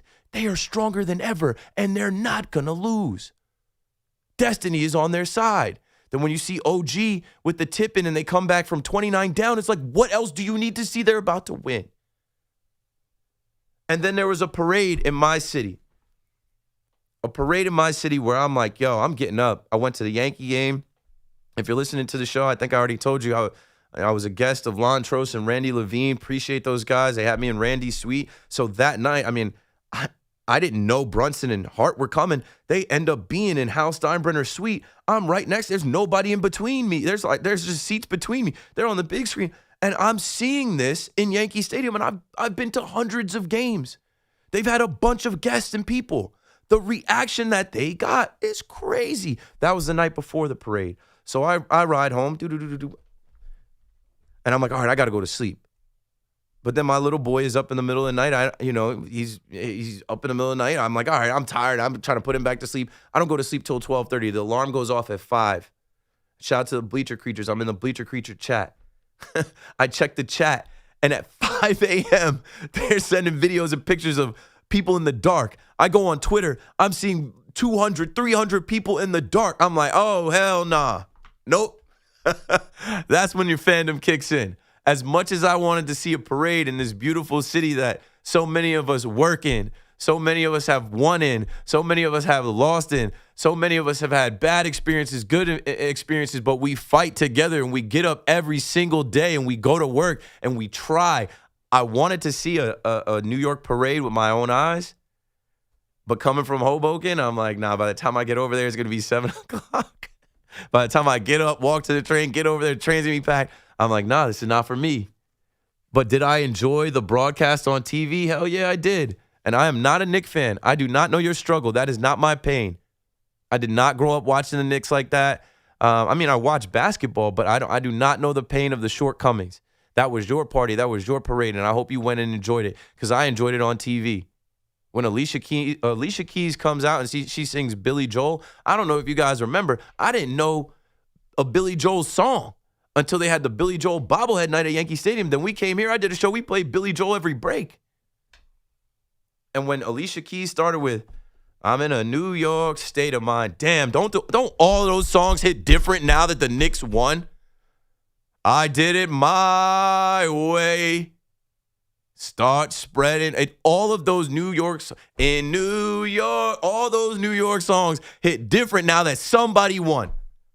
That there is a champion in this city. Because we've deserved one. I was here for 12 years. So I've been through all the different political tension type of things. Different presidential races. I was here for COVID, Black Lives Matter stuff. I've been in the city, watching this city go through different things. We needed something like this that united men, women, and children, all races, all religions, under what, man? Sports, basketball, blue and orange, a basketball team. And that is the power of sports, and that is more powerful than anybody's hate or fandom or anything. And if you couldn't have watched that run and see how special that team was, and even their media tour after, these guys going to Good Morning America, OG is on the whole edible. He had the whole edible for breakfast. He's on live TV. He's in outer space. These guys go to Jimmy Fallon. You know, these guys are doing their podcasts, their stuff. Now I was talking about Alvarado. Like, it is beautiful, man. And it's more beautiful because it happened here. You know, that night, I got on the train. I was downtown by like NYU, and I was working. I was doing some stuff with Mitchell and Ness, and then I got on the train, and I was trying to go to American Whiskey. I know a lot of you probably hear about American Whiskey. I heard Gallo and TOL talking about how they were getting it in at American Whiskey, and I was going to go to American Whiskey. But with the World Cup here, that's a whole other thing too. With the World Cup here, the way that they blocked off the streets, when I came up from the subway, I'm like, yo, I can't get over to the west side. What's going on? I'm trying to go down in the subway, get to the other side. They got it blocked, the police. I end up going home because I didn't want to miss the end of that game in San Antonio. I did not want to miss the end of the finals and see that. I am a fan. The only time I don't watch the trophy ceremonies is like when the Yankees lose. And unfortunately, the Yankees have let the Dodgers celebrate on our field up there. They've let the Blue Jays celebrate on our field up there, the Astros. So, like, I've been at those games and I've gone home and I haven't watched them. But, man, I watched that trophy ceremony. I don't think James Dolan ever looked better. I didn't even know what Leon Rose's voice sounded like till I saw that. And just to see the team and Brunson and his dad and all, I watched all of that stuff, man. You could be a hater. You could be a rival. You know, you don't have to like the Knicks, but I just feel like if you're in New York City and you witness that and you experience that, you got to love it. My wife isn't a basketball fan. She didn't grow up watching basketball, but she watched the most basketball I ever saw her watch. A lot of those games I watched with her at home at night, like, yo, you got to watch this. You got to watch this. Stay up. I'm telling you, you get up and go to work every day in New York City. Your coworkers, people in the city that you're commuting with, that you're around, this energy you feel it's different. I'm walking around the city. I'm seeing more Knicks stuff than ever. The building's lit up. Like, it was special, man. And now the drought is over. So who's next? Can the Yankees follow up now that they just saw that? Sure. Because, like, winning inspires more winning. And winning cures all. And I really feel like now that you saw the Knicks do it after a 53-year drought, after they were the butt of every joke, after they hired the right people, and those right people put the right people in place, and they actually put the pieces of the puzzle together the right way, and they got it done, anything is possible. On the court, on the field, and even in your own life, anything is possible. You got to be inspired watching a story like that come together, and I certainly was. Keith McPherson on the Fan, 888-808-1019. It is midnight. I got a bunch of calls. Now, I wasn't even looking at the calls, and if you're watching on YouTube, I'm talking straight to the camera. Like I said, I was going to lay out and tell you how I felt. So there it is. We got 1 hour left. Everything is on the table. Open mic. We talked about the Mets to open up. We talked about the Yankees in between, and I had to get that in on the Knicks. When we come back, I'll kick something for my Brooklyn Nets fans, just, you know, how I feel about where they are after the Julius Randle move, Mikael Brown Jr. draft pick, and this upcoming free agency, and how I feel the Brooklyn Nets have to move to even be anywhere on the map right now in New York. Keith McPherson on the Fan in New York. Don't go anywhere. I promise I'm coming right back. It's Boomer and Gio. Mornings on the Fan. 101.9 FM. And if the U.S. just sort of like the Olympic hockey team, if this team ends up making some noise, the patriotism will come out. I'll get all fired up. The fact that it's in this country, all of those things. I told you I'd bring a bald eagle into the studio and just have him sit on my arm the entire time. I'll totally get into it. Get Boomer and Gio on demand. Available on Apple, Spotify, wherever you get your podcast, and the free Odyssey app. Are you an adult with uncontrolled moderate to severe Crohn's disease symptoms and still packing a backup bag of clothes? Just in case? Skyrizi Risankizumab Riza can help you take control of your Crohn's. Feel significant symptom relief, including less abdominal pain and fewer bowel movements at 4 weeks. Plus, Skyrizi is proven to help people achieve remission and visibly improve damage of the intestinal lining. Individual results may vary. Skyrizi is a prescription injection medicine. Don't use if allergic to Skyrizi. Serious allergic reactions, increased infections, or lower ability to fight them may occur. Before treatment, get checked for infections and tuberculosis. Tell your doctor about any flu-like symptoms or vaccines. Liver problems leading to hospitalization may occur when treated for Crohn's. Ready to take control of your Crohn's? Ask your doctor about Skyrizi, the #1 prescribed biologic in Crohn's disease. Control is everything to me. Learn more at skyrizi.com or call 1-866-SKYRIZI. Indeed presents hires you can't afford to get wrong, like a hospitality manager at a 5-star hotel. So I just checked into room 318, but someone was in there. Room 318. Oh, you were supposed to be booked in 813, which is now booked. So what do we do? How about rock, paper, scissors for who gets the bid? This is the job for sponsored jobs. This is what happens when you don't sponsor your job on Indeed. Next time, get matched with quality candidates with Indeed sponsored jobs. Visit Indeed.com/hire now and sponsor your job today.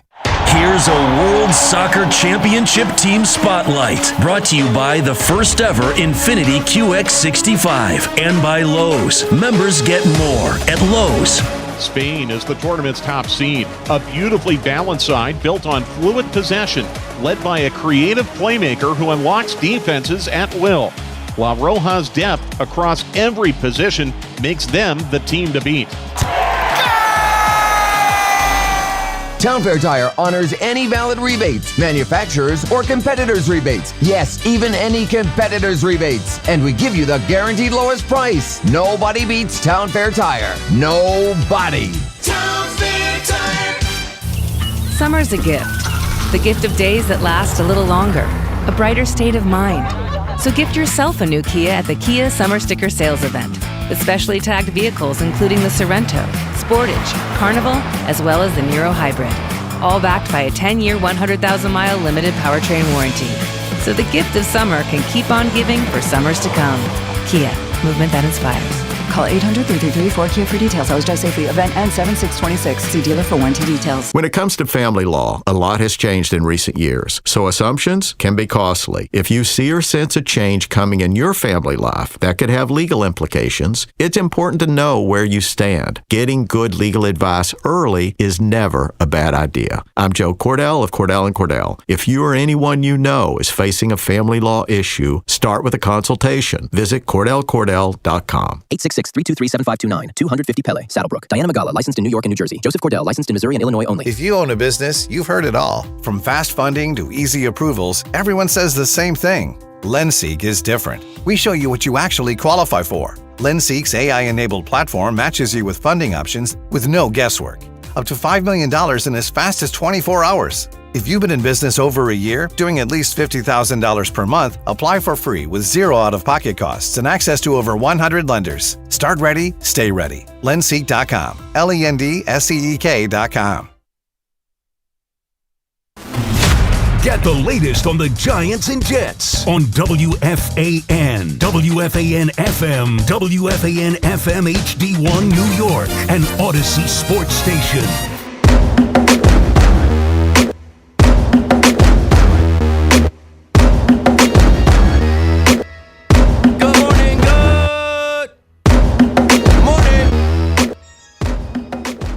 The champ is here. It's me, your boy KM to AM. KMIAM. Keith missing in action, McPherson. I'm back. Hi. Let's take the rest of these calls in this last hour. And I'll get up out of here. I'll get out of the way. Daniel McCartan is coming up next at 1, and this time is going to fly. Let's talk to you. Ram has been waiting in Jersey City for too long. Thanks for Yes, I have. Thanks for the Brilliant patience. take, bro. Brilliant take. Your truth that you're bringing tonight is refreshing. I got to give it to you. It's. I want to bring it. I got 2 quick points, if you allow me.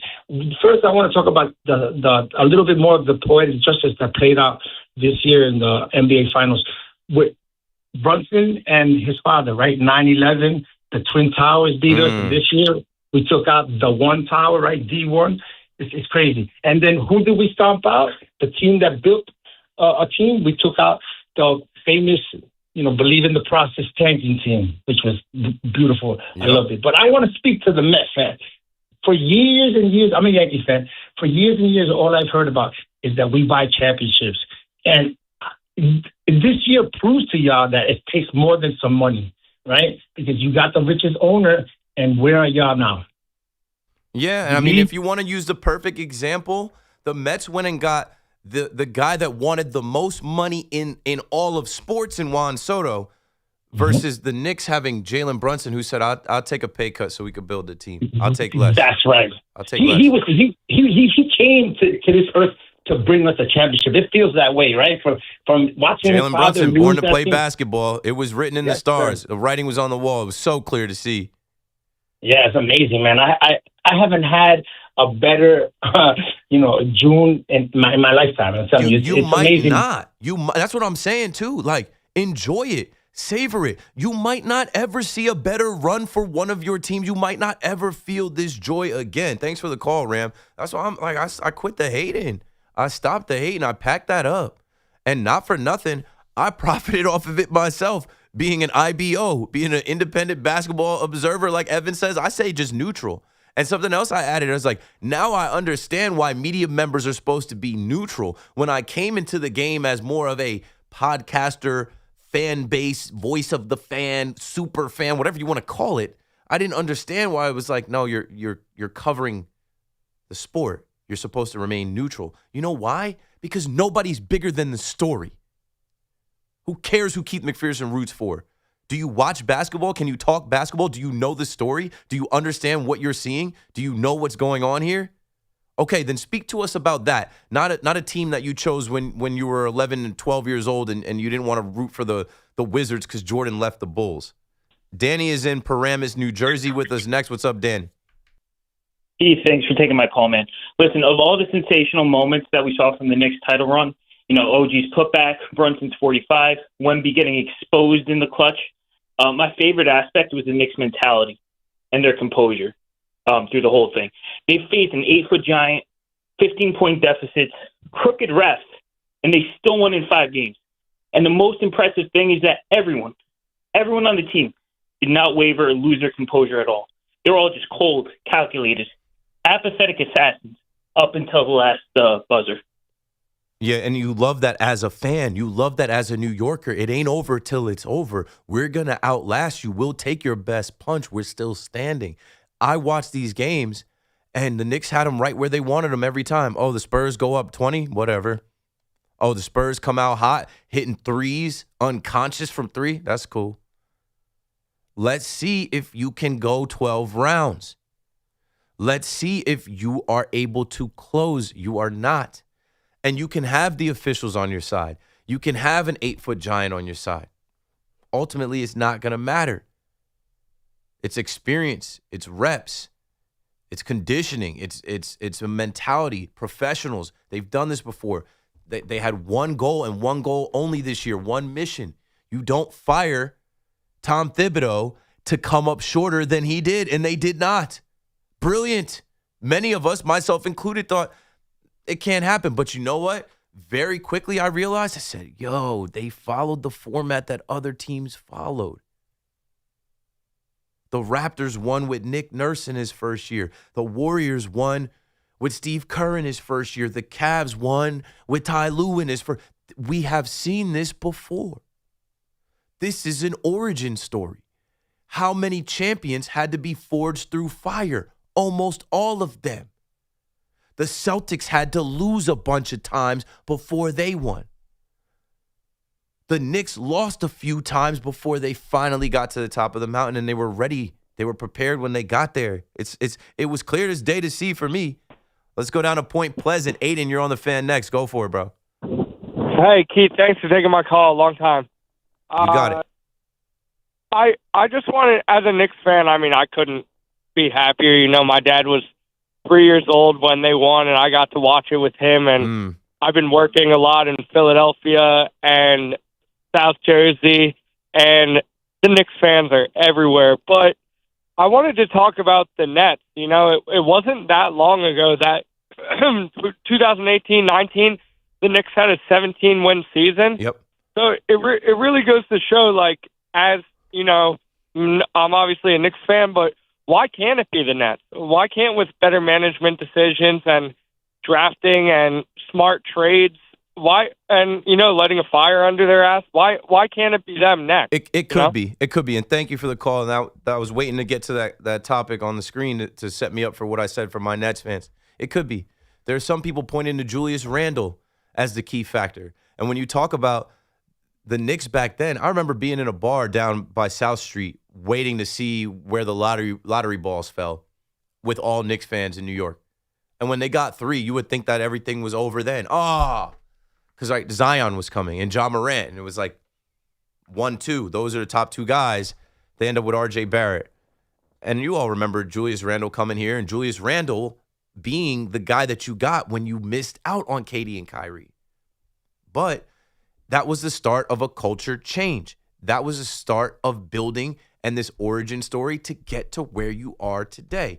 So as now we see, and hand up, when I saw the trade for Nick Claxton and a pick for the Brooklyn Nets to acquire Julius Randle and move from 33 to 28 in the draft, I said, nah, that ain't it.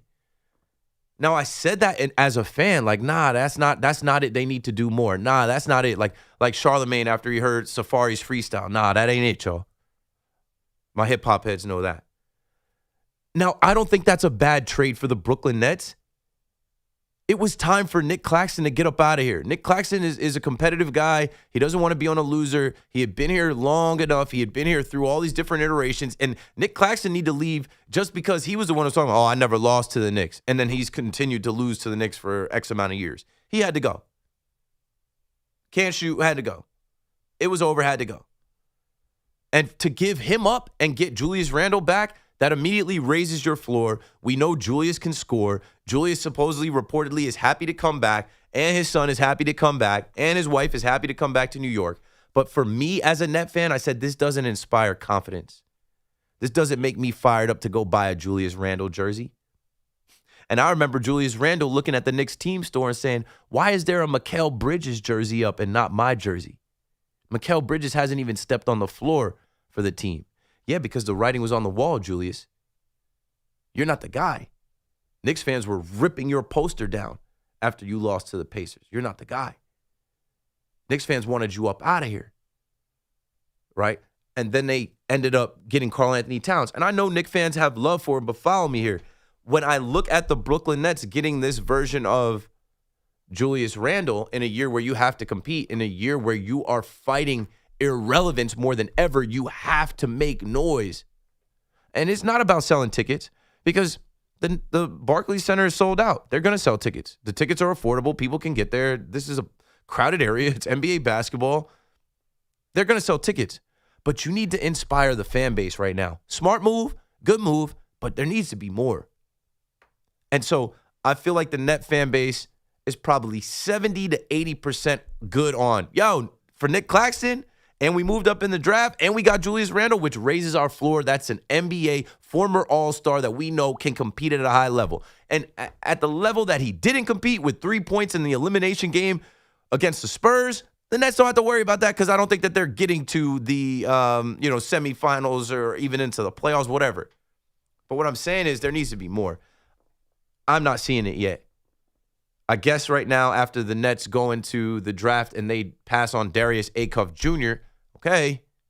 I don't know. AI said he's the next guy. A lot of people have been stamping him. Okay.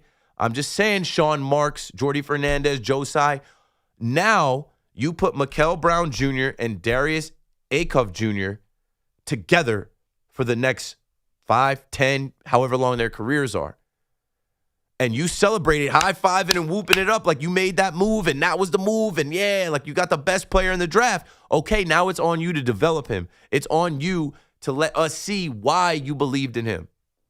I saw his highlights. I saw him drop 40, 45. I saw him shoot the three. I saw him bang on people too. But then I read about him having a back issue and I'm like, hopefully, I know Brooklyn's got good doctors and medical people. Hopefully that's straightened out because the Nets always have a ton of guys that miss time for injury.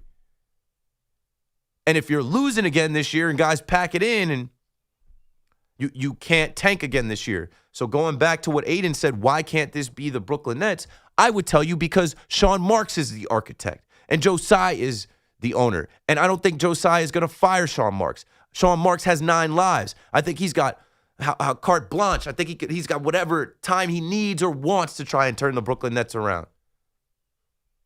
Let's see what they do in free agency. 888-808-1019 as I'm running out of time. Let's see what the Brooklyn Nets do in free agency because making a trade for Mitchell Robinson to add to Michael Porter Jr., to add to Day'Ron Sharp, to add to Yegor, like Mikael Brown, you could still get your doors blown off with those guys. And there's one basketball. We need 3 Gore to shoot. You know what I'm saying? We need now Mikael Brown Jr. to make plays. And then between Julius dribbling the air out of the ball and Michael Porter Jr. catch and shoot it as soon as he touches it, I don't know exactly how that's going to work. We'll be watching, waiting, and seeing. This is such an important year for your franchise in Brooklyn to respond and put a competitive product on the floor, or you will literally be irrelevant in your own city. There was a parade in your city, and your response was to go get a former Knick that the Knicks sent away in exchange for the piece that got him over the hump to win the championship. That's where we are right now. That is what it is right now. Let's see what else they do in free agency, how they spend this cap money or whatever. But, I don't know. Right now, I'm not fired up to go to the Barclays Center to see Michael Porter Jr. and Julius Randle. I'm not. And there are these young kids that got bullied, that got made fun of in school, still wearing their Nets gear, trying to stand tall amongst a sea of Knicks fans. And some of them said, all right, I'm going to just join you. I'm going to be a Knicks fan. I'm young enough. I can get that off. But there are also some mad Nets fans out there. They're mad at me. Be mad at me. I could wear it. Be mad at me. I'm not supposed to be the leader of Nets fans. I'm not trying to be the voice of Nets fans. I'm Keith McPherson. I'm going to be the voice of myself. I'm going to think for myself. I'm going to do what I do. I'm going to feel how I feel. I'm always going to speak how I feel, just like I did about this whole Knicks run. The Nets don't run my personality. They're not even good enough to have a piece of my heart. And it cracks me up how many people think that I'm supposed to treat the Brooklyn Nets the way I treat the New York Yankees. Being a Yankee fan literally changed my life. And the Yankees have a piece of my heart that I can't even explain because I watched them win 5 championships. Anyway, back to the phones we go. Moose is in Jamaica. Moose, you're on the fan. You're Keith, what it do? You know. I hear that. Everything true? Of course. KM to AM. That's what's up. Back like I never left. AIM, as you said. MIA. MIA.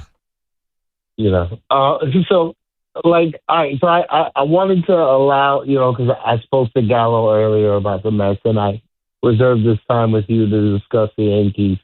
You and I both know, whether it be Cleveland or whether it be in the ALDS, whether it be Cleveland or Toronto. The Cleveland Guardians, Toronto Blue Jays, one of those teams we're going to see in the DS, the Yankees go on. And we advance from that because they don't have the talent level of depth, but they seem to have our number in certain years, in certain series.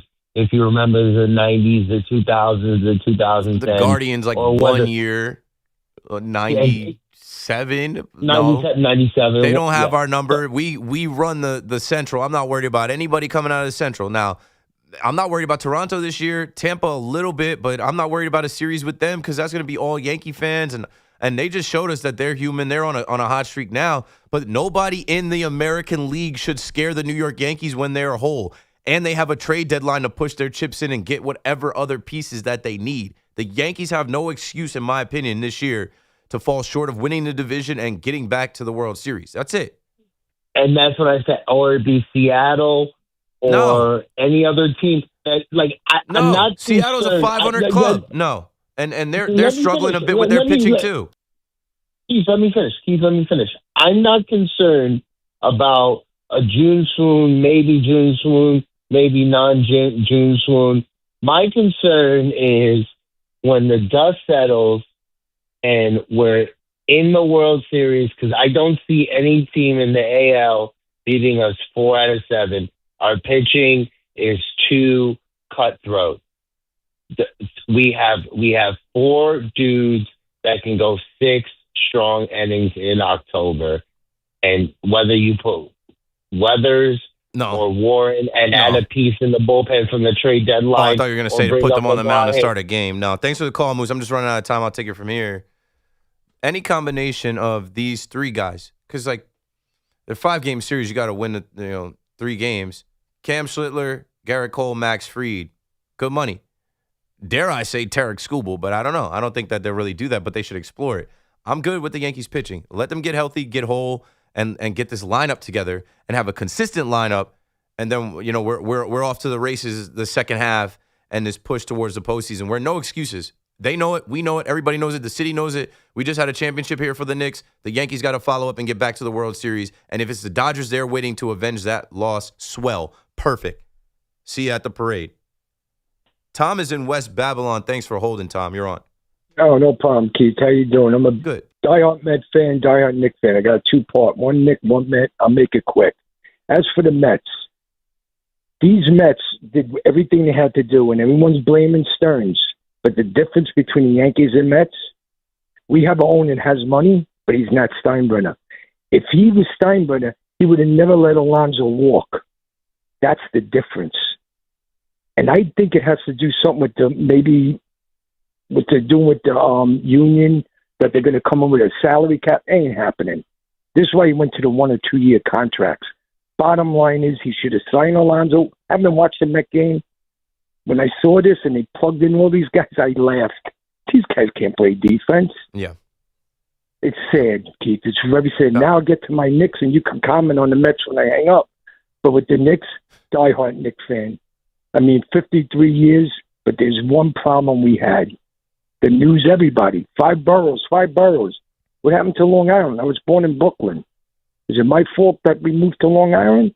You know how many watch parties we had on Long Island? They never mentioned Long Island once. Mm-hmm. Think about that. I guess it's assumed. Thanks for the call, Tom.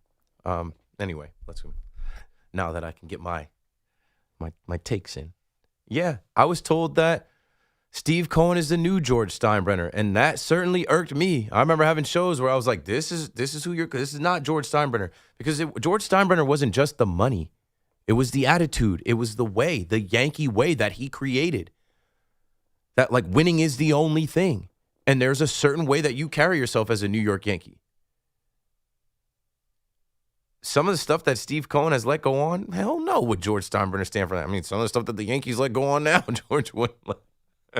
Yeah, but the biggest thing, if we talk about this year, right, and you go back to Pete Alonso, foolish to let Pete Alonso go. You know he's going to post. You know he's going to play. You know the fans love him. And you're going to go against your fans for what? For the $10 million a year you pay David Stearns? You're going to trust David Stearns on that? No, didn't you override him the year before and have a private meeting with Pete and bring Pete back on that deal? Why? 5 years for him to go to the Baltimore Orioles? Despicable, terrible, shameful. And then the other thing is, Carlos Mendoza would have been fired halfway through that first losing streak if it was George Steinbrenner. I feel like Steve Cohen, he's not a rookie owner, but he's still new and he's still figuring things out. He's still feeling it out. He does not take the same mentality from what made him all his billions to baseball. And I think he thought that he was hiring the right guy, that this guy, he knows what he's doing. He's going to, and it's even worse. It's even worse. So all that talk about World Series, multiple World Series, cut it. All that talk of exterminating the negative Met fan, nah, it's even worse now. Because the Met fan is like, wow, the richest owner in the sport and one of the most highly regarded executives in the sport come together. We're supposed to have the power of money and brains, and this is what you guys made for us? This is what you guys decided to do? Then nothing will ever work. Then this is only the Mets can out-Mets the Mets. Holy. They find new ways to lose, new ways to embarrass themselves. Nobody can overcome it. So, yeah, no. Steve Cohen is no George Steinbrenner. I get it. Sparing any expense, right? Or there's no money amount that'll stop you from signing players. But look, okay, you went out and got Juan Soto. What has that done for you? You certainly could have used that money to improve this team in multiple different ways. There are a bunch of players that you could have added to this team for depth where you wouldn't be in the position that you're in now. And I think with the Knicks and New York, and not just New York, the greater New York City area. I'm from the shore. I'm from Monmouth County, Jersey Shore. Make no mistake. Shout out to my brother. May he rest in peace. He went to FIT, the Fashion Institute of Technology. He moved to Flushing, or he moved to Astoria, Queens. Then he moved to Prospect Heights in Brooklyn. And he repped New York like he was from New York and he wasn't from Jersey. And that always used to rub me the wrong way. I'm like, bro, you are not from New York. I know you moved up there long enough, changed your ID. He was a Yankees fan, Giants fan, Knicks fan. And he went hard for New York. Never wanted to come home. Never wanted to take the train home. You coming home, he would skip some holidays because he was so New York. So I was always the opposite, right? He's a Giants fan. I'm going to be a Cowboys fan. He's a Knicks fan. I'll be a Nets fan. Yankees is the only thing that we vibe with. There's no way we would be Mets fans.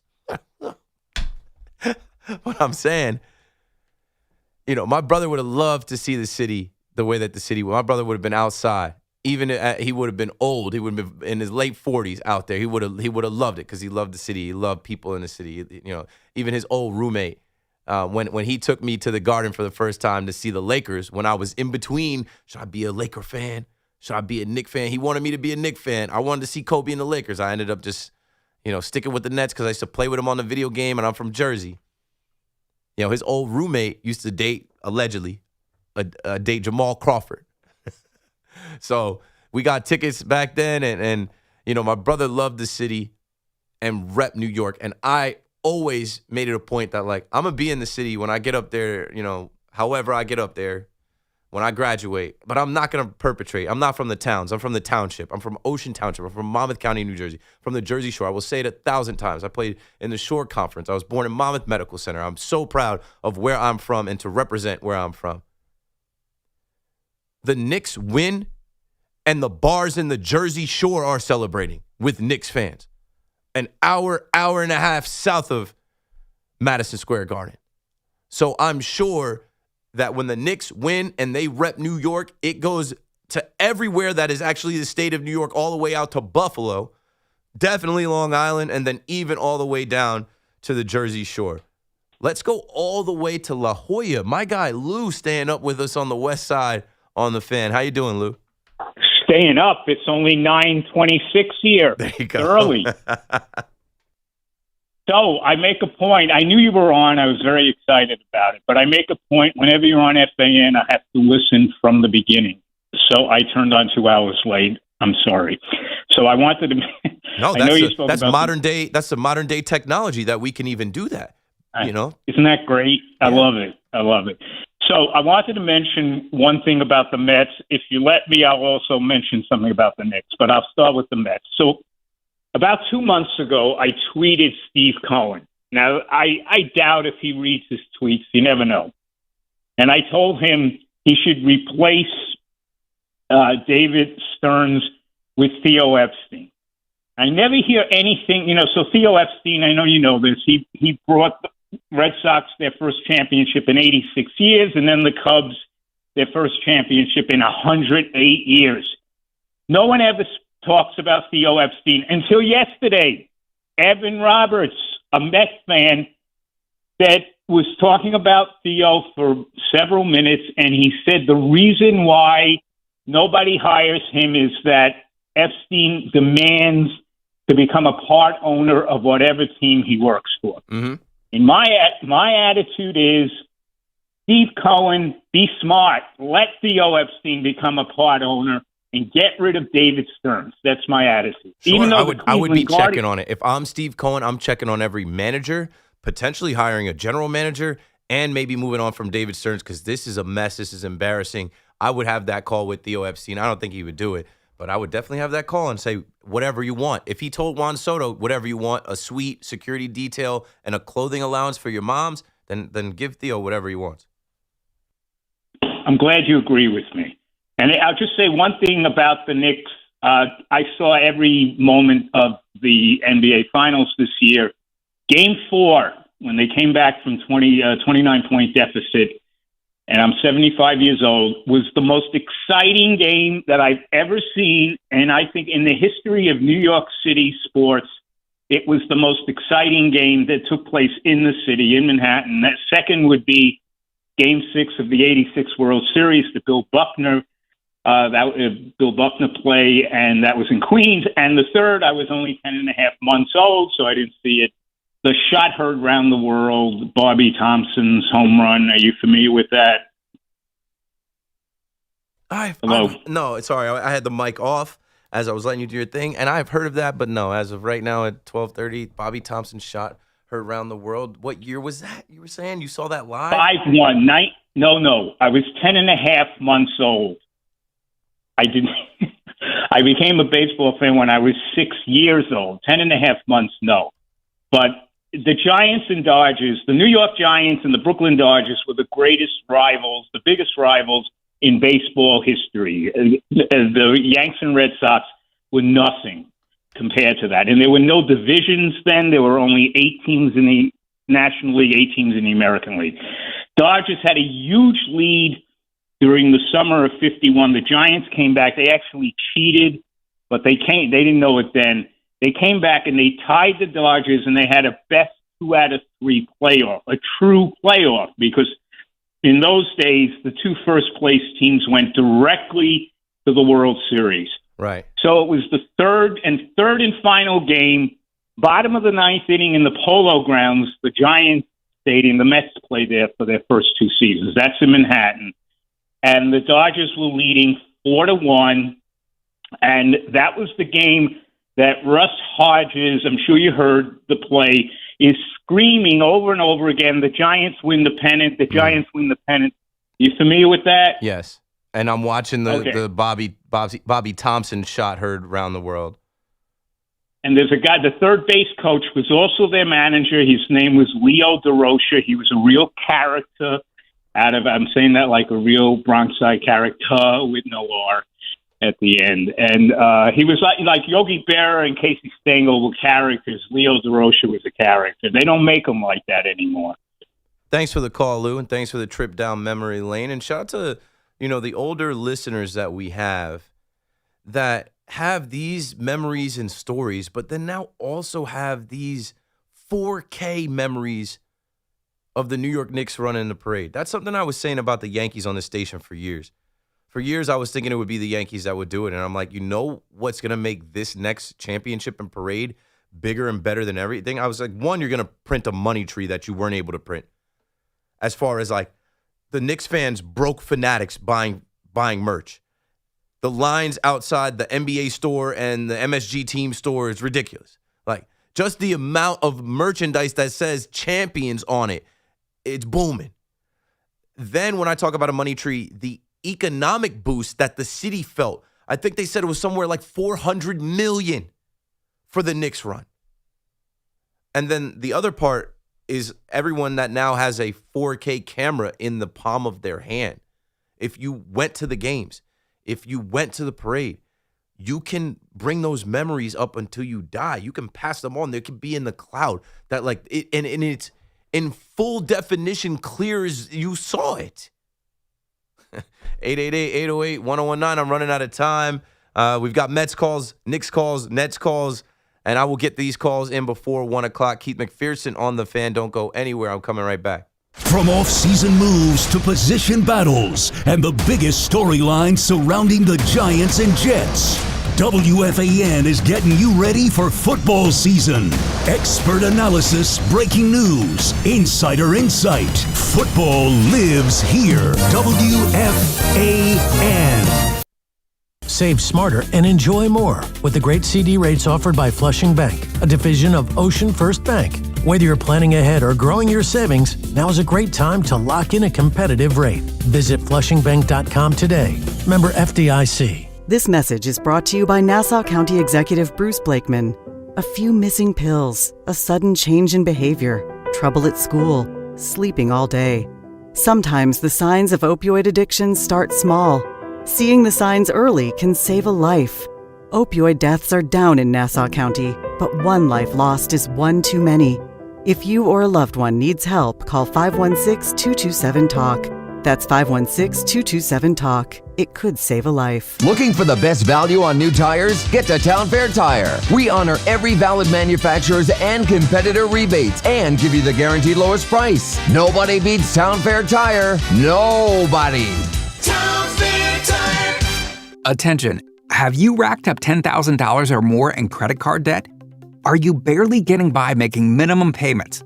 With credit card debt reaching all-time highs, National Debt Relief is notifying consumers about significant debt relief options currently being made available to help those with overwhelming credit card debt. These options may reduce a large portion of credit card debt for those who qualify. You don't need to declare bankruptcy or take out a consolidation loan, and you may only have to pay back a fraction of what you owe, even if you have bad credit. National Debt Relief has already reduced the credit card debt for more than 550,000 consumers, so don't wait. If you owe $10,000, $20,000, or even $100,000 in credit card debt, you can now take advantage of this financial debt relief as the cost of living continues to skyrocket. To check what debt reduction you may qualify for, call 800-358-6868. That's 800-358-6868. Again, 800-358-6868. Make this your summer of unforgettable drives in a Mercedes-Benz from Mercedes-Benz of Edison. Whether you're heading down the shore or planning a family getaway, their expert team can help you find the perfect sedan, coupe, SUV, or convertible. And because luxury should extend beyond the vehicle, Mercedes-Benz of Edison is committed to making your shopping experience stress-free. That's one reason they were named the 2026 Mercedes-Benz Dealer of the Year by Cars.com. Visit Mercedes-Benz of Edison, your destination for luxury driving all summer long. This is attorney Alex Shulman of Shulman & Hill Injury Lawyers. From East New York to Bushwick, we are New York. When a car is sideswiped at Atlantic and Flatbush, we swipe back hard to protect your rights. Shulman & Hill has recovered more than $1 billion for our injured clients with no upfront fees. No one fights harder for New York. Every borough, every block. We are New York. Get a free case review. Search Shulman & Hill Injury Lawyers. Imagine a gentleman's club with over 200 gorgeous exotic dancers every week. Hey, big boy. From the people who make fantasies come true, Gallagher's 2000 in Long Island City is the place to be. Gallagher's 2000, a gentleman's club for today, gentlemen. Gallagher's 2000 features 2 floors, 3 stages, discounted drinks, VIP, champagne rooms, and dinner specials every night. Gallagher's 2000 offers complimentary lunch Thursdays and Fridays with any drink purchase. Come on down, big boy. Gallagher's 2000 is New York's largest upscale gentleman's club, and Gallagher's 2000's bachelor parties will blow you away. For their bachelor party specials, call 718-361-1348. Gallagher's 2000 is located at 4319 37th Street in Long Island City, Queens, just a half a block north of Queens Boulevard. Call 718-361-1348. Gallagher's 2000 is unlike any club in New York. Come tonight for the time of your life. Gallagher's 2000. Let your imagination run wild. Okay, girls, ready to go? Yeah! Mom, I'm hungry. Can I have a snack? Me too, Mommy. You want a snack? Yeah. Got it? Children learn from our behaviors. Mommy, can you open this, All right, hold on 1 second. Okay. Okay, here. Thank you. They learn what is okay from the adults they see. Mommy, are you on your phone? If you're a distracted driver, chances are they will be too. What kind of driver are you raising? Funded by the Governor's Traffic Safety Committee. Start your day with Boomer and Geo. Join the conversation weekday mornings from 6 to 10. Call 888-808-1019. The WFAN phone line is powered by Paramount Plus. Paramount Plus presents the biggest summer in UFC history.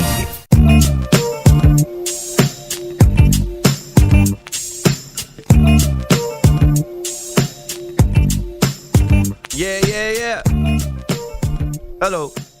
Still here, still rocking. Like 40 minutes left. No, not even. Probably like 30, 28 minutes left. Keith McPherson on the fan. Daniel McCartan coming up next at 1. Let me get to these phones so I don't leave anybody hanging. Brandon in Limbrook, take your time. You got it. Hey, how you doing, Keith? Thanks for having me. I'm good. Welcome. How you doing? So, what I wanted to talk about, but you kind of brushed over the topic. You brushed over the Brooklyn Nets, and I was going to talk about the Knicks as well, so I'll just get right into it. What do you think? You know, the Knicks obviously won a championship first in 53 years. We're all so happy. I mean, not you, Keith, sorry, but just about all in New York. No, I'm good. Happy for the fact. I'm happy for everybody. Yeah, I enjoyed it. I made some money off of it. Got on TV, got on radio stations. Yeah, I had a good time. Oh, yeah, then that's what counts, Keith. But what I was going to say is, you know, the Knicks obviously won one. What do you think the Knicks have to do to win two? You know, what do they need to keep this? You know, as you heard, they signed Jose Alvarado, 3 years, $14 million. They got Mo Diawara off the bench, Tyler Kolek off the bench, Pacome Daddiette off the bench. Do you use these new guys? You know, Mitchell Robinson's going. You know, what's the move here? Yeah, I mean, I think that they will still be at the top of the East. I think that they'll be confident as ever. I think that they have the playoff experience. We'll see what happens with Giannis and the Heat. We'll see what happens with the Pacers with Halliburton coming back. But they are still the champions until further notice. And, okay, potentially losing Mitchell Robinson, you have to replace him. However they go about replacing him, maybe you replace him with more of an offensive threat. I don't think there is a replacement for what he does on the defensive side of the ball. You got to live with that. I think that they got to be up there in the East. It's them. We'll see what happens with the Celtics now because I think they got to deal Jaylen Brown, right? That's not a happy marriage anymore. Oh, no, absolutely not. You expect now, the Pistons to take another step forward. I guess the Cavs will be there. The Sixers will be there. But we just saw the New York Knicks run through everybody that they faced. And if they are healthy and this group comes back hungry, which of course they are, right? I think somebody said if you think Jalen Brunson is content with one, you don't know Jalen Brunson. He did win 2 in college. They're trying to run this thing back for sure. They got to replace Mitchell Robinson. But other than that, Landry Shamet, I mean, Deuce should be able to come off the bench and shoot like Landry Shamet. And they locked him up with a smart deal 2 years ago. So I think if you figure out, another big to replace Mitchell Robinson, should be right there in the mix. Who's out right there right now to get one of those guys? When you look at Mitchell the free agents, like the free agent centers, I think I was hearing people talk about Drummond or Vucevic. I don't think they're going to go that way. I also don't think that they have the money for that. So develop somebody, pick somebody up. Is Mo the guy? That's what I'm wondering. We saw flashes of him November, December. If he can develop into the guy. Jalen Duren right now is supposedly not liking what the Pistons are throwing at him, but I think they'd be wise to keep him. Thanks for the call, Brandon. 888-808-1019. Yeah, and going back to it, like as a Net fan, I get some Net fans were mad and tight. I turned that off. I saw it coming. I mean, if you're in New York, okay, it's a small amount of people that are going to be mad during this time. Like, they're even with the kids. Like, I go to my son's Father's Day thing, and they have it's Daddy with Donuts or Donuts with Daddy Day for Father's Day, and they're all Knicks donuts. I'm like, they're even having the kids get in on the Knicks stuff. You can't fight against it. The only way that the Nets are going to fight against it is to win and to actually put a competitive team together. And the Knicks, I expect to be good again. I expect the Knicks to be right there again. Why not? They have more confidence than ever winning the chip. And the regular season is whatever it is. But, like, they did win the NBA Cup, too. For the most part, they're going to have the same squad. And I think Mitchell Robinson can be replaced. I know. He's shout out to him. He played with the injury, the hand injury. He's a threat on the boards, rebounding. I'm not saying he'll be easily replaced. I'm saying that they can find a replacement for him and still be competitive and still be at the top of the league. Now, who knows what happens with the Spurs and OKC and whatever in the West. It's a long way to go. But I think for people like Kevin Durant, who, KD is funny, man. I was talking about KD earlier. For Kevin Durant, who was like, yo, enjoy it now. Enjoy. Shut up, bro. Like, you enjoy your championships that you had to join the Warriors to get, and then they went and won one without you, and they enjoyed that while it lasted. So Kevin Durant's quote was, "I would tell him," talking to Jalen Brunson, "strike while the iron's hot. This is a time that I don't think New Yorkers or the Knicks are going to get back. You got to take advantage of this time right now. You don't know if this will come around again. It's been 53 years. It could be another 53-year wait." Like that comes with like a level of hate. That's why I said they're still hating. That comes with a level of sarcasm and negativity, and also just like preying on your downfall. I mean, he's not wrong though, as far as like this is a very rare time, but I wouldn't count the Knicks out as far as, well, every year the last 9 years there's been a different champion, so there's definitely going to be a different champion next year. We don't know that. And these seem to be guys that like to be counted out and prove people wrong. Oh, well, every champion falls off. They're not going to be able to. We don't know that. We don't know that. So let's just wait and see. Phil is in Sheepshead Bay on the Fan next. Go for it, Phil. Yeah, hi, Chief. I'm glad you're back. Missed you for a while. Thanks. Yeah, Listen, I'm around. There's a center out there from Sacramento. I think it's Messi, whatever.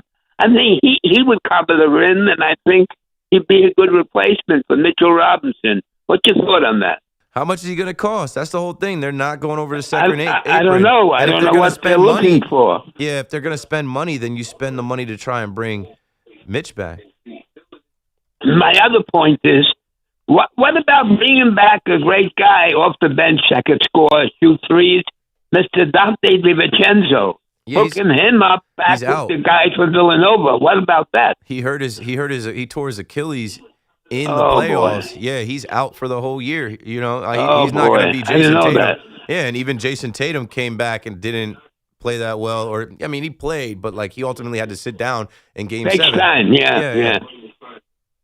And that's about it. And my one other thought: when is Mr. Cohn going to realize that they have a cancer out there, David Stearns? And I've never seen a guy mess up a team as much as him. I'll leave you with that thought. Have a good evening. Let's go Knicks. Yeah, I think Cohen has realized he has a problem on his hands, and that's why he made David Stearns fire Carlos Mendoza, because everything that we heard from David Stearns was, we're good with Carlos. We like Carlos. We think Carlos is doing a good job. I'm not going to keep saying this. I'm not going to keep answering this question. Like, we're not firing Carlos. And then he had to come in and it was slightly emotional and letting us know about this departure. And I think that's pretty obvious that his boss told him something has to be done. Fire the guy. Why wait? We don't have to wait until October.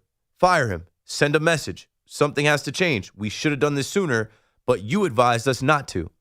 Now I'm above you. I'm making the call above you. He's gone, and now all the attention is on you, David. This is your mess.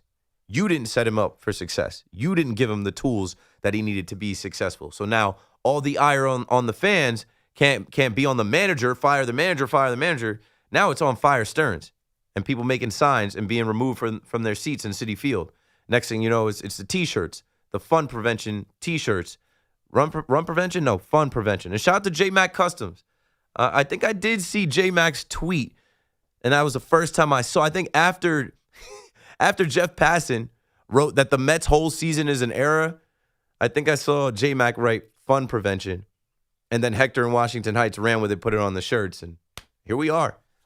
And in this next 2 weeks, we will see what David Stearns is going to do differently, what Andy Green is going to do differently to try and sell us on the fact that the Mets are going to climb this mountain and make a push towards the postseason. I think that's stupid. I think it's done. I think they should be selling. I think they should go out there and obviously compete to keep some fans engaged and actually put a better product on the field. But you wasted back-to-back seasons here. I think it's too much. You don't have the talent. You don't have the pitching. See what you can get for the future, especially you, David Stearns, because the future for you might not be so long. And I know you've got eyes on the lockout, but you should go ahead and do what Billy Epler did a few years ago when I was like, yo, you're going to thank Billy Epler later. It hasn't really turned into that. But, sell off some of these pieces and go get what you can get prospect-wise in this upcoming trade deadline instead of playing this game of like, oh, we're confident or I believe in this team or we've got the talent or they're coming together and they're getting healthy and we're going to make a push for this or whatever. It's like you can't sell me that anymore. You can't sell Ross in Bergen County that. I know that for sure. Ross, you're back on the fan with me, man. Go for it. First time, long time, KM. How you doing, man? I'm doing the same, man. Making it happen. Bro, I'm like AJ Brown. It's like I feel like the job's not finished even after the ring. I got my first ring in my life 2 weeks ago, and what am I calling you up? Your first show since? I'm calling you up about the other freaking orange and blue team in this town, bro. I was listening to Moose's show this morning, and he had a phrase. It was something along the lines of, the devil you know is better than the devil you don't. Why do they both have to be devils, bro? Why can't we ever have an angel, And you know what? Honestly, I'd rather have the devil I don't know, because let me tell you something, bro. How many times when you were on every night and you kind of give me credit, I don't even want the credit because I feel like it shouldn't have been that much of a shock when that choke job of a season came into fruition. I'll tell you this team could not win another game the rest of the year, and I'll still hate last year's team more. I look at it like a parlay. If I'm going to lose the parlay either way, if you're not going to give me a single game of baseball in October, let me know in April instead of in July. At least this team let us know in April. And let me tell you something, bro. I just heard the guy before, and he sounded like a nice guy, but I don't understand the Met fans that are now bringing up Theo Epstein as the new name. Because guess what the name was 4 years ago, bro? It was David Stearns. Mm-hmm. And there's going to be a name when Theo Epstein comes here. It'll be, you name it. I can't think of it. Maybe it could be Brian Cashman, because I know we like to leech off every other Yankee. So much so, and Evan Roberts brought up Booney as a potential candidate to replace Andy Green, which, by the way, sounds like a name from a sitcom. Bro, I don't understand these names. I heard somebody call up Loogie during the week, said, why did we not sign Dylan Cease? Do you see the money Dylan Cease is making to not get to the sixth inning, by the way? And if you look at Baseball Reference, bro, compare Freddie Peralta's season last year to Dylan Cease's season this year. Compare, I don't know, Wilson Contreras. How about Ty France was a name I saw we should have brought in? Do you want to know what the fan base reaction would be if we brought in Ty France? It would be no different than the one that Jorge Polanco got. There is some sort of stench. There's some sort of curse, bro. I swear. Hey, I almost said if we brought in Juan Soto, he'd come up with the bases loaded, nobody out, and ground into a triple play. But we've seen that multiple times in the past year and a half. But he's Juan Soto, so he gets a pass, bro. I can't stand this team. I can't stand this fan base. One last thing I'll say, bro. You know what? I think Met fans got to start realizing something. If you take the 10 years of ownership of Fred Wilpon and Steve Cohen and just swap the names atop both of them, I think a lot of Met fans are going to start having some uncomfortable conversations, because you know what, Keith? At least Fred and Jeff got a banner and a pennant to hang their heads on. Bam, bam, bam, bam, bam. I knew Ross was about to cook. And Ross has been doing great things. He's on the radio over there at Seton Hall University. Look Ross up online. Young guys, he's got it, man. He knows his sports. He's a diehard WFAN fan, a lifer. And, he just ripped that. I mean, I don't really know what to add. I opened up on the Mets, and I tried to have a better tone because they won. But, beating the Phillies today late, and, the Phillies used an opener and pitched 5 different guys and whatever. I don't know. All I'll say is this. This is it. This is the 2-week window. What happens next with the Mets? Do they start ripping off wins? Do they start to close that gap on the wild card? It's 9.5. If that number goes down to like 5, 4, maybe you start to think about it. But I think it's fool's gold. I think they should be selling. Pack it up. It's wraps. I don't see the point. You just moved David Peterson. See who else you can move, right? That should be the strategy next. I think that's also a way to measure David Stearns. Earlier in the show, I talked about the terrible trade deadline he had last year with Cedric Mullins and Ryan Helsley and Gregory Soto and like Rodgers was decent, but like for what they needed, he didn't go and get a starting pitcher. Any starting pitcher. Anybody that was going to give up a starter or give up what was needed to go get a starter that didn't get moved. Everybody knew they needed a starting pitcher to get through the rest of their schedule in the National League in the second half. Instead, he pushed the button for the baby Mets pitchers to come up. How'd that work out? And it seems like he didn't learn from it because the pitching is damning the Mets again this year. Kodai Senga, cooked. David Peterson, traded. So, come on. I don't know. I just think that it's a fool's errand to play the game of, oh, yeah, even Lindor talking about, the team was put together well. We just haven't all been together. Like, the team wasn't put together well then. because you can't expect injury-prone older players to be available. But whatever. This is it. All I'm saying is this is a 2-week stretch as the Mets go on the road here. They win some games. Maybe they can rally around Andy Green and maybe they go for it. But I just think that's foolish. I think they should be selling. I think that David Stearns, trying to protect his own job, needs to make some moves for the future and just pack it up, bro. You wasted 2 years of Juan Soto's prime.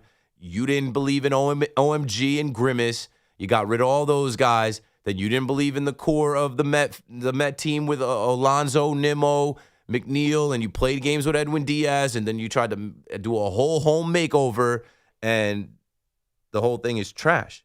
Jonathan in Los Angeles, my last call of the night. You're in there. What's up, my guy? Yo, what it do, my guy? Great listening to you again, my guy, at this time, bro. My guy, Keith, I know the Yankees had some losses right now these last couple of days. For me, it's no panic, man. I think the Yankees shouldn't rush these guys, which is Fried, Giancarlo, Judge.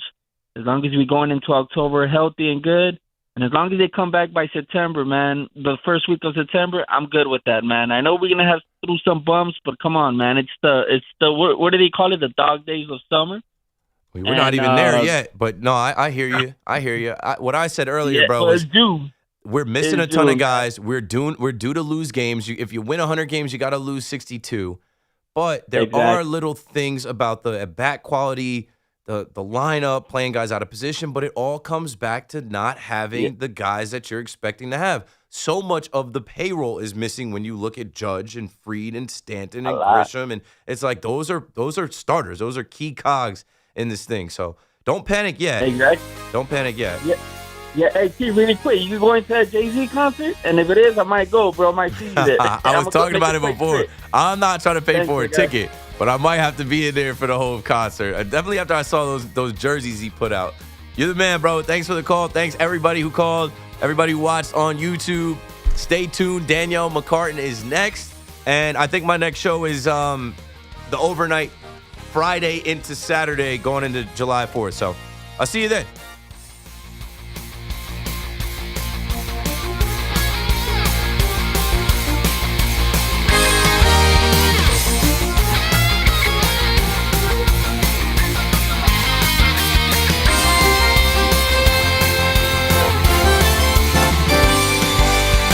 Sports Radio 101.9 FM. WFAN, New York. It's Evan and Tiki, middays on the Fan, 101.9 FM. I am going to rip James Dolan for things. Like, I think I'm very fair about Dolan. I will defend him, but I will rip him. I will rip him about the second apron. I will defend him that the firing of Tom Thibodeau was done by Leon Rose. Got it. And I said